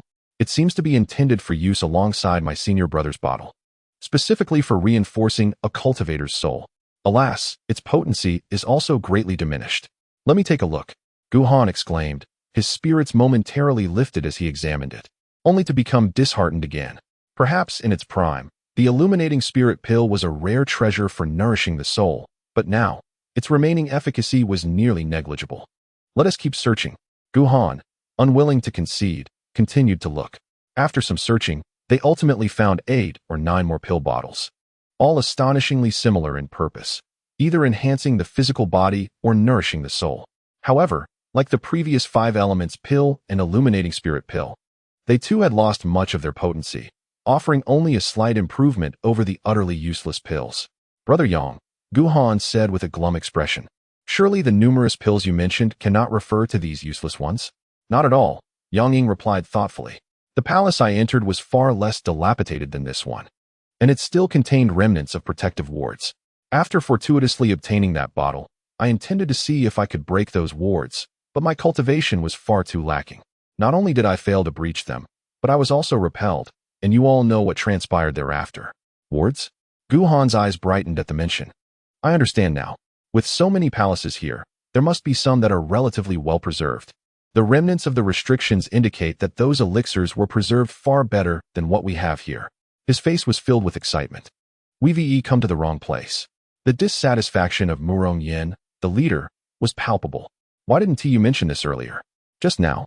Yang Ying wore an expression of helplessness. You all rushed in like mad and started searching without giving me a chance to speak. The 3 felt a bit awkward. Upon entering, it seemed they had been overly excited. But who could blame them for their naivety? Let us go. Realizing they had found a lead, they wasted no time and dashed out. Apart from the central palace and the towering structure, there were nearly 100 smaller palaces surrounding them, at least a third of which were relatively well preserved. With little effort, they discovered a palace that was in far better condition than the previous one. Above the entrance of the palace, several ancient characters were carved. However, the latter characters had long since faded, leaving only the first one barely discernible. It was the character for Mysterious Elixir Pavilion? Guhan's heart stirred. He recalled hearing them mention that this place was supposedly called the Mysterious Elixir Pavilion. This thing Murong Yin observed the 2 weathered stone pillars standing in front of the palace, deep in thought. They seemed harder than my mighty hammer. The 3 exchanged speechless glances. Such a comparison was indeed her signature style. Let me give it a try. Guhan hastily drew his sword, channeling his energy, and struck down in an instant. A resounding clang echoed. Guhan was jolted back several steps, while the stone pillar bore only a faint white mark. So hard. That last strike utilized nearly 50% of his strength, and given the unique properties of his sword and the De Yin sword energy, he could easily sever even profound artifacts. Yet he found himself utterly ineffective against this stone pillar. This palace, Yang Ying pondered. Its existence must far exceed our imagination. Indeed, Shen Xian also reflected on this. Only the passage of time could inflict such severe damage here. What are you lamenting about? Murong Yin suppressed the urge to smash the stone pillar. Do we still want the elixirs inside? Of course. The group glanced around and soon noticed the flickering, dimly lit restrictions within the palace, along with rows of well-preserved elixir bottles beneath them.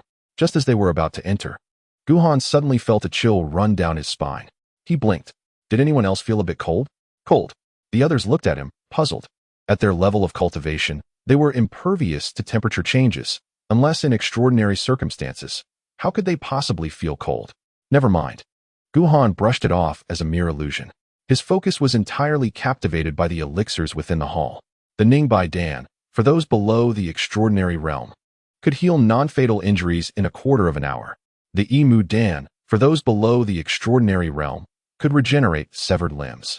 Miaoqing Dan, beneath the extraordinary realm, capable of reconstructing internal organs without causing fatal injuries. Moments later, a few individuals stood in stunned silence. The entire cache consisted of healing elixirs, astonishingly effective to the point of defying belief, an entirely new experience for them. It could be said without exaggeration that possessing such potions would allow an ordinary cultivator, given even a moment's respite, to withstand the onslaught of a dozen or even several dozen adversaries of the same caliber, provided they were not immediately vanquished. Sister, Guhan instinctively remarked, does your family have such elixirs? Not a chance. Morong Yen murmured, there is one with a somewhat similar effect, called the Butian Dan. Even if one has damaged their foundation, it can heal them, albeit requiring more than 10 times the duration of this elixir. Furthermore, that precious relic is guarded so closely that even I am not permitted a glance. I sense something amiss. Shun Xian swallowed nervously. It feels rather peculiar. Yang Ying nodded in agreement. Earlier in that palace, the focus was on fortifying the body and soul, whereas here, the emphasis is solely on healing. Coupled with the peculiar elixirs I encountered previously, it seems these are not intended for ordinary cultivators at all. Guhan's thoughts shifted. It resembles a standardized potion used by a legion of cultivators.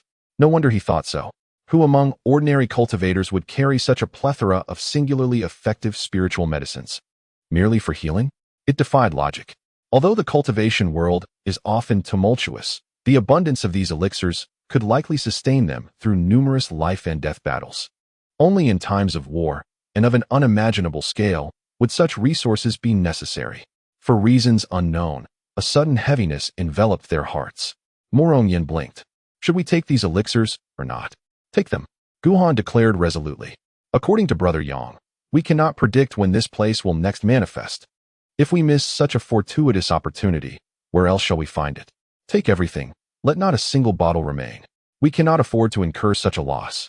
Indeed, influenced by Guhan's fervor, they had long been subtly swayed. To forego an opportunity is to invite considerable misfortune.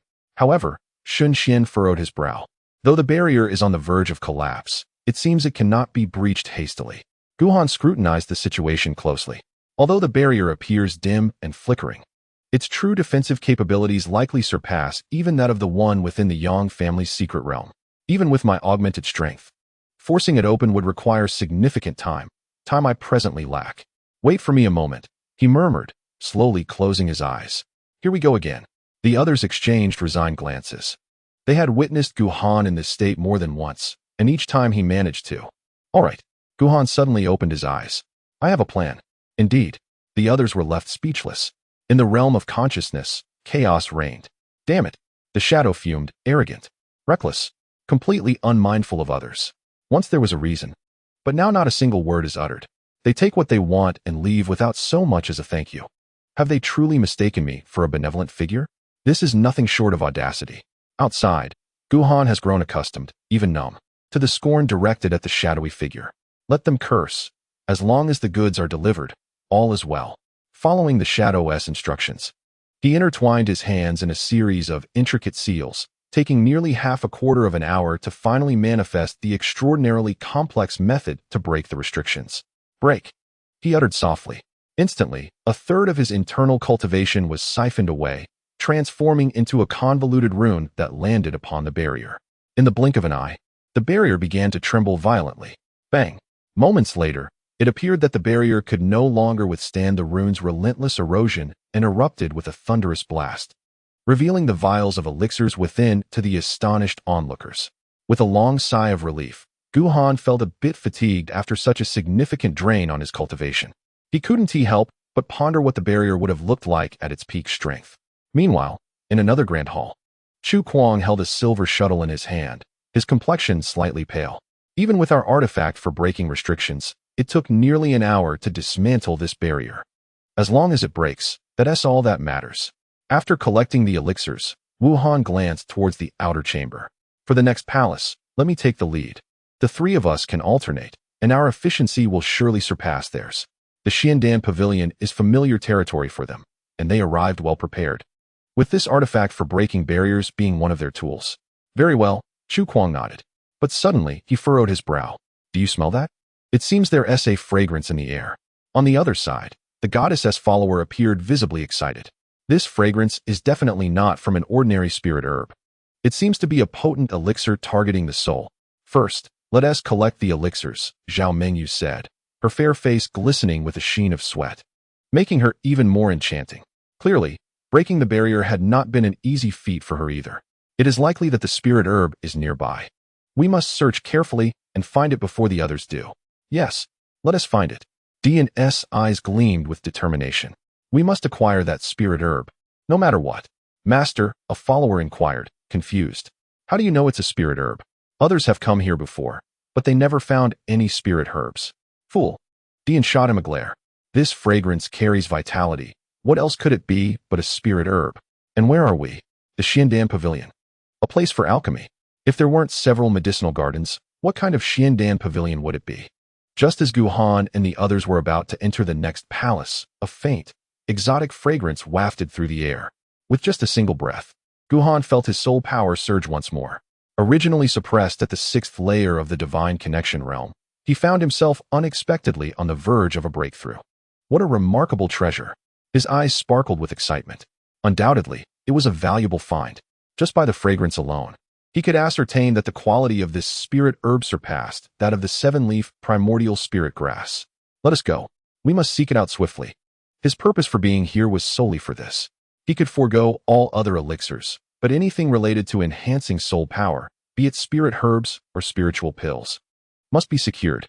Not long after they departed, a shadow, so faint it was nearly imperceptible, drifted slowly into the palace, pausing in a daze, its head turning as if searching for something.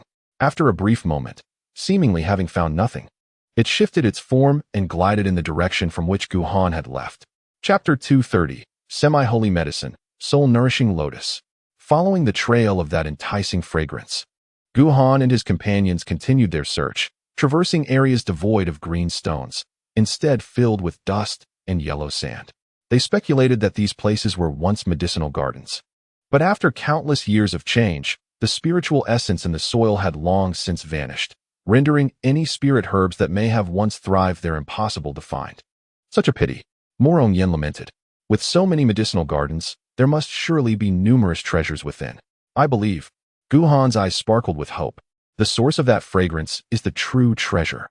Just by observing those elixirs, one could tell that the Xiandan Pavilion had endured the test of time.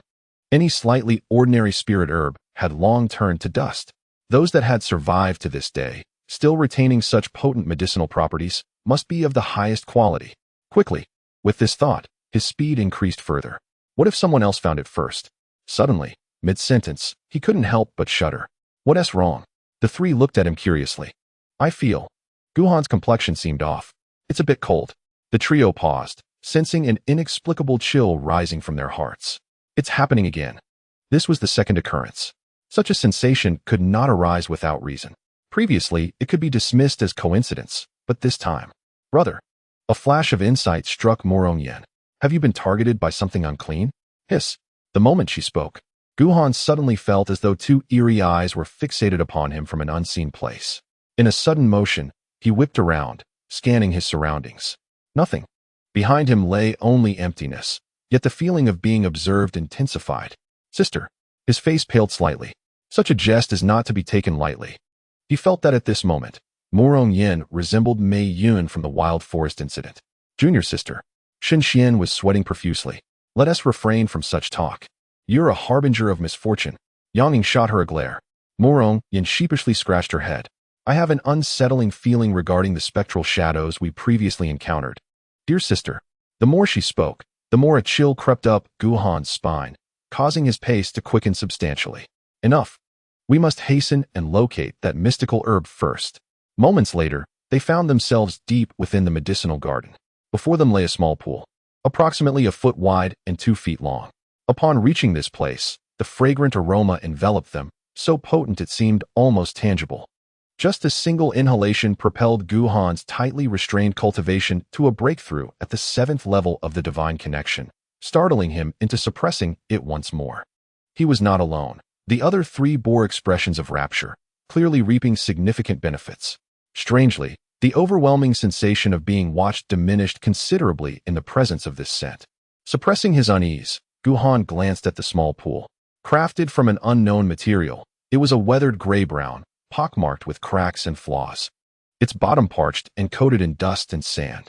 Unlike the surrounding medicinal herbs, it contained a desiccated root resembling lotus tubers, with 9 segments extending outward, culminating in a lotus pod about a foot long and the size of a fist.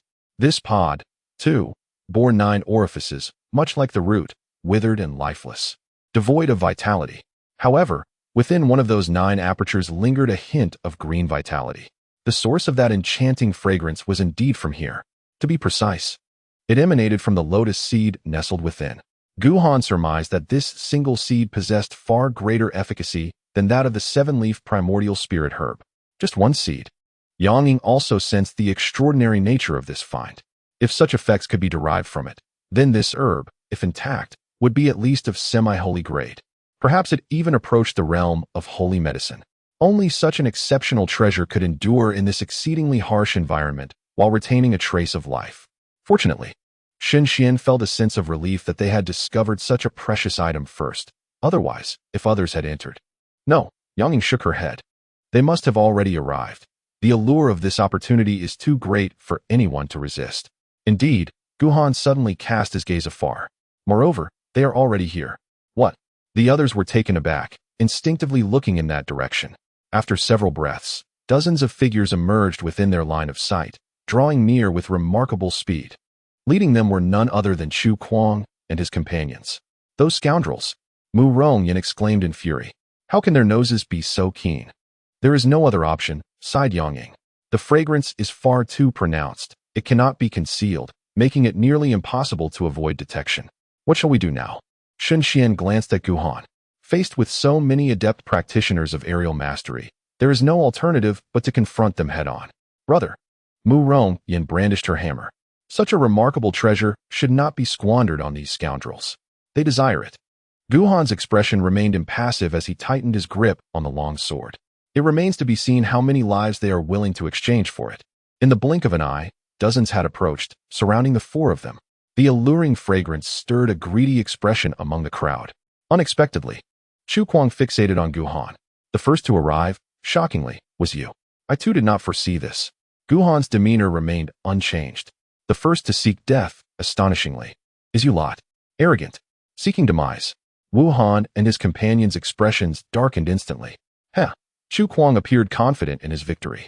Casting a glance at the lotus pods within the small pool, a flicker of intrigue igniting in his eyes. I did not anticipate the presence of such a thing here. It seems the opportunities within the complete Xiandan pavilion surpass my expectations. How so? Wu Han's gaze fixated on the lotus pod, his eyes brimming with avarice. Do you recognize this item? The soul-nourishing lotus. Chu Kuang did not conceal the truth from him. It is a sacred herb, known in ancient times, possessing mild medicinal properties, intertwined with the essence of the great Tao, making it the ideal choice for sanctified practitioners to refine their souls. Among numerous sacred herbs, it ranks among the finest. Although only one lotus seed remains, it still qualifies as a semi-sacred herb. Consuming it can entirely purge the malevolent energies from one's soul. Crossing the 9 layers of the earthly tribulation in a single day is not beyond reach. There is a phrase he refrained from uttering. This lotus seed, if returned and cultivated using special methods, could yield another soul-nourishing lotus. However, even this singular effect was enough to leave Wu Han and his companion salivating. The soul is innately far more fragile than the physical body, and the dangers of the earthly tribulation far exceed those of the heavenly tribulation. Although they do not lack external herbs, to traverse the 9 layers of earthly tribulation would demand years of arduous effort and refinement. To cross the 9 layers of earthly tribulation in a single day is, without a doubt, an immense temptation for them. This item, Wu Han inhaled deeply. Let us secure it first. We shall discuss the specifics of its division once we exit. Indeed, Qi Jun's spirit sword. Such a grand herb cannot be overlooked. Desire it? Gu Han furrowed his brow. Have you consulted me? Or rather, he slowly raised his sword. Have you inquired about the sword in my hand? Gu Han. Chu Kuang's expression remained neutral. Do you believe you still have a chance today? From Yu Qing's sect, Gu Han pondered, somewhat perplexed.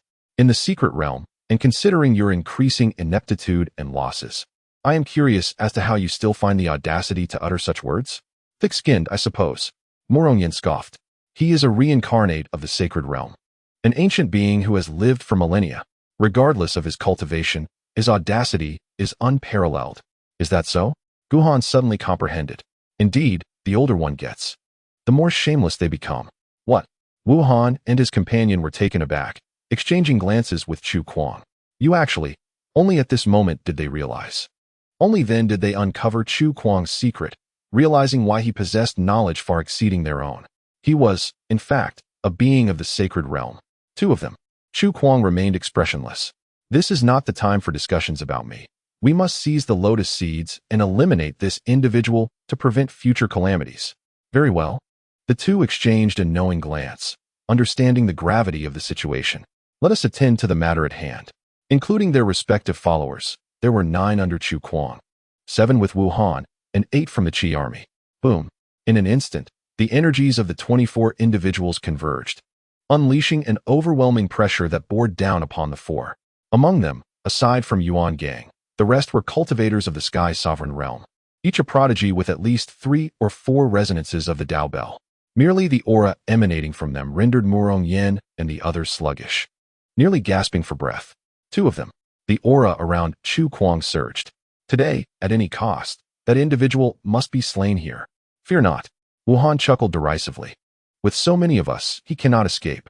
Indeed, the Qi army focused on Guhan, grinning with satisfaction. Outside, did you not suggest we all join forces? Now, it shall be as you wished. If we cannot subdue one person with this many, it would be quite embarrassing. He and Wuhan were of high lineage. One was the saint son of Yuhua Holy Land, while the other was a scion of the hidden Wu family from Central Continent. Perhaps they would be cautious outside, unwilling to resort to such a siege unless absolutely necessary. But here, they had no such reservations. A quarter of an hour passed. Guhan paid them no heed.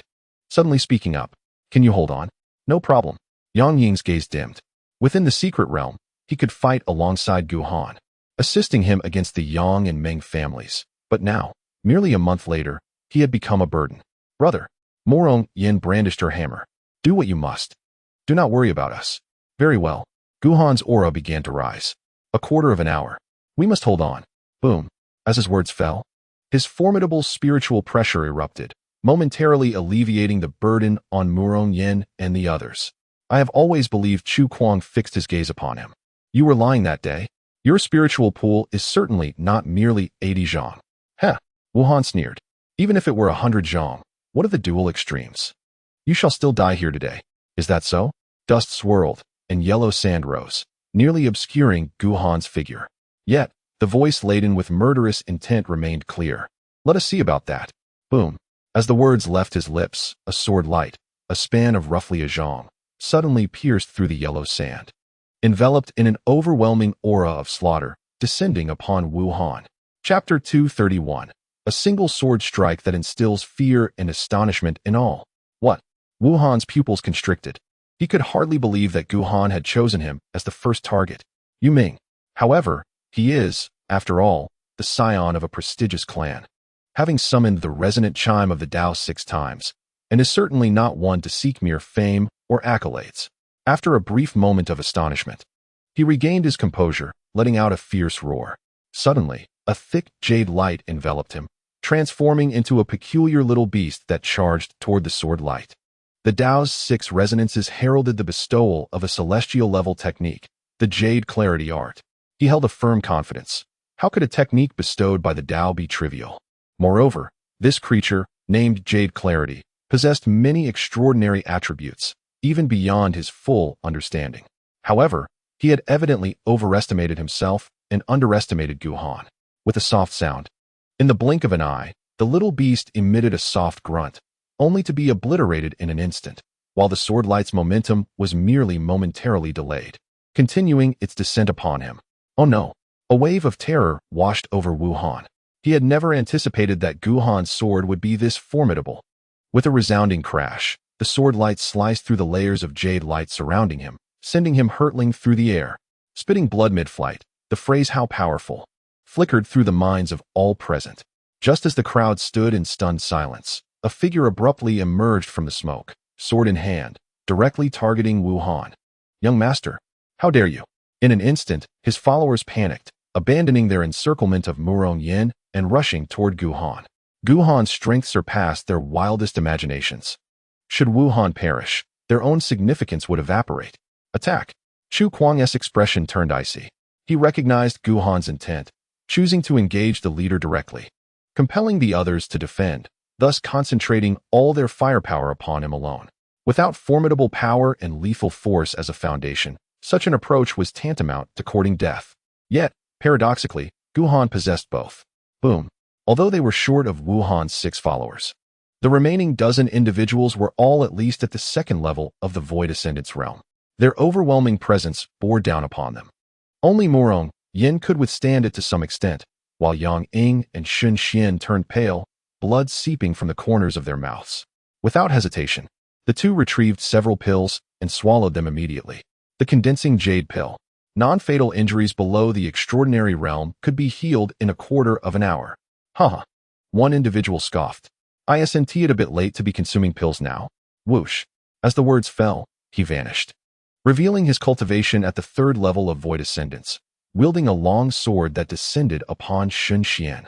You bastard. A furious voice erupted. Dare to harm my man. I will crush you. In an instant, a purple gold sledgehammer appeared in her line of sight. Boom. Boom. With a full-powered eruption, an almost imperceptible force field enveloped her. The individual was filled with unexplainable terror. What is this? He initially regarded Murong Yin, who had reached the transcendent realm, with indifference, yet at this moment, he sensed something amiss. Why was this woman endowed with such overwhelming strength? However, it was too late to retreat. With a crack, the instant the sword met the hammer, it shattered into numerous fragments. In a heartbeat, the colossal hammer descended upon him. No, he could only utter that one word before being obliterated into a mist of blood.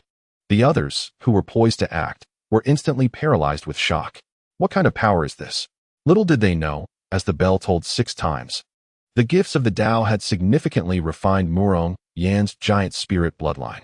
Setting aside her cultivation level, in terms of sheer strength, not only would they struggle against her, but even Guhan would stand little chance in a direct confrontation with her, let alone them. Charge. Do not confront her directly. Beware of that hammer. After a moment of panic, the group devised a strategy. Consequently, Murong Yan's advantage diminished considerably. As their offensive strikes rained down, the 3 found themselves hard-pressed to defend. Fortunately, they had the Ningbi pill. Otherwise, they would not have lasted even a moment. At this moment, not far from the battlefield, Dian was intently observing the unfolding conflict. He had arrived only slightly after Chu Kuang, and his absence was deliberate, as he harbored intentions of reaping the benefits from the fray. TSK. Beside him, a follower expressed his astonishment. This person is truly ruthless, abandoning his 3 companions to their fate. They likely won't last long. You know nothing. Dian shot him a glance. If I had forced myself to protect the 3, I would have been hindered and cornered. That would have been the most foolish approach.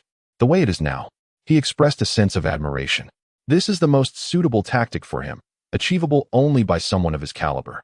Were it me, I would not measure up. Truly a 9-bell Taoist, setting aside strength, this level of composure and decisiveness makes him a formidable adversary. Should we still pursue this treasure? The follower blinked. Of course. Dian replied curtly. What else would we be here for? Let us wait a moment. Regardless of who prevails, the remaining party will surely suffer, and that will present our opportunity. Young master, the follower flattered him profusely. You are indeed cunning and sagacious. Damn it, Dian retorted angrily. That is called being resourceful. Return and transcribe those plundered human tomes 100 times.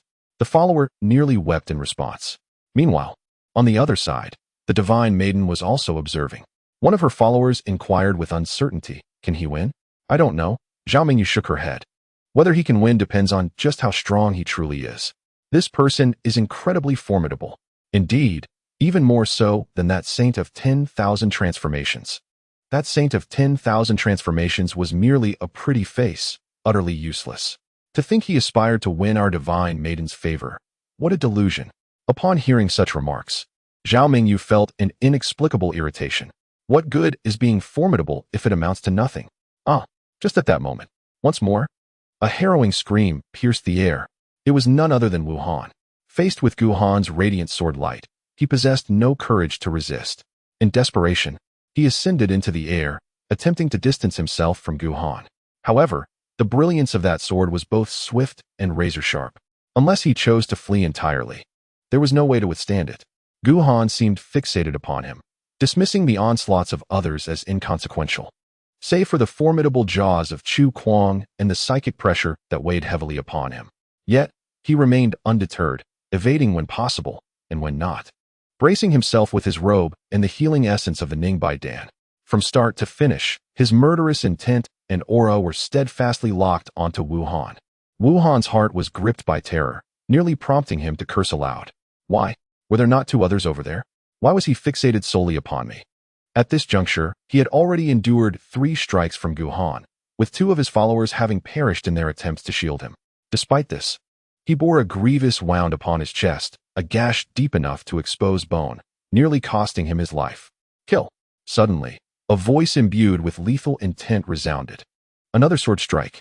Swiftly, Wu Han's complexion shifted dramatically as he cast a frantic glance towards Chu Kuang and Qi Jun. Think of something.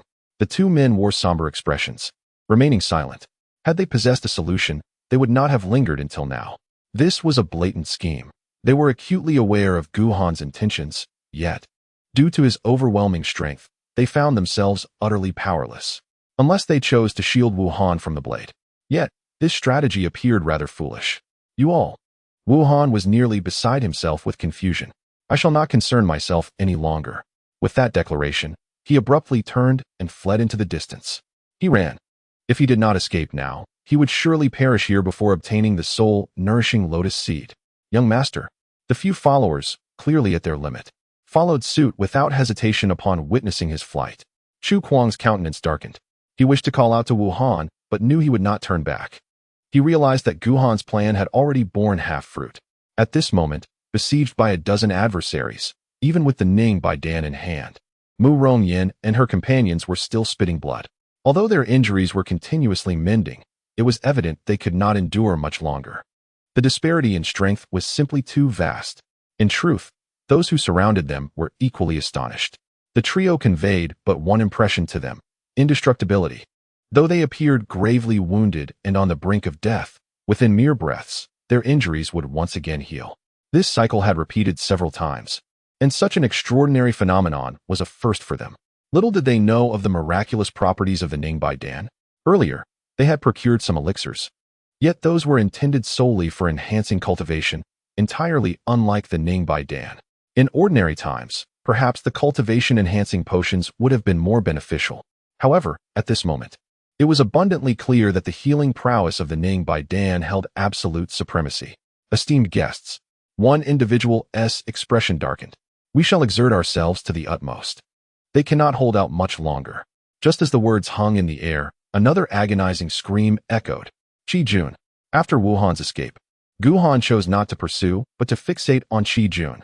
Although his mind was clouded under the assault of Chu Kuang's spirit and the giant's onslaught, diminishing his power by a third, he dared not falter even for a moment. Buzz. The long sword trembled incessantly.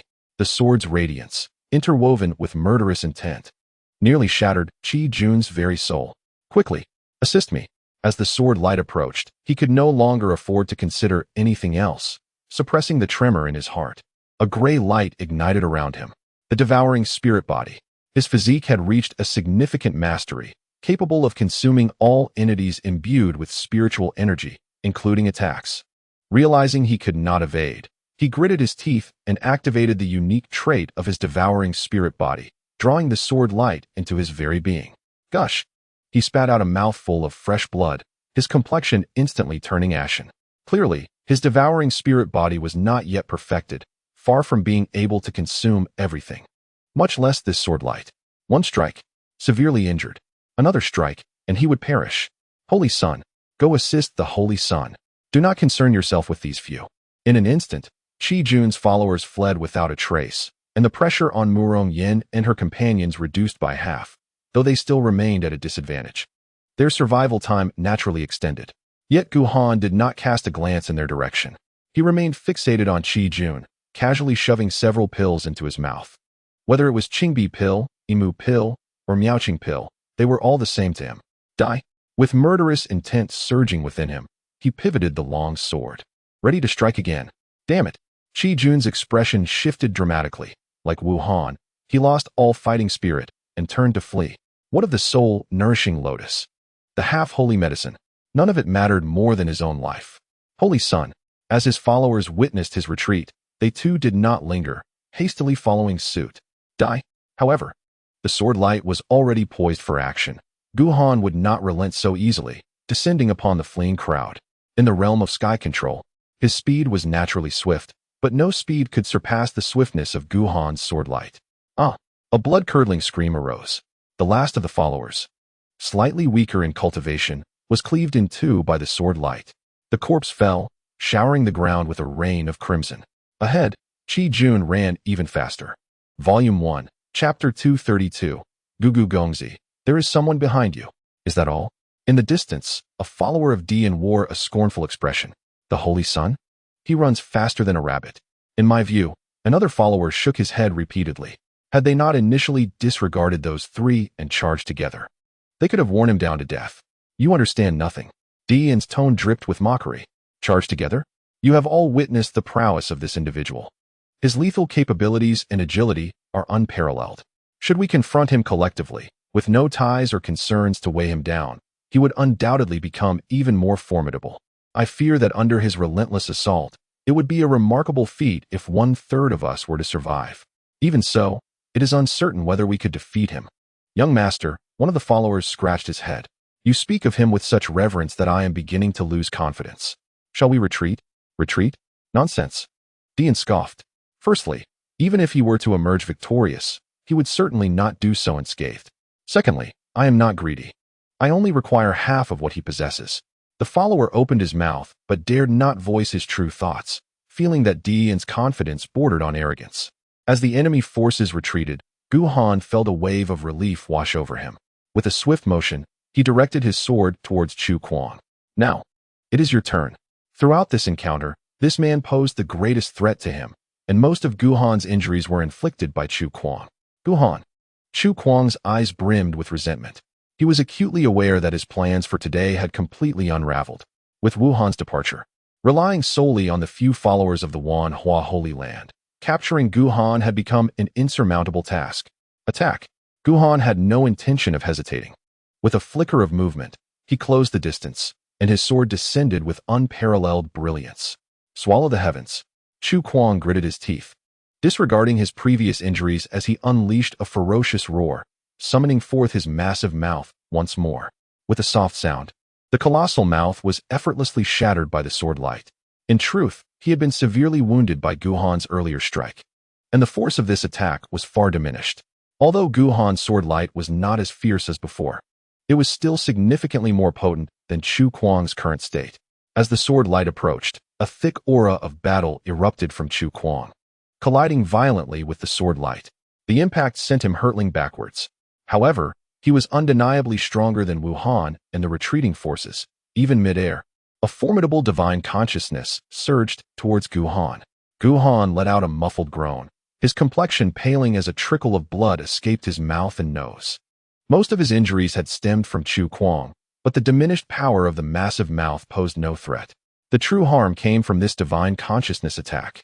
Despite being merely a remnant soul, it once belonged to a saint, and thus its damage was not insignificant. Fortunately, Gu Han possessed formidable soul strength. Had it been anyone else, they would have either perished or been rendered utterly incapacitated. Coughing to suppress the dizziness, Gu Han advanced with his sword. You have lost once more. Without this divine consciousness attack, how many of my strikes do you believe you could withstand? Chu Kuang's expression darkened, and he remained silent. He understood that he was defeated. The only reason he could still contend with Gu Han was due to the remnants of his past strength. When it came to this current body, he had virtually no chance of victory against Gu Han. What of your sacred weapon? Gu Han slowly raised his sword. Self-detonation? Threatening me? Today, I shall end you. A flicker of madness danced in his eyes, and the long sword in his grasp trembled violently, as if sensing the lethal intent in his heart. Kill! He bellowed once more, striking down with a single stroke. Junior brother. In the distance, Yuan Gang, witnessing this, could no longer concern himself with dealing with Murong Yin and her companions. He hurriedly rushed toward Chu Kuang. Quick! Forget about them. Save junior brother. The others. understanding the gravity of the situation, hurried to assist. Clang. Observing this, Murong Yin stumbled, causing her heavy hammer to crash to the ground. Yuan, next time, I shall make sure to end you. Though her words remained defiant, the trembling of her body revealed her exhaustion. As for Yang Ying and the others, their bodies bore numerous grievous wounds, deep enough to expose bone, and their breaths were nearly extinguished. Had it not been for the support of the Qingbi pill, they would have perished thrice over by now. In the distance, an extraordinarily brilliant beam of sword light surged toward Chu Kuang, magnificent and unmatched. Imbued with a chilling intent to kill, in terms of sheer might, it rivaled the strike he had unleashed earlier. Chu Kuang's expression shifted drastically, fear flickering in his eyes for the first time during his numerous encounters with Guhan. Junior brother, holy son, not far away, several individuals desperately pursued. Yet in comparison to the speed of the sword light, their own pace appeared somewhat sluggish. Boom! A tremendous sound erupted as the sword light exploded. A deep crater instantly formed where Chu Kuang had stood. Alas! Yuan Gang's heart sank completely. Is he dead? Yet, in Guhan's eyes, there was no trace of joy. Instead, he gazed upward. Do you see? You have lost again. As the dust gradually settled, Chu Kuang's figure re-emerged, bloodied and weakened. His once handsome visage was marred with deep gashes. More importantly, he was suspended in midair, having reached the void realm. Guhan's single sword strike had forced him to break through. Guhan fixed his gaze upon him and reiterated, you have lost. Chu Kuang comprehended. The first statement referred to this battle, while the second pertained to the ultimate realm. Both sides were on the brink of achieving the pinnacle of the godly connection realm. Yet at this moment, he had been compelled by Guhan's sword to break through, signifying a resounding defeat, one that left him with no further opportunities. The pinnacle of the godly connection realm relies upon a spirit fueled by an unwavering determination to rise from the ashes. With his breakthrough, that spirit was inevitably extinguished. Even if he were to return to the godly connection realm, having lost that spirit, success would remain unattainable. Do you wish to continue? The sword's might surged once more.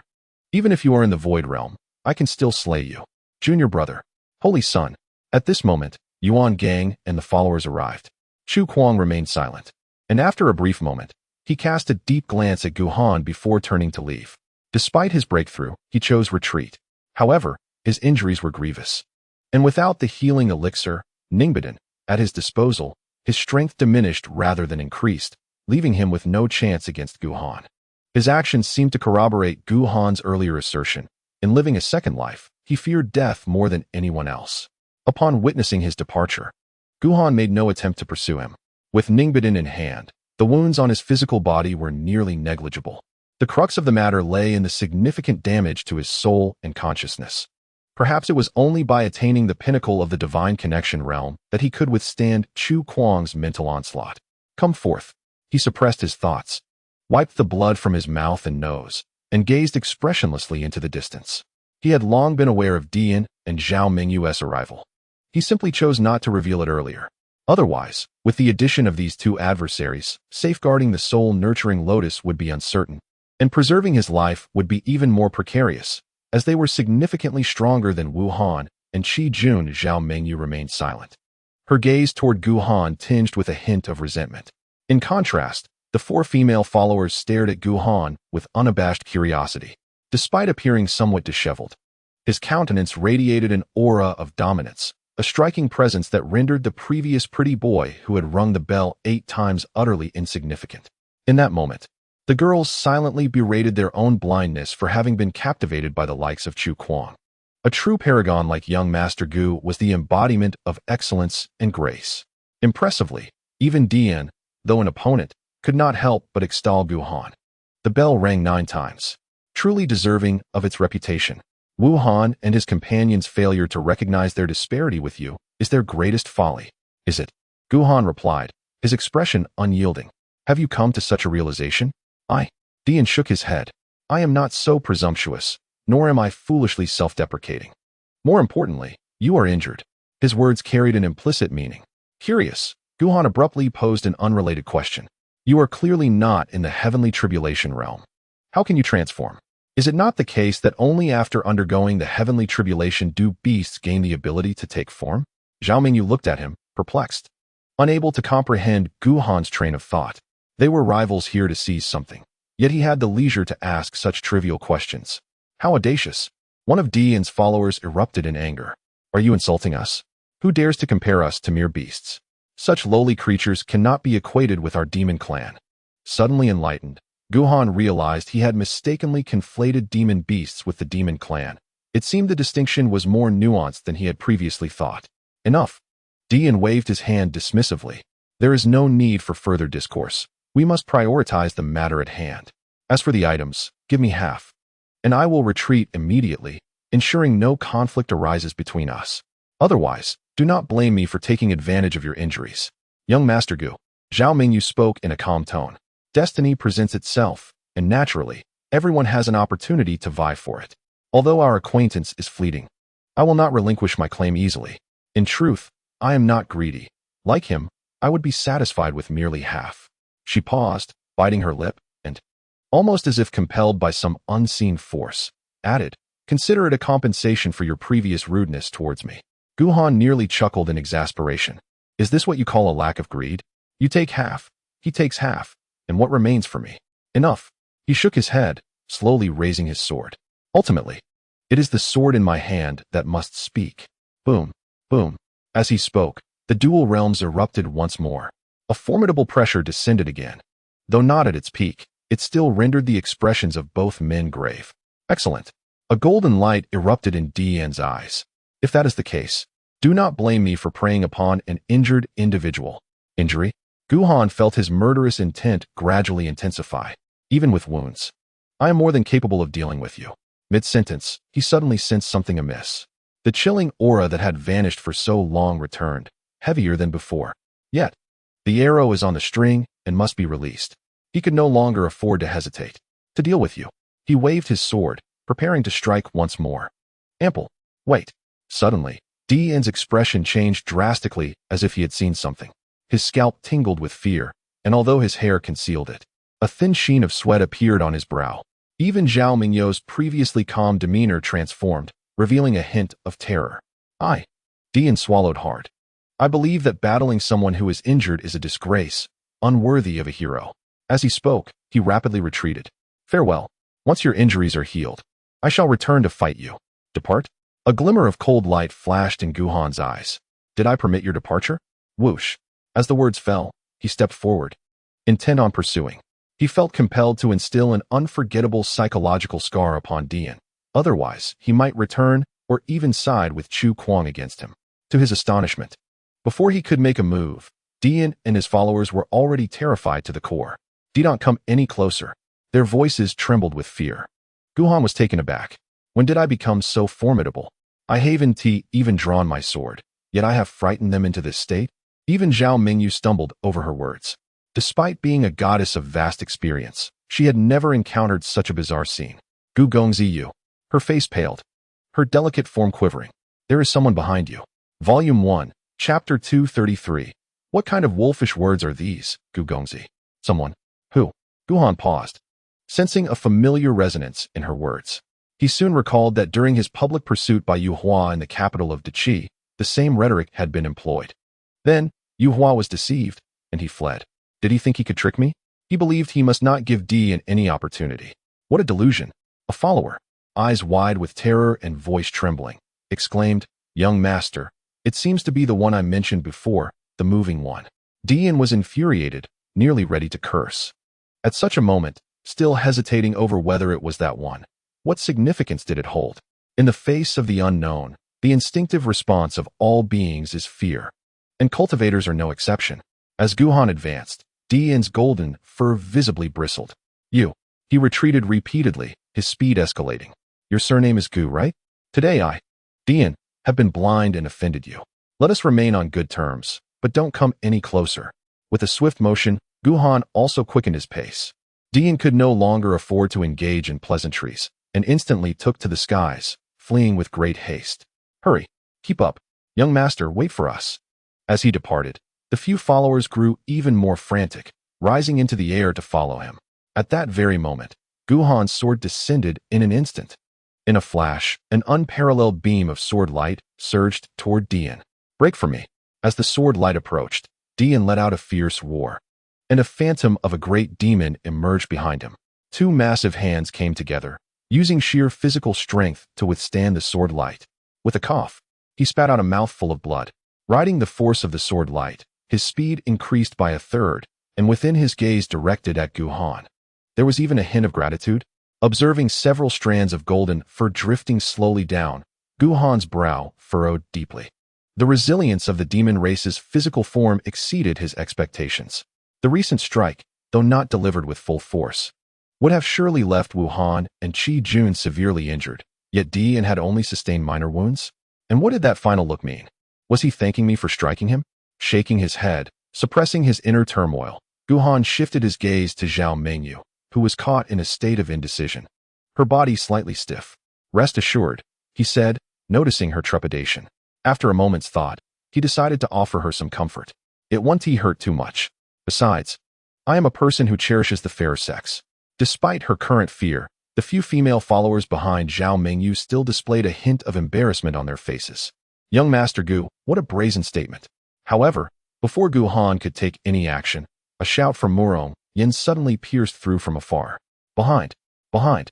The tone was stripped of its usual boisterousness, replaced by urgency and concern. Behind! Gu Han's heart skipped a beat, and his consciousness swept the area instantly. Yet, he found nothing amiss.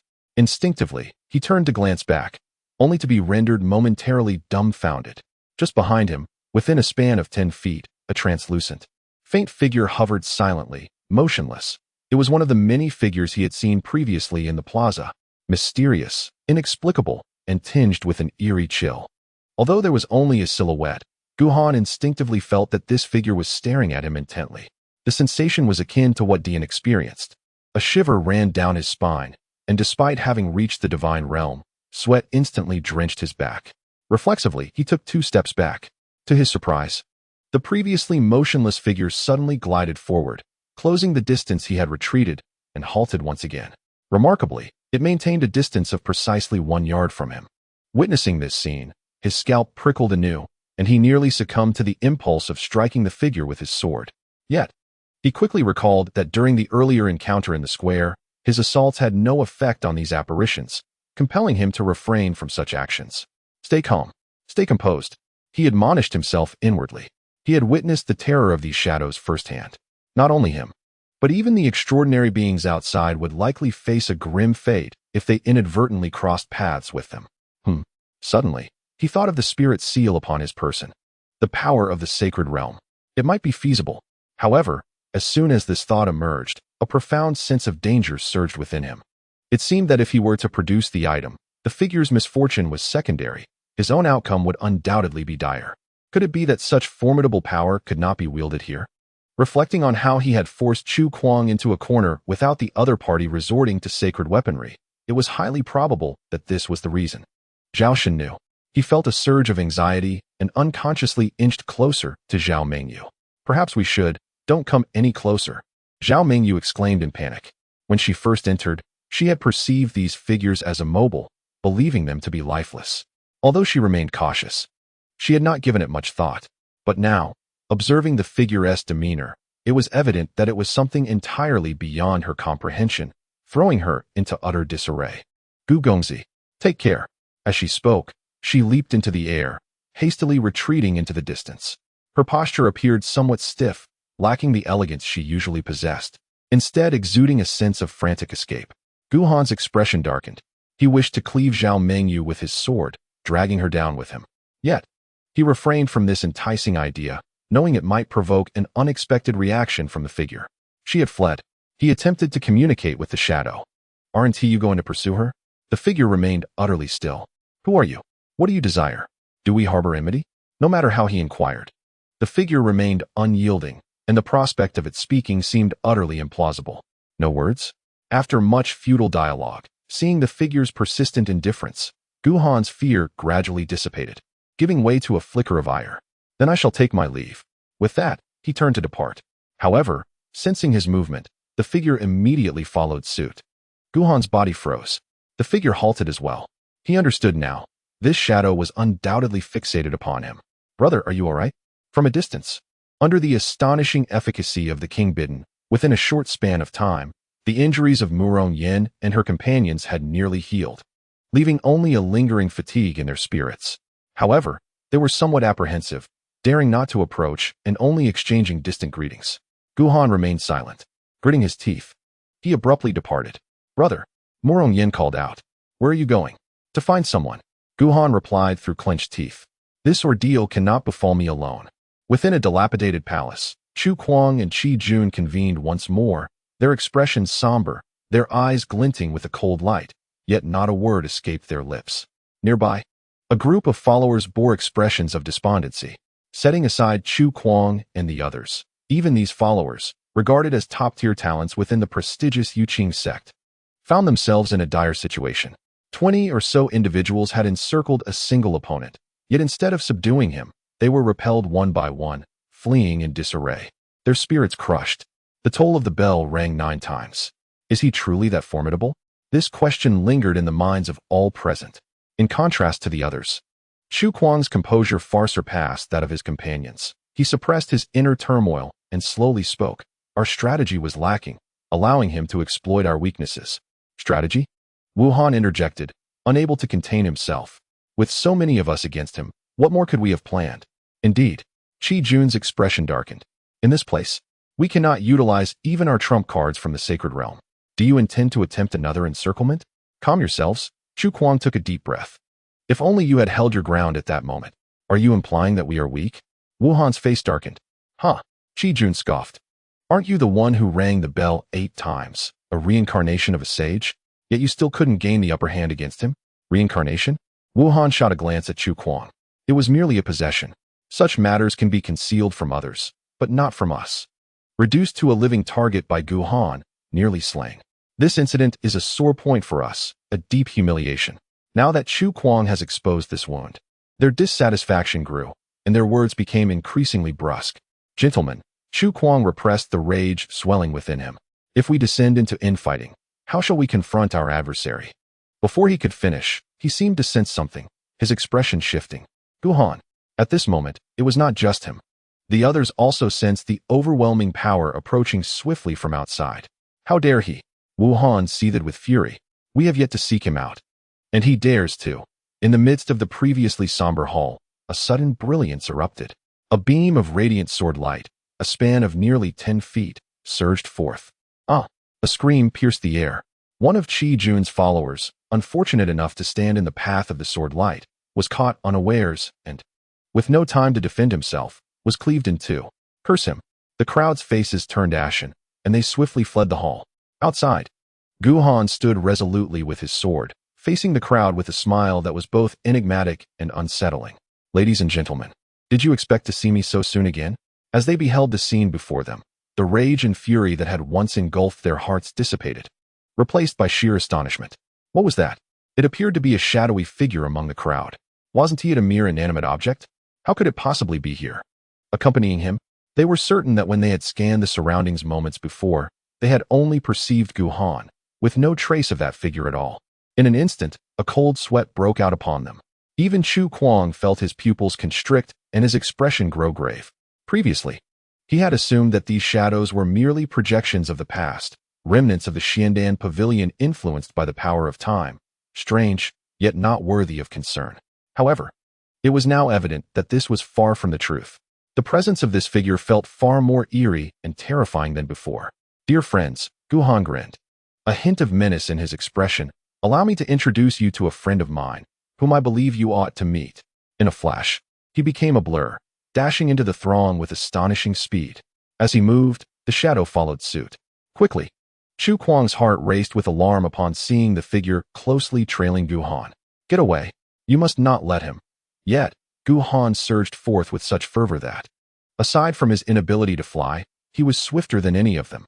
The crowd, momentarily paralyzed by the strange apparition, found themselves a heartbeat too slow. And within the blink of an eye, Guhan had plunged into their midst. "This is bad." A follower, despair gripping him as he witnessed Guhan approaching with alarming speed, realized escape was no longer an option.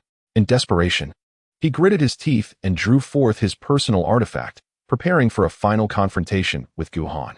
However, the anticipated flash of sword light never came. It was as if Gu Han had not even acknowledged his presence, brushing past him with ease. Huh. The follower was momentarily taken aback, but then relief washed over him. Could it be that this fellow is blind? A smile of survival crept onto his face, only to be abruptly frozen as he collided with the shadow behind Gu Han.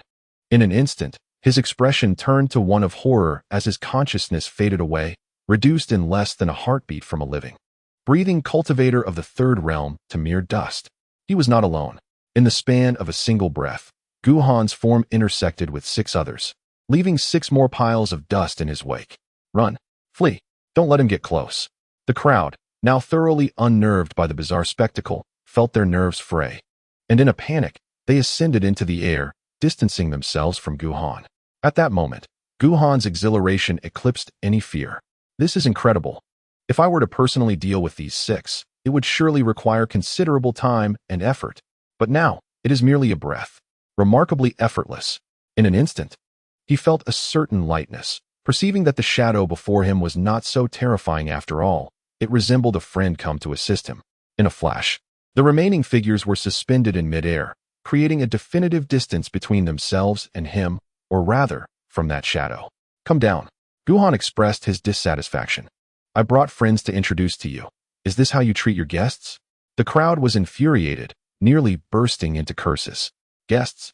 Nonsense. Leave. Chu Kuang, gripping the trembling Yuan gang, was filled with trepidation and fear. Though he had once been of the sacred realm, this shadow surpassed his comprehension. It was utterly terrifying. In truth, there was no need for him to remind anyone. Gu Han was already a formidable presence, and with the addition of this even more fearsome specter, none dared to linger. Even Wu Han and Qi Jun could not afford to harbor resentment toward Gu Han.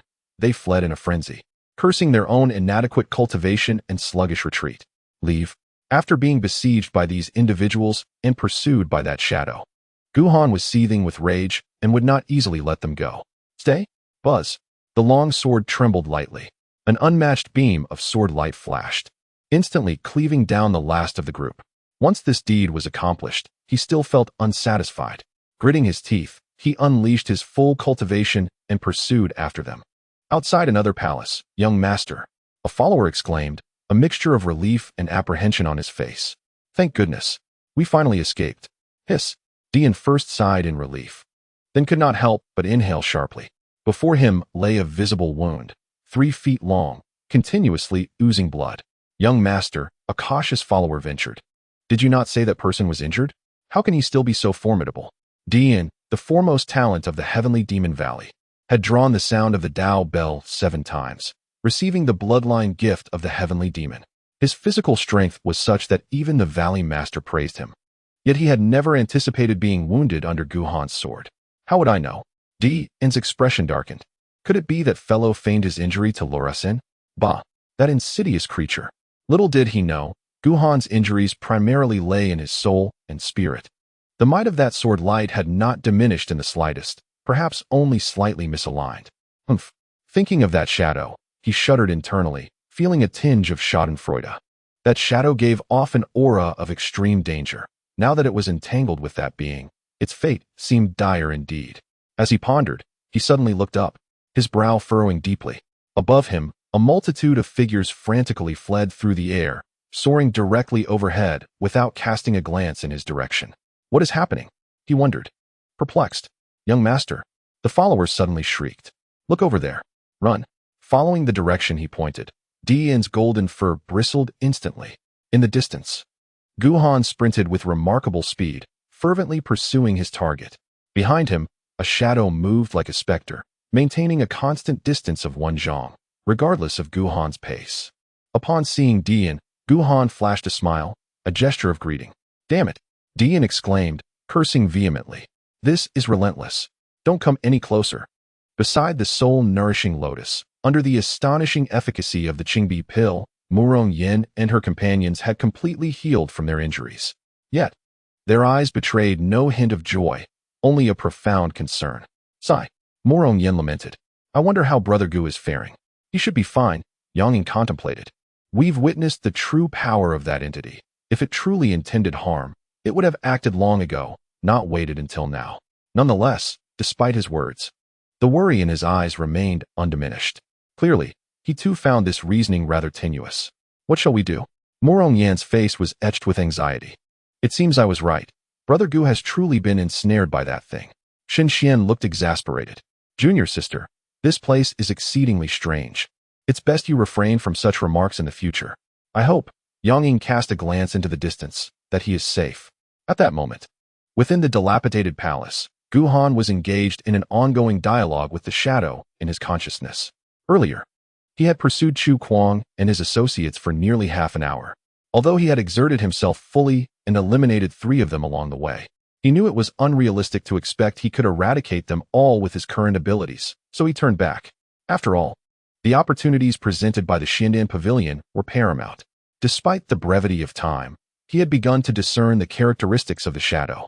It neither harmed nor threatened him. Whether he advanced, retreated, or paused, the shadow always lingered 1 zhang away, neither more nor less, seemingly content to follow him. Out of curiosity, he took a moment to consult the shadow. The power of time. Upon hearing Gu Han's explanation, the shadow expressed unwavering certainty. That mist indeed embodies the power of time. The path of time transcends all others. Since ancient times, I have yet to hear of anyone who could truly master it. Aside from certain perilous places that may harbor a trace of this force, it is exceedingly rare to encounter elsewhere. But why does such power exist in this seemingly insignificant place? Gu Han suddenly understood. No wonder only the power of time could enable a tinder sprout to complete its life cycle in an instant, ultimately transforming into mere dust. The shadow pondered and then inquired, "What is the situation?" "The shadow?" Gu Han asked. The shadow contemplated before responding. "They are likely remnants of thoughts." "Remnants of thoughts?" Gu Han echoed. "Indeed, they are not even residual souls, but merely a wisp of obsession." "This obsession," Gu Han mused, "is it difficult to encounter?" "Indeed." The shadow nodded affirmatively. "Unless there exists an exceedingly strong, unfulfilled desire, it is exceedingly difficult for beings to leave behind such remnants after death. Even I have only witnessed such occurrences once or twice." However, he shifted his tone.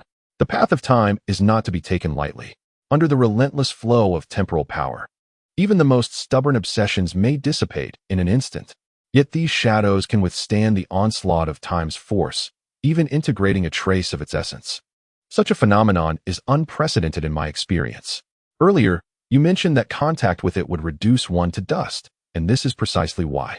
I wonder, how long have these obsessions existed?" The shadow shook its head. "The existence of this place has undoubtedly spanned a considerable duration, perhaps tens of thousands of years, possibly even millions, or even longer." Gu Han fell silent, his mood growing heavier. How long can a saintly cultivator truly live? What profound obsession could endure the relentless passage of time, waiting for 1,000,000 years for an unfulfilled desire? What could this desire possibly be? I am quite curious. The shadow cast a sidelong glance at him. Why does it follow you? Can you truly fulfill their unfulfilled desires? Is this not absurd? A mere child of insignificant cultivation, hardly even worthy to be cannon fodder, yet you possess a remarkable talent for trouble. You are but a remnant soul now. Gu Han fixed his gaze upon it, posing a rather nonsensical question. Shouldn't it be considered alive? Not at all. The shadow waved its hand dismissively. With my cultivation, a remnant soul signifies not true death. Huh, if only I were given the chance. I understand, Gu Han interjected, cutting it off.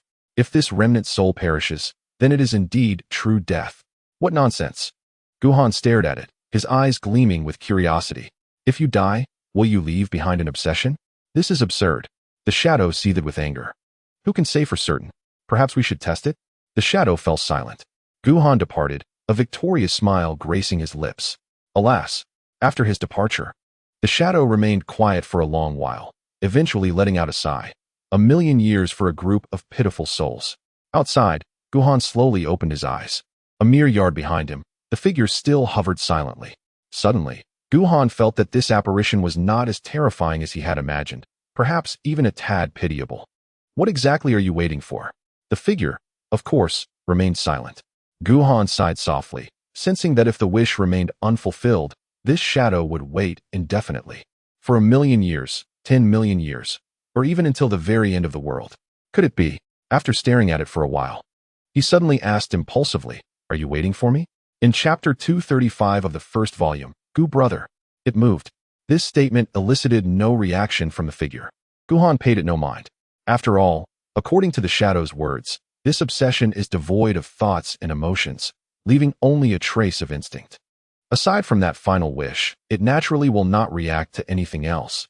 If it were to suddenly speak, it would indeed feel like encountering a ghost. Let us depart. He let out a light laugh before turning away from the grand hall, intent on attending to more pressing matters. Behind him, the shadow followed silently. By the soul-nurturing lotus, the three individuals, wearing worried expressions, were overjoyed at Guhan's return and rushed to greet him. However, upon noticing the shadow behind him, they froze in place and instinctively stepped back. Brother Gu, Murong Yin blinked, bewildered. What on earth is happening? This thing. Xinxian's complexion turned somewhat pale. It hasn't left yet? Meanwhile, compared to the other two, Yang Ying appeared somewhat more composed, pondering aloud. You seem to be in a rather good mood?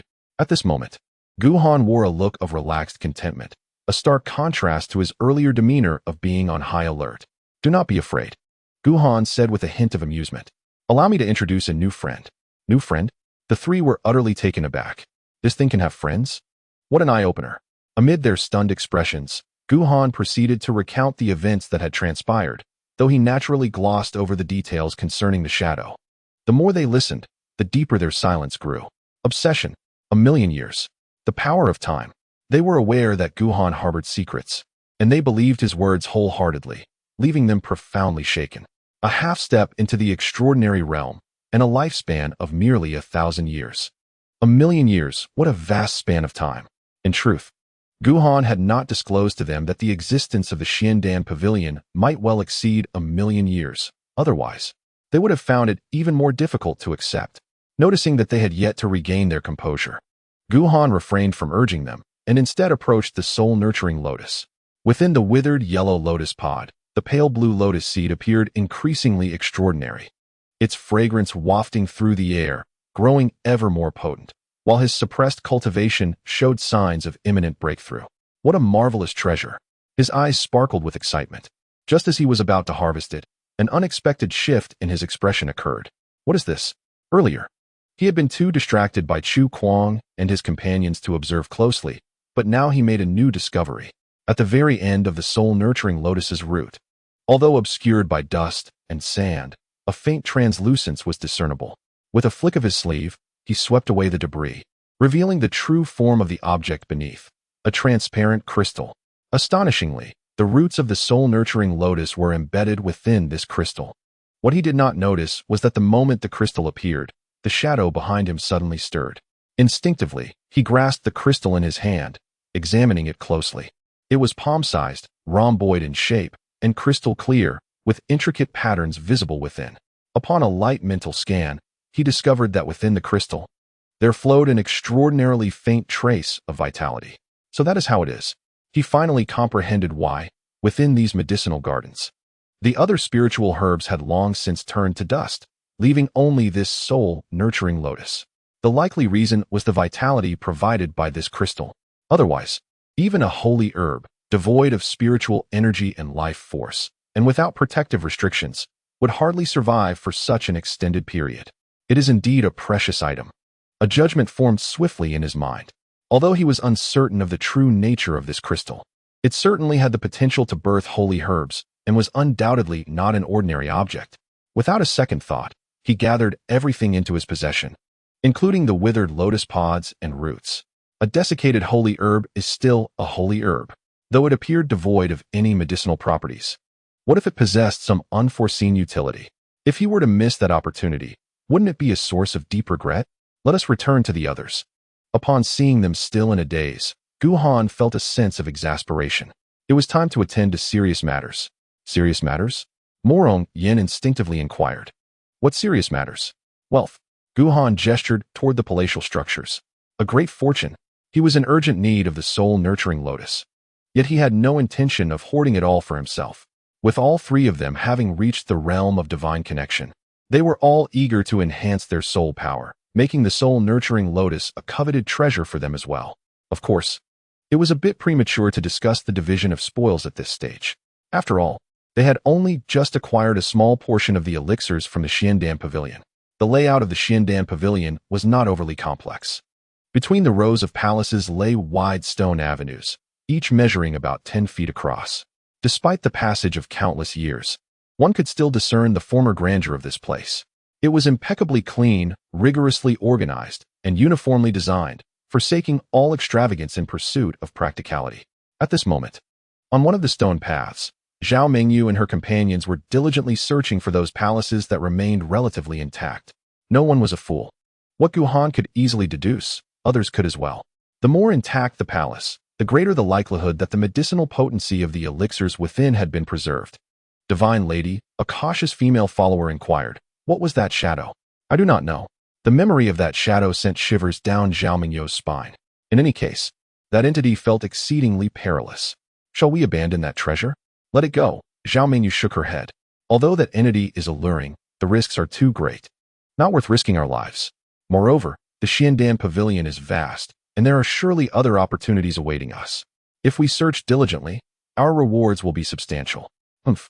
A male follower expressed discontent. That Gu fellow, we clearly aided him previously, yet he is truly despicable. There is no need for further words. Zhao Mengyu's expression remained indifferent, betraying no hint of anger or joy. If he has become entangled with that entity, it is likely he is in grave peril. Divine Lady. Before she could finish her thought, a follower pointed excitedly towards a nearby structure, exclaiming, over there. That palace is remarkably well preserved. It must contain the items we desire. Excellent. Zhao Mengyu felt a surge of excitement within her heart. Upon entering, she was abruptly taken aback. Not far away, for figures, nay, to be precise, 5, were hastily approaching the palace. Who else could it be but Guhan? Ah, it was evident that Guhan had also noticed her. Zhao Goddess. What a fortuitous encounter. With his swiftness, the distance was traversed in an instant. In a mere flash, he appeared before Zhao Mengyu and her companions, grinning widely. It seems our fates are intertwined.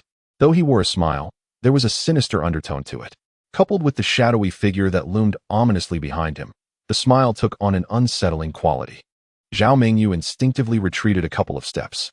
What do you intend to do? She inquired, caught off guard by the fact that Guhan not only survived, but appeared to coexist with that eerie presence. Nothing much, Guhan replied, his grin widening. We share a bit of camaraderie, and I've made a new acquaintance whom I'd like to introduce to you. Acquaintance? Zhao Mengyu trembled slightly, her complexion paling. She sensed that Guhan harbored ill intentions. Indeed. Come. Guhan turned to the shadow with a grin. This is the Zhao Goddess, renowned for her beauty. A true paragon of grace. Shouldn't you extend your greetings? As he spoke, he moved closer to Zhao Mengyu. The unsettling grin, the malicious gaze, combined with the slowly advancing figure, shattered her composure entirely. It was palpable. A layer of tiny goosebumps emerged on her flawless neck. Do not come any closer. In an instant, she shed all pretense, her form soaring into the air, morphing into a purple shadow as she fled once more. Gu, you scoundrel. Her voice echoed with despair, helplessness, and a hint of sorrow. Brother Gu, Shun Xian remarked, utterly speechless. He found Guhan's behavior rather unscrupulous. TSK. Meanwhile, Murong Yin was fixated on the shadow, her curiosity piqued. It was her first encounter with a lingering spirit after death, and she was intrigued that even the goddess had been frightened away twice. Having witnessed the earlier shock, she no longer found the figure terrifying. Rather, her curiosity compelled her to draw closer. Don't! Guhan exclaimed, startled. Do not touch it. Although the shadow seemed devoid of malice towards him, its ignorance rendered it unpredictable. He could not ascertain whether it could distinguish friend from foe. Any rash approach could spell doom. Cough, cough. Murong Yin took a couple of steps back, a bit embarrassed. I was merely curious. The three exchanged exasperated glances. What you call curiosity is sheer recklessness. It was likely that Chu Kuang had not anticipated this turn of events. Yang Ying mused, reflecting on how they had stumbled so disastrously at Guhan's hands. What a pity, Guhan lamented. Had they not fled so swiftly, I could have ensnared them all. Alas, he cast a glance at the palace. This debt shall be settled in due time. Now, let us venture inside and discover what lies within. Inside the palace, desolation reigns. Only a row of wooden racks, laden with elixirs, is cloaked in a faint, ethereal glow of enchantment. Beneath this enchantment, vials of potions are meticulously arranged. The spirit cleansing pill, designed to refine the soul, is suitable for practitioners at the earth tribulation stage, purging impurities from their soul force. The soul-nourishing pill, beneficial for the soul, enhances soul force by 10% for those in the earth tribulation realm. The soul condensation pill, which solidifies the soul, shortens the duration of the earth tribulation for its users. At a mere glance, Guhan found himself utterly entranced. Not only he, but the other three companions also wore expressions of unrestrained joy. The elixirs here pertain solely to the soul.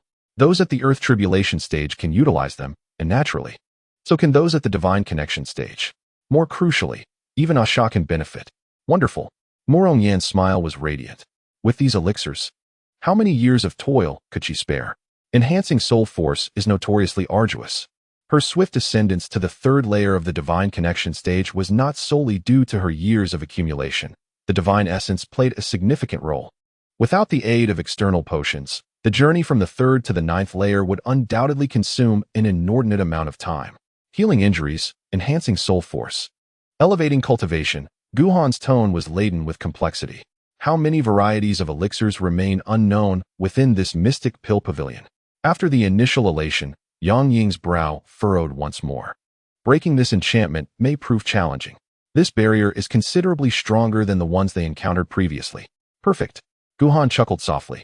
This only indicates that these elixirs have been well preserved. Earlier, when he dispelled the enchantment, approximately 1/3 of the hundreds of vials retained their potency. Given the strength of this barrier, he was confident that at least half of the elixirs here remained viable. After a moment's contemplation, he had formed a rough estimate. It would take about an hour.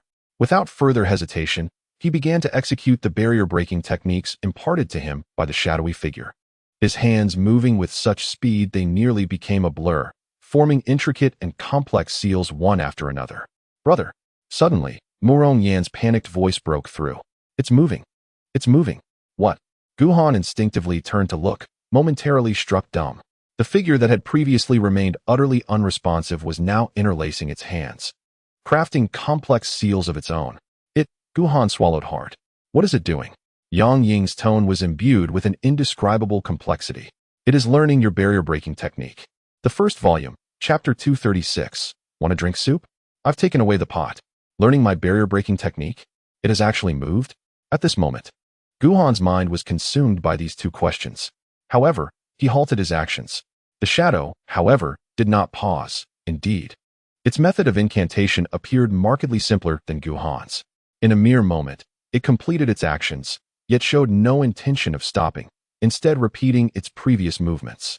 Shun Xian's face was a canvas of confusion. What was it attempting to achieve? Could it be possible? Mu Rongyan blinked. Did it desire these elixirs as well? Was it not merely a manifestation of obsession, and what purpose would these items serve? A seemingly casual remark suddenly prompted Guhan to recall the shadow's words. Obsession. A wish. Could it be that its yearning was intertwined with these elixirs? Instinctively, he scrutinized the shadow's movements and swiftly discerned the anomaly in its incantation. It was employing the correct method for unsealing. This shadow was not breaking a seal, it was liberating itself. I understand now, Guhan sighed softly. This shadow was likely the lingering obsession of some individual from the Xiandan pavilion, possessing knowledge of the correct unsealing technique. This was hardly surprising, however, as it existed now merely as a wisp of thought, devoid of any cultivation. Even with the knowledge of the correct method, it was powerless against the seal. He gazed at the shadow, his expression a blend of complexity. Was its desire truly for these elixirs? He found it hard to comprehend. Had this obsession waited so many years merely for these potions? The shadow remained silent, its actions unwavering. Sighing, Guhan shook his head, a weight settling in his heart. I shall assist you. The incantation the shadow formed was not profound. On the contrary, it was quite elementary. After a single glance, he memorized it and could effortlessly employ it. Breaking a seal is often exponentially more challenging than unsealing, although the method previously imparted by the shadow was remarkably sophisticated. In terms of both difficulty and energy expenditure, it still surpassed the normal unsealing difficulty by tenfold. Now, utilizing the correct unsealing method, he found it remarkably easy. Buzz. In less than a moment, the vibrations of the seal on the wooden frame dissipated silently and completely. At that instant, the shadow ceased its movements, reverting to its previous stillness. Look, under normal circumstances, with such an abundance of soul-strengthening elixirs, Gu Han could have undoubtedly swept them all away in an instant. Yet, this time he refrained, casting a glance at the shadow instead. Is there something you desire?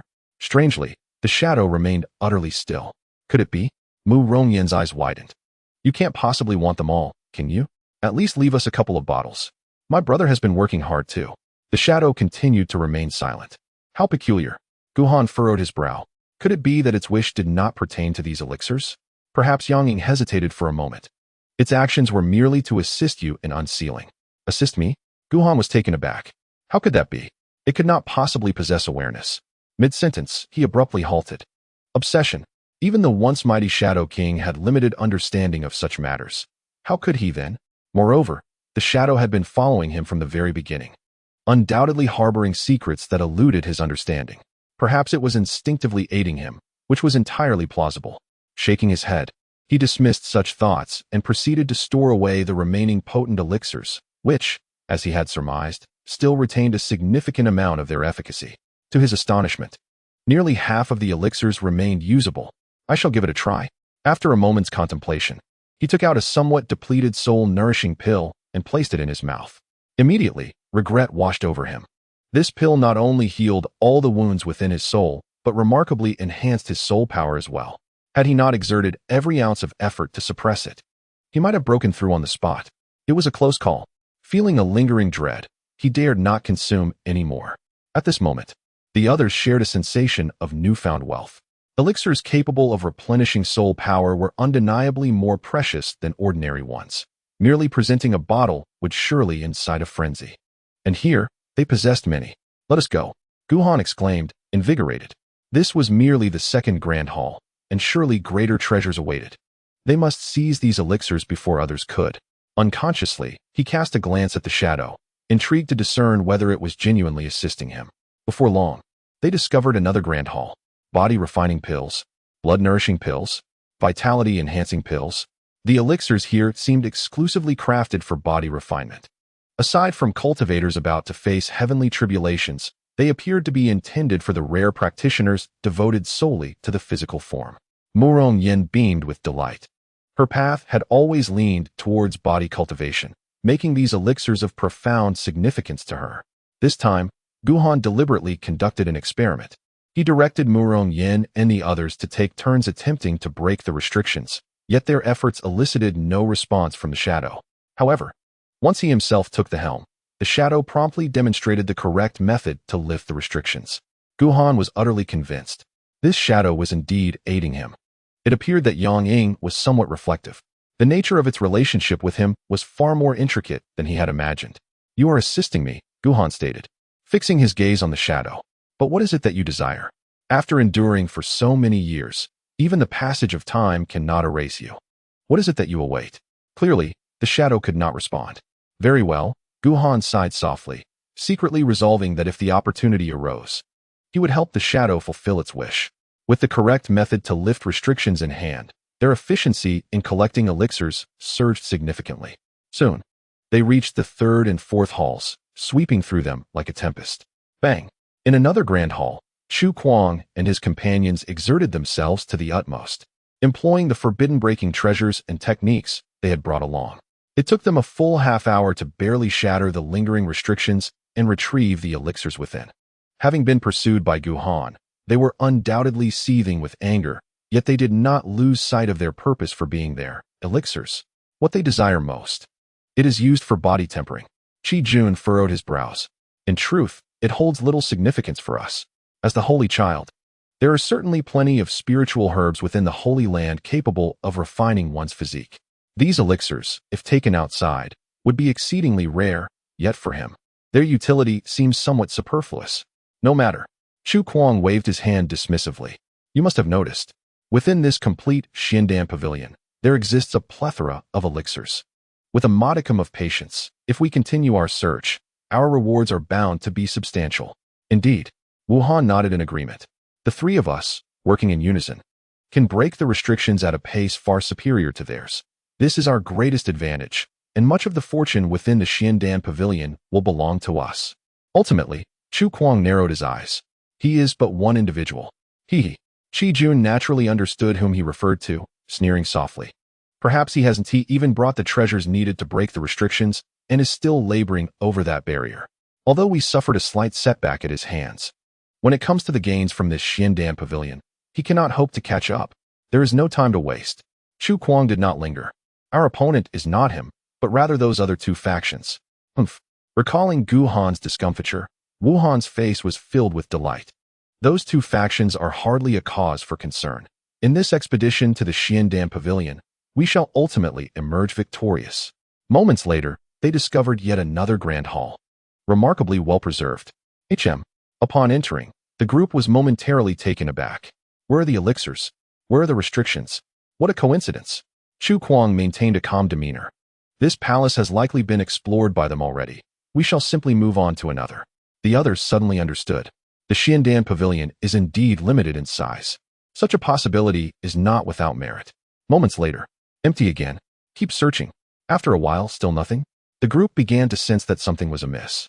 Elsewhere, beside the goddess Xiaoyun, a follower was utterly perplexed. This is the second consecutive palace that has been empty. How can that be? Logically, in such a well-preserved place, there should certainly be elixirs and restrictions present. Surely, another voiced concern. Could it be that everything here is gone? How is that possible? The first one retorted. We have barely been here for half a day, and as you have seen, even with our treasures for breaking restrictions, it requires a considerable amount of time. Even if others are swift, how fast could they possibly be? No need to discuss further. Xiaoyun suddenly interjected. Let us continue our search. Though she appeared outwardly calm, an inkling of unease began to stir within her. Surely, the Haven tea truly vanished? Meanwhile, not far from Xiaoyun, within another grand hall, Dian stared blankly at the shelves filled with discarded elixirs, instinctively asking, how many palaces have we explored? Behind the young master, a follower hesitantly replied, the sixth one? Where are the elixirs?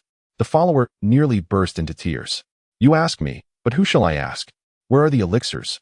Dian, filled with fury, trembled all over. Unable to restrain his roar. Where has my elixir gone? Upon hearing the distant, faint roar, Gu Han couldn't help but sigh. How many have we taken? 25. Yang Ying answered without a moment's hesitation. In just a few short hours, they had nearly swept through the outer palaces, and even someone as powerful as him found it difficult to keep count. The sheer volume was overwhelming. In comparison, their previous plunders from the secret realms of the Yang and Meng families paled in significance to this bounty. Only 25? Gu Han furrowed his brow. This won't do. While we feast, how can we allow them to merely sip broth? Shun Xian's lips twitched in agreement. Indeed. On the contrary, Morong Yen wholeheartedly agreed. Shall we take the pot as well? We must. Gu Han nodded emphatically and instantly stepped into the hall. My friend. As for the figure behind him, he had transitioned from fear to adaptation and now to a sense of familiarity within just a few hours. This time, I shall rely on you. The figure remained motionless, and it was uncertain whether it comprehended his words. Gu Han was indifferent to this uncertainty and turned his gaze toward the wooden rack. What elixir is this time?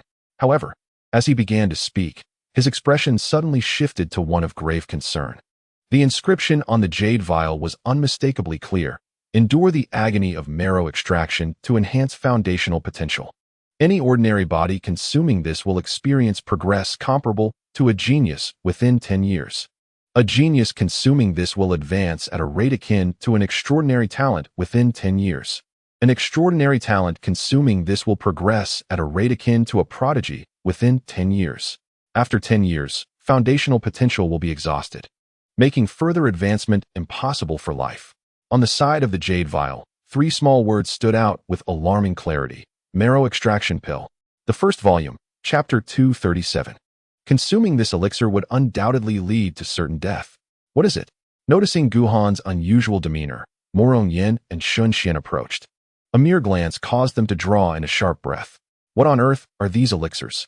The wooden rack housed not only the marrow extraction pill, but also a plethora of other elixirs, each more astonishing than the last, with side effects that were equally terrifying. Blood Fury pill, when consumed, enhances defense tenfold for a quarter of an hour, but 1/4 of an hour later, vitality will be depleted. Soul Scorching pill, when consumed, amplifies soul power tenfold for a quarter of an hour, but 1/4 of an hour later, the soul will wither. Spirit Devouring pill, when consumed, increases combat power tenfold for a quarter of an hour, but 1/4 of an hour later, the meridians will be incinerated. The two grew increasingly alarmed as they examined the array of elixirs. Here, Morong Yan's face turned pale. How could such elixirs even exist? These elixirs? Shun Xian sighed. Is it even possible to survive after consuming one? Although only a few short hours had passed. They had nearly exhausted all the elixirs in the outer palace of the Xiandan Pavilion, encountering a vast array of medicinal concoctions for healing, cultivation, soul enhancement, and body refinement, both familiar and unfamiliar, encompassing nearly every conceivable elixir. Yet, the elixirs here were beyond their wildest imaginations. These elixirs? Morong Yin swallowed hard. Is there really someone who would consume them? Yes, Yang Ying replied, falling into a momentary silence. In dire straits, where hope seems elusive, it is only natural for individuals to resort to eating. Yet, Morong Yin found herself perplexed. Surely, consuming such a substance once would guarantee death. How could there possibly be a second chance? How could there be so many here? Was there a collective effort to defy fate? Was it truly necessary to go to such lengths? After extensive searching, they had discerned a pattern regarding these elixirs. It was not a matter of random chance, but rather produced in accordance with stringent standards, uniformly crafted in batches, with their effects and classifications meticulously labeled. Clearly, while the quantity of the blood-boiling pill was significantly lesser than that of the other elixirs, it was undoubtedly mass-produced. Contemplating this, the group fell into silence. With such lethal elixirs, one or two might be justifiable, but who, in fact, were they intended for? This was no longer a mere matter of reckless desperation. Meanwhile, Gu Han remained taciturn, yet he collaborated with a shadowy figure to dismantle the restrictions on the wooden framework. Ignoring everything else, he simply grasped the vial of bone-sucking pill in his hand. In truth, compared to the other potent elixirs, the properties of this bone-sucking pill could be deemed remarkably mild. Brother Yang, he sighed, pouring out the elixir. Is this the one? The pill, no larger than a thumb, bore a rugged surface, a deep black hue, and its origins were indiscernible. A pungent, repugnant odor wafted forth, yet curiously, within mere moments, the foul stench transformed into an exotic fragrance, invigorating those who inhaled it, seemingly elevating their cultivation levels. Upon seeing the pill, Yang Ying's expression darkened, revealing a complex array of emotions. The elixir he had once obtained paled in potency compared to this one. When he had inadvertently stumbled upon this place, his cultivation was merely at the gathering essence stage, rendering him unable to unlock the restrictions. The bone-sucking pill he had acquired then possessed only a fraction of its original potency, utterly incomparable to this one. Gu Han understood his implication. The bone-sucking pill from that day had been insufficient in 10 years. It would at most allow Yang Ying to reach the pinnacle of the spirit communication stage. This was the reason he had stated he could not ascend to the sky control stage. However, if he were to consume this one, a decade might enable him to reach at least the tribulation stage. The bone-sucking pill? Morong Yin was drawn in by its allure. Had she comprehended their conversation? Yang, have you consumed this type of pill? Yang Ying remained silent, neither affirming nor denying. Have you lost your mind? Morong Yin exclaimed in astonishment. Suddenly, she understood that Yang Ying's previous abnormalities were likely a consequence of the side effects of the bone-sucking pill. Could an ordinary person endure such excruciating pain of marrow extraction? Junior brother Yang, Shun Xian sighed. Why must you? His words trailed off. Were it not for the support of such elixirs, how could Yang Ying, an ordinary individual, have entered the Qingtian Pavilion? How could he have stood shoulder to shoulder with the prodigies of the Yuqing sect, or safeguarded Yang Lan and her child for so many years? It was all merely a matter of having no choice. Yang, he hesitated for a moment. Morong Yin, for the first time, uttered words of comfort. Do not fret, perhaps there is still a way. Indeed, Shun Xian nodded in agreement. There must be a solution. Over the past few months, the bond among them had deepened considerably, and they could not bear to witness Yang Ying's tragic fate, left unable to progress in his cultivation. It matters not, Yang Ying replied with a newfound clarity. This is my own choice, and I do not regret it. Moreover, this outcome is, for me, quite satisfactory. That is not good, Gu Han interjected, shaking his head. I believe it is quite dire. Furthermore, there are indeed alternatives. There is no need for consolation. There is no comfort to be had. With a deeper understanding of the marrow-extracting pill than the others, Gu Han explained, this pill extracts 1's foundational essence and potential. The pill you consumed contained only a fraction of its power, far inferior to the true marrow-extracting pill. This explains why your cultivation progress has been significantly slower than what the vial suggests. Thus, resolving your issue should not be difficult. Brother. Meng Xing felt a stir within her. Are you suggesting? Indeed. Guhan affirmed with a nod. Whether it is a pill or a spiritual herb, as long as we replenish the foundational potential you have expended, your problem can be resolved. The group fell silent. While enhancing spiritual power through medicinal herbs was rare, they had encountered such items before. However, foundational potential, essentially one's innate talent, was another matter entirely. To elevate it would be akin to transforming an ordinary individual into a genius.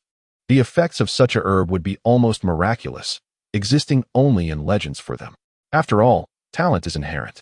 If such herbs were commonplace, one would witness a world teeming with prodigies and exceptional individuals. In that case, the purpose of the marrow-extracting pill would be rendered almost moot. Have you forgotten? Guhan, however, was filled with confidence. Where are we? And what of the soul-nurturing lotus? Right. Shen Xian's eyes brightened. Chu Kuang mentioned that this soul-nurturing lotus was once classified as a sacred herb. Given the mysteries of the Xiandan Pavilion, if the soul-nurturing lotus is present, there must be other sacred herbs as well. Perhaps even one that can enhance foundational potential. But Meng Xing furrowed her brow as we have journeyed. Aside from the soul-nurturing lotus, we have not encountered even the pills meant for transcendent realms. Not that they are absent, Guhan countered, shaking his head. But they are likely not located here. The areas we have explored thus far are merely the outer palaces of the Xiandan Pavilion. We have yet to venture into the innermost palace or the mysterious giant tower, which are undoubtedly the heart of the Xiandan Pavilion. Indeed. Meng Xing smacked her forehead. How did I not think of that? Shen Xian wanted to say that it was hardly surprising she hadn't thought of it, but refrained for fear of retribution. In truth, Yang Ying understood the sentiments of his companions. To claim he was not moved would be disingenuous. Even if such a medicinal herb existed, using it on him would be a waste. A potent elixir capable of enhancing foundational potential would undoubtedly yield remarkable effects if administered to Meng Xing and Shen Xian. To use it on oneself would be tantamount to waste. Brother Yang, Guhan expressed his disappointment with a sigh. Bringing this up again is rather tedious. Indeed. Meng Xing shot him a glare, exasperated by his unchanged pretentiousness after all this time. Regardless, Shen Xian chuckled. As the bell tolls 5 times, I may not be grand. But I am indeed a prodigy. Such a potion holds little significance for me. Yang Ying fell silent, pondering if perhaps he was being overly sensitive. Ah, by the way, Shen Xian seemed to have an epiphany. The core of the Xiandan Pavilion is bound by formidable restrictions. We were discussing something only to have it slip my mind.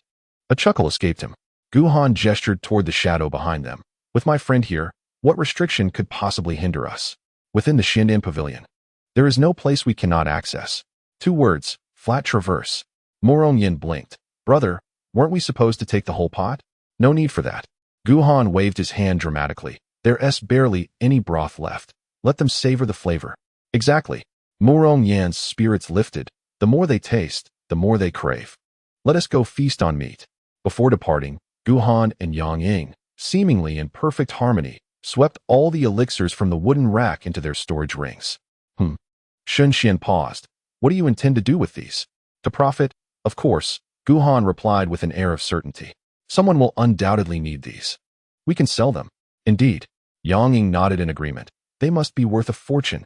Shen Xian was left speechless, realizing that the bond between these two was not without reason. Step aside. You should be the ones to yield.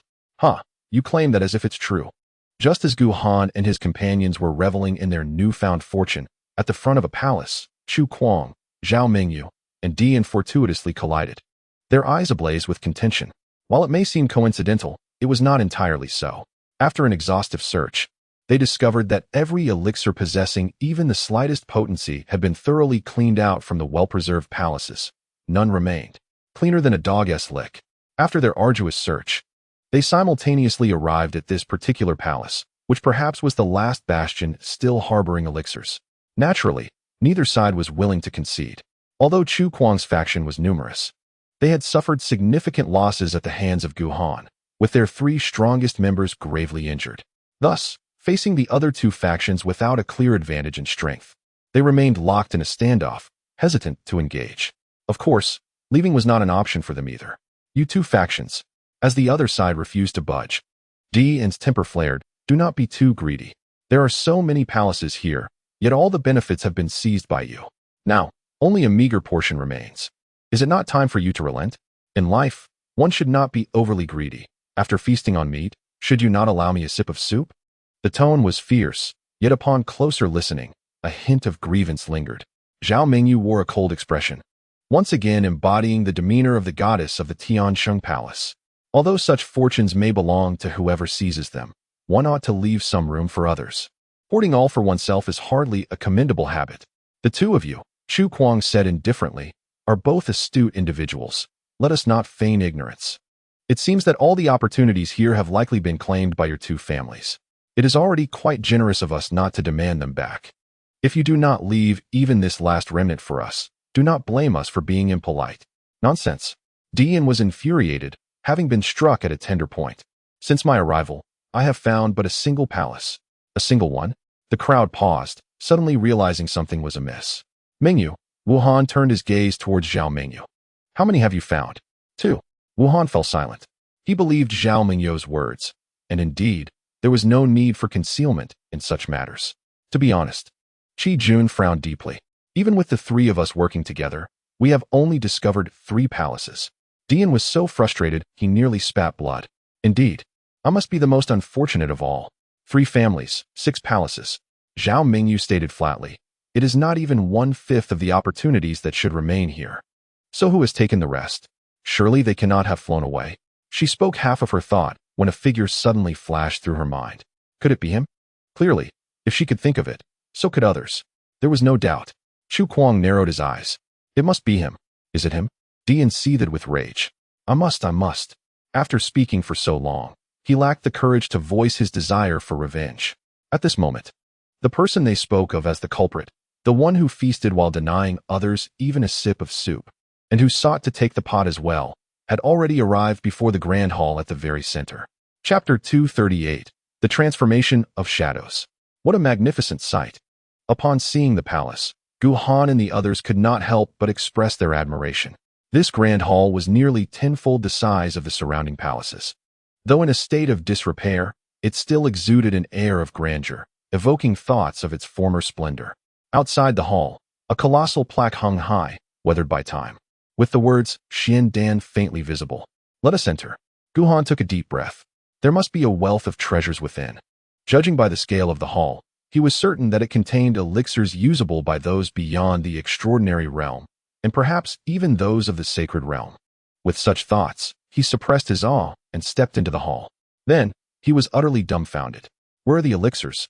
His gaze turned vacant, resembling the earlier expression of Dian, even echoing his words. Where are my elixirs? He was not alone in this bewilderment. Murong Yin and her companions were momentarily rendered speechless.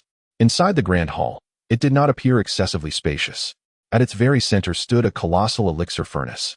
Towering at 3 zhang, its surface a deep ebony hue, marred by considerable damage. Countless intricate engravings of spiritual herbs and extraordinary fruits adorned its body, though many had become indistinct over the passage of time, rendering them nearly unrecognizable unless scrutinized closely. Behind the furnace, the area was divided into numerous elixir chambers, each roughly a zhang in diameter. There were at least 100. Perhaps due to the long passage of time, the protective seals on the chambers had long since vanished, allowing a clear view of their contents. 2 rows of decayed jade racks and a battered elixir furnace characterized the interior, which was not only exceedingly simple, but astonishingly uniform. Aside from these, there was nothing else. Perhaps there had once been more, but now it was all gone. Unlike the main hall outside, the jade racks here were devoid of protective seals, and no elixir vials remained. Everything lay bare, far cleaner than the wooden racks that Gu Han and his companions had previously scoured, which at least still held remnants of discarded elixirs. What could have happened? Gu Han was perplexed, glancing back at the shadowy figure behind him. How could there be nothing? Clearly, the figure could not provide an answer. Logically, Shen Xian furrowed his brow. This grand hall was undoubtedly significant. Given that the elixirs outside had been preserved, those within should have been even more plentiful, precious, and well-preserved. Yet now, there existed a possibility. Yang Ying sighed, suggesting that perhaps there had never been elixirs here to begin with, hence no need for preservation. This made no sense. Shen Xian's frown deepened. The presence of elixir chambers implied the existence of alchemists. As alchemists, even if they did not frequently concoct elixirs, they would surely not lack them entirely. The Jade Qingsong sect also boasted an alchemy chamber, with its alchemists being well off, akin to moving treasure troves. How could this place stand in stark contrast, devoid of any semblance of wealth? Yang Ying remained silent, clearly also struggling to comprehend the situation. Suddenly, Murong Yin pointed towards one of the elixir chambers. Look, it seems there are a few vials of elixirs inside. Within that chamber, the jade racks were similarly decayed, appearing as though they would disintegrate into dust with the slightest touch. However, several elixir vials lay atop them, shrouded in a thick layer of dust. Let us go. Guhan's spirits lifted. We must investigate. However, upon entering the elixir chamber, disappointment washed over him once more. The vials, lacking any protective seals, had long since lost their original color, and the elixirs within were either reduced to dust or had lost their potency, becoming worthless remnants. Never mind, Shun Xian sighed. Let us head back. It seems there is nothing of value here. No way. Guhan shook his head. Having come this far, we must at least ascertain what elixirs once resided in these vials. With that, he waved his hand, instantly clearing away the thick layer of dust from the jade racks and vials. What sort of elixir is this? Upon glimpsing the vague descriptions on the vials, the group furrowed their brows once more. The Qingmu Xianling pill, when consumed, offers immunity to divine power erosion for half an hour. The Xuanjia pill, when taken below the sacred realm, suppresses divine might for the same duration.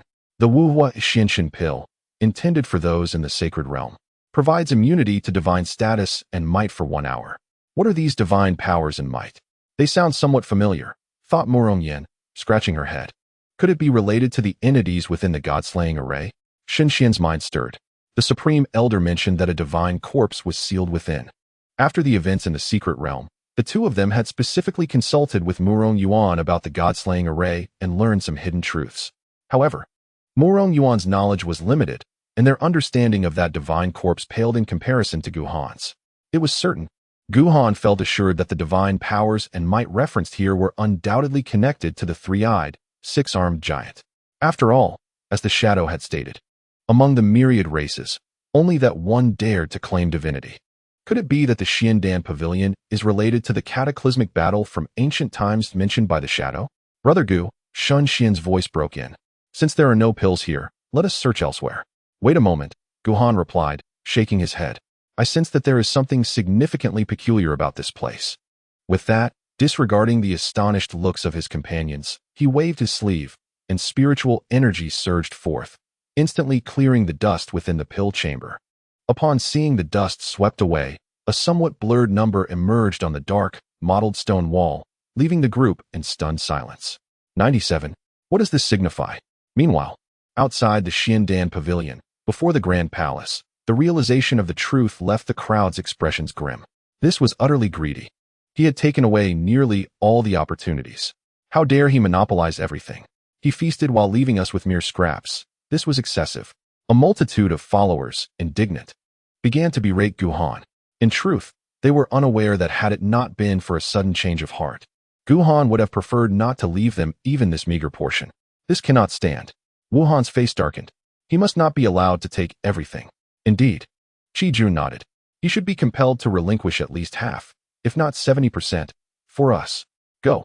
Dian scoffed. How can you have the audacity to speak like that after being utterly defeated? Enough. Chu Kuang interjected sharply, halting the quarrel. This is not the time for bickering. As you can see, the pills here have nearly been completely cleared. Where will he go next? The central area. A heavy silence fell upon them. Having taken the pills from the outer region, Guhan would undoubtedly head towards the largest palace and the towering spire. In truth, this was also their plan, but they had not managed to execute it before Guhan had seized the opportunity. Moreover, Chu Kuang's gaze turned contemplative. The speed at which this individual breaks the restrictions is astonishingly swift, far surpassing our capabilities, which undoubtedly indicates that he possesses some extraordinary means to circumvent these barriers. Should we delay any further, not only the resources here, but even the elixirs over there will be entirely within his grasp. At that point, he cast a cold glance. Our expedition to the Mystic Elixir Pavilion could very well culminate in utter failure. Dian could not help but let out a cold chuckle. Your analysis is astute. But why not confront him directly? Haven't the three of you suffered enough at his hands? Indeed, Chu Kuang's eyes glimmered with icy determination. I fully comprehend the situation. In solitary combat, there is currently no one who can rival him. Even our combined efforts have proven futile before him. However, what if the five of us were to unite? 5 families. Xiaoming, you felt a stirring in her heart. Are you suggesting, precisely? Chu Kuang inhaled deeply, suppressing his animosity towards her.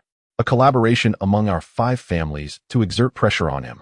No matter how formidable he may be, he cannot possibly contend with the united strength of our 5 families. You have seen it for yourself. Dian appeared somewhat swayed, his tone less rigid than before. The figure behind him is quite enigmatic. Fear not. Chu Kuang seemed to have anticipated this. That figure appears devoid of its own consciousness, merely following him instinctively. If we can subdue him, that shadow poses no threat. Ponder this carefully. Chu Kuang fixed his gaze upon Dian. The elixirs within the mystic elixir pavilion have all been taken by him. Not only is it unlikely they will resurface, but even if they do, an empty mystic elixir pavilion holds no value for us. Dian fell silent. He understood all too well. Guhan's actions were akin to uprooting the very foundation of the mystic elixir pavilion. From this point onward, the opportunities presented by the mystic elixir pavilion would be irrevocably lost. Let us be clear. In an instant, he made a resolute decision. If he refuses to yield, and it comes to a life or death struggle, I shall not be the first to act. Of course, I will not take advantage of you. Those who contribute more shall receive a greater share, and I have no objections to that. What he had previously discovered were also elixirs for enhancing cultivation. He was well aware of their rarity and did not wish to relinquish them lightly unless absolutely necessary. So be it. Zhao Mengyu replied nonchalantly. I am amenable to joining forces, but I will not sever ties with him completely. How we leverage this advantage will depend on your strategy. While others may be unaware, she was acutely aware that Guhan was backed not only by the great Yin dynasty, but also by the unfathomable foundation of that sacred ground behind Zhuiyang. What a fanciful thought. Wuhan scoffed. You mean to merely put on a show, to intimidate him, and when it comes to action, we step in? Where in the world does such an opportunity exist? Enough. Chu Kuang waved his hand, interrupting him. I am in agreement. This is absolutely not what? Chu Kuang shot him a glance. At this juncture, do you have any alternative solutions? Wuhan fell silent, for he certainly had none. If there were any objections, they could only allow Guhan to feast to his heart's content, with the sole recourse of silently salivating while fearing that Guhan might hurl the leftover bones at them. Time was of the essence. With the agreement reached, Chu Kuang hesitated no longer. Let us hurry. The later we go, the more he will take. Wait. Dian pointed towards the palace. What about the items here? Divide them. Chu Kuang uttered through clenched teeth, suppressing his inner fury. Meeting Guhan's gaze, he recalled his numerous failures. At this point, the remnants of his once formidable disposition as a saint-level expert were nearly worn away. Inside the pill room, 97, Xin Xian furrowed his brow. What does that mean? Let us take a look. Guhan pondered briefly. Are there any other pill rooms with such numbers? Indeed, with their collective strength, they swiftly examined all the pill rooms. Here it is. And here too. The numbers in this room are somewhat blurred and unclear, but there are more. As they reconvened, the group had deciphered the significance of the number. 97 very likely indicated the numbering of the pill rooms.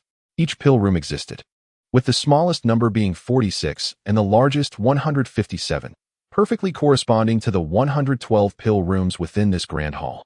46? Guhan mused. It appears that the numbering of these pill rooms starts from 46. But what about the preceding rooms? As he spoke, he instinctively glanced at the shadow behind him. Do you know where they are? The shadow remained unresponsive. Guhan did not expect any reaction. After all, he had grown accustomed to conversing with it over time. Since there is a room numbered 46, there must surely be one numbered 45. But where is this 45? Unexpectedly, it seemed that the number 45 held special significance for the shadow, which quivered slightly and moved again. Is it moving again? The group stared wide-eyed, ignoring their astonishment. The shadow began to glide away from Guhan for the first time, passing through numerous pill rooms and walls, disappearing from their sight. The direction was unmistakably towards the towering spire. This is the Xiandan camp, not the Xiandan pavilion. Murong Yen exclaimed, utterly bewildered. What is happening? Shun Xian asked, equally confused. Has something else triggered it? Let us go. Guhan decisively instructed. We must follow and see. He harbored a vague suspicion that the shadow's peculiar behavior might be connected to the recently mentioned 45-pill room. And the destination it sought was the most mysterious place within the Xiandan Pavilion, the towering spire at the back of the hall. With this thought, he wasted no time and dashed out of the grand hall. Perhaps the shadow's desire, his own curiosity, and the secrets of the Xiandan Pavilion could all be uncovered there. Seeing this, Murong Yin and the others promptly followed. In no time, the towering spire came into clear view before them. The tower rises majestically to hundreds of feet, divided into 9 tiers, towering into the clouds. Its construction material remains a mystery, exuding a profound darkness and a restrained brilliance. Despite the ravages of countless ages, the tower exhibits no signs of deterioration, far surpassing the palaces that surround it. At the base of the tower, a colossal, somber gate stands before the onlookers. Above this grand entrance, the words Dan Tower are intricately carved, the strokes powerful and robust, evoking a sense of weighty grandeur. As a few individuals approach, they witness a shadowy figure slowly drifting into the vast gate, vanishing from their sight. Dan Tower. Shun Xian mused, bewildered. What place is this? Could it be that all the Dan chambers preceding number 46 are contained within? Yang Ying nodded thoughtfully. Indeed, the sequence of the Dan chambers is likely not merely numerical. It may encompass other significances, perhaps related to strength or status. In any case, it is certainly not simple. The implication of the chambers preceding No. 46 is undoubtedly distinct from those that came before. Let us venture inside, Gu Han declared, stepping forward. Perhaps we will find what we seek within. As he passed through the grand gate, a flicker of confusion crossed his expression, accompanied by an unusual sensation within his spiritual awareness. It was vague and ineffable, suggesting that crossing the threshold might lead to unforeseen events. Gu brother, Shun Xian's voice pulled him from this peculiar state. Are you well? I'm fine, Gu Han replied. Shaking his head, he suppressed the strange feeling, casting his gaze across the first level of the Dan Tower. The layout bore a striking resemblance to the Grand Hall. Though the Dan chambers were fewer in number, yet considerably larger, with only 9 present. At that moment, the shadowy figure stood motionless in front of one of the chambers, seemingly lost in thought. As he was about to investigate further, he noticed the expressions of Murong Yin and the others were somewhat off, as if they were grappling with immense pressure. What troubles you? He inquired. Are you all right? Yang Ying asked, puzzled, before realization dawned upon him. Of course, your power exceeds ours significantly. Such pressure would be trivial for you. Pressure? Gu Han was taken aback. What pressure? Did you not feel it? Shun Xian asked in astonishment. After some explanation, Gu Han understood that the moment they entered, an inexplicable aura of oppression had descended, leaving the three struggling to breathe. Indeed, I felt nothing, Gu Han said after a thorough assessment. Is that so? Murong Yin exclaimed in disbelief. Have you truly grown so powerful? Not quite, Yang Ying interjected, shaking his head. Even if his strength is formidable, the pressure should affect him in some way. Why does he perceive nothing at all? Could it be that this pressure is not directed at him? That seems plausible, Shun Xian pondered. The Xiandan Pavilion is inherently mysterious, and the oppressive aura arrived abruptly and peculiarly. Beyond this explanation, I can think of nothing else. Could it be? Murong Yan's eyes lit up. That Gu brother has some connection to this Xiandan Pavilion? Impossible. Gu Han firmly shook his head. This place marks my inaugural visit, and the very name Xiandan Pavilion was unfamiliar to me until I overheard their discussions. Contemplating silently, I discerned that the greatest mystery surrounding him pertains to the shadowy figure in the Da Yin sword classic. However, the earlier shadow displayed no remarkable reaction upon hearing about the Xiandan Pavilion, indicating a tenuous connection to this locale. As for the Da Yin sword classic, the realms of swordsmanship and alchemy are entirely distinct and bear no relation whatsoever. Indeed, Yang Ying pondered thoughtfully. The figure that trailed behind you earlier seemed indifferent to our presence, and yet took action to assist in your unbinding. This speaks volumes. The figure? Ah. A moment of clarity struck Gu Han. Perhaps from it, I might glean some valuable information. With that thought, he swiftly approached the shadowy figure. Just as he was about to speak, his gaze fell upon the numbers etched into the inky black wall. 45. The clarity of these digits, likely due to the material, stood in stark contrast to those outside, having withstood the ravages of time with minimal alteration. With a gentle sigh, Gu Han regarded the figure. This must be the 45th alchemy chamber, he mused. Upon hearing the number again, The shadow trembled slightly, as if it held a profound significance for it. Shaking his head, Guhan scanned the chamber. Compared to the alchemy rooms outside, this one boasted additional rows of jade shelves and a jade meditation mat, significantly damaged. Yet little else seemed different. The chamber's sealed environment had preserved it from the dust that plagued the outside, allowing him to notice the numbers at a glance. Just as he was about to depart in disappointment, he spotted a partially damaged jade talisman tucked away in a corner. The talisman, a commonplace item within the cultivation community, serves numerous vital functions: recording information, transcribing techniques, relaying messages, and preserving images with remarkable efficiency and longevity. It is indispensable, regardless of one's level of cultivation. A surge of excitement welled within him as he delicately grasped the talisman. Upon seeing it, the shadow quivered once more. Guhan was certain that this talisman was intrinsically linked to the shadow, perhaps revealing its deepest desires. Without hesitation, his consciousness plunged into the talisman. The front lines of battle are becoming increasingly dire.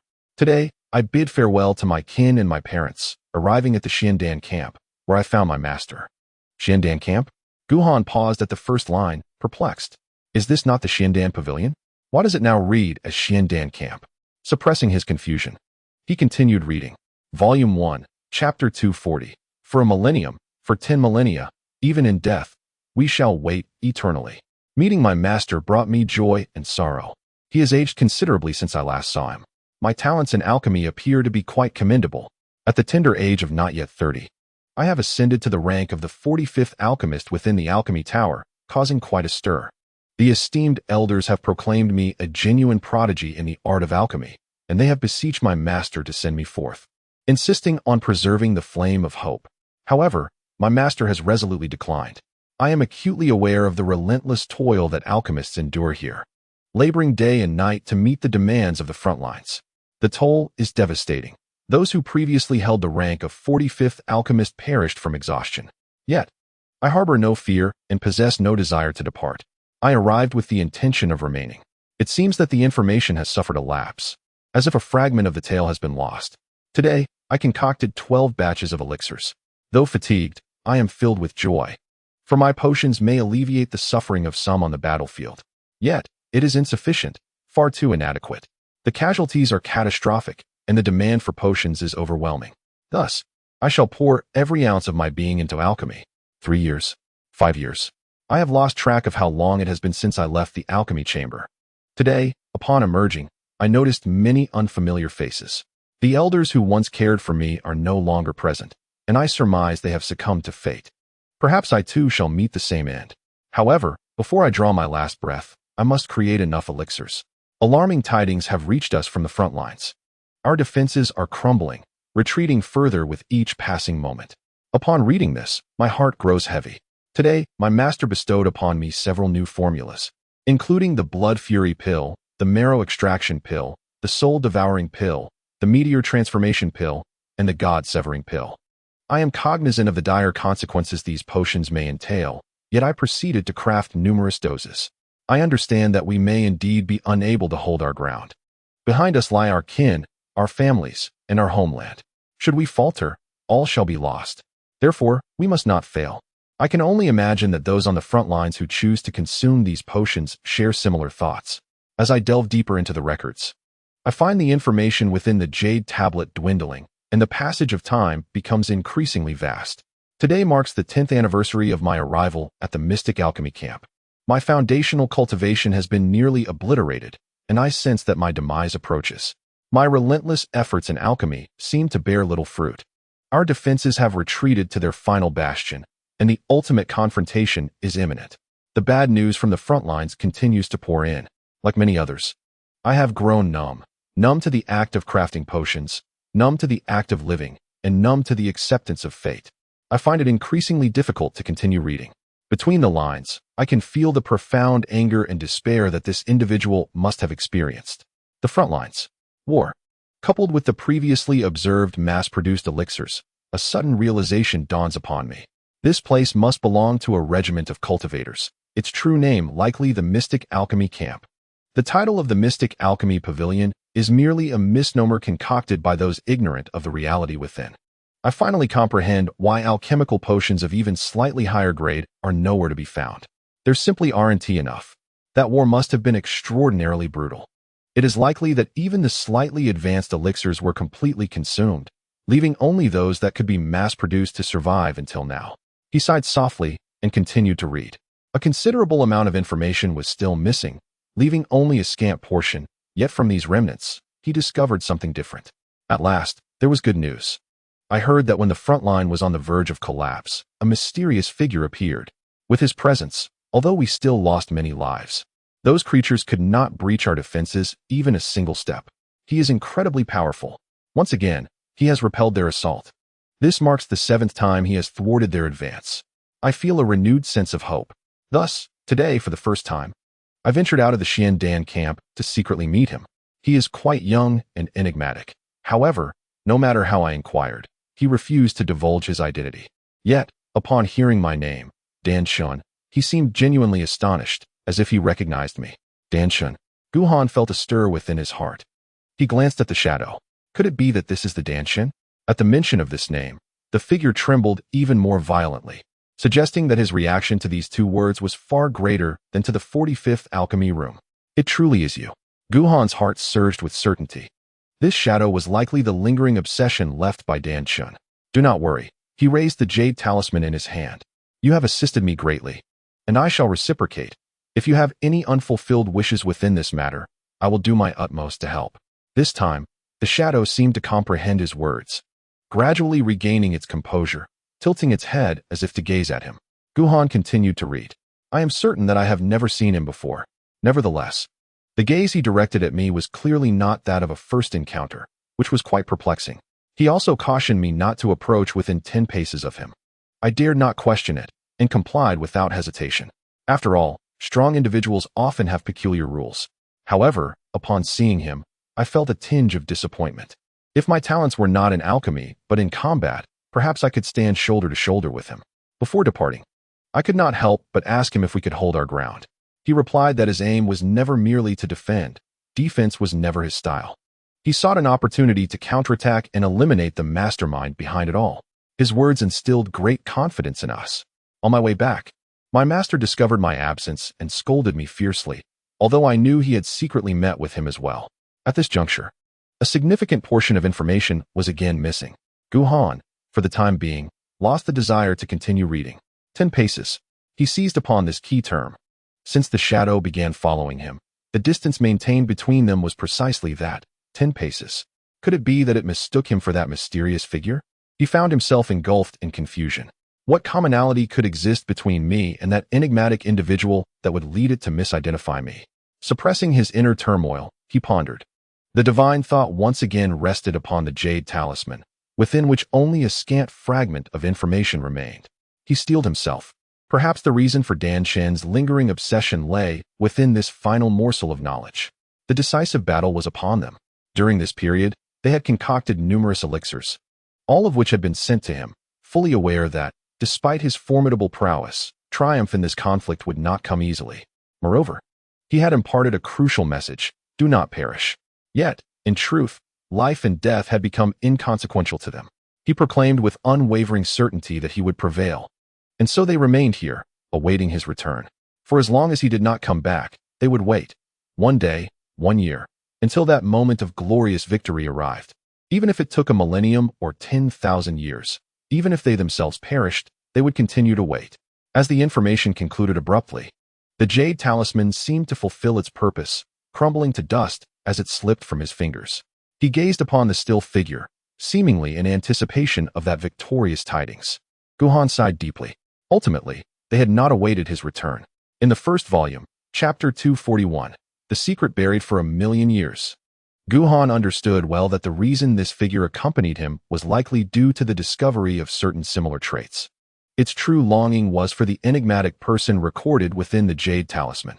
Yet, perhaps an unforeseen circumstance had befallen them, and in the end, Danshin had not awaited the return of that individual.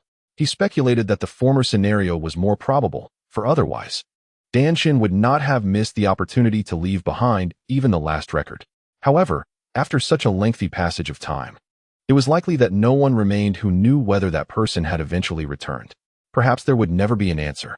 Apologies, he thought, offering a regretful smile to the figure. It seemed that he might truly be unable to assist you. Whether the figure comprehended his words remained uncertain, as it continued to hold its previous stance, motionless.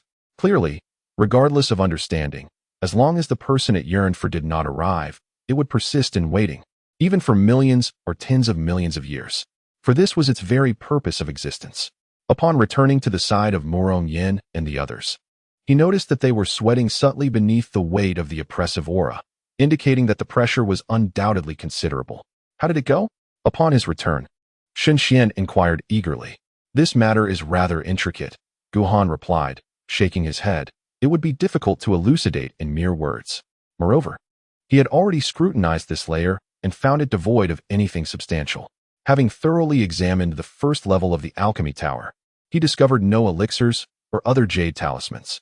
Perhaps, noticing the strain upon the three, he glanced outside the hall. You could wait for me outside? No need. Meng Xing replied with an air of ease. At least here we can hone our cultivation. This is still a small opportunity. Indeed, my junior sister speaks the truth. For us, it is indeed a form of tempering. Yang Ying and Xian have also begun to speak. Very well. Guhan pondered for a moment and nodded. Then you shall wait for me here. I will ascend to take a look. The alchemy chamber has always been a place shrouded in secrecy.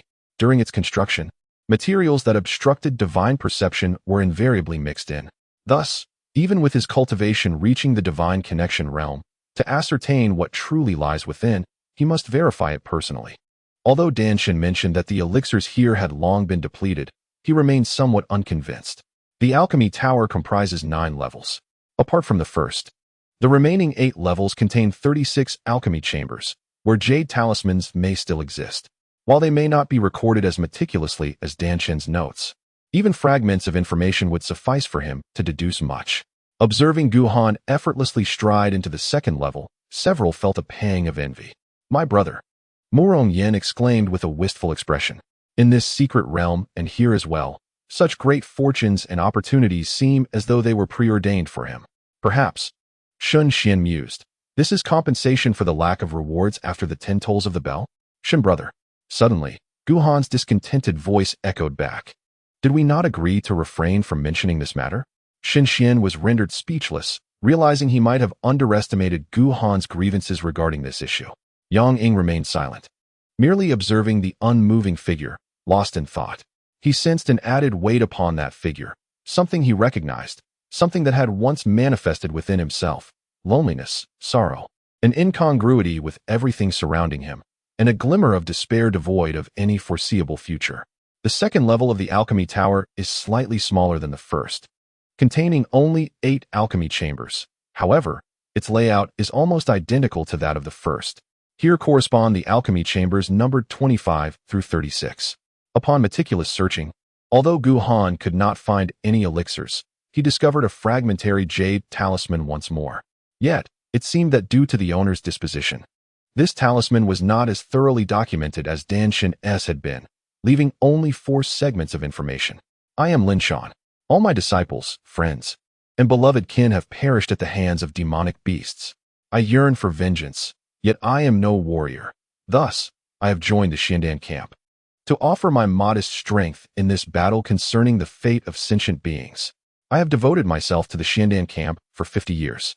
The front lines are in retreat, with heavy casualties among the cultivators and a severe shortage of personnel. Reluctantly, I have had to conscript the younger generation into service.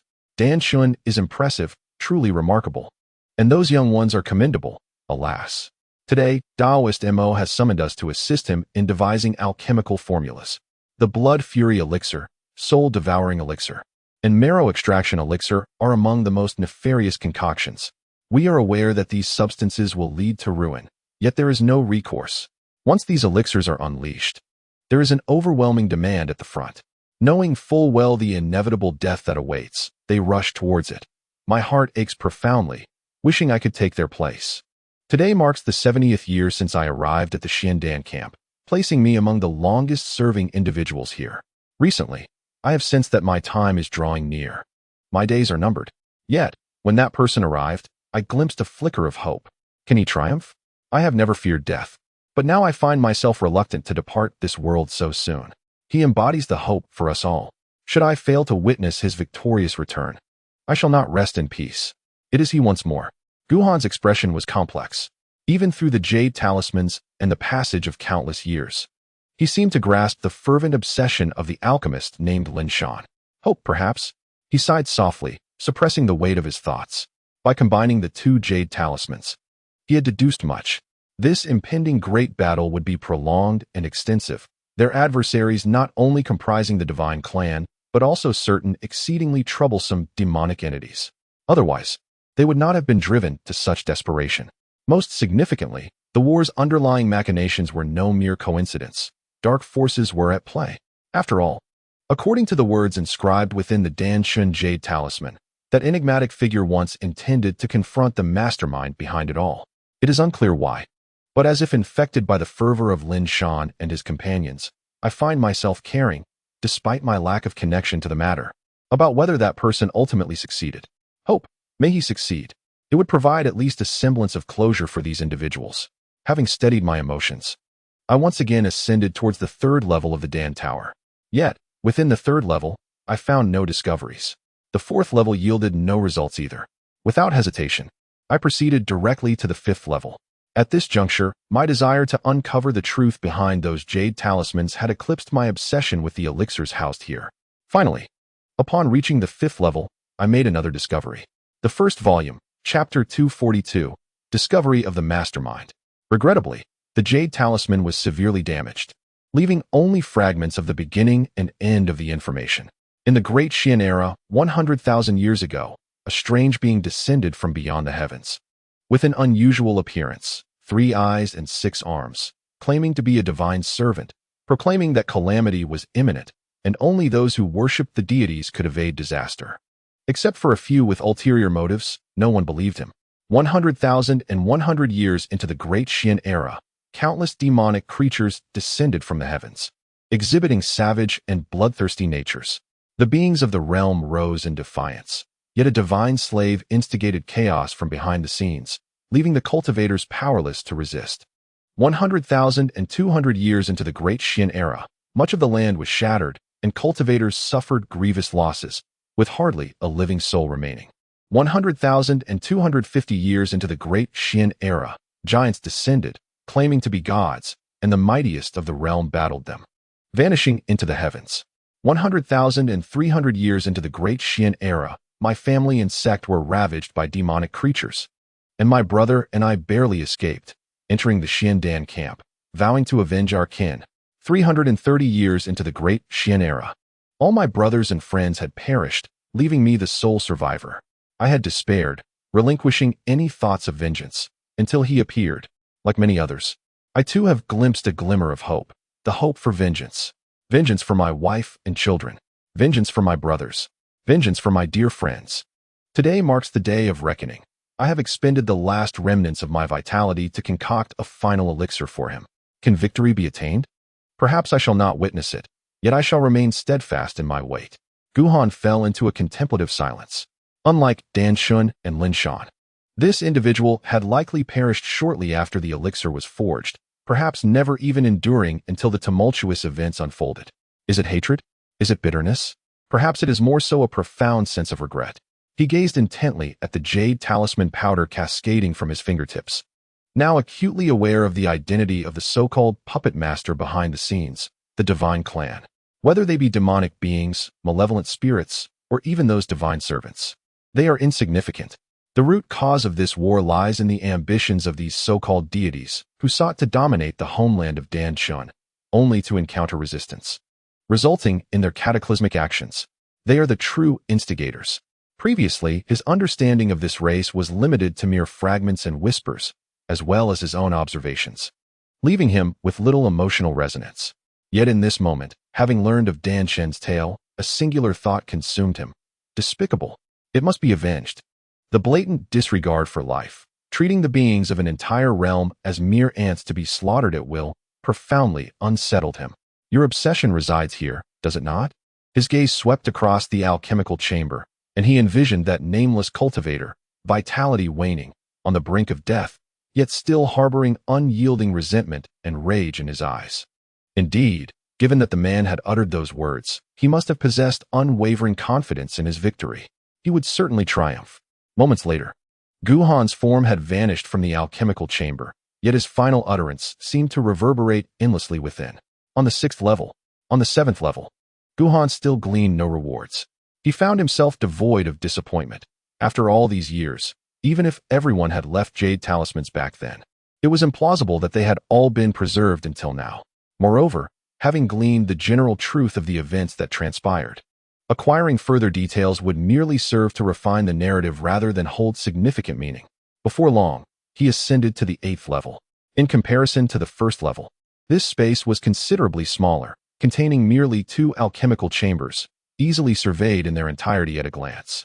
To his surprise, the once hopeless seeker discovered jade talismans once again, 2 of them. Moreover, they were remarkably well preserved.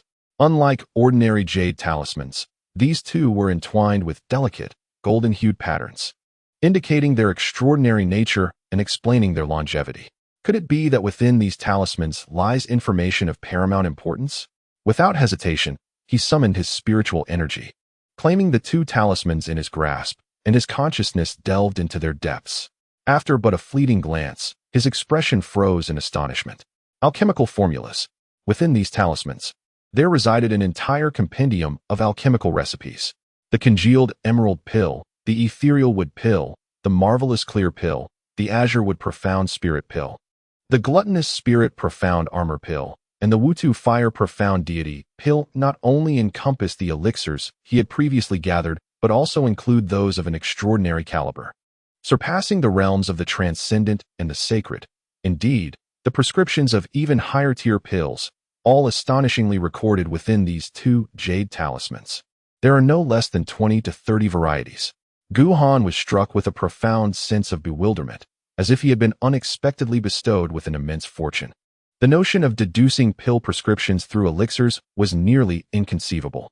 Although they had amassed a considerable collection of elixirs, they were merely consumables, each depleted beyond recovery, and now, with these prescriptions at hand, the significance was transformed entirely.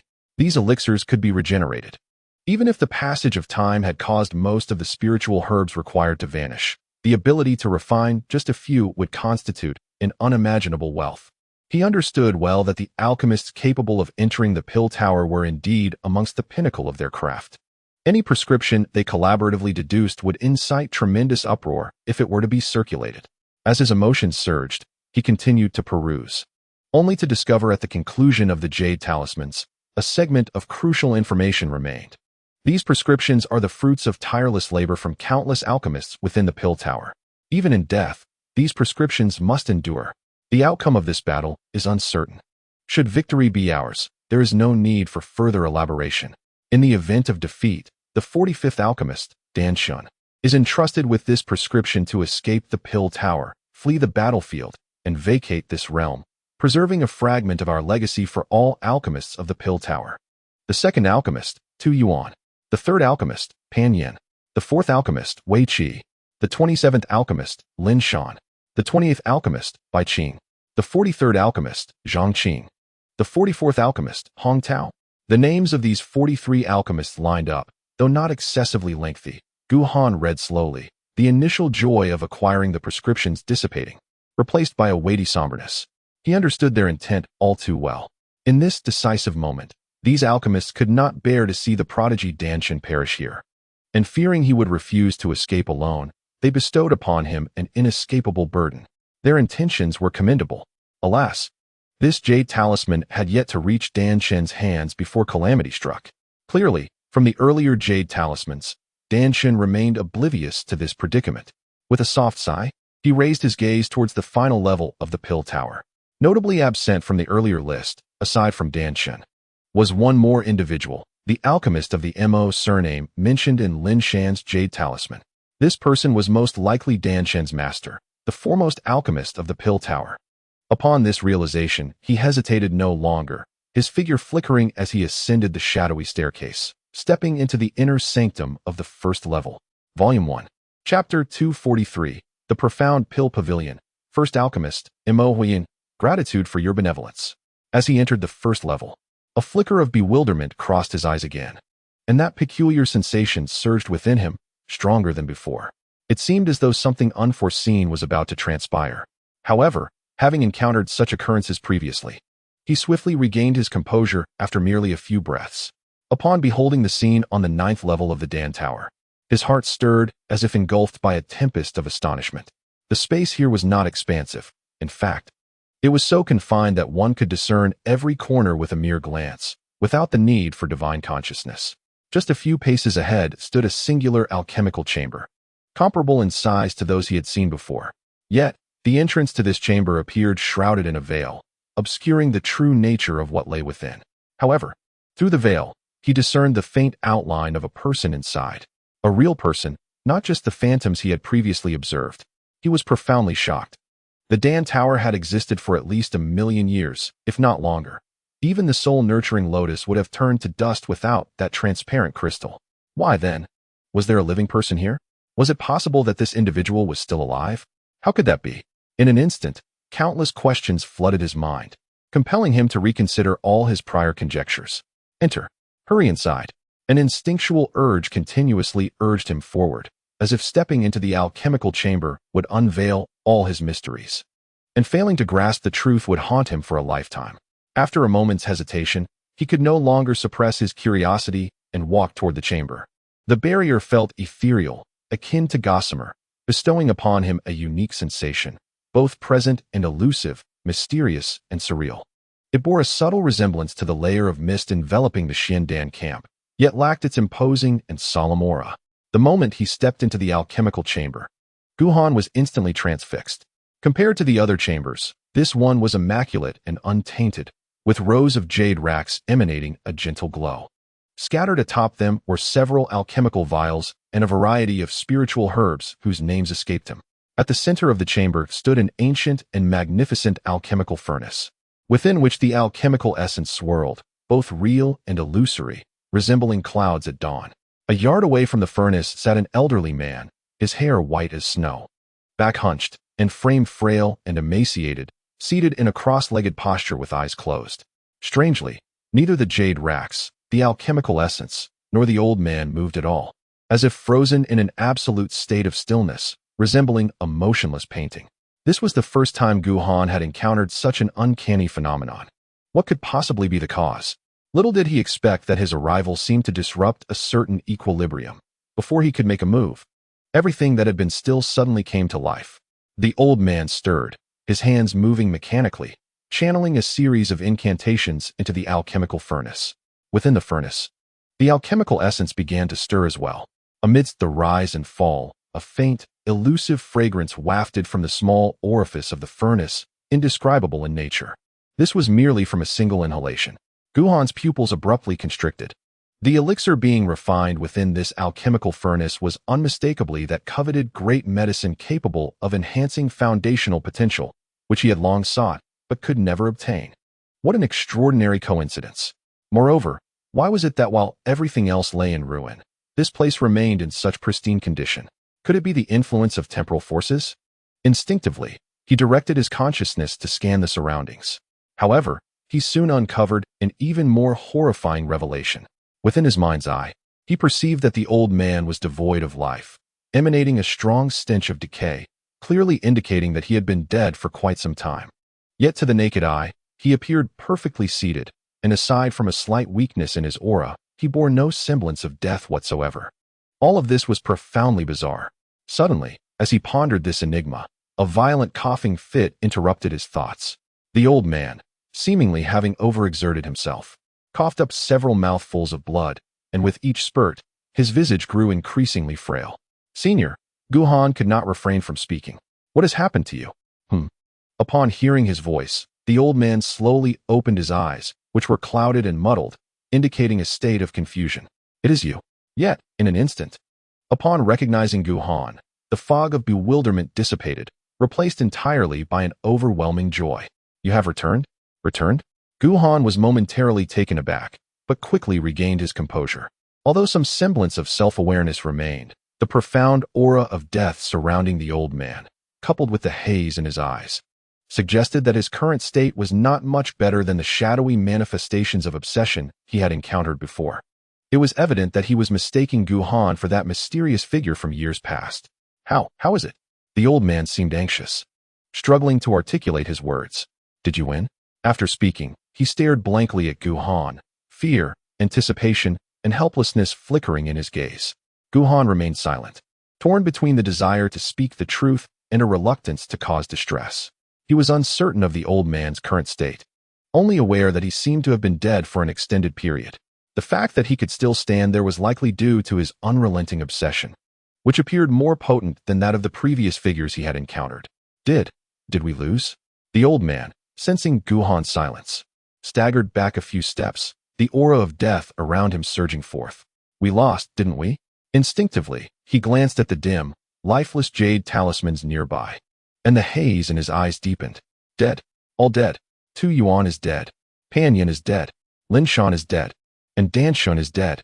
Before the naked eye, a dark, ominous energy exploded from within him, enveloping his entire being. Realizing this, he slowly raised his hands and let out a soft sigh. I too have perished, the voice falters. He suddenly displays a hint of disarray. Wisps of smoke and dust continuously drifting from his form, shrouding him in an ethereal haze.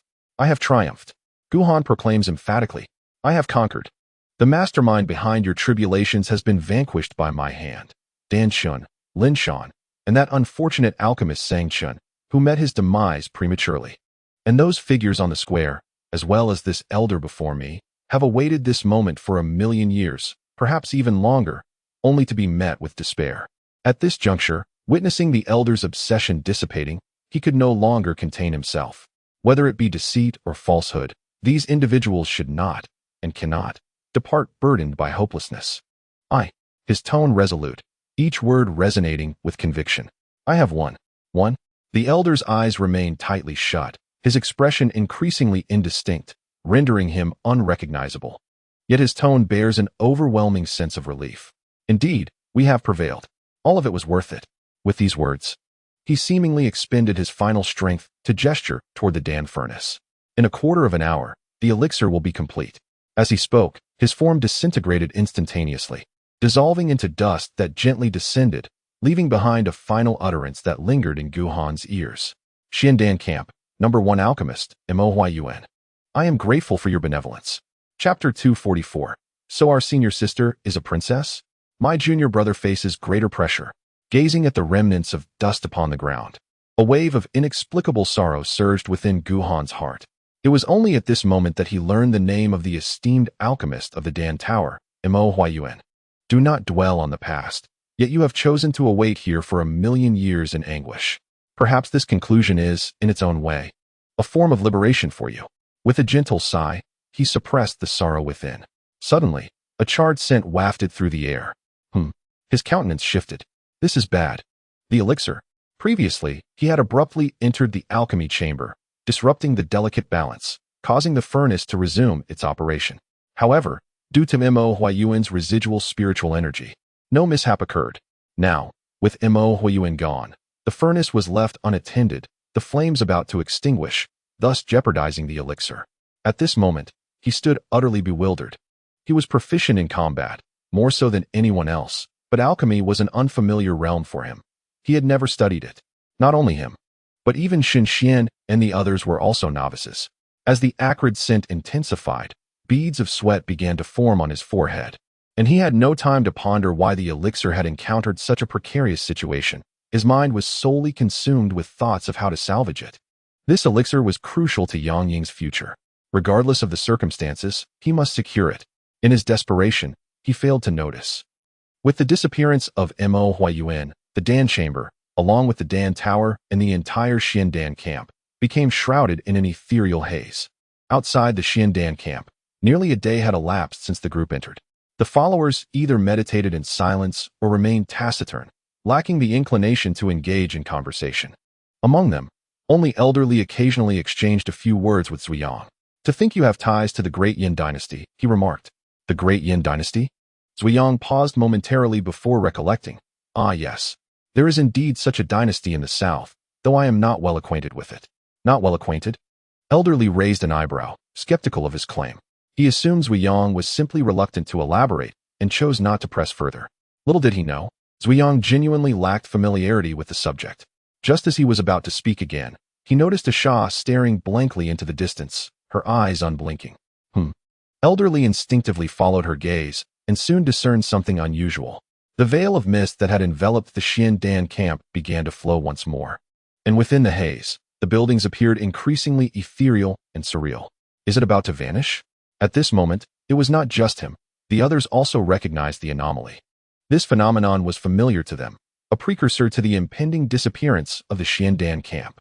In Fengwu Courtyard, within a thatched cottage on the mountainside, a jade needle danced through the air, leaving behind a series of afterimages, seemingly piercing through space itself, exuding an aura of vitality and mystique surpassing its previous state. Impressive, Yu Miao exclaimed in admiration, truly deserving of the divine gifts of the great Tao.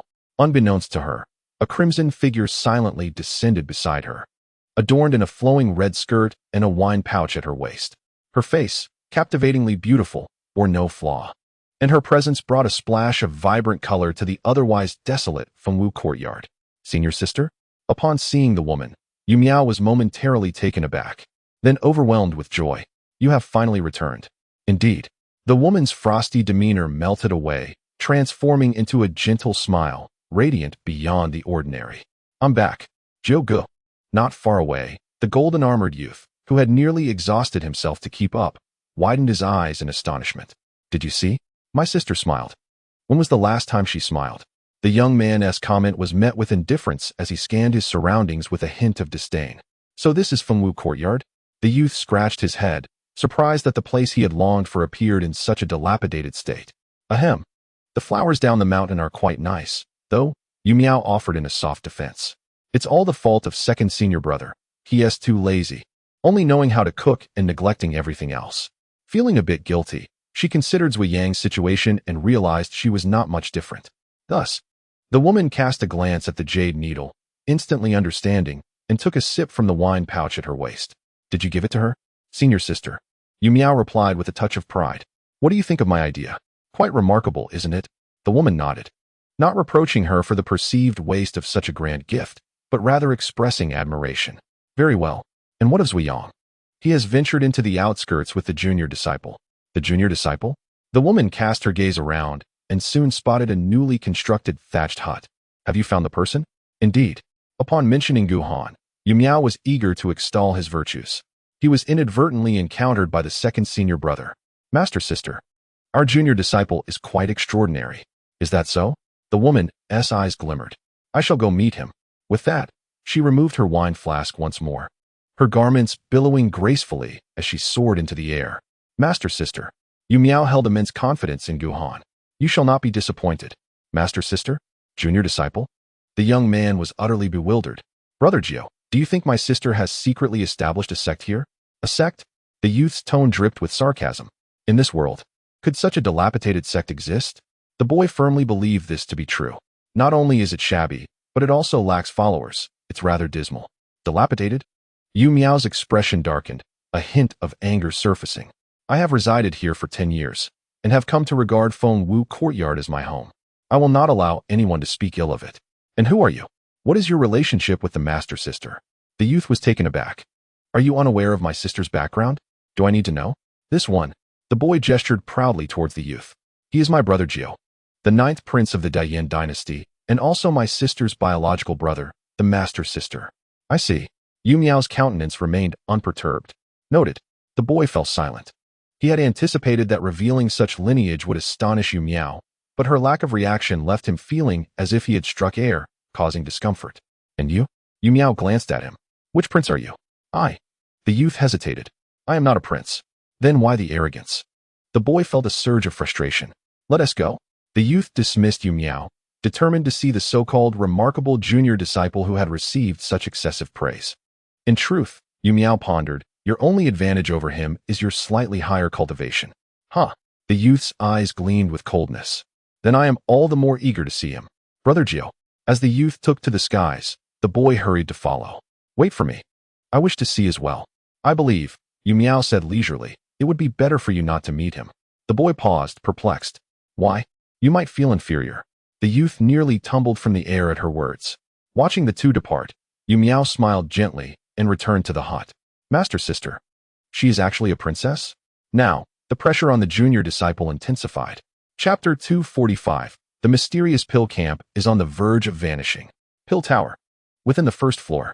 With Mo Huiyuan's disappearance, the oppressive aura that had enveloped them dissipated in an instant. Shun Xian felt an inexplicable lightness envelop him, rendering his movements remarkably agile.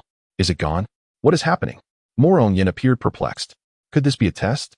Have we endured long enough to pass it? It seems unlikely, Yang Ying replied, shaking her head. Look over there. Outside the Dan room, number 45. The silhouette that had remained still for a considerable time suddenly turned and drifted toward the second-floor entrance, vanishing from sight within mere breaths. It has moved again? Shin Xian furrowed his brow. What could this signify? Before he could finish his thought, his expression shifted dramatically. Before him, the Dan room, the ground, and the entrance to the second floor appeared to be veiled in a delicate haze, rendering everything indistinct and imbued with an eerie sense of unreality. What is happening? Morong Yin questioned, her uncertainty palpable. This place. Yang Ying sighed. It should be on the verge of disappearing. I have been here before, though I was ultimately expelled by the restrictions. My understanding of this place surpasses yours slightly. Could it be related to Brother Gu? Shin Xian swallowed hard. Shall we investigate to ascertain?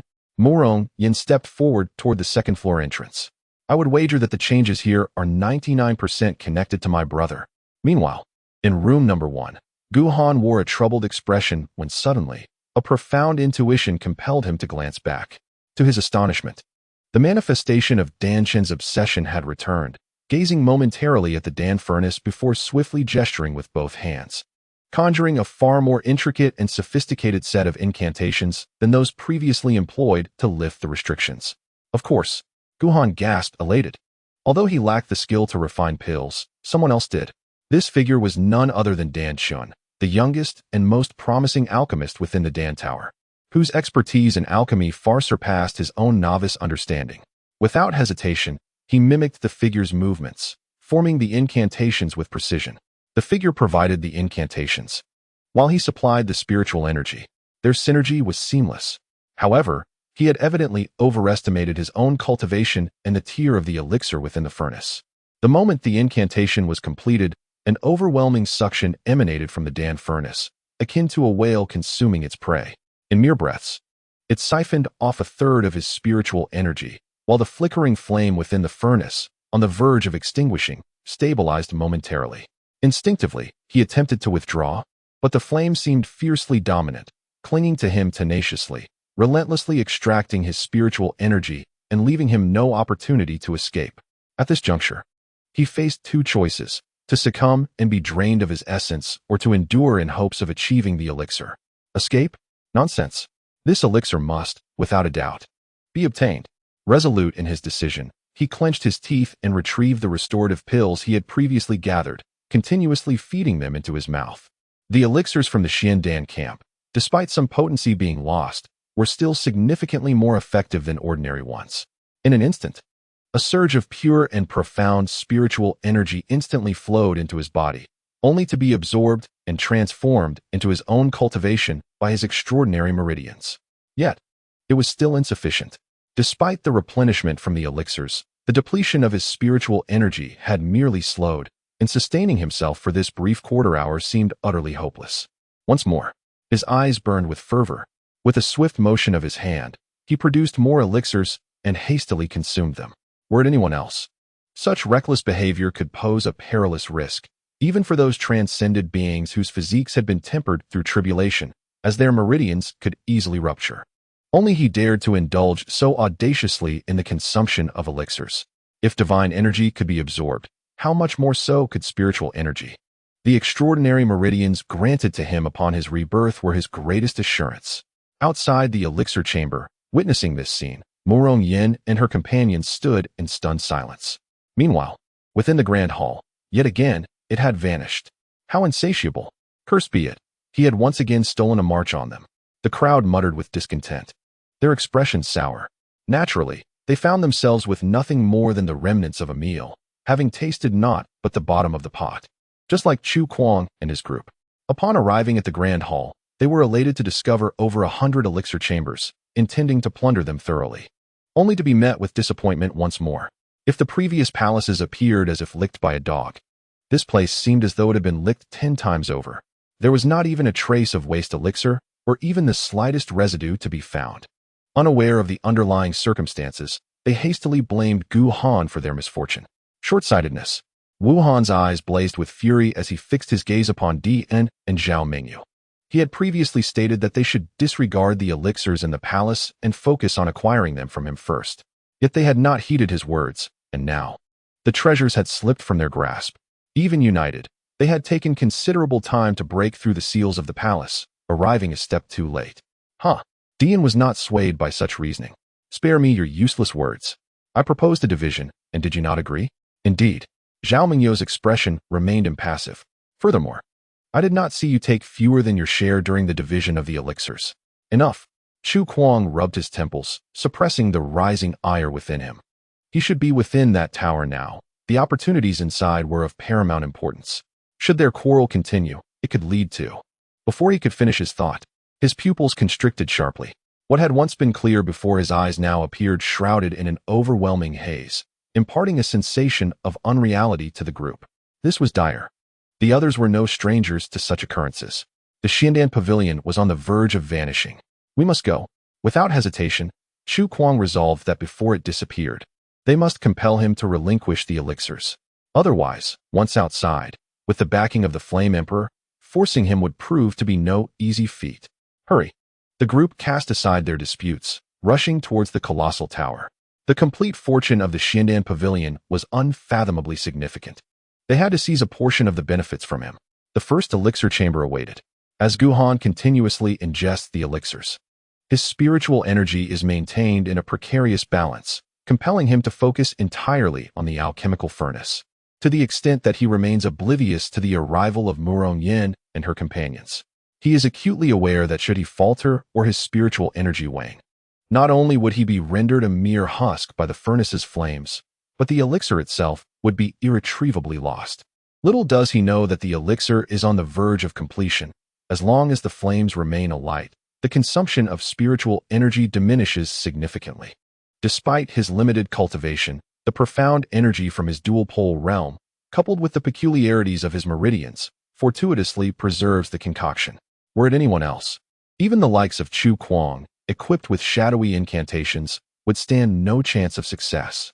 At the entrance of the alchemical chamber, Murong Yin is about to speak when she is abruptly halted by Shen Xian.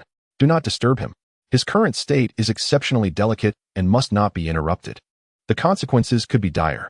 Silently, the group withdraws, standing guard outside. Yang, Murong Yin sniffs, instantly discerning the elixir's purpose, and cannot help but smile. It seems fortune favors you. Junior brother Yang, Shen Xian chuckles, offering his congratulations. Their only concern now is whether they can secure the elixir before this place vanishes entirely. He perceives the growing sense of unreality in this locale, fearing it may soon dissipate completely, along with the alchemical furnace and the shadow within. Yang Ying remains silent, his gaze complex as he glances at Gu Han, whose eyes are bloodshot from exertion. A thought suddenly ignites within him. Perhaps there truly is hope for himself? Suddenly, Shen Xian seems to sense something, his expression shifting. This is bad. They are coming. Chapter 246. I battle the prodigies with a mortal body. Upon arriving at the base of the towering structure, Chu Kuang and his companions behold the imposing ancient script etched upon it. Indeed, Wu Han exclaims, his face alight with excitement. This is the very heart of the Xiandan Pavilion. Precisely. Qi Jun nods in agreement. The treasures within are surely worth 10 times more than those outside. The others share in their exhilaration, speculating that there must be elixirs of transcendent quality here. Perhaps even sacred herbs akin to the soul-nourishing lotus. Let us proceed. Dian stares at them incredulously. The Xiandan Pavilion is on the brink of vanishing. Are you truly waiting for me to gather all the opportunities for myself? At his words, the group is jolted into awareness. Yes, we must hurry inside. However, before they can take a step forward, 3 figures emerge slowly from the first floor of the tower. It is you. Wu Han's expression darkens. So you are indeed here. It is none other than Murong Yin and her companions. Gentlemen, Shen Xian endeavors to buy time. What brings you to this place? He is acutely aware of the stakes involved. If these individuals were to discover Gu Han's current state, not only would the precious elixir be at risk, but Gu Han himself would surely face dire consequences. What nonsense! Dian exclaimed with evident impatience. You've already taken the elixir, and we haven't even had a sip of soup. What do you expect us to do here? The elixir. Zhao Mingyo's expression remained impassive. A portion must rightfully belong to us. Furthermore, she cast a glance at Xin Xian. You are not qualified to participate in this matter. Bring Gu Han out, and we shall have a proper discussion with him. What? Morong Yin exploded in anger. How dare you speak of qualifications? Xin Xian intervened, offering a gentle smile. My cultivation might be somewhat lacking, yet I have previously rung the Dao bell 5 times, surpassing the majority of your followers. Moreover, in the presence of Brother Gu, my words carry weight. Thus, I am indeed qualified to converse with you. It is entirely negotiable regarding the elixir you seek. No negotiations. Qi Jun's face was etched with impatience. Open your storage rings and present 70% of the elixirs you've acquired this time. Otherwise, 70%, you say? Xin Xian shook his head. That seems rather excessive. Excessive, you say? Dian scoffed. We 5 families will split the 70%. Your family will receive 30%, which is already quite generous. Perhaps, Xin Xian pondered, we should negotiate further. Where is Gu Han? Chu Kuang suddenly interjected. Why hasn't Gu Han shown up? Is he busy searching for treasures? Or has he been ensnared by something, preventing his appearance? Brother Shen, you are merely stalling for time, aren't you? Brother Gu is right inside. Xin Xian's expression remained stoic. What? Do you wish to see him? Huh? Chu Kuang advanced slowly. He is not an easy person to deal with. Would he willingly share such a precious elixir with us? Indeed, the crowd suddenly understood. They had witnessed Gu Han's demeanor before. Had he been able to appear, he would have drawn his sword and struck down opponents, rather than calmly discussing conditions here. Gu Han. Chu Kuang fixed his gaze on Xin Xian, a strange expression crossing his face. He cannot appear, can he? There is no need to conceal it. Chu Kuang continued his slow approach. Whether he shows himself or not is inconsequential. Our 5 families have joined forces, and we shall not fear him. Not only do we intend to claim the elixirs on your persons, but we shall also seize the treasures within the elixir tower. I am indeed curious about what he is currently engaged in. Brother Shun, his aura began to ascend gradually. Out of respect for our shared sect, step aside, or you shall meet your demise. So it is. Wu Han's eyes gleamed with cold light. You are stalling for time? Perhaps. Qi Jun's aura surged suddenly. That person has discovered something remarkable and desires to keep it for himself. Huh, what a clever scheme to accumulate wealth quietly. Upon hearing this, the crowd could no longer restrain themselves and began to close in. Dian and Zhao Mingyu hesitated for a moment, but soon followed suit. Regardless of what treasures lie within the elixir tower, they undoubtedly possess extraordinary value, and they were not inclined to miss out easily. In an instant, dozens of powerful auras coalesced, bearing down upon Xin Xian, rendering his complexion pale. Yet, the 3 stood resolutely guarding the tower's entrance, unmoving. They were courting death. In the midst of the crowd, Yuan Gang shook his head, a mocking expression on his face. 5 forces united. Even Gu Han, how could he possibly withstand that? Yuan Gang. Morong Yin seethed with anger. I will crush you, you scoundrel. Boom.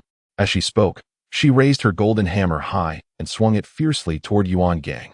Action. Chu Kuang sensed an anomaly in an instant. If I am not mistaken, we not only stand a chance to acquire the elixir, but we may also have the opportunity to take Gu Han's life. The situation felt peculiar. The 3 of them stood their ground, unwavering. It was highly likely that Gu Han could not escape at all. With a flash, he appeared before Yuan Gang, swiftly waving his hands, conjuring a shadowy, gaping maw that bore an intent to devour, descending upon Morong Yin. I will smash you. Morong Yin's eyes turned crimson. The hammer collided with the enormous mouth. Bang! A resounding explosion echoed. The maw seemed to take on a physical form, clamping down on Morong Yin's hammer, refusing to relent. However, Morong Yin, endowed with innate strength, unleashed her full might, managing to keep the monstrous jaw at bay, resulting in a temporary stalemate. Chu Kuang remained unfazed. A surge of mental energy struck down. Bang! Morong Yin could hardly withstand it. A flicker of confusion crossed her eyes as blood streamed from her 7 orifices, and she was directly struck by the maw. Collapsing to the ground, spitting blood incessantly, unable to utter a single word. Gulp! The maw seemed to possess a will of its own. In a moment, It entirely consumed the golden hammer that had accompanied Murong Yin for many years. Junior sister. Shun Xian's eyes widened in horror. What has happened to you? Initially, he had transformed into an afterimage, engaged in a duel with Wu Han, but upon witnessing Murong Yin's tragic state, he revealed a momentary flaw. Bang! At that very moment, a peculiar little beast crashed into him. The sound of bones cracking filled the air. He was sent flying backward, spitting blood. Yet, unlike Murong Yin, whose spirit was damaged, he was already in midair, hastily swallowing a Ningbi pill. Hee. Wu Han smirked derisively. The wind spirit body? Quite rare indeed. But your cultivation is far too lacking. As the words fell, the strange little beast lunged at him once more. At this moment, only Yang Ying remained guarding the entrance. With a swift shake of his spear, a glimmer of cold light surged forth, aiming straight for Qi Jun. Mortal body. Bang!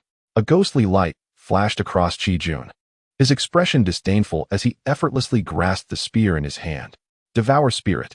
In an instant, the ghostly light enveloped the spear, swallowing Yang Ying's assault entirely. Bang!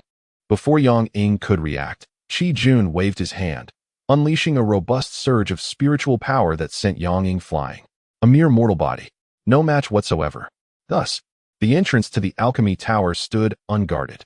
Not far away, Zhao Mingyu and Dian hesitated for a moment, ultimately refraining from intervening. To strike so ruthlessly, this grudge could not be easily resolved. If it were possible to eliminate Gu Han this time, it would be ideal. Otherwise, one might fear his vengeful retribution. Chu Kuang and his companions had long established enmity with him and were naturally unperturbed. Yet, they were compelled to contemplate their escape route. Observing the expressions of the two, Chu Kuang discerned their thoughts and chose to disregard them, sweeping his hand as he prepared to step into the Dan Tower. Clang! Suddenly, a glint of cold light flashed. A spear, over a yard in length, was thrust into the ground mere half a yard before him. Brother Yang. Chu Kuang's eyes narrowed instantly. Are you truly courting death? Coughing, Yang Ying staggered forward, his demeanor serious. Today, with me, Yang Ying present, none shall pass. TSK. Qi Jun wore a mocking expression. Who would have thought? Your mortal existence is quite resilient. I wonder what kind of mindless fool would take a waste like you as a follower. The previous strike had aimed for Yang Ying's life, but it was unforeseen that he possessed the miraculous Qingbi pill, allowing him to survive despite injury. Coughing, Yang Ying spat blood, fixing his gaze on Qi Jun. You are mistaken. I am not his follower. I am his friend. It was confirmed. Chu Kuang spoke suddenly. Gu Han is indeed in trouble. Indeed, Yang Ying nodded, not denying it. But so what? With me here, you shall not pass. Just with you? Qi Jun raised his hand, ready to strike again. A waste? Yang Ying remained silent. Glancing towards the tower's peak, he paused momentarily before producing several vials of pills from his palm. What? Qi Jun's movements faltered. Then he burst into laughter. You think to please me with pills and beg for your life? Heh! Wu Han approached. It seems this individual is not only a waste, but also devoid of any backbone. Only Shen Xian, upon seeing the pills Yang Ying presented, felt a heavy weight in his heart. Qingbi pill, Imu pill, Miaoqing pill, Baoshua pill, Zhuohuan pill, Shirling pill. Yang Ying was prepared to fight to the death. Yang, do not act recklessly. I understand. Yang Ying nodded, his expression unreadable. But there is no other choice. If he can risk everything for me, then I too must do something for him. Perhaps this is what friendship truly means. With that, he hesitated no longer and swallowed all the pills in his hand. Boom. Shen Xian was once again struck by the small beast, spitting blood. Yang. He seemed utterly oblivious to his own injuries, his eyes filled with sorrow and pain. You boom. At that moment, a dominating and violent aura suddenly emanated from Yang Ying's body, causing both Wu Han and Qi Jun to stagger backward. And even Chu Kuang felt a subtle urge to resist. You. He stared intently at Yang Ying. Your cultivation, I said. Yang Ying maintained an expressionless demeanor. With me here. You shall not pass. With a swift motion, he seized the spear once more. Mortal Yang Ying. A blood-red glimmer flashed in his eyes, and an overwhelming aura erupted chaotically from his being, the tip of his spear gleaming ominously, aimed directly at the crowd. Let us engage, esteemed talents. In the first volume, Chapter 247, the 8th Toll of the Dao Bell, the once timid Yang Ying, who was cautious and taciturn, burdened by the weight of his past, has transformed. The current Yang Ying is bold and unyielding, wholly unafraid, having completely let go of bygone grievances. It seems that, at this moment, he is the authentic version of himself. For reasons unknown, from the present Yang Ying, Chu Kuang discerned faint echoes of Gu Han's shadow, confidence, dominance, and an indomitable spirit. Elixirs. He seemed to ponder something. What precisely are the elixirs you have consumed? The answer manifested as an overwhelming and chilling radiance. Yang Ying's spear. You. Chu Kuang's pupils constricted sharply, instinctively retreating. This strike posed a significant threat to him. Swallowing heaven. Without hesitation, a roar erupted from his lips. The vast, ethereal maw materialized once more, entwined with the spectral cries from another realm and an insatiable desire to devour, lunging towards Yang Ying. Boom. Yang Ying's aura surged once again. Crack. The long spear in his grasp seemed unable to endure the tempestuous pull of his spiritual energy, instantly fracturing in multiple places. Yet, he remained oblivious, his form transforming into a mere afterimage as he thrust the spear towards the monstrous mouth. Crack, crack. The material of this spear paled in comparison to Murong Yan's mighty hammer, succumbing to the assault of the colossal maw, fissures multiplying, on the verge of breaking apart. Break. A more intense blood-red glow emanated from Yang Ying's eyes. Spiritual energy surged forth, enveloping the spear and halting its imminent shattering. Boom. In the next instant, the monstrous mouth engulfed him completely. Is he dead? Chu Kuang's expression flickered with uncertainty. Junior brother Yang. Shen Xian intended to assist, yet was ensnared by a small beast, nearly losing half his life, unable to spare a moment to help. Boom. Suddenly, a frenzied and violent aura swept across the arena. The maw trembled for an instant before being shattered by a flash of cold light, and Yang Ying reappeared before the crowd. His body, marred with wounds, was visibly healing at an astonishing pace. This was, of course, the effect of the Qingbi pill. Impossible, Chu Kuang exclaimed in disbelief. Even though he had previously been injured by Gu Han and had yet to fully recover, aside from that mental assault and his hidden trump card, this reckless swallowing heaven technique was his most formidable ability. He never anticipated it would be so easily vanquished by Yang Ying.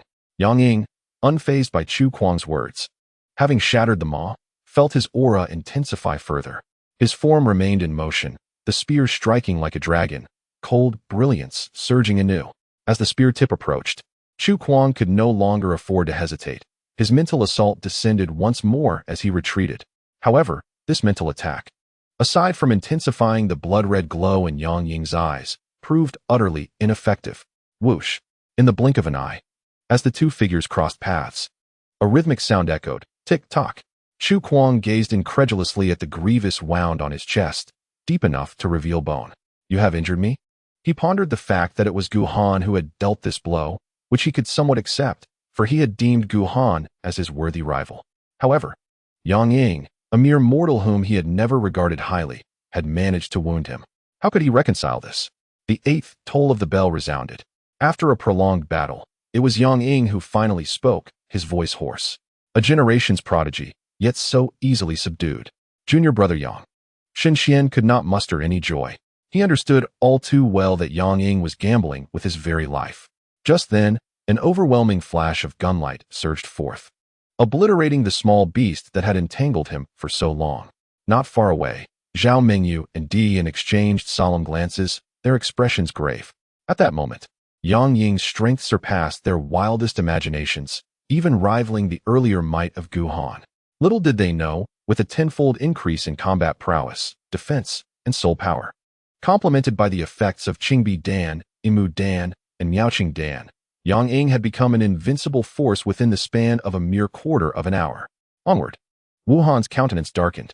Let us attack together. First eliminate him, then Gu Han, a mere mortal. Beside him, two followers surged forward, launching an assault on Yang Ying. Kill. Yang Ying remained expressionless. His form moved like lightning, leaving behind an afterimage as he advanced directly toward the two attackers without flinching. With a swift thrust, the spear, imbued with the ferocity of a dragon, pierced the throat of one assailant in an instant. The man, teetering on the brink of death, stared wide-eyed at Yang Ying. Terror etched across his face. In a sudden explosion of intent, the man's head burst apart. At that moment, the second attacker's strike landed upon Yang Ying. Staggering back a few steps, he seemed oblivious to the pain, turning neither to defend nor retreat, but instead thrusting the spear backward with lethal precision. The weapon, though seemingly blunt, carried an unmatched sharpness of spirit, piercing the assailant's body and eliciting a harrowing cry. The spear was raised high, lifting the man off the ground. "Young master." The man, though not yet dead, endured excruciating pain and cried out for help. "Save me. Damn it." Wuhan's face twisted in rage. "Release him." Yang Ying did not allow him to finish his command. With a violent flick of his spear, the man was sent hurtling toward him. Suspended in midair, the residual intent of the spear erupted, and the man was instantly reduced to a mist of blood.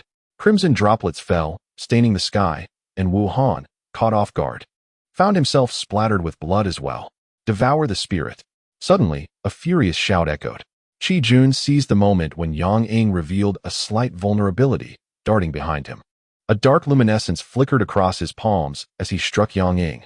In that instant, the devouring essence activated. Yet, the intention was to convert Yang Ying's spiritual power entirely for his own use. However, at this moment, Yang Ying's spiritual energy had become exceedingly violent, far beyond what he could devour in a brief moment. Yang Ying spoke again, his voice growing increasingly hoarse. "Even the most exceptional can be vanquished." Boom. In the face of Qi Jun's devouring spiritual technique, he paid it no heed. Wielding his spear, he pivoted it once more, gripping the tail and forcefully bringing it down upon Qi Jun like a club. The spear, its body riddled with countless cracks, under the embrace of his spiritual energy, exhibited a hardness comparable to that of an arcane artifact. Bang! A thunderous sound echoed as the spear struck heavily upon Qi Jun's shoulder. A wretched cry emerged as half of Qi Jun's shoulder caved in, nearly obliterated by that strike. Whoosh! Without affording him a moment's respite, Yang Ying shifted the spear's momentum, its tip descending swiftly toward his brow. Boom! Suddenly, that ominous, gaping maw reappeared, clamping down upon the spear. It was none other than Chu Kuang, striking once more. Yang Ying's brow furrowed slightly. Within him, his cultivation surged to its zenith, and with a gentle shake of his hand, he tore that monstrous mouth into fragments. However, in this act, Qi Jun fortuitously salvaged his life. "You have lost." Yang Ying fixed his gaze upon him. "What of the? To slay you, I shall do so." Qi Jun, with his shoulder a mangled mess, bore the dual blows of pain and humiliation, rendering his expression increasingly grotesque. Everyone. Chu Kuang locked his eyes upon Yang Ying. "This man has undoubtedly consumed some secret elixir. He cannot possibly endure for long. Let us all join forces to eliminate him. If we delay any further, once the Xiandan Pavilion is annihilated and Guhan appears, we shall gain nothing." This declaration was clearly directed at Zhao Mengyu and Dian. Yet, the two exchanged glances but ultimately refrained from acting. Their fear of Guhan's retribution was secondary. Primarily, they believed that Yang Ying's current strength was somewhat absurd. They remained still, but Chu Kuang, along with 3 others and a throng of followers, advanced resolutely toward Yang Ying. "That is my friend." Yang Ying's head hung low, obscuring his expression, yet his tone remained unwavering. "If you wish to touch him, you must first pass through me." Abruptly, he lifted his gaze toward the pinnacle of the tower. Within him, flesh and blood gradually withered, his meridians burned, nearly tearing apart inch by inch. Waves of dizziness surged through his mind, indicating that his soul power had ignited to its utmost limit. Man and spear were one. His body had long since become as fragmented as the spear itself, hovering on the brink of collapse, yet he clung to the last vestiges of faith to sustain himself. The torment that would drive most to madness was but a whisper to him. Endure. He could not falter, nor could he perish before he emerged. Clang. Suddenly, he retracted his gaze, driving the spear into the ground with force, embedding it half a foot deep. "You, who stand as paragons, must remember a name today." Yang Ying. With that proclamation, his eyes transformed entirely into a crimson hue. Volume 1, Chapter 248. My apologies, what I owe you cannot be repaid in the alchemy chamber. The fragrance emanating from the furnace grew increasingly potent. Guhan's complexion turned pale, his eyes tightly shut as he sensed the pervasive emptiness within his body. He incessantly stuffed pills into his mouth, gritting his teeth to endure the ordeal. Almost there, just a little longer, and he would achieve the elixir. Unbeknownst to him, as time elapsed, the atmosphere within the chamber became progressively surreal, including the figure beside him, which no longer appeared as stable as before. Occasionally, it would tremble slightly, as if on the verge of vanishing. After an indeterminate period, a sudden explosion occurred within the furnace. The flames surged forth with an overwhelming force, nearly extracting Gu Han's essence. With little time for curses, he hastily consumed another pill. However, following the eruption, the flame quickly subdued, and the perilous pull that had almost consumed him dissipated almost instantaneously. Simultaneously, a rich aroma intermingled with a charred scent pervaded the chamber, lingering in the air. Gu Han exhaled deeply. At last, it was done. Although he had never refined pills before, he understood that this scenario indicated successful concoction. Without hesitation, he opened the furnace. Inside lay a thumb-sized elixir, shimmering with ethereal light, an enigmatic presence surrounded by hints of azure and white vapor. Merely inhaling its essence revitalized him, alleviating much of his fatigue. Yet, there was a flaw. The pill, which should have been as pristine as jade, bore streaks of black. The charred aroma emanated from these markings. He was, after all, not a true alchemist, even though he had acquired the incantation and stabilized the flame. His control over the heat paled in comparison to that of genuine alchemists. Had this pill not been on the verge of completion, requiring no further steps, he might have ended up with a worthless concoction, regardless of his flame control. A half-saint pill. Gu Han immediately recognized that although this elixir was partially ruined, its quality still subtly surpassed the nurturing soul lotus seed, marking it as the pinnacle of half-saint pills. He was certain that had it been flawless, its grade would undoubtedly exceed that of a saint pill. Nonetheless, even as a half-saint pill, it was sufficient to restore Yang Ying's lost foundation and potential, especially since the marrow-extracting pill he had consumed was not whole either. Brother Yang, fortune smiles upon you this time. Without delay, he grasped the elixir in his hand and glanced at the figure. This time, I owe you my gratitude. With no distractions from the alchemical process, his extraordinarily keen spiritual sense activated, allowing him to instantly perceive anomalies in both the chamber and the figure, along with the distant sounds of battle emanating from below the tower. This is bad. His heart plummeted to the depths. Without investigating the peculiarities surrounding him, he swiftly dashed towards the bottom of the tower. As he raced midway, the murderous intent within him had surged to an extreme. Behind him, that figure slowly turned, directly following suit. Outside the alchemy tower, Yu Yang, Morong Yen, her spirit damaged and having just regained consciousness, felt a mix of rage and fury upon hearing Shun Xian recount the events. You madman, this is suicidal. Junior sister, Shun Xian sighed sadly, his heart heavy. He probably cannot hear you now. Not far away, Yang Ying seemed oblivious, his aura growing increasingly chaotic and wild, hinting at an uncontrollable tendency. Yet, he had no desire to rein it in, whether soaring through the skies or launching fierce assaults. He faced the relentless onslaught with a spear that danced like a startled dragon, its fierce and domineering intent confining Chu Kuang and his group to within a yard of the alchemy tower's entrance. Once, twice, thrice, he had lost count of how many attacks he had blocked. Eventually, he abandoned defense altogether, with the blood recovery pill and the azure essence pill in his possession. No matter how grievous his injuries, he could recover in an instant. His soul power nearly exhausted, his consciousness had long become a blur, relying solely on instinct to persist until the moment Gu Han returned safely. The dark ground was already stained red with blood, littered with severed limbs and dismembered bodies. A gruesome sight. At this moment, both Wu Han and Qi Jun wore expressions of ferocity and resentment, their former grace as young master and saint entirely gone. A single Yang Ying had nearly decimated a third of their forces. As for Chu Kuang, he too bore countless wounds, looking disheveled, his patience and confidence utterly depleted. Though once of the sacred realm, he could not fathom why Yang Ying, merely a mortal body with a pitiful constitution, had become so formidable, especially when the effects of the pills were waning. What was the source of his strength? Was it merely the bond of friendship? Not far off. Zhao Mingyu gazed at the blood-soaked Yang Ying, her expression inscrutable, lost in thought. It was Dian who could not contain himself any longer. His name is Yang Ying? Yes, a follower nodded. That seems to be the name. Dian fell silent for a moment. The mortal Yang Ying? I shall remember him. The follower was taken aback. Young master, he is indeed powerful now, but it must be due to the pills, not, have you not noticed? Dian cast him a sidelong glance. The potency of those pills has begun to wane. What? The follower was astonished. Then how is he still so strong? Perhaps, Dian sighed lightly. It is because of his conviction. The others were perplexed. Strength is strength, and weakness is weakness. What does conviction have to do with it? Thus, sensing their thoughts, Dian expressed a hint of disdain. This is why I can become the young master, while you can only remain my followers. The others exchanged glances. The thought crossed his mind. Could you truly become the young master of the Lesser Valley solely due to your lineage as the direct descendant of the ancestral figure? Is there any connection to conviction? With such companions alongside, Dian chose to disregard them, overwhelmed by emotion. That person of the Gu clan was indeed fortunate.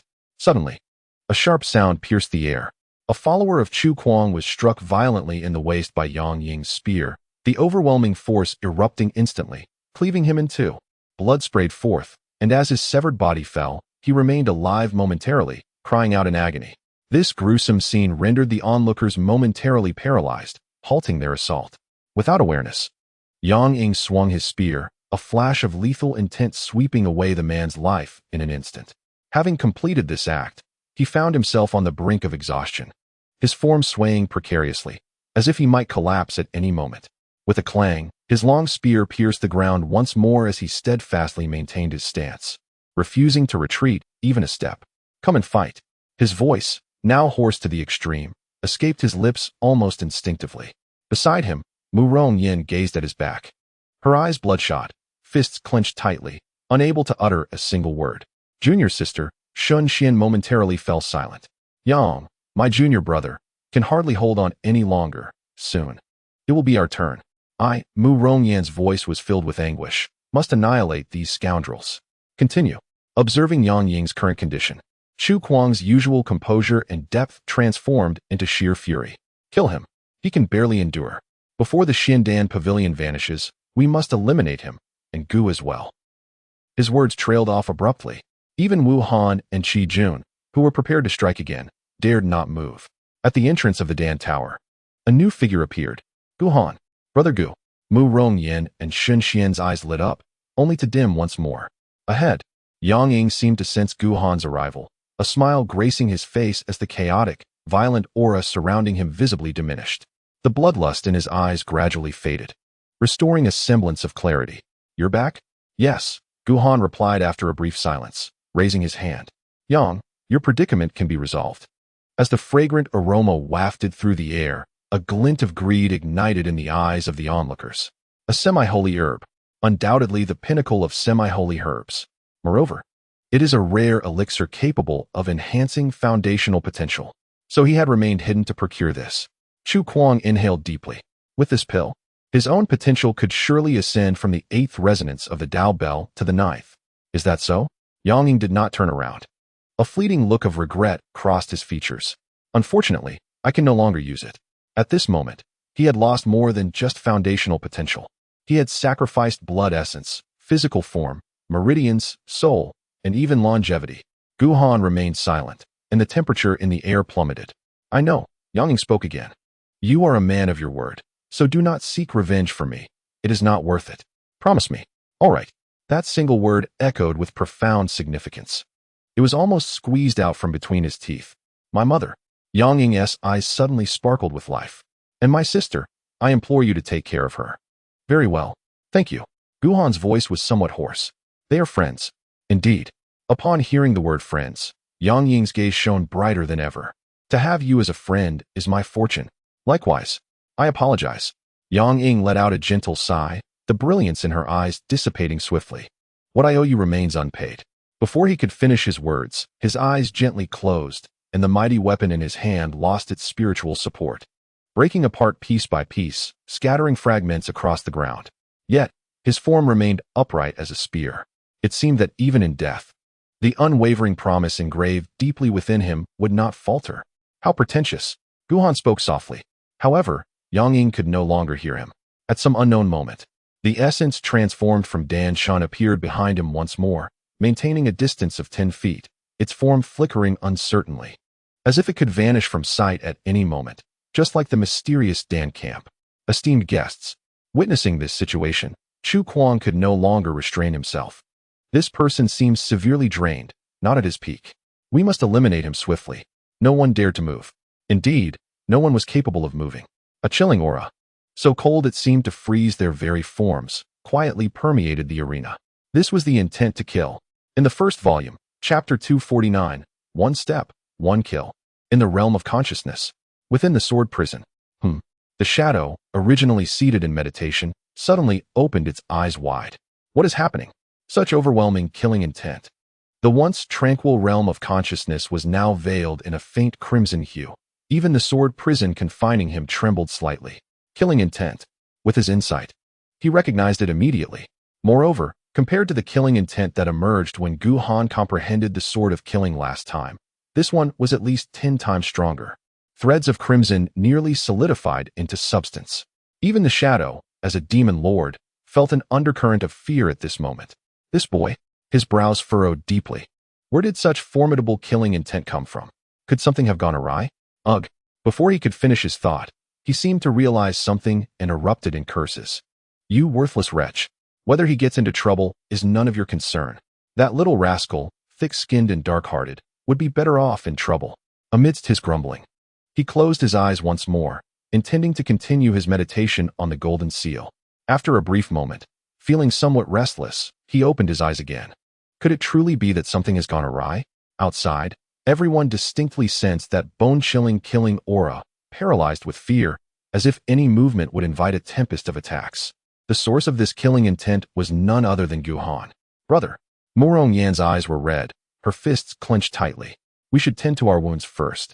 Gu Han's calm voice reached her, and soon a bottle of restorative elixir fell before her. Shen Xian opened his mouth. Yet, half a sentence remained unspoken. Having completed the task, Gu Han stepped out of the grand hall. As he passed by Yang Ying, he paused for a fleeting moment before advancing towards the crowd. Regarding the matter at hand, Gu Han cast a glance at Zhao Mingyu and Dian.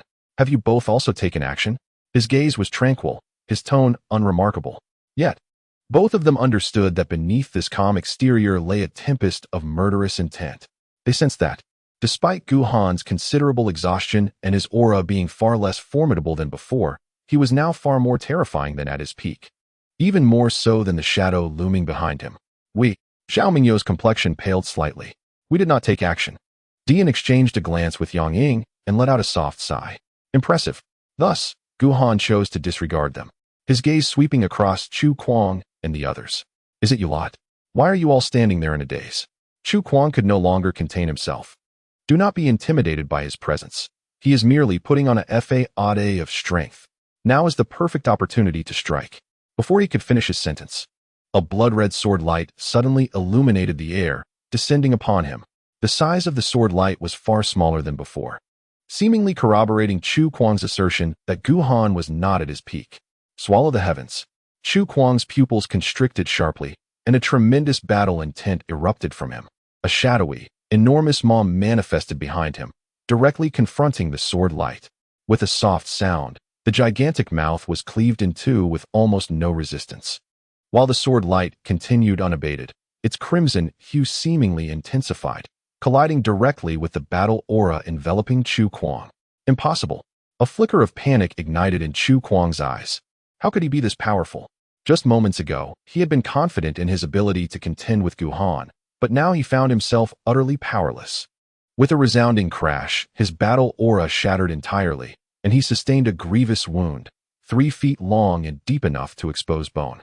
As he spat blood and was sent hurtling backward, his defeat instantaneously jolted the crowd from their terror. Charge! Wu Han's eyes were filled with profound dread. Everyone, attack together. Kill him. He feigned bravado, while Qi Jun continued issuing commands. Do not let him pick you off one by one. Combine your strength to vanquish him. The Gu Han before them was more formidable than they had anticipated, yet a sliver of hope lingered in their hearts. Gu Han's current state was not at its zenith, surely. He could not unleash that kind of sword light multiple times. With their numerical advantage, perhaps they could wear him down. Despite their fear, the followers beside them gritted their teeth and charged toward Gu Han. Opposite them, Gu Han appeared oblivious, continuing his deliberate advance. Yet, the temperature in the arena seemed to drop even further. In an instant, one follower's assault was about to strike him. Just then, the blood-red sword light flashed once more. The follower's form momentarily faltered, his expression frozen, as a slender line of blood appeared delicately between his brows. In the next instant, this crimson line rapidly expanded, cleaving his body and the mystical artifact in his grasp asunder. The ground was once again stained crimson. Qi Jun's pupils constricted sharply. This follower, who had once elicited 5 resonant chimes from the Dao bell, was slain by a single stroke of the sword, without even a modicum of resistance. What astonished him further was the radiance of Gu Han's sword. Not only did it show no signs of waning, but it intensified with each moment. The sword of slaughter was driven by the desire to kill. The stronger the intent, the mightier the sword's brilliance. With the intent unceasing, the sword's light was boundless. At this moment, although Gu Han was greatly fatigued, the sword of killing, propelled solely by the will to slay, seemed to embody the very essence of its name, wielding a power greater than before. Fearful? Gu Han cast a glance his way. If you are frightened, that is well. He did not spare a glance at the corpse. His gaze remained tranquil, his tone still unperturbed, even his pace unchanged. With each step he took, the blood-red sword light ignited anew, claiming yet another life. With every stride, another soul perished. Behind him, the shadow lingered, yet he had abandoned any notion of utilizing it for defense. He desired to vanquish them one by one, sword by sword, with his own hands.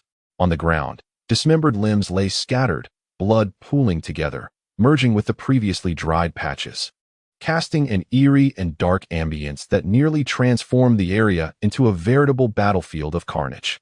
Young master, at this moment, only one adversary remained before Gu Han. Flee quickly, he urged Wu Han. Once the Xiandan pavilion vanishes, there will be no means for me to aid you. With that, he fixed his gaze upon Gu Han, his eyes reflecting a resolve akin to one prepared for death. Attempt to move against my family. Another flash of blood-red light flickered. He was cleaved in two by Gu Han's sword. As he beheld his bifurcated form, the remnants of his courage and loyalty disintegrated into anguished wails that echoed with profound suffering. Wu Han could no longer contain himself, his form leaping into the air.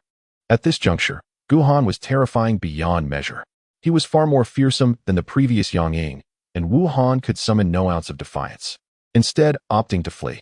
Once the Xiandan pavilion disappeared, there would be protectors present. He could inflict no harm upon himself. His plan was sound, undoubtedly.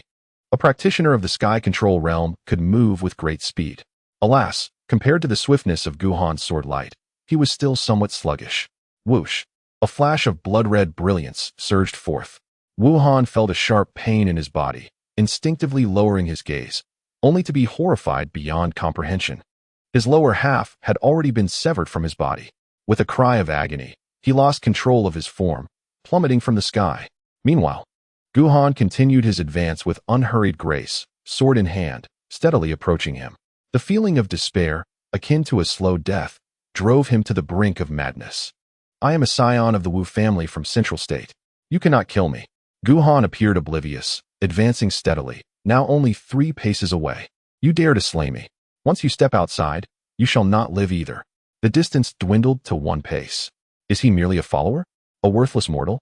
Whatever you desire, I shall provide, ensuring each surpasses him in excellence. Gu Han's expression remained impassive. His sword was raised once more. Wu Han was utterly shattered. What is it that you truly seek? Speak, and I shall grant you all I possess. Even if I lack it, the Wu family of Central State has plenty. Your life. At last, Gu Han spoke. His voice, no longer calm, resonated with the chilling intensity of a frozen abyss, laced with an unfathomable fury. The lives of you all. With that declaration, the sword was brought down with tremendous force. Yet, it was not merely a flash of blade, but the overwhelming essence of the sword, a pressure as vast as the ocean. Boom! A thunderous roar erupted. The ground trembled momentarily. In the aftermath, the once unyielding bluestone surface bore a shallow indentation. Within that hollow, Wu Han's figure had vanished, leaving only a faint crimson mark. The shape resembled a human form. In the first volume, Chapter 250, exhausting all efforts, I shall slay you. Not far away, Dihan's heart raced. His eyes wide with terror. One strike. Reduced to a blood mark? His physique was remarkably robust, far surpassing Wu Han in strength. Yet, he mused that if he were to confront Gu Han's recent strike, his fate would be grim, albeit slightly less so. Having dealt with Wu Han, Gu Han's gaze shifted, landing instantly upon Qi Jun. Now it is your turn. The horrific fate of Wu Han lay before them. At that moment, Qi Jun was nearly paralyzed with fear. entirely devoid of the demeanor befitting a Holy Land scion, and for the first time, a thought emerged in his mind. He should never have provoked Guhan. Alas, he had already done so, provoked to the fullest extent. As he watched Guhan approach, Qi Jun's complexion paled instantly. He had promised him. He would not seek revenge. You should. He fixed his gaze upon Guhan, as if hoping for a change of heart. I keep my word. Guhan fell silent for a moment. I deceived him. Hence, I owe him an apology. But to you. While speaking, he had already reached Qi Jun, his tone icy and imbued with murderous intent. Each word carefully enunciated. I shall keep my promise. As he spoke, the sword was raised slowly. Qi Jun, sensing his dismal fate, descended into a frenzy, his body glowing ominously, ready to fight Guhan to the death. Boom. He barely managed to utter a single word when Guhan's sword came crashing down. The earth trembled once more. On the blue stone surface, yet another blood mark appeared. Suddenly, a furious shout echoed from afar. Murong Yan's voice rang out. Want to flee? This time, I shall not let you escape.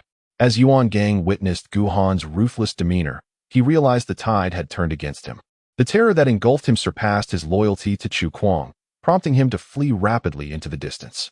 Hot on his heels were Murong Yan and Shen Xian, relentless in their pursuit. It is your turn. Guhan disregarded him, his gaze shifting to the grim-faced, severely wounded Chu Kuang. At this moment, only 3 followers remained by Chu Kuang's side. If not for his presence, these individuals, possessing considerable talent, might have had a significant chance to contend for the position of the Holy Sun. Yet, faced with Guhan's gradual advance, they found themselves utterly devoid of the courage to resist. You keep your eyes on Guhan. If you dare to act, poof, a crimson sword light flashed, and the remainder of his words were silenced forever. You dare, another exclaimed in horror. We are poof. Another sword light swiftly followed suit, and he met the same fate as his predecessor. Gulping, the last man trembled before Guhan, whose presence resembled that of a god of death. His eyes filled with terror and despair. Are you afraid? Guhan suddenly inquired. The man instinctively nodded. Indeed, Guhan's expression remained impassive. Fear alone will not spare you. Swish. Another wave of crimson sword light sliced through, its might far surpassing the previous 2, cleaving through the man and continuing its relentless trajectory toward Chu Kuang. Guhan. Chu Kuang's eyes widened in fury. Swallow the heavens. Without hesitation, he invoked the formidable technique, yet his injuries had diminished its potency significantly, leaving him unable to withstand the impending sword light. Poof! In an instant, the sword light tore through his defenses and struck him anew. Bang! He was sent flying once more, landing some distance away. Simultaneously, an overwhelming mental assault suddenly bore down upon Guhan, momentarily stalling his movements. Seizing this opportunity, Chu Kuang struggled to rise and took to the skies. I cannot die. I absolutely cannot. In that fleeting moment, he had felt the very essence of death looming over him, shattering his composure and driving him to madness. I wagered everything. I have lost everything. Yet I gained this chance at rebirth. I summoned the bell's 8th toll, harmonizing my soul and body perfectly. Give me time, and I shall surpass my former self. My life will be flawless. Whoosh. Suddenly, a sound of slicing air pierced through the atmosphere. The sword light surged forth once more. Chu Kuang's eyes blazed crimson. His visage twisted with rage, as he exhausted every ounce of potential within this body to withstand the oncoming sword light. I cannot die. Boom. A deafening roar erupted. Yet he could no longer maintain his aerial stance, plummeting downward with alarming speed, his trajectory unmistakably aimed at the plaza below. Go. Let us see. In unison, Dian and Zhao Mingyu pursued him without hesitation. At this juncture, their thoughts on the opportunities and elixirs here have waned. Instead, they are deeply intrigued by how today's events will culminate. The sacred grounds of Wanhua, the sacred grounds of Yuhua, and the Wu family branch from Zhongzhou. Members from these 3 factions have nearly obliterated Guhan and Yangying. Even the intervention of the Flame Emperor would likely prove futile today. Within the square, the Xiandan camp is on the brink of complete disappearance, and the figures are becoming increasingly indistinct. You wretched creature, I shall end your life. Treacherous scoundrel. At this moment, under the furious assault of Murong Yin and Shen Xian, Yuan Gang howls in rage, continuously spitting blood, clearly outmatched by the duo. Not far away, Chu Kuang struggles to rise once more. Why? He can no longer afford to concern himself with Yuan Gang, fixating instead on the approaching Guhan, his eyes brimming with resentment and confusion. In the imperial capital, within the secret realm, and here, what you have done will bear consequences. Do you not understand? Why would you go to such lengths for Xiaoyun, for a mere mortal? A worthless being unworthy of even a glance from the Dao Bell, sacrificing everything in the process? Why, my friend, Guhan cast a glance behind him. Yet, amidst the towering structures, he can no longer see Xiaoyun's figure. You have brought about his demise. His tone drips with lethal intent and icy resolve. You shall pay with your lives. It is as simple as that. As he speaks, the long sword rises once more. Guhan, a flicker of despair crosses Chu Kuang's eyes. You know my history. I have died once. I cannot die again. Even if it costs me my life, I refuse to perish once more. Boom. In that moment, he ignites his soul power. Though merely a remnant of the sacred realm, the depth of his soul power surpasses even Guhan's. Now ablaze. It is a force to be reckoned with. Boom. In an instant, a formidable aura erupts, sending Guhan staggering back over 10 paces. I can reclaim a life. This is the opportunity granted to me by the great Tao. No one can slay me. That old blind man cannot. You cannot either. No one can take my life. I, Chu Kuang, am destined to be the sole protagonist in this world. Coughing, Guhan reels from the impact of that overwhelming force, spitting blood. Yet, he appears unfazed, undeterred by the immense boost from Chu Kuang's burning soul power, and instead advances towards him once more. He is much like me, but he lacks my fortune, my destiny. I know better than anyone how deeply he suffers. Just one step away. Just one step. At this moment, the deepest seated hatred and sorrow within him erupt entirely. He can survive. He can live well. Yet, he fixates on Chu Kuang, a trace of bloodlust igniting in his eyes, hatred and murderous intent intertwining into something almost tangible. You have wronged him. I demand your life. You must pay with your life. I want you dead. You shall die. As he speaks, he instantaneously ignited his soul power, simultaneously activating the blood spirit technique once more. Guhan. Chu Kuang's eyes widened with fury. Do not push me. To seize the sacred weapon? In an instant, Guhan appeared before him, flipping his hand to reveal a spiritual seal that materialized in his palm. The Nine-Dragon Imperial Seal. I have obtained it. You shall also meet your demise.